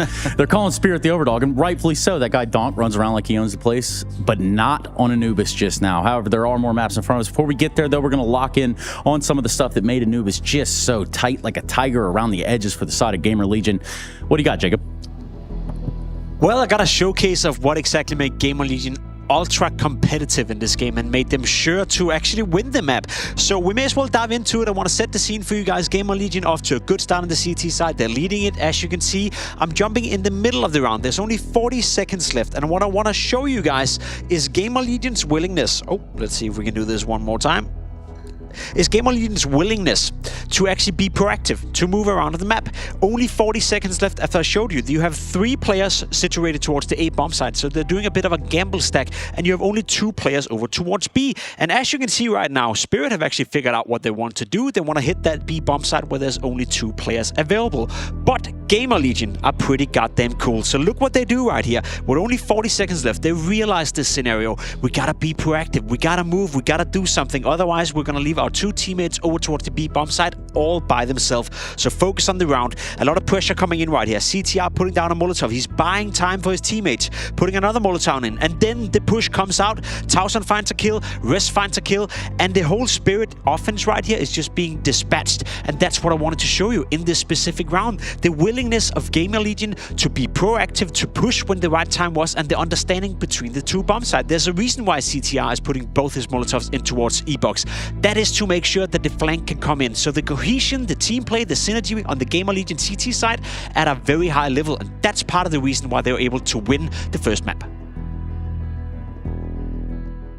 Ash, we talked before this, talked about how difficult this is going to be. It still is. It is your map pick. I know, and. But what a game out of your guys. Yeah, they played really well. I like their mentality, everything. We had a really rough start. Calmed each other down. I think we've learned this from the other games, that when the Mongol game especially, our emotions got the best of us, and we managed to control it and played a great game. Talk to me about Raz, man. I mean, he said, I want to make Donk uncomfortable, and he's shining bright. I think he made Chopper uncomfortable, to be honest, in the middle. I think he's just, at the moment, he's kind of in a bit of a flow state. He's understanding that his strengths are, he has the knowledge, he has the skills, he has everything together. So go trust his instincts. And right now, you see he's walking through. It's not like it's lucky, you know, he's not just hoping. He's thinking, I've got a time and I'm going to take it. And right now, he's playing risk-free, and it's great to see. And you got to say rational, I know, but do you dare dream with the way this map Fido has played out and that Ancient is coming up next? I mean, it's difficult, obviously. We've barely any time to practice. So, I mean, I'm already more than happy when we won our first map against Saw, and I was fine then to go out last if that was going to happen with the amount of time we had. So, I mean, I'm just happy that we're playing really good now. So let's click at the next map, and maybe we have a chance. Okay, chance for the Spodek, still alive for Gamer Legion. Yeah, and while last year's champion does find themselves in that awkward situation where they've got to win this next map of Ancient, it is a very, very cool thing for the side of Gamer Legion, right on the precipice of greatness. Listen, yeah, the map one, definitely they were the better team. Rez was the best player on the server together with PR. But right now we have, Ancient coming up. And that's the map that Spirit has to start early, has to start aggressively, has to go for it, because on Anubis, they were too passive on the CT side. They didn't react, didn't adapt. I assume they're going to start on the T side of Ancient, considering it's usually the team speaks CT. But, and then you never know with these guys, but let's assume that. My advice for them would be to just start aggressively, just start going into their face, try to disrupt their game plan, whatever it might be, and, ultimately get us to the third map. Yeah, third map. I mean, Nuke on the other side, but for Ancient, is there anything in either direction here? Obviously, for Spirit, it's a lot easier to sit here and say, yeah, there's a chance, a better chance, they are the overdog or whatever. But is there anything that makes you believe Gamer Legion can lock this in right here, right now? It's the individuals right now and the confidence wave. That's the only, kind of shot they have right now. They're obviously the underdog for a reason, but they're not a bad team overall. You cannot say that, especially after that first map. Do they have a chance? Absolutely, yes. Are they going to take it? It's up to them. Yeah, some of that we'll just have to sit back, relax, and watch, which we are just about ready to do. Kassad, if this goes to 3, are Gamer Legion in trouble? Absolutely, yes. Absolutely, and it can just be rested on that. I mean, we can add a lot more things because, the doubt starts creeping in, the third map, and then maybe you start, questioning your own decisions right now there. Like I said, on that confidence boost and wave, and everything they do seems to be right. And after you lose the second map, possibly, that can change very easily with the young team. Yeah, there's just a lot of things that we've got our eyes on down here in Katowice on that last day of group stage, or rather stage 2, I should call it. That's what I'm going to call it. We're going to go to a break. We're going to come back and see if Spirit can get back on the horse and ride into battle, or are they going to fall flat and go home? We'll be right back after this.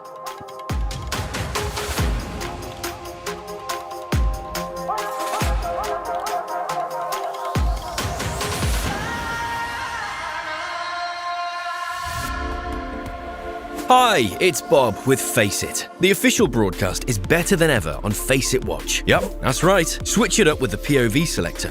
4 angles, your choice. From the main broadcast to your favourite player's view. And it's available on the Face It app and Chromecast. But wait, there's more. Keep watching, keep winning. That's how we roll. Watch IEM Katowice while having the chance to get skins and Face It points. Look at this beauty. Change the channel and control how you watch.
At your roster, Ash, that's come together. I think it was interesting to see Volt get let go. Yep. And then obviously you got Rez, so you're trying to resurrect him from his time at NIP doesn't count. Or maybe some of it does, the Oakland time definitely. And then PR. Yep. Right, so those are your two newer additions within the roster. Do you want to talk a bit about maybe them and why those choices were made, if you wouldn't mind? Yeah, we can do. So basically the issue that I had having the team was the balance of the team was just really off, because we had Flammus, who was just naturally, he just wants to go. You put him on a lead, you try to slow him down a little bit, and he just wants to keep taking fights and doing things all the time. And that was all of our aggression was him, and we couldn't really force it any other way. And I think normally we have star players, they have that element where they know they need to impact the game, but you usually like they can be a bit more passive, and then they do add this part to the game. Right? But for him, it was just all aggression, and the problem was that he was the only person naturally doing it, unless it was more forced. And then to bring someone else in, it didn't really matter who you bring in, unless it's like a Kindar or something, that nobody else is as aggressive as that. So the rest of the team then, we're going to fall back towards being too passive. And from that sense, we just have too many supportive players, too many people who want to throw a flashbang, too many people who want to die for the team, but not people who are going to say, look guys, I want to play off me this round, I want to put this pressure here, do whatever it is. And not people who have the natural instinct to go be aggressive, go get information when you kind of need it. So I just felt like having one person there wasn't going to fix it, and it wouldn't be fair on whoever we brought in. And to bring Rez in, like I think he takes initiative and space and stuff, but he's not the guy that every round goes, guys, I want to do this round, I want to do this round. And your in-game leader's like, shut up, man, just let me have a minute to call something. And we just weren't going to have enough of that. So it just felt like we have to make two rather than one. If you're going to do it now, like we had this exact same problem when we sold Immer and we brought one person in, we brought Volt in, and the team were just it was so hard to get anyone to naturally take any initiative ever. And you could see like those 4 people here and an AWPer, and your player's like, oh, but what if this rifle's holding me? And you're like, we can't play like this to react to the other side of the map, right? And this is like always the doubts in your head, like, oh, I need to be more calculated. Oh, what if this happens? What if this happens? People like Flammus would just go, oh, there, I'm going to kill this guy instead. Your other player goes, oh, what if he's holding off angle on me? He's going to kill me. So we struggled really hard at the end of last year, at the start of last year. And I said, I don't want to do this again. I don't want to take this risk that Rez just fixes the same issues that we kind of had. Let's do it now. And it wasn't really fair so much on Volt. We had such a good run, and he was like a big part of it as well. But to do this, we had to try and cut off the problem before it happened again. Sure. I didn't want to waste another 6 months of my career and everyone else's career doing everything wrong and be like, okay, guys, the last 6 months didn't count. Let's aim for the last 6 months of the year. Maybe we can have a miracle run or something. So that was mostly it. But the guys are fitting really well. I just try and, I think we've kind of got a reputation of just picking young players and being in the academy, but I'm just literally trying to pick the best players available. And when Rez comes available, a guy I've been a fan for quite a long time, he's going to improve us a lot.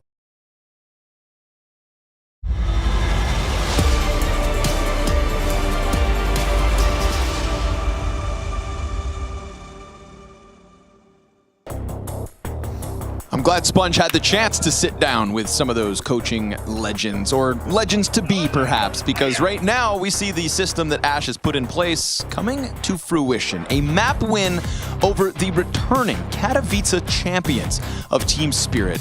This is the second best of 3 of the day for Gamer Legion, and it is the final push right here, right now. If you win Ancient, you take step into one of the most legendary arenas Counter-Strike has to offer.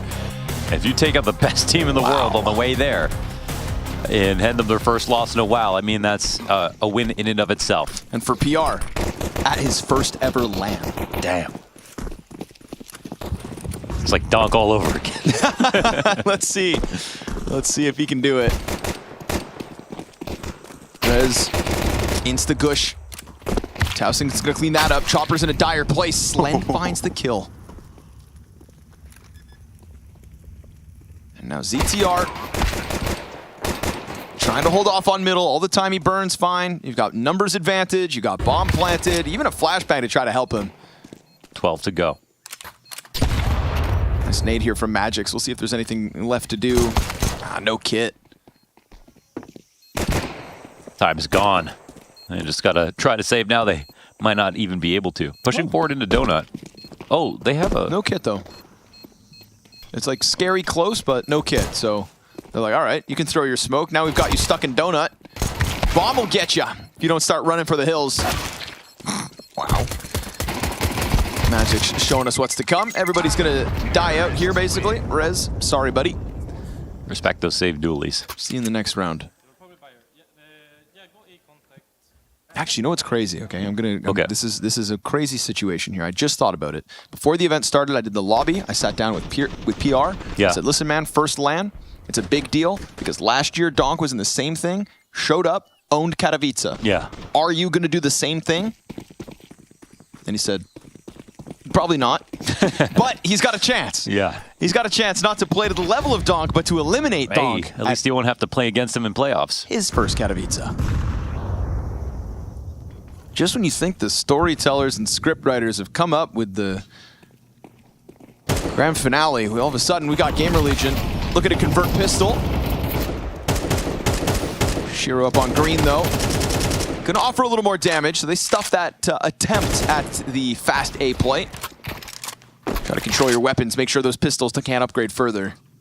It was very cool to hear that excerpt from the interview with Sponge and Ash. Yeah, great sit down. And I think what he said definitely makes sense on his face. And when you see players like PR and Towson as well, I think they do know when to, try to go for fights that look like, oh, that might be a little scary, that might be a little hard. We saw that, push into E-Box on Anubis. That looked like a risk to take. And yeah, Rez has never really been like a massive risk taker, but they're taking risks. He was a star last map, so the complexion of the team is, I think, going according to plan for now. Let's see about this angle for Zontix. It's good. Bunch of damage as well. Shadow here for Shiro, so he's on high alert, and ZTR wasn't ready for that one. Towson, ooh, dead to the Desert Eagle. Now all of a sudden, forced by likely Slend, 1v2 left on this ace, and I love it. Calls out and gets the plant, and now as he peels back, he's got another chance. Dude, trying to create a great chance for himself. Bomb plant, little money extra made, but it's the forced by victory of Team Spirit to stop early momentum on their map pick. What happened on Anubis? Was it also pistol win followed by eco? I can't remember. You're asking difficult questions, Launders. But I can go hunting. Okay. Give me a second. Yeah, the setup is just solid here for Spirit.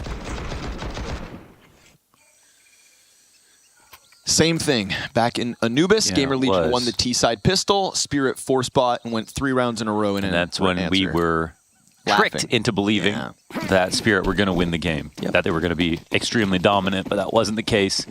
And Spirit, before this map started, looking so tilted as well. This round's coming in pretty fast. How does Zontix even get 2? It's 5 guys staring at him. 10 pairs of eyes to get that one trade. 5 pairs of eyes. Yeah, there you go. It's okay, we're word people, not number people.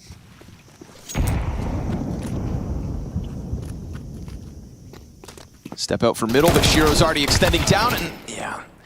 Because one of the things that came with the force buy win back on Anubis when they upset was just like the pressure that started to come out of them. It's why it kind of got me to mention my thoughts on how Chopper was just going to call this aggressive stance all the time, just get up in the faces of the terrorists, well, of Gamer Legion. Not always terrorists, just half the time. And we're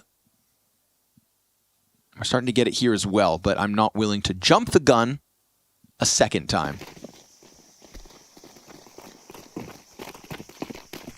But we do know if you're not fighting for middle, then you're losing a big portion of the map, because then you're losing control of climb up. All of a sudden, your setups outside B look weaker. I think it's going to take a little more fire from Gamer Legion than just some of the slower crawls and setups that they were afforded over on Anubis. Just stylistically, map to map, the same approach isn't going to work. I think the whole map is warm-up as well, because we never really saw Spirit open up, but I feel like coming into this one, like they have to. I wouldn't expect them to play like that 2 maps in a row. Pistol train to push past a main 3 kills for Zontix, and a double onto Dom. Okay. There we go. Solid between the 2. Sponge had a tweet about the limited map pool of Gamer Legion, that they really only play 3 maps a lot. Okay. But Anubis was another that they showed a good face on. And to do it versus Spirit is a really big statement. So not only have they impressed themselves, but they've clearly kept working every single night. And yeah, I bet they're so proud to be able to even take that Anubis win versus Spirit. Guaranteeing 3 maps in this series.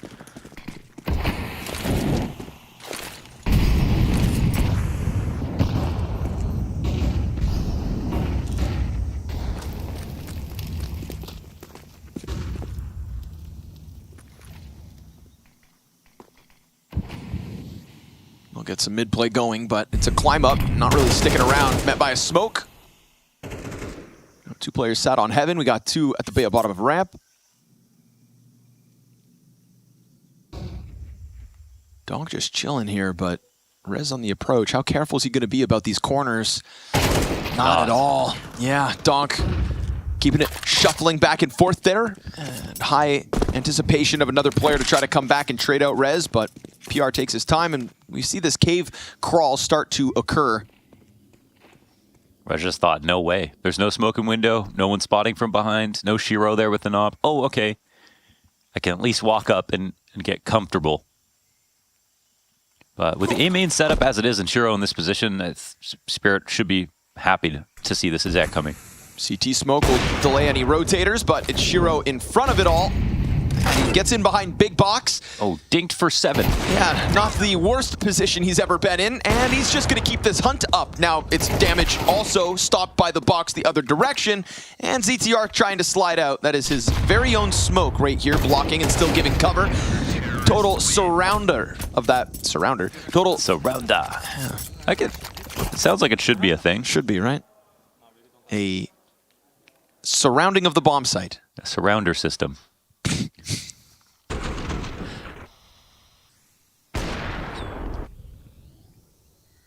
Here's a clip of Shiro going above and beyond. Dinked for 7, by the way, off a box like that seems a little bit It's a very low. thick box and you don't know what's inside it. It could be full of metal. Ballistic missiles.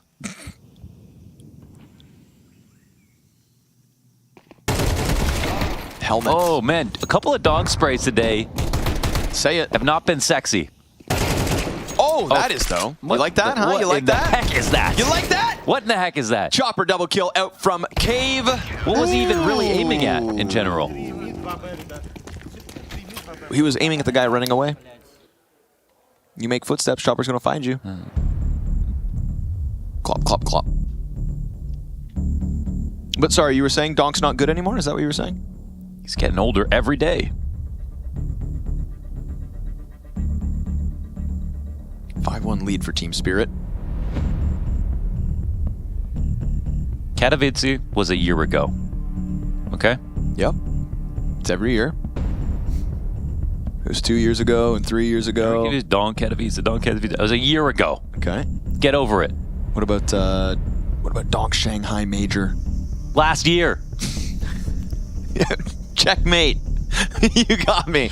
You're right. You're right. Not as last year, but still last year.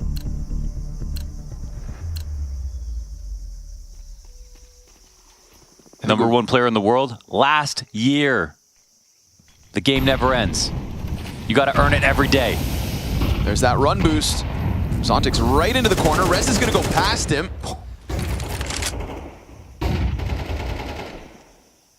How the hell is Zontic's going to get out of here? Ooh, this might work, though.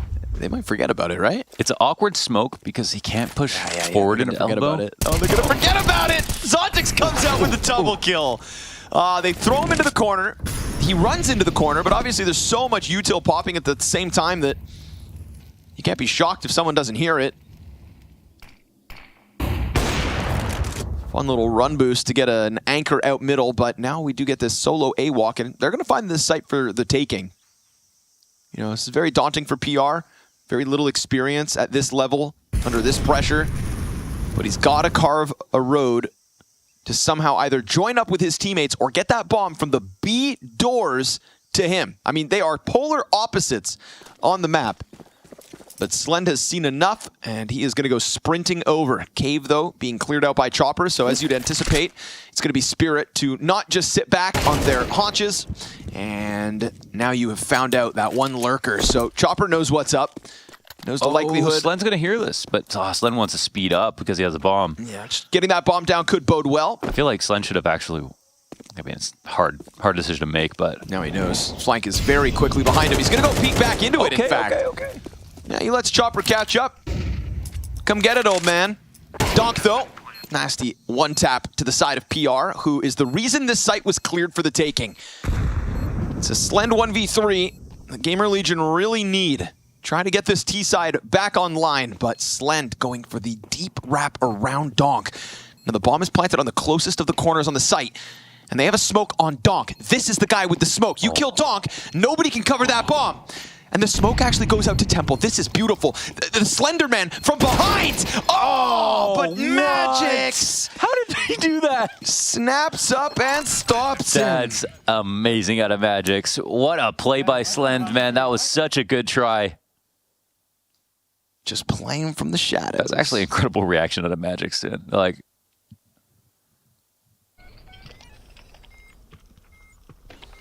Slender Man.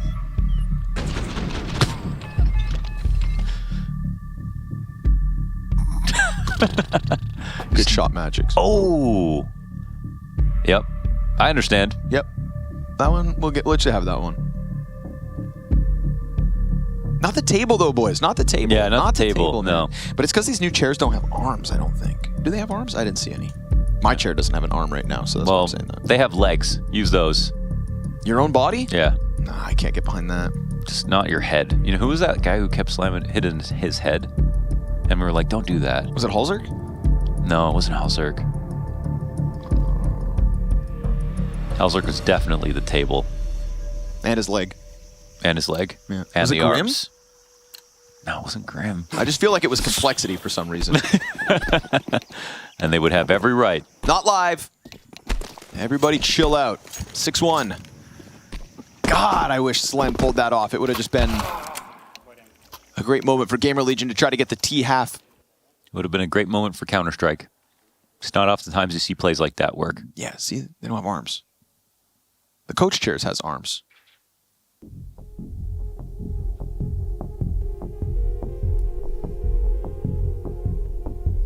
I like to take the arms off my chairs. Oh, no, they have arms, yeah. Go. I was thinking like some people use them, right? Freaks. Sometimes they're perfect level with the table and it works. Freaks. Oh, especially if you have adjustable desks, adjustable chairs, adjustable armrests. Chopper's armrests are at 2 different heights.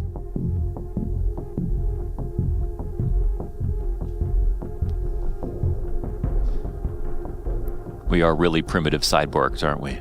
Yeah, we're getting there, though. We're getting there. I mean... with the breeze strips? Yeah, Chopper's bringing in the biotech.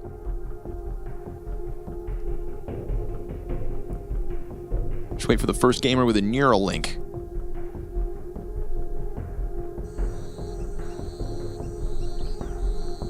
Whatever the hell that is.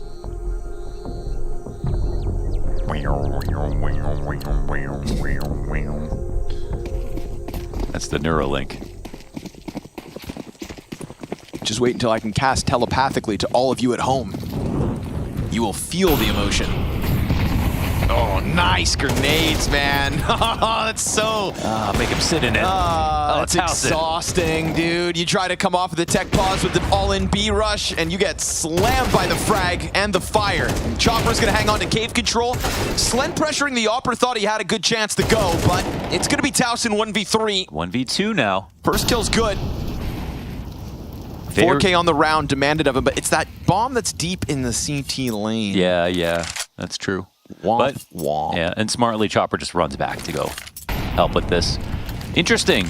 The smoke, and actually another smoke, he has enough time to dip in and grab this. And we're not coming at this with an HE, and the CTs can't see the smoke or the bomb right now either. Puts down another one. Yoink.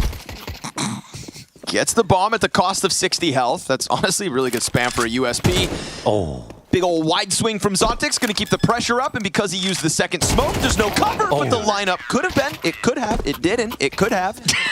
You don't know. It definitely could have. And so Gamer Legion unable to win another T round, but they'll still sit pretty on one. Great they got the damage out of that after running through the molly, getting naded, having the first guy sprayed down, a team kill. 7 rounds to 1. This nade damage... Bada boom. How did they get through this? How did they get through this? Look at this lineup. Could have been. You don't know. Good, Brazil. Owned, dude. Owned. Sit down, Rez. You've had your map. Now take a nap. 1 and 8. Whoa. That timing on the peak almost caught catching them on the jump up, but Chopper stays alert. Shiro will take up the cave responsibility. What goes around comes around, by the way. That Shiro wallbang was only for like 30, like 15 damage. I actually believe Rez has had a tournament, not just a map. You mean a good tournament overall? You go crunch your numbers and come back. So 1.14. That's great. And 1.36 at the play-in. Yeah, that's great. It's a very good average. That's over 11 maps, somewhere like a 1.20 across both stages so far. Well, this map's going to hurt those numbers. Unless... And unfortunately, they had left the B site, so now Chopper's got a chance to wrap up the 2. Not even going to shoot, man. Bomb down. No hope! Even though Slen's got that AK, not on the right avenue of attack. 8-1 CT side for Team Spirit. This is looking more like the Spirit I expected. And it should have been this way on Anubis too, but again, it's like that... It's not a good analogy, Strickland versus Adesanya in that sense. I mean, for anybody who knows UFC, them UFC, into a totally different fight. Yeah. That was a specific game plan that forced Spirit to play like them, and it worked very well. Yep. Sean Strickland, the only fighter in the UFC that uses the Philly shell defensive technique. One of a kind. In many ways. It's also like me somehow. Chopper trying to do battle up in the cave, and it's going to cost them. You know, Gamer Legion fighting for 4 rounds best case, and a 5v4 looks good on them here in round 10. That bomb rocks back towards Donut. This is nice, right? With the 1 cave death, we start to see what it forces Spirit to do. Peels everybody out of the A site for good. Hell, even Zontix kind of stepping around Red Room. Once he hears that flashbang, he can try to scramble back, but he's going to lose vision. Or is he? No smoke for the CT lane.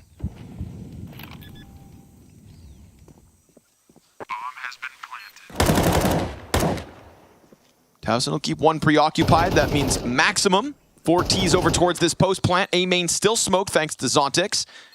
Zontix still has all this utility left over. That's a smart lurk, isn't it? Really playing it down, though. Incendiary towards main this time, where the smoke once was. There's a smoke on Magix, but they are met by fire themselves. PR, that's pretty crazy. That is a crazy little run-in, but it could also just rack up the costs here. Towson's going to try to flank this. There's a chance at the defuse. Somebody's on it. He's on it. Magic's still on it. Oh, he's still on it. Oh, Towson from the flank. Ooh, that was close. And then all 3 die to bomb, though. Yeah, that's successful for Spirit in that sense. Hooey. At least another round here for Gamer Legion. They'll just be happy to have got that. Yeah, that was an early swing out of into CT spawn, but I think they thought that Spirit were saving probably after that molly came up. Try to catch him on the way out, or maybe throwing a nade.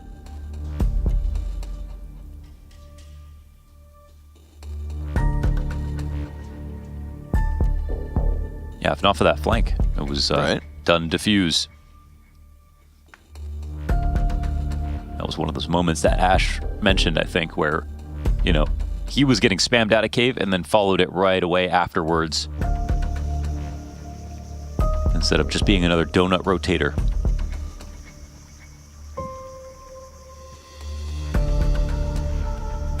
Duncan employee. I was going to say a donut rotator. Sounds like... Yeah, I spin donuts for a living. I'm a DJ. Fast one up the ramp. Again, that nade though, dude. Oh, same result every time they've tried this. Twice now. Those 2 frag grenades land right where they need to. Wallbang damage isn't bad, but when you consider damage for both ends, it is still Spirit in a much better state. And honestly, all the money on the line here for Gamer Legion. So if Spirit can win round 11, could be that very comfortable 10-2 half inbound. Shiro fighting off into the cave. Slen trying his absolute damnedest to get them out into the site. And he almost turns it over towards Donk, but forced to disengage as Slend dies empty-handed. They've got 0 map control elsewhere. This was the all-in on ramp to start the round, and Gamer Legion that kind of didn't have to be an all-in right there, though. They like flashed him out, but weren't actually ready to approach from Banana. Maybe if he had gotten a kill, they could have sort of met up with him, but now they're just kind of moving solo around the map. Okay, that's a freebie. That's a gift. Health bars are very low here for Spirit, so it's not as if they don't have to be they don't need to be careful. They do. T-smoke on short means triple long setup.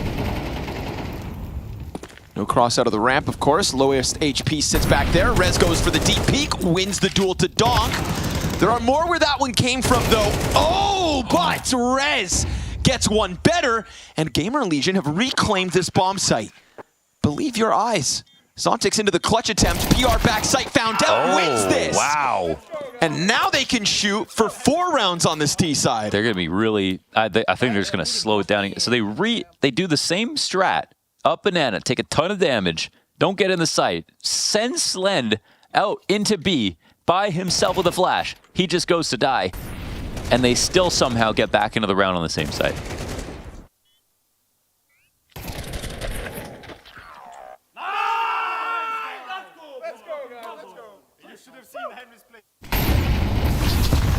It's the patience that's killing Spirit. Donk doesn't have time for patience, so back in with the opening kill, 11-5. But Gamer Legion trying to keep the tempo up. Chopper wins that one, but nice spam back from PR. Didn't take much to finish off Chopper. Shiro, though, right there for the trade frag back. And this time, Gamer Legion won't be afforded a leak into the B site. Could have been a 4th, if not for the trade train put forth by Shiro. Takes back over Cave, where they lost their in-game leader, and Bomb's been here on Slen the entire time, so it can still sit pretty. See what kind of clutch he can offer us. Something sneaky for sure.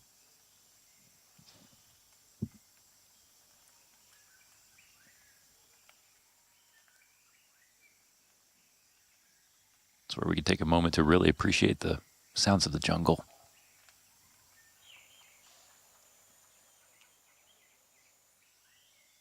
Sometimes you have to stop and smell the ferns. Panthera oncas. Every once in a while, you'll see Pimp out in the jungle. In a pink Speedo. Cycling. Slen's found the one, but it's this deep A commitment, and then obviously Donk just taking over Donut, so Slend, hate to break it to you, brother, you are boxed in, and Donk's not going to waste another moment. Good recovery, map to map for Team Spirit, as Gamer Legion try their best, but only break through 3 rounds on that T side.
Rez, where am I? You're in a hotel room in Katowice. A hotel? Looks more like a hospital to me. Yeah, perfect. I was tuning into the major, G2 was winning, and all of a sudden there was this blast.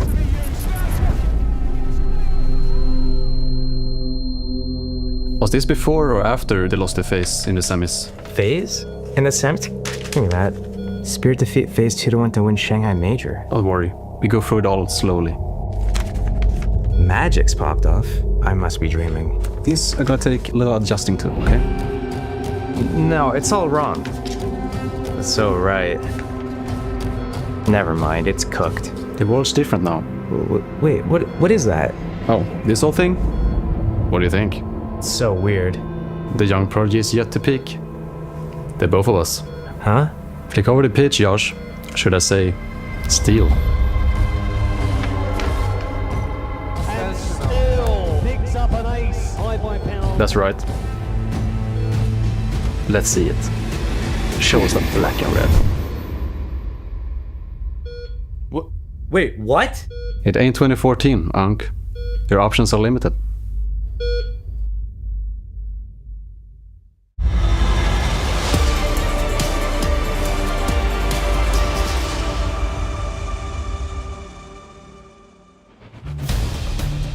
Unfortunate one for Rez. From map to map, now sitting 4-11 on the receiving end of 6 opening deaths in that first half.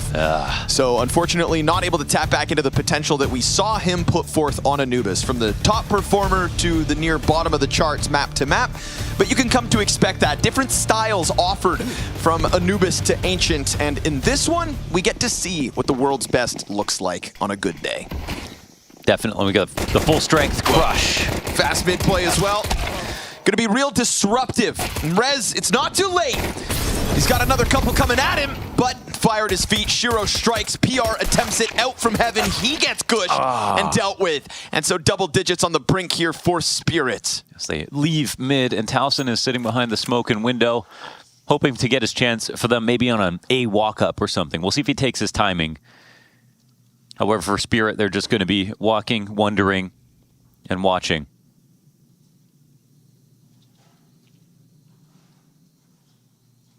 Maybe the donut timing is there. As the round gets later, it's actually, I think, quite a rare position to see Towson still out here, and the Doolies are going to come in on a good angle. Oh, it's good! He got it! Armor, Berettas, smoke, and a flash. And all it comes down to is that perfect timing. Yeah, that was great. It was a late Chopper don't like mid-time. that one. Literally what Spirit wanted to do. He was in tune with it. Nicely done.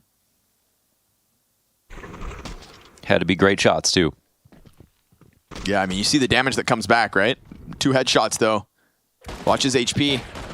One health. One health. 1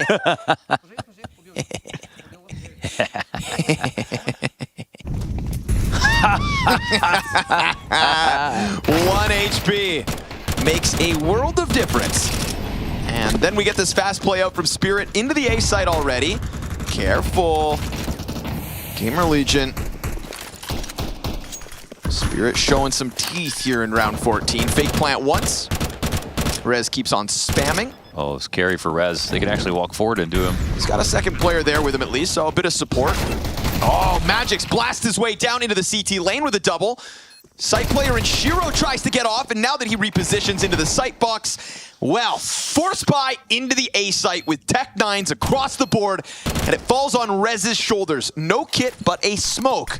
Smoke grenade itself could make things weird. Taps the bomb to elicit reactions. Oh, they went all the way around. A main player offers it up. Zontic's taken down to 3 health. Then the Temple guy slides out, and they do it again. That is 3 halves of the 4 played. Everyone's where Gamer Legion win pistol, but Spirit break through off the Force. That's true.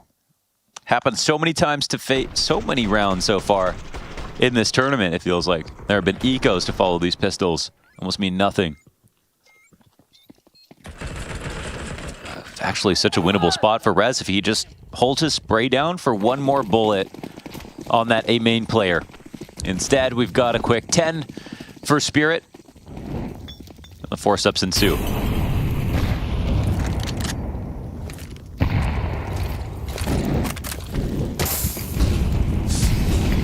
Smoke in front. Could maybe help a pistol. Flash was good as well. Towson 1 and done. Long player dead. But CTR from the backside with the 5-7 single. And Shiro gives great cover. So Spirit make quick work of the follow through. And their force buy nets them 2 at least. Bit of a speed run here on Ancient. Already touching 11. Not that master game plan from Anubis on this map. Nothing special, in fact, here for Gamer League. Getting outdone on all fronts.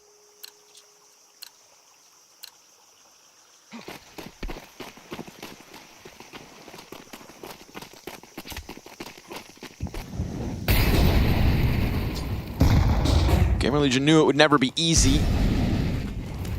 But it's a concerning turn of affairs. You can't hold Spirit back at all. What's back there? A lot. Bunch of bugs.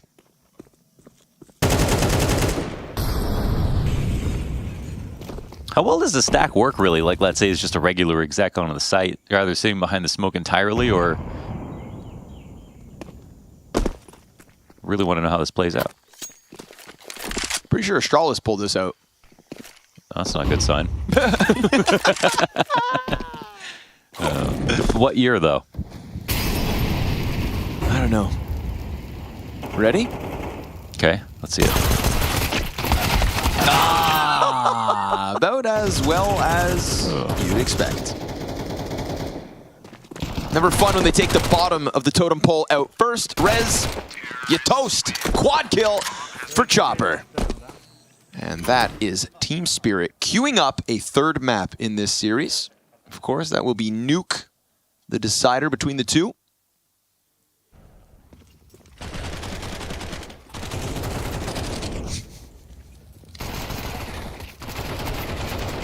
Ugh. Turned him into strawberry jam.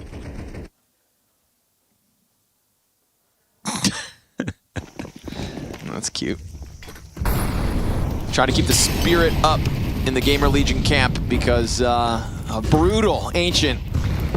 Gotta be something you're gonna have to quickly forget about.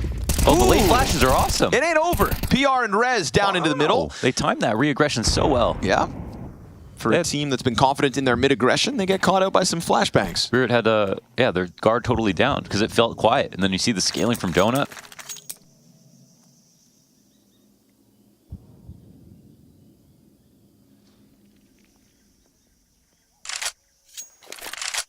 PR with both.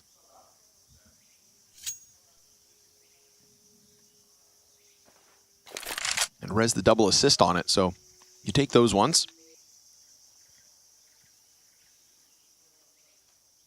Truly the power of a flashbang.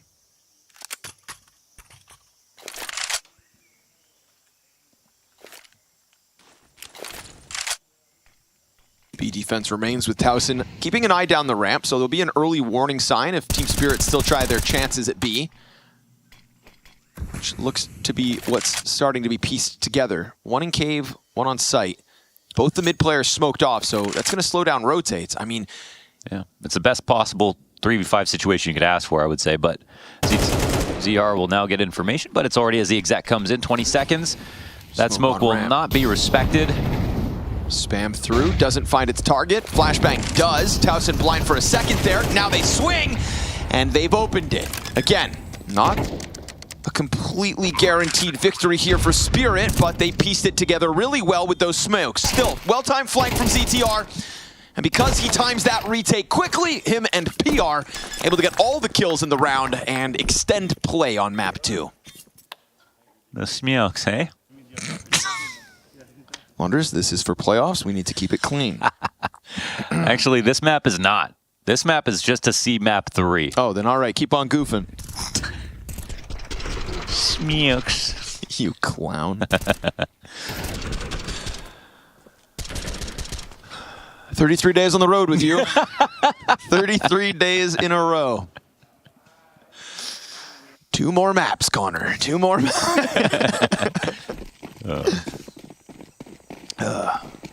Wouldn't rather be anywhere else. Incendiary's back to elbow. Donk. Ooh, you burning, buddy.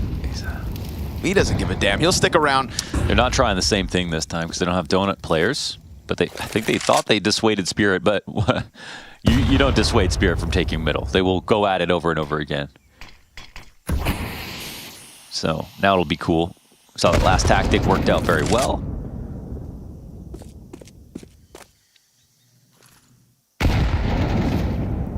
But you just don't play Ancient without mid. That's why Rez remains vigilant. Eyes on it. Shiro versus Rez on rifles. Nice flash again. Flash has been well timed, whether that's in the opening fights or even in this mid round. The opportunities are passing Gamer Legion now, though. Numbers grouping out for another B commitment. I like this layered box setup. We see it pretty often from Spirit. Chopper and Magic's always throwing it up as they did throughout the first half. CTR made a lot of noise leaving. See if that false confidence leads them to just kind of peek in, but you know they're ready. Slend, yeah, not able to hold it. That's 4 players on Team Spirit tagged up somewhat. Towson's got cover of the pillar, so no spams will find him, and a smoke on ramp keeps him in a critical position as ZTR, who ran away loudly, sneaks back in. But look how uncomfortable they are, right? The positioning here, it's not free. They're getting into the late seconds, though. 15 left. Smokes beyond. Low HP bars for Team Spirit. Still, though, with numbers, they could crunch this. Towson, it's a one and done. Rez gets hit by that flash, has to give up his angle. And Chopper, deep red, gets red out. Rez, double from the back lanes to try to keep this one alive. Magix has been able to get into the cave. Shiro's been able to slide off towards ramp. And if Shiro takes the deep peek, well, he's missed his timing. Well, if Shiro clears this, though, Magix might not be super aware. Yes. He's not. PR gets the kill into the cave, and now Shiro's going to have to go out for the clutch. He's had a great second map. 19 and 8. Rez making sound as he crosses over. Oh, they pull it off, and that's all Rez, dude. That was, yeah, that was all Rez, 100%. PR's flank gets the clean kill, but it's the distraction and the sight clear from Rez that sets him up. It was a little false confidence when Shiro goes to clear out the flank that no one could have been at the top of cave. Otherwise, Magix is just holding it. There's nothing else for him to watch anyways, but there could have been a walk-in that comes in later. A raw duel right here, 1 versus Donk. And that's the strength that Rez has right now.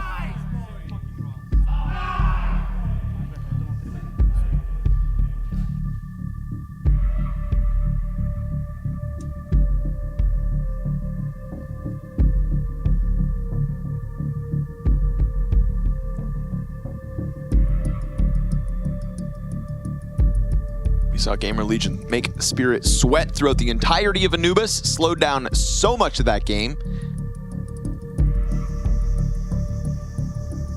Not being able to convert those pistols, dude, that just stings here for Gamer Legion. Could be closer. It's 2 consecutive defuse round wins. Push them to 6.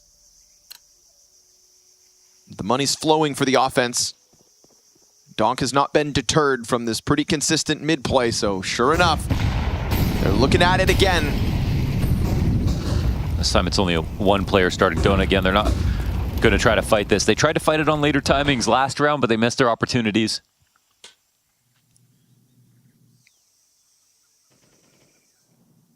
Gonna get active, A main. Yeah, the A play could be it. That's cool. But at the same time, Spirit peeling back away from elbow. It's not an overstep from Gamer Legion on A. You know, you can't stop running some sorts of risks. It's nice that Gamer Legion got this push in place early on the A site. So they might not feel they have to use it. They can sense it being B at the end anyways, but nice insurance policy. Covered by Slend, who's about to get smoked. Flash deep. Oh, ZTR eats it. And Shiro finds the single trade frag back. Zontic still wary of A main, but he turns his back. Towson, that is the perfect timing. But he loses the duel, even with the dink. It opens up the mid flood. That's going to be the bomb you'd think rotating over. That's what Gamer Legion think anyways, but we see that instead Spirit are just going to stall out for a second. Oh, it's just a fake. And Zontix's nade actually does a ton of damage onto Slend. Rez, can you go big again on this B site? He was instrumental to the last round. 2 kills to his name really set up the hold and the retake that was much needed. Now Donk does creep out through Red Room. Rez, you have no reinforcements, but a wealth of experience to tap into. And now Magix has to cross his line. What? Rez, the one-man army of the B site, finally falters, but it sets up PR, the same guy who got a double off of Rez's impact last round. The same duo, but can he really? It's a deep peek from Donk on the back lane. It's a kit for PR. It's a bomb that is planted on the short side of the pillar. Donk pops it open and ends this. Team Spirit 13-6 on Ancient. Round by round, slow play on Anubis. That is the tempo that Gamer Legion set. What do they have for store on Nuke? Tough game here for Spirit, having to work in the later hours, but it's all worth it as the Spodek awaits.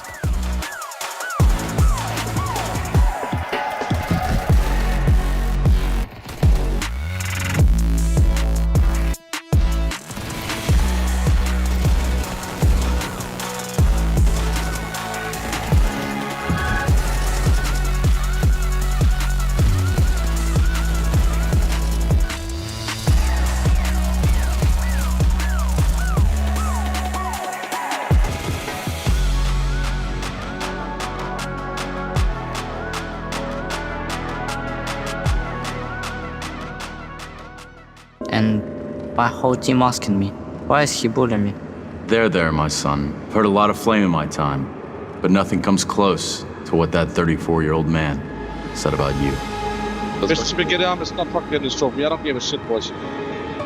Mr. Spaghetti Arm.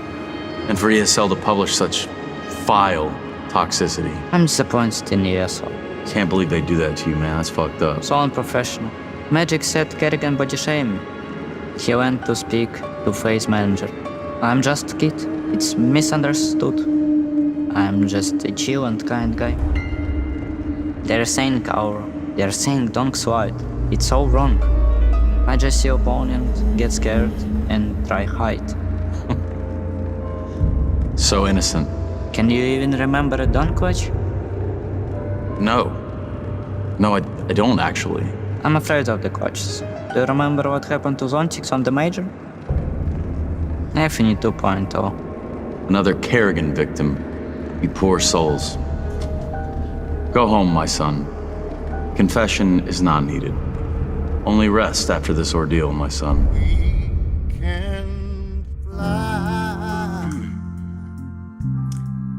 Ah, there's our young prodigy. Donk is in the building. I repeat, Donk is Such a pleasant young man. Look at him. Let's ride!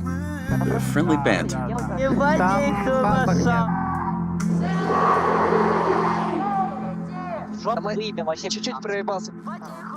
Boy's possessed.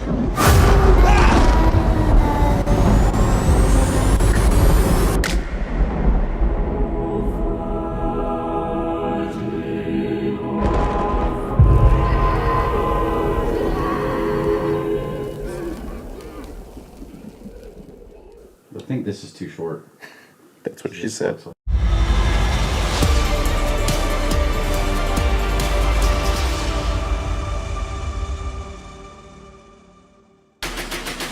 We're going the distance in this very last match in the Hall of Heroes before the Spodek to get that last spot. Will it be Spirit or will it be Gamer Legion? Spirit said, not today. You're not going to set us aside this easily. And to be honest, Kassar, that is exactly what we expected. There is no reason for them to just get blown out on the second map as well. What adjustments did they make?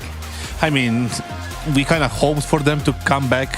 Not maybe convincing like this, but I mean, we were hoping for them to come back so we can get that map 3 going. But what was different about this map is like super obvious. I think people who are watching it noticed it as well. On Anubis, on the CT side, Spirit was ultra passive, not doing really much a lot in terms of like aggression or anything close to it. They were letting go of space in A main, in middle and everything. On the other side, right now, on Ancient, they keep going into their face, taking A main, boosting into running, boosting into middle as well, sending Zontix there. So a lot of aggressive moves that got them, 9 rounds in the first half overall. So that's a change of pace, change of plan, and hopefully, we can see something like that on the very third map, because that's the reason why they won the second. You said his name, and I want to point out Zontix, because I think he was struggling massively at map number 1, couldn't get anything done. Big part of the reason as to why Spirit weren't looking too great on Anubis. He then comes into Ancient, and as you said, it felt like a different Spirit, more proactive, more aggressive, and I guess the quality behind behind those actions were also, significantly higher. And I think that's part of the reason why Gamer Legion looked like a team that couldn't compete versus Spirit. Essentially, I think that's what most people expected coming into the game as well, that there would be a skill difference, there'd be a difference in quality. And I think Suntix is worth to point out, as he was a player that struggled massively on map 1, comes into map 2, completely resets, and he, as you said, like a dominant force for Spirit. Makes sense. This is, of course, conjecture and something that I'm reading into the situation, but this is the group where Spirit has played earlier today, and it was a couple of hours ago, and they had to, of course, as you do, go deep in that regard, and then you have to reset immediately into this one. Could that be an explanation, Kassad? Because to me, it is not very logical to think of a team like Spirit to sit back on any half, right? On CT, on T, because they should be so confident in their own ability to take those duels. Yeah, maybe they got caught by surprise in some situations, right? We saw Rez in that first map dominating over Chopper on middle. Maybe he wasn't really expecting that type of aggression. Sometimes you make a game plan that really kind of evolves around you being passive and on keeping utility and playing on sides. Maybe that's just what Gamer Legion wanted from them. We will probably find out after the game when we talk to certain people. But third map, I mean, for me, right now, we spoke about this after the first one, that Gamer Legion can be in a little bit of a trouble right now. Confidence can go a little bit down. Decision making can be a little bit different right now. I'm kind of afraid for them in a sense. It goes for them as well. They also played earlier, and you start to think how much is still left in the tank, because if we look here at Katowice, 2-0 versus Astralis just today, 2-0 versus a Mouse that was limping, 2-0 versus Pain and over Saw. But this is Team Spirit. This is something completely different, right? But there is this interesting thing going on in terms of the map pool. Sponge was tweeting about it as well, right? That we haven't seen with this lineup of Gamer Legion anything but kind of Mirage and Nuke and Inferno. Anubis they were prepped on, and Rez was sick. Is there a possibility that Nuke is that other trump card? I don't think it's going to be a trump card. I think Spirit would have probably done the due diligence. They would have watched the Astralis game from earlier today as well. Yeah. They would have seen some of the things that I've seen as well, which we can talk about later. But I think overall, if you're a Gamer Legion, you got to go in with the mentality that you got nothing to lose. I think just being in this position, just being in this game has been fantastic for them to head into Nuke now as well. I feel like it's one of those scenarios where if you can somehow, some way tell your players that you got nothing to lose whatsoever, you can play as free as you want. That's what I saw against the Astralis as well. That's when Gamer Legion performs at their best. So I think that's something Ash will have to install into the players' mindset right now, that, listen, no matter what happens here in Nuke, you can be proud, go out there, play freed up, and do whatever the hell you want to in order to make sure you can make this game competitive. Give me some specifics, because you said you watched that back, right? So for Nuke, and something we have to look at in terms of Gamer Legion to make the difference, or someone? Yeah, it was the T side for Gamer Legion that I really, really liked against Astralis. The score was 7-7, 8-7, and then they completely took over the game on the T side, and they were very yard focused. And you and I, Kassad, we've been speaking about it a couple of times when it comes to Team Spirit. You have Shiro, you have Dunk on yard, and if you're Gamer Legion, and I saw that against Astralis, they were running a yard default a lot of the rounds, double smokes, going down secret, even going in towards main fast, using warehouse. They were using all the aspects of yard. If you do that against Team Spirit, you're not facing Device, you're not facing an Astralis that right now can get things together. You're facing arguably the best outside duo the game has to offer right now in Dunk and Shiro. So my big question is, does Gamer Legion change the way they approach the T side, or do they continue to do the yard pressure every single default, every single round, and then bet on themselves to be better than Shiro and Dunk? Teams rarely go away from what's working for them during the event, right? They would rarely change the dynamic on the, the kind of the style they are running on the specific map. They kind of play good, right? So I don't think they're going to be running away. Maybe as a plan B, they will react by going ramp or upper or something like that. But two things that I noticed personally one about Gamer Legion, one about Spirit, is that Gamer Legion plays well when you give them space. When you deny them space early on, so they cannot develop their default or strat or whatever they are intending to do, they struggle because they need to mix it up, and they're a young team. They won't be able to do it for the next 6 months. As far as the Spirit goes, I don't know, you guys probably didn't see it, but guys at home certainly didn't see it. Between the maps, there is 15 minutes. After the first map, at 12-minute mark, all of the Spirit guys were back at the PCs. That means two things. Either somebody was tilted and they were arguing about something, and they were like, yeah, I'm just gonna go to the PC or whatever, right? Which is unlikely. The second thing is like, yeah, let's forget about this map. I don't want to stand here in the cold. We know what we need to do. Let's go back, but go through your smokes, pistols, and let's go. Yeah, maybe it was the second, and it was good for them on Ancient. We'll see if they can continue it into this decider, and I'd also love to know if Trace could pry any information out of the Gamer Legion camp.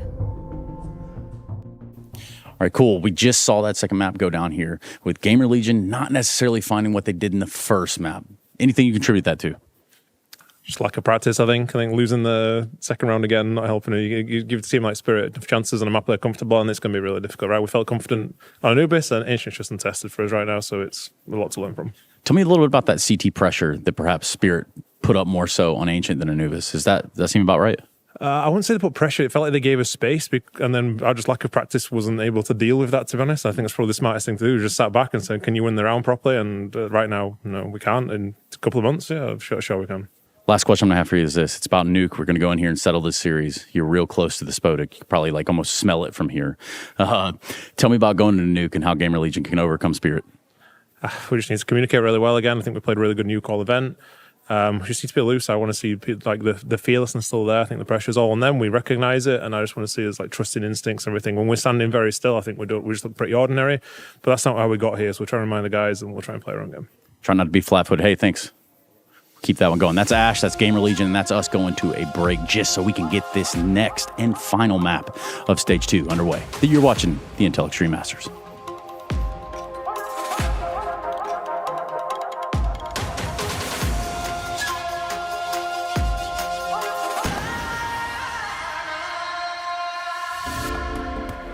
Hi, it's Bob with Face It. The official broadcast is better than ever on Face It Watch. Yep, that's right. Switch it up with the POV selector. 4 angles, your choice. From the main broadcast to your favorite player's view.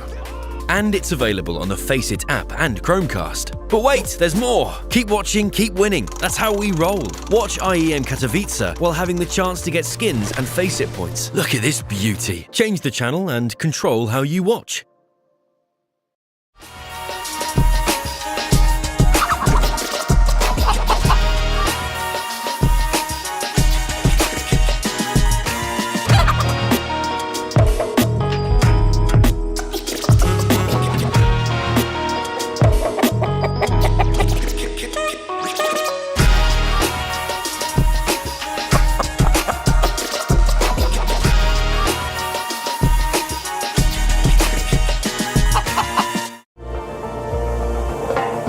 Опа. Ебать. Тупо я. Ой. О, да. И кура. О, да. 0-3 луз, охуенно. Так хорошо. Не, это очень жестко Так было. хорошо с ВХ играть вообще легко очень. Как это заграешь. И побежал. Изи. I just stay in ladder room and I just look in left side monitor and I saw 4 headshot and easy. It's blast premium, unstoppable player. Да, вообще. Короче, там был момент такой, что Боря говорит, бэдом занял. Мы пошли с ним, убили его, и я Боре отпускаю мышку, даю пятюню, и шифтом иду в яму, и все. А тут просто было понятно, что Вокси пойдет зиги, и я решил прыгнуть и убить. Ну, мы в счете вели, ну, в принципе, не знаю. Тут я, короче, говорю инфу, что это чисто, а оказалось, что под коврами чел. Ну, легкий клатч, не знаю тоже. Просто решил прыгнуть. Симпл выиграл против тебя так клатч в 21? Я не помню. Ну, вроде знаю. But we lost Pro League. Вот это вообще пиздец. Да. Easy moment because I have good position, but it's triple kill. It's so hard. Хорош, Диман. Nice one. Bam. Ой, it was my Scream. birthday. It was gift from Navi. Nice. Как сказать? Короче, я стрелялся с ними, я думал, это я всех убиваю, короче. Keep out, he killed everyone. Да, если я убьешь, But the last kill is... Вот, я видел, что это я тебе. I remember this. Это про комплексити. But Hauser can have mistake, he's picking me, but he's need to not pick, he's just wait for us, but he's die, I don't know why. 2 versus 5, and we know info for the 2 last guy, one full HP and second guy low HP. Don't tell me low, and I don't know. He's going to first guy going first, and he's low HP, and I kill him, and Magic kill last people. Easy. Oh, juicy aim. Yeah, I remember this. There is juicy one tap on Snappy on the side. Oh yeah. Wow. It's easy moment. Chopper tell me info 2 behind, and I know info 1 low HP and 1 full HP. It's not buy, it's force buy, and I have good position for me. Full but buy. It's so lucky. But I hurt him. It's unstoppable clutch. It's semi-final, да? Нет, это 2-1 счет. Это группа? Да. It's groups. Okay. It's inhuman clutch. Lucky. It's super. Lucky.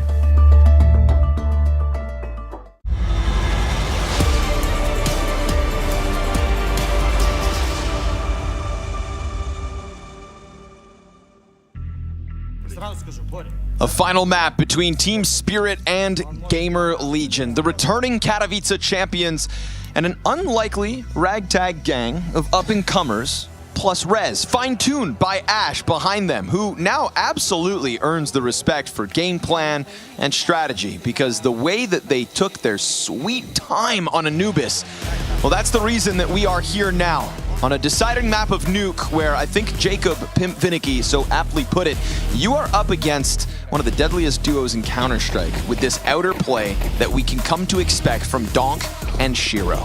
If you can break through that, then you deserve to step forth to the Spodek. Yeah, well, welcome to the map that really separates the tiers of teams. Zontex will be his own test on the ramp as he instantly drops down. Oh, clean shot out of Shiro. And will it be that Gamer Legion can't even start off with the pistol round? We'll soon find out. Yeah, redirects them straight into the B site. That's where we've got 3 players already. Donk offers them a bit of space because Zontex has got the cleanup. Damn. 3 headshots on the players that made it down ramp, and Chopper to shoot ZTR in the back of the head. Brains on the vent as Spirit take pistol. You always go to Zontex, 0 reaction, 0 emotions, just pure killer instinct. That second shot was nasty. This is a Team Spirit that was losing pistols for the majority of the pistol rounds in the series. I mean, how many taps, dude? 1, 2, 3 bullets for that. 2 shots on that one. 2, 3, 1, 1. That's 7 bullets, 4 kills. 25 hours a day, fragging. Now who can't do math, Miss Harvey? Hey, the smartest person in Canada? No, yeah, sorry. That was my math teacher, but I also understand that in Counter-Strike context, that Miss would Harvey be taught you math? Stephanie Harvey. No, Linda Harvey did. That's neither here nor there. Okay. Chopper. Yeah, gonna make a quick work of it with the money. MP9s stacking it up, but careful, you've given an M4 to PR. What are you going to do with that? You've already got, again, rotations downstairs. You know, Team Spirit are not one of these teams that are going to get lost in their rotates up and down. This is going to be a fine-tuned war machine, you'd think. PR, double M4 kill. Magics love that. Slides behind so Flend. Sticks the barrel to his head. You've got Donk now running into this bomb site. PR, 3 kills in. I mean, no way you could just ace Team Spirit. Not when Donk's on top of you like that. They unleash their X Factor on them, and Spirit convert, but with heavy costs. Oof, that was a close call, man. Nice kills from PR. You mentioned it's coming down the ramp. He has got a couple of those moments where he's not afraid of Spirit. He's got some really good shots in. And if they could get organized in that moment where Team Spirit is swinging the door open, running around over to control side, and just chilled and had someone watch the control window, then Donk maybe dies here, and maybe they have this under control.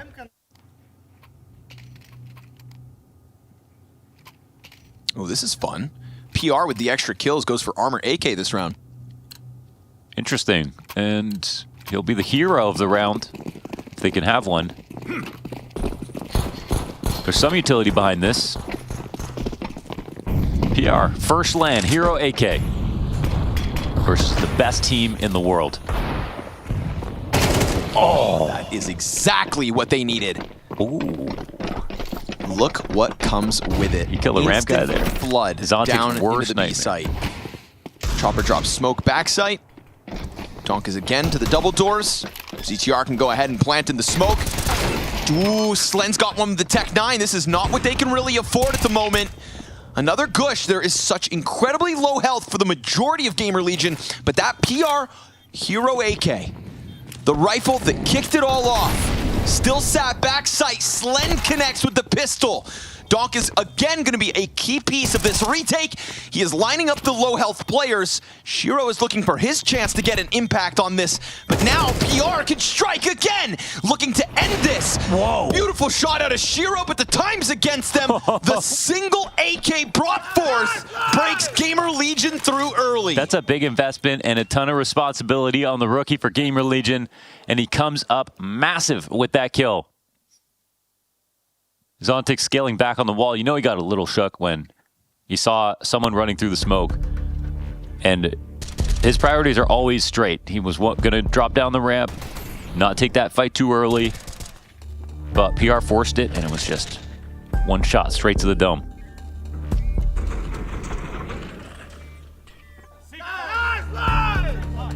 Donk's doing a good job of cleaning up those low health bars, but right in the back of that bomb site, posted and ready. PR.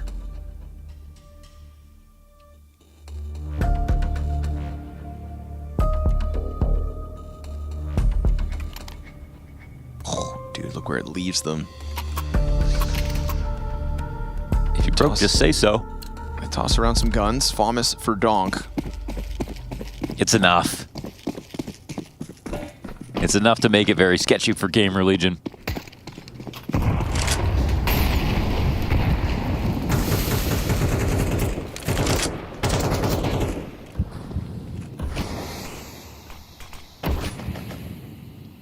Have we really seen Donk use the FAMAS?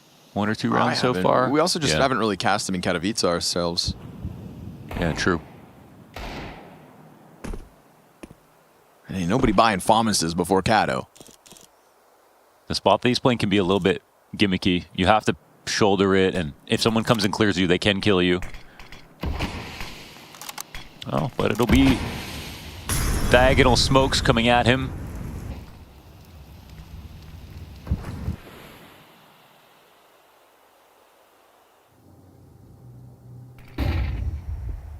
Op doesn't fire, so they don't know that it's down here. Shiro peels away, so it's a little space offered up, a little uncertainty for Spirit to think about. Zontic's keeping his head tucked. Good thing. Oh, the timing. He almost kills PR. But then we get Donk starting to move around. And so they've unraveled 2 sides of this. You've still got a threat in the middle of it all with this A defense. But those players don't have much to hold back. This pack of players chopper onto the AK, 30 to the clock. And P9 of Magic's going to get split by Slend, who's able to keep this rolling forward. Into the A site they'll go, no problem. Shiro's stuck down in the depths as Gamer Legion tie us up early. Real cool default till the nades land in the right spot. They get Shiro blinded to walk back out of Secret, and there was just no early fight to take, and they catch Donk as well, trying to flank that Secret player they got downstairs. So it was like a default, but they didn't overextend or take any overt risks. Got right into the game plan. And it got marginally scary in moments, but look at the HP. It's like pretty good. They got 1 player down, ZTR low, and that's it. This is a full investment for Spirit.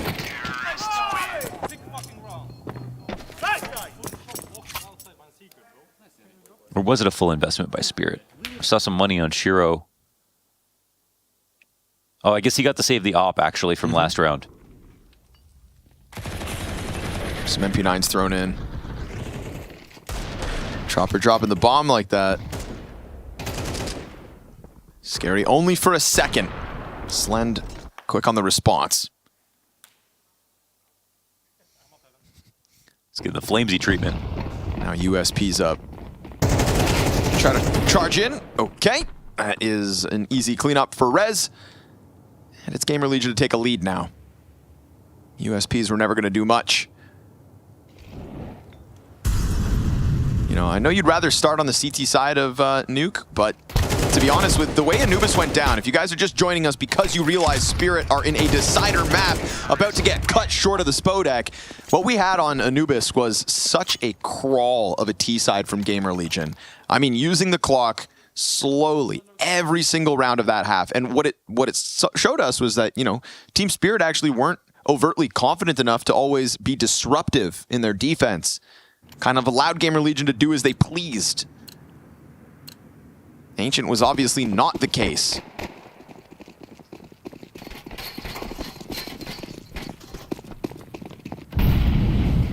Nuke can sometimes lead you to, yet again, just leaning back. And obviously, Donk is generally unleashed outside to do as he pleases. This round, he will find half of Towson's half bar. Towson walking just in time. Oh, even though this isn't a good fight for him, it's just compromising and threatening a lower sight. You'd think surely that draws another player down. They've already got 2. So the Chopper's real comfy here as he can jump up. CTR takes a lot of damage. Towson's at half. So Towson just putting himself in a position to get up the vent, actually. Not ideal. Utility's here to try to deal with Donk. He's been softening up players as they've played around him. Now they just try to flash and molly him out, but not looking too good. He still hangs on to this piece of the control. PR's gonna try to dive the vent. My God, he got down, but the bomb hasn't, and Donk's gonna slide right in. I mean, that is an act of desperation. But did the bomb fall down vent? It did. Oh, they can go and grab that. Chopper's still down here. No way. Chopper now, you've got to hang on to the site. And Zontic's sure here to help. Chopper peeks out wide. Double door to be attacked soon enough. And there it goes. PR with a picked up bomb isn't able to make the most of that moment. Now Donk is just flying across the map in an attempt to kill everybody he can. He's looking for fights, finding them. Slend alone was just here to catch lurkers, maybe even Donk if he was going to be walking around outside. Dude, that could have ended way sooner. That bomb dies on the second guy to exit Squeaky and just tips its way down vent. Yeah, that was kind of forgetting, I think, for Towson, that Chopper was there the whole time. And they thought they had something going. Of course, with some of the pressure upstairs, it's possible Chopper would have left, but that would have been a very hard rotation to Chopper to make unless he was sure. So didn't really give himself a chance to clear everything out. They did have a little bit of time to take that slower, so I really feel like they just forgot about the potential threat.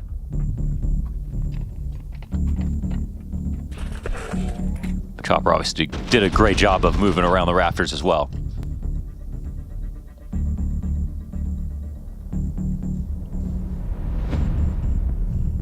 Pretty wild to even take that risk to just try to dive vent. You know, they really wanted to disrupt Donk more than I think they got out of him, right? There was another incendiary. Yeah, that was weird because they didn't have a smoke, I guess, for Mini. Yeah, and exactly. So they just started throwing nades at him, but there was way too much space to stand. But mind you, oddly then, I did see a T-smoke kind of come out in front of Hut because Donk pushed through the edge of one. Yeah. Yeah. So just, it was a weird sequence, you know? I think they had the right tools for it, but it just didn't. Wrong blacksmith. Yes, exactly.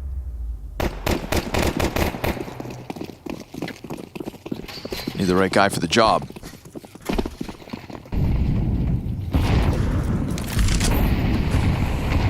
If you ever need a plumber, call Sponge. I actually texted him for, oh my God, PR. He's putting on some moments, man. Yep. First real chance to dance with Tier 1, and he is showing us he's got moves. Opening kills yet again. Offered up. Instant move downstairs, huh? Diagonal smokes once more. A little odd at the moment. Bomb third person outside. And we do get that crawl forward. Over top of the rooftop goes Rez. They're kind of just foregoing outer control. Just doubling up inner. They have ramp as well. Spirit not offering anything. Chopper climbs up in front of PR. He's just hanging onto this back vent position. Chopper is between two smokes and between two T's. And if Rez looks the wrong way right now as this one fades, it could have been a problem. But he keeps eyes where they need to be. Opens up options as that three-player squeaky push floods forward. And 3v5, not looking too good. Donk dies with nothing here in the 7th round of play. And I think this is another moment where, like, again, I just want to call back to the pace. To the pace. The pace of the round is far more Gamer Legion-esque. It's me, Launders, talking now. And there's something very comfortable for Gamer Legion in slower rounds, which, you know, inexperienced players, a lot on the line, etc. Yeah. It's very cool to see that Ash has kind of put this system in place where they're not too shaky looking. Yeah, that definitely sometimes seems like the scarier game plan, to like slow it down and be methodical. But I mean, this round's kicked off with just a straight up peek at a hut. Like, I don't know if anyone told PR to try that, but Magic's all the time. He'll shoulder peek with a smoke out. It's normally a pretty safe thing to do. Might take a bullet of damage. Instead, this crosshair placement is so perfect, it's just instantly to the head. I mean, things have to line up for that to happen, right? It has to be, obviously, Magic's going to touch too wide, PR peeking the moment that he swings out as opposed to swings away. But you still have to capitalize on it with perfect crosshair placement, and he delivered that.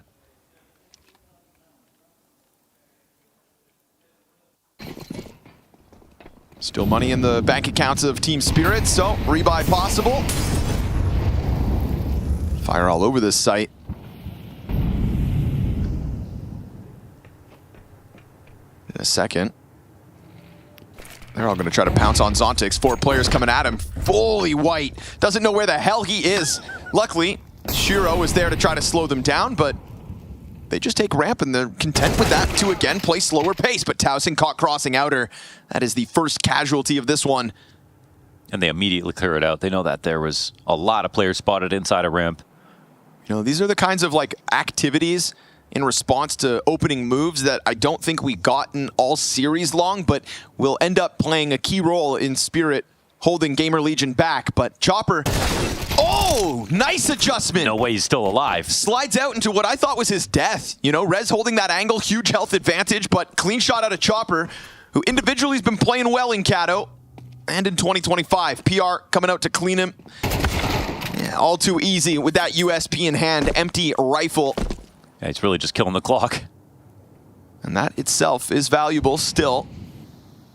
Smoke on the edge of Mini. Donk head down over towards Secret. Pops up and loses a duel to PR. Donk is losing duels to PR. And Magic's, well, they're going to come out of a smoke into him. Not peeking, though. Oh, okay. Here we go. Freebie. Bomb is still on the other side of that smoke, and PR tries to join in through main. Not a lot of time here for Slen to get kills and plant. And so it looks like the op save is just what's demanded of him. He's been found out. No guarantees. Hits the ground before the clock expires. Spirit tie the game at 4 rounds apiece. Wow, finally people are yelling right now. I guess that was Gamer Legion throughout map 1, though. They were pretty amped. This qualification day has been harder than Spirit maybe anticipated. But again, they didn't start off at their strongest, so I think we're not looking forward to having to play another match in the first place. Sorry, Launders, you're the brain of this operation. Can you make sense of something for me? Yeah, sure. How is PR outperforming Donk outside? How did Donk do it last Kato? Never been beaten before. Back into main again. And it's Rez up front. Tracking him through the smoke on the reload. Rez pounces on the reload. Yeah, perfect. Flashbang at his feet. No bullets in his gun. Because he sprays the entire magazine for that cross. Man advantage for Gamer Legion. All of the money, essentially, for Spirit. This is not a comfortable close to the first half. Not if you are Team Spirit. Already Gamer Legion sitting pretty on 4. And just these slow crawls all around the map. Is the bomb going to go back? Are they... They're unsure if someone's downstairs already? Is that what's happening? Seem to feel they have some massive gaps. ZTR, Shiro will catch one on ramp, and now, obviously, they're going to turn back away. And this is definitely a good time to do it. Yeah, ZTR can still fly up vent when needed. We've got Magic's back sight. It's going to be a slow wraparound from Chopper outside, but that means no heaven support, so all Magic's right here. Back turned, easy first one. 9 bullets left, and Rez takes one to the face, but survives critically, but he plants on the wrong side. Chopper, he's able to help. They would have expected someone up in heaven. Not the case. They still think that's a threat. We've seen great shots from Slen throughout the series, but he's got a clutch versus Shiro and Zontix. And Zontix makes his presence known, taking to heaven quickly. Shiro, instant headshot, and Team Spirit take a 5th. Oh man, they plan on the front sight, and they're not really watching main, and there's a chance for that kill to come through. Heaven would have been the one. You can hold that with one player. That player's not exposed to anything else. And it's another situation where not having a main smoke in general is what's causing them issues. But it's getting a little sloppy for Donk as well. He's getting caught off guard inside of Mini. This is not happening that often. Last round, when he came up from Secret, cleared the back of Red and then looked away, and that's how he died to PR.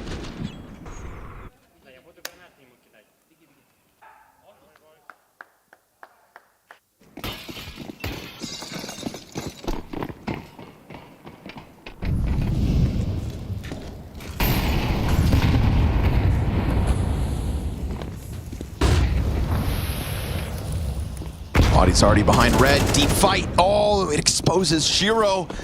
And as you'd anticipate, Donk's still in here, but they're going to come at him from both sides. Again, even though he's blind, he will at least this time bring one. Exactly, right?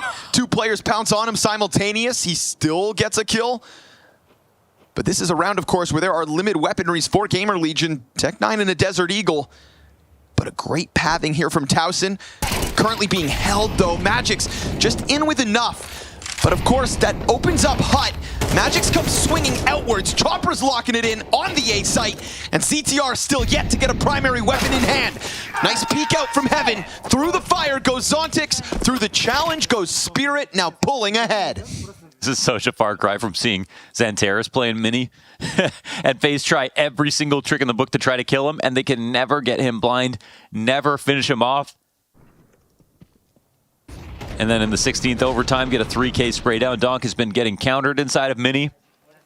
Gamer Legion have the answers.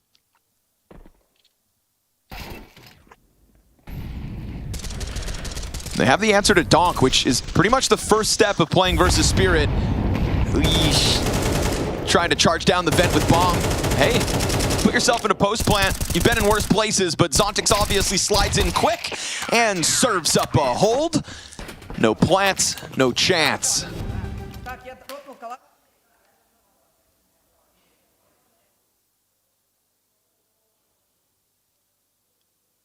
Making Spirit work for this, but it is still 7 rounds of a CT side, and Ash comes through with a pause as this one's starting to taper off. It's also 1 timeout remaining for Ash, but it is the T side. This is where you want to burn him. Not really sure what his idea is going to be. Again, there's actually 2 moments where PR is just single kill openers have just netted around off the back of it. That was 1 fighting into ramp, 1 fighting into hut. Key moments that forced Spirit to have to save. So maybe they can conjure up a play around his individual level right now. I don't think those 2 specific gaps will be open though again. There's a lot of vent dives here for Gamer Legion, which have definitely fallen out of favor. Like, you don't see teams try that as much. It gets messy when you're trying to path the smoke sometimes. We saw what happened to, it was Wicadia last game. Donk is stubborn, that's for damn sure. Yeah. Same place. It's like, Xanteris is 29. I can do this.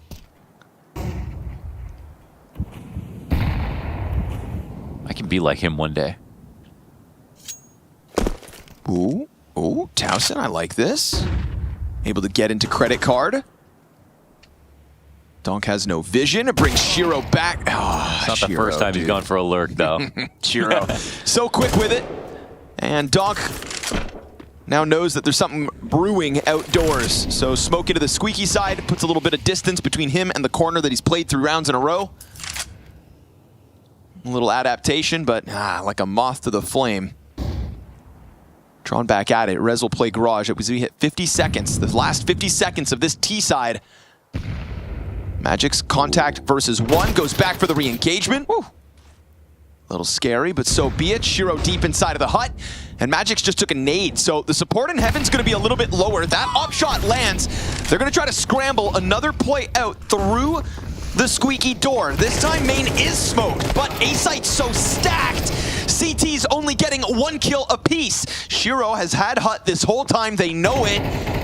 And as he hangs on, a missed shot could be critical. No peek out from Zontix yet. He wants Chopper to come and join him.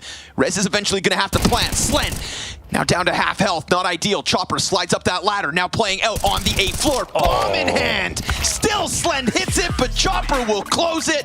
It's an 8-round CT side for Team Spirit as they attempt to defend their championship in Katowice.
The team spirit you've come to know and love steps forward into this deciding game for a spot in the Spodek. Pressure's on for Team Spirit as they lifted the trophy here 1 year ago.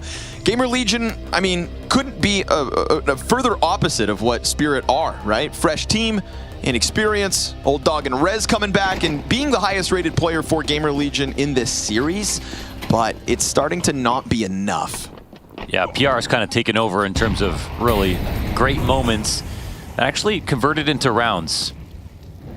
As the map's gone on, we've also had more pistol wins come through from Spirit. This would be a critical one for the Gamer Legion side. Donk, first blood, Gush into Rez. Not ideal. We've got the two-player lobby flank around Shiro into the corner. He is not going to move a muscle unless they make him. Good headshot to ZTR, but oops, writes off the possibility of a Towson flank. Now the two guys in Hut are gonna push out into the site instead. That lets Towson get ever closer. Oh, what? Player back site. Kind of fed to the Wolves. But Donk's gonna go back, return the favor, man advantage maintained and extended by Zontix. That's a pistol that gives Spirit a red carpet. Yeah, you can tell they're excited about this because sort of every half has been scary in its own right. I mean, there have been moments where Gamer Legion have been putting together a surprising game plan, showing surprising level of skill individually. Even their tactics in the first half of getting Donk killed over and over again inside of Mini, whether or not they actually won the round off of that, is more than a lot of teams could do.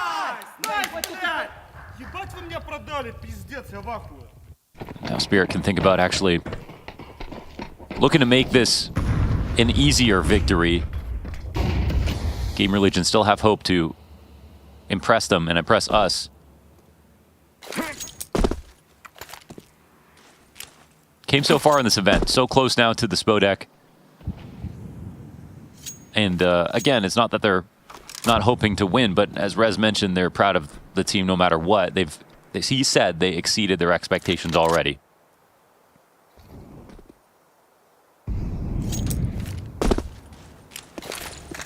I think just the formula they showed us on Anubis is a reason to believe in them moving forward.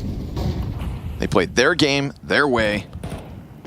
Became a real nail-biter, has to be said, but I don't think anybody expected even one of these maps to get competitive. Not this soon in the birth of this Gamer Legion roster. Unfortunately, this round, no control of the outer yard means Team Spirit start to wrap around. And Slend peels back with the scout, joining forces with 2 pistols. How do you stop this, though? You've already kind of given out all of yard, which means heaven can be climbed into. Barring some kind of crazy ladder play. ZTR, yeah, it's going to be found out the moment he puts his head up that hole. Now, of course, able to push beyond into the rafters. If Shiro dies and gives them a Galil, then maybe, just maybe, things can get zany. That's the guy to give it to. Slend, however, gets caught through the floor, and that is going to be Zontix with the slow lurk out from Silo. PR waiting to strike in from lobby. He's been a breath of fresh air for Gamer Legion in this decider map. There's a kid on the play as well with ZTR. Oh, he's gotten one, and so is PR, and there's still a kit. There's still a kit and a flash out from PR. Oh, if he just holds them back, ZTR's got the smoke. Wait. Falls out from heaven. It's the perfect move, or is it? Oh, the rundown Mac 10 gets him. Just planted close enough to heaven to stay open. That was scary. You see ZTR and the kit in the smoke, and you know there's a chance. I can't believe it. Every moment that Spirit want to get too excited. Gamer Legion are right there thinking about winning. Ash in the background catching his breath. Whew. Oh, that could have been a lifeline in. Ash catch him, you say?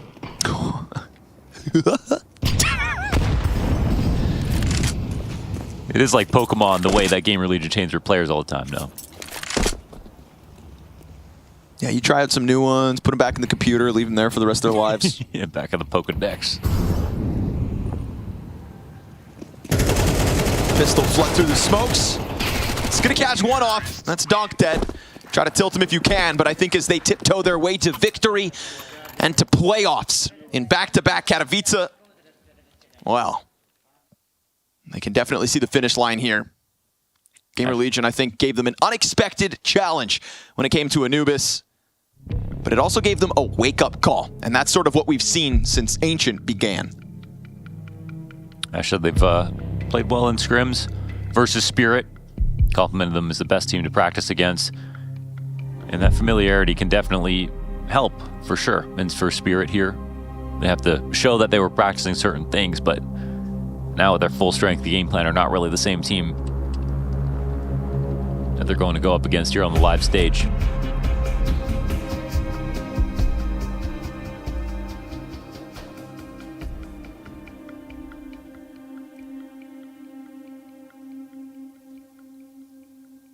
It's a lot of work to play at this level. You can just see it, the notes and the coaches, and how much the coaches matter more than ever.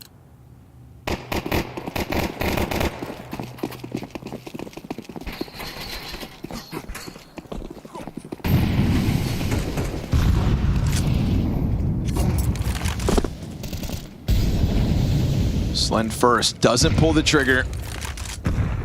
Donk's not going to go into the instant cross in anticipation of that. A grenade that could have exposed him. But now that the one nade's been thrown, they're going to call the bluff that there's not a second.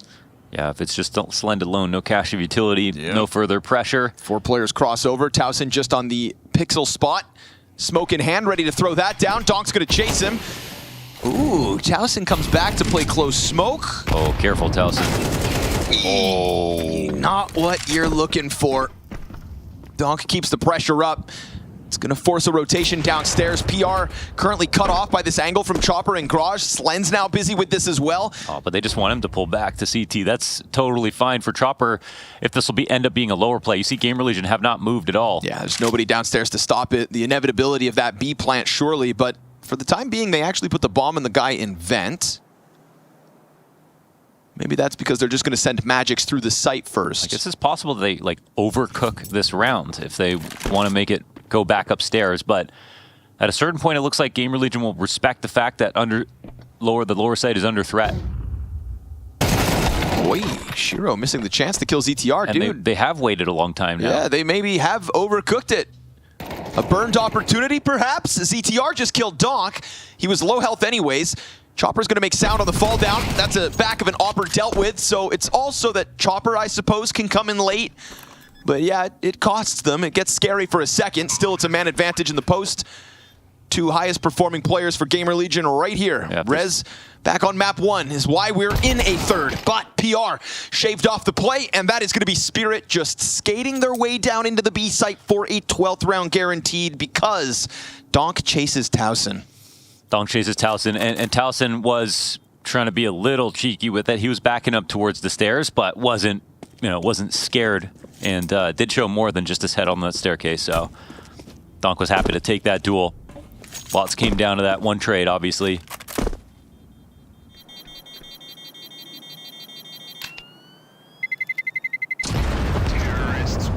I think Spirit tried to go off a read that they would fake downstairs, or Gamer Legion assumed they would fake downstairs, maybe walk it back up, and tried not moving, but Spirit clued in. They just took a long time, too.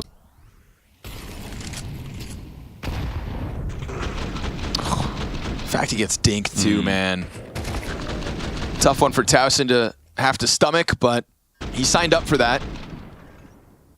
I thought the reposition towards control side instead of playing single was sneaky, but Donk damn well aware. And right back for another serving of Gamer Legion as they try to extend players forward outer. There's been a couple moments where outside falls too free to the hands of Spirit. Makes sense to try to layer this, but Slen's not working with the op. We've got this point-blank PR Famas. Shiro kills Slen. Distraction offered through the smoke. PR's got players jumping all around him. Donk is going to come, and he clears it. And this is now Team Spirit fighting on all cylinders, sharp as need be, as there is only 2 players between them and a Spodek. This is a Spirit that maybe didn't charge their way through all the opposition, but it is a rare opportunity to try and get consecutive Katowice wins. Rez will take to heaven, try to stop something at this A site. If it's not A, then it's a done deal. And Team Spirit are going to make sure they take their sweet time to close this. Gamer Legion took all the time in the world back on Anubis, so we'll do that now, says Chopper. Well, there's one chance to win this round and bring it forward. It is maybe going to be the A-hold. Right. And Rez starts well.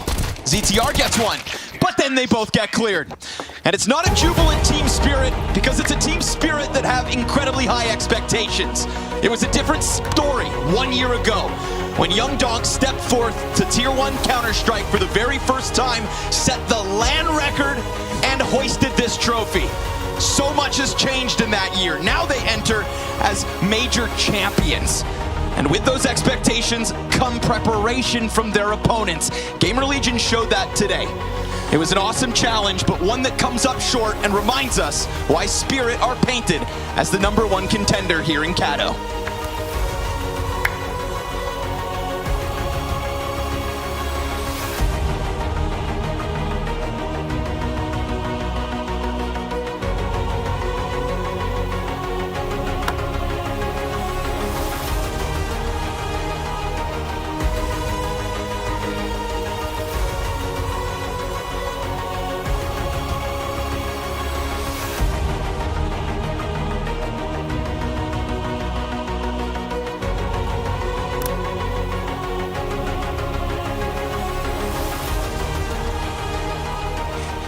Standing by Donk, Spirit do find their way into the Spodek. Big Donk, that's what they're calling you. How do you feel, man? Was that close for you? Tired. Really tired. So, Donk, I'm looking at this game, and the first map, they gave you a run for your money. What can you tell me about the first map? Even though it was hours ago. Anubis shit map. Delete from CS, please. Okay, yeah, all right. Yeah, that makes sense. Okay, so we get rid of Anubis, go into Ancient. We go a little bit further, we find it out on Nuke. Tell me about playing with your guys today. Can you tell me anything about playing alongside these guys? What can I say? We are good, but not perfect at communication. And I don't know, we just played good at the 5v4 and 4v3, and that's why we won. This gap in the score. Yeah, that's it. So, Donk, you're going back into that Spodek. It's been a while, or what? Did you miss it? No. No, you didn't miss it. So, what can we expect from Spirit and the Spodek? We'll see. I think we'll play better, much better. Really? Yeah. Okay, cool. Anything you want to say to the fans at home that are big Donk fans? Chopper, happy birthday. Okay. Oh, it's Chopper's birthday, is it? Shoot. Well, with that said, Spirit can celebrate properly tonight. What's going on at the desk? Great interview. Thank you for that one, Trace. Hey, choice words about Anubis. It is Spirit that makes it, but very graciously, we are joined by Rez and by Ash after that. And I think the reason for that, Ash, is that this was a super valiant effort. And I think there is so much promise, obviously, that we can see, even though right now, this obviously sucks, right? Because you start to dream after that first map. A little bit, yeah. And in the moment, it sucks, but overall, obviously, it doesn't. A little bit disappointed the way that the map ended. I felt like Ancient was very one-sided, to be honest, and they're way better. With this Nuke game, it just felt like it was any moment we were so close to winning. The lack of composure sometimes of just telling with so many situations we feel like we know where they are. We're coming together, and we just can't quite communicate the last few moments to get it synchronized together, and that just cost us. Against a team like this, you can't make mistakes like that. Yeah, Rez, can I get your perspective? Because you got off to an absolutely flying start on map 1. It was vintage, Rez. It was so great to see. So is that some of the positives that you can take away from not only this match, but from your run in Kato? No, of course. I think the most important thing to take from this is that we have really showed our strengths, and obviously this is not how we wanted it to end, but I think we're showing really promising Counter-Strike with this minimal amount of practice we had and time together. Obviously we didn't expect that much going into this event, being such a new team, but I'm super proud of the guys. PR, his first big land here, showing incredible skill and good performance, especially yesterday. He's playing fearless, he's playing lands before, and I think it's really important to take notes of these things, and it's going to be really important when we go into new events going forward. I mean, I know it sucks in the moment to lose, obviously, and you're so close making it into the Spodek, but overall, I can't help to be impressed with what I've seen so far for Gamer Legion. Ash, a question to you as well. I think I asked you in Copenhagen after you played there as well, where I kind of asked you, knowing the team better than anyone else, do you think this iteration of Gamer Legion has, as high as a ceiling and some of the other versions of Gamer Legion? What I've seen so far right here, it almost looks even better now, this early on in the process. So were you downplaying it a little bit, or are you also surprised by how good you're actually playing at Katowice? I'm definitely surprised so far by how good we've been playing. It shouldn't be as competitive we are, and to be honest, the amount of Anticos we've lost in this event is ridiculous, and it's been kind of concerning in the end. To hear our game plan, the last one was if we win pistol, we're just going to do something different and just push them, because it's been that point. We must have lost 20, 30 of them or something here. For me, it shows almost promised in itself. It won so many buy rounds for an event, and we haven't done it kind of just through fluke or anything, but the balance of the team, I think, is way better than it's ever been at any point, even with the Paris lineup, the balance. I'm not saying individually everyone is better than that, but the balance of the team for me is perfect right now. It has a high skill ceiling, everyone kind of knows the job, and I think there's a load of potential, and we're kind of seeing the start of it, and now it's on myself to try and build on that from here, because right now this is just 99% all these guys. Yeah, first of all, commiserations. I know it's always tough to lose, just before the playoffs, and it's gonna suck tonight, definitely. But the second thing is congratulations to you personally, what you managed to do with the team in such a short time. Even in the last year, you know exactly how difficult it is in tier 2, tier 3, and dealing with all these problems and low budget and contracts and all these things. What you guys have accomplished in a very short time is quite impressive. But I do have a question for Rez. You know, you spent in what, NIP 6-7 years? What was it? 7 years, yeah. And now you are in a new team. How does it feel? You know, just try to exclude emotions that you feel right now, but in general, refreshed. Do you feel refreshed, like motivated? You know, new guys, new coach, new opportunity, new organization. No, it's definitely an incredible feeling to go into a team like this. Obviously, like in the past in NIP, like I started out fresh a lot of times with new rosters and stuff, but I feel like this is kind of different with like his whole new system with Ash and like whole new organization and people behind the scenes, you know. So it's always going to be that kind of difference. But yeah, like I'm super motivated and hungry now, especially when you play with guys like, you know, PR and like all of them, like they're so young and they're so hungry, you know, that like it keeps me motivated and they keep me on top. Like maybe I feel kind of old, but when I'm with them, I feel young, you know. And you feel old. I feel old. Yeah. Yeah, but it's overall like a great feeling to be around these people, and it feels so nice. Like I feel like I can reach my best Counter-Strike with this group. Yeah, your acting is also really good, I have to say. We just saw the skit during your match. Yeah, I loved it, by the way. It was amazing. Finally, maybe, there has been a big kind of storyline developing, and I don't want to embarrass your coach who's sitting right next to you, but can you say something about working with Ash? I know you were very excited to do that, and there is kind of a mythos building around you, Ash, I want to say online, in terms of kind of what you can do, and definitely your fresh approach to this project, I should say. So Rez, I know it's all very, very new, but can you highlight some of the things that you have been pleasantly surprised by? No pressure. No pressure at all. I'm gonna be buying utility if you say it wrong. No, like I don't want to like give too much away of what he does, of course. Yeah, but, of course. Nothing. I think he's been absolutely great coach in like utilizing his players, and like he knows what I need to shine, kinda, and he knows like what I can do and like my power, what I can do in the game. Like he knows all my strengths, and I think that's really necessary. Like going to this event, like he definitely did the best part for me. I wouldn't like play the well I did if it wasn't for him. If it wasn't for him, like I would say that maybe he wouldn't take that, but I still think so, because he brings out my prime, kinda, you know, and I'm so confident in this like game style we have and this system we have. Like I'm never been this comfortable before, I would say.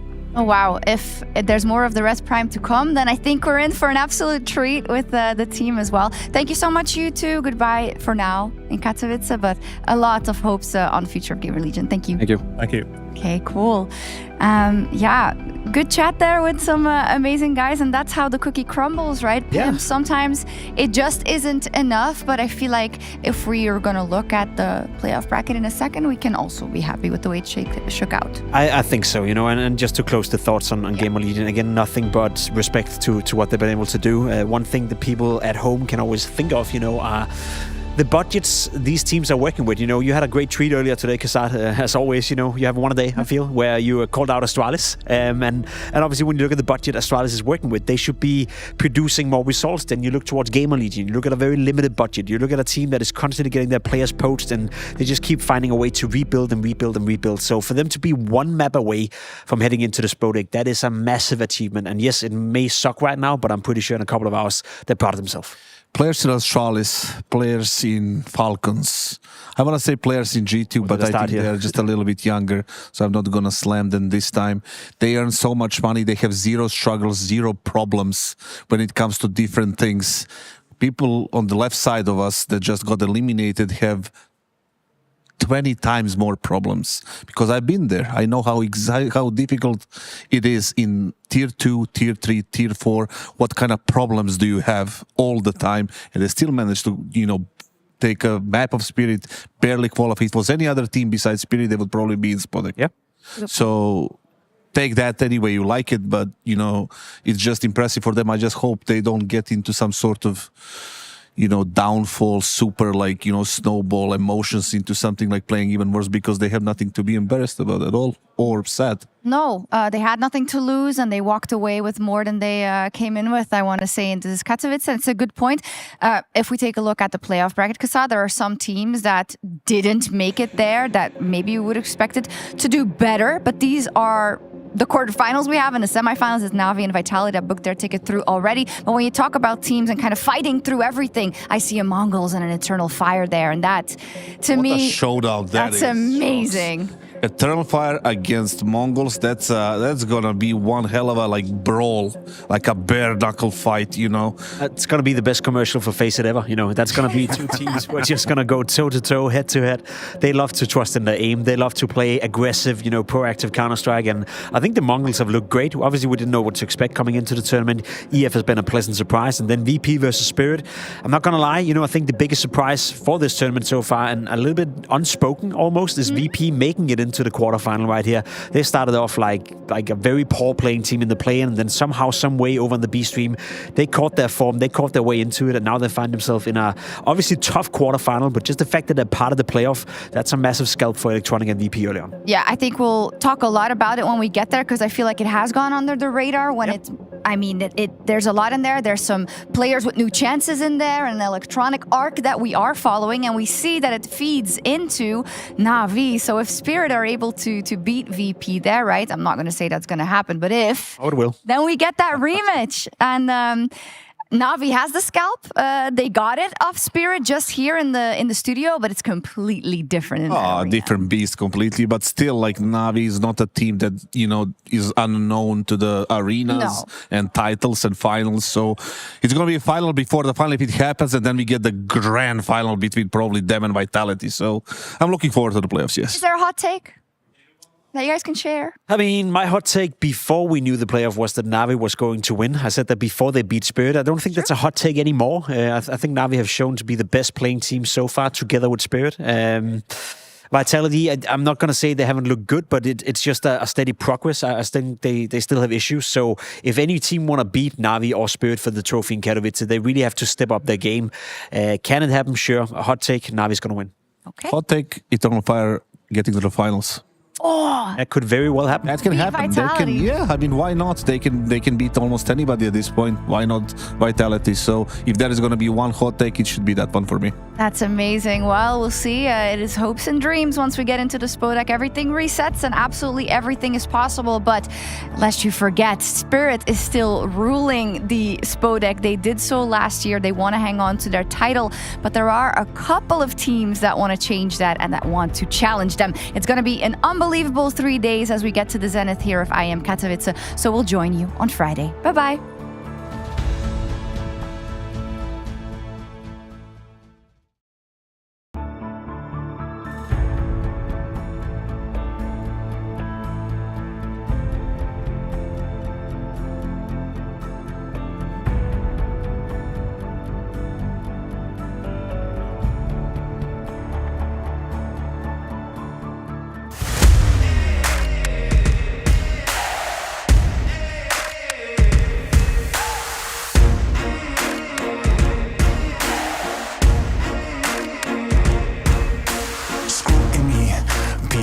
Up the truth, this ain't new to me.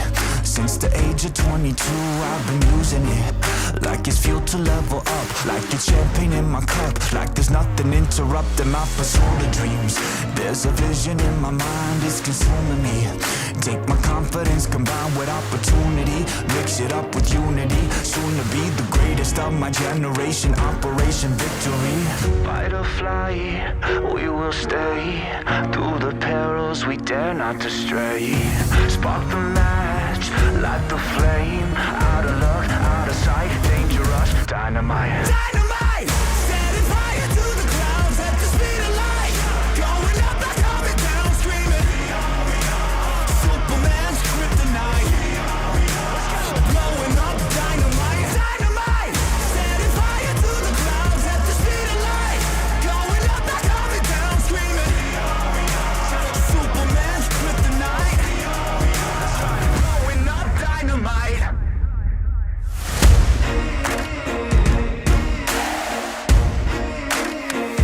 Check it. Troubled days, lonely nights, lot of tears, lot of fights. Big dreams met with bigger lies. It ain't what it seems from the outside. On my downfall they pray. Will I surrender or will I betray? Given the trauma that lives in my brain, or use it to fuel up the fire in my veins. I never complain, I boss up and do it. If there's a battle, I fight my way through it. If the wind blows, I thank God that he blew it. Cause what is a blessing depends how you view it. The fruits of my labor are in abundance. In despair, struggle pushes me, I don't shove it, I rise above it. Fight or flight, we will stay. Through the perils we dare not to stray. Spark the match, light the flame. Out of luck, out of sight, dangerous, dynamite. Dynamite! Setting fire to the clouds at the speed of light. Going up, not coming down, screaming. Superman's kryptonite. Blowing up dynamite. Dynamite! Setting fire to the clouds at the speed of light. Going up, not coming down, screaming. Superman's kryptonite. Blowing up dynamite.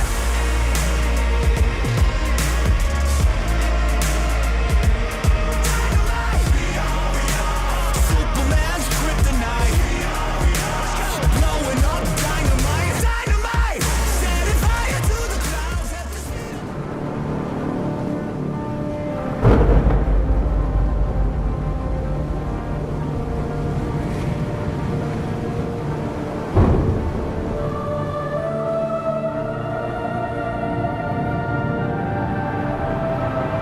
Rafa really making history. Absolutely phenomenal. And Ace is the champion of the Intel Extreme Masters World Finals. Storm still not quite done. MC is going to take this fight, though. 3 seconds left. Last 2 rounds of matches got to start it well for ESC. And this is a massive move for Zez, but he's not content with just a Nexus kill. He wants to win. GG! And it's all done! A Strollers win it! Unbelievable Rogue with a 4-0 victory over Classic. And they did it again in the grand finals! It's Nobu! Give it up for your Intel Extreme Masters World Champion!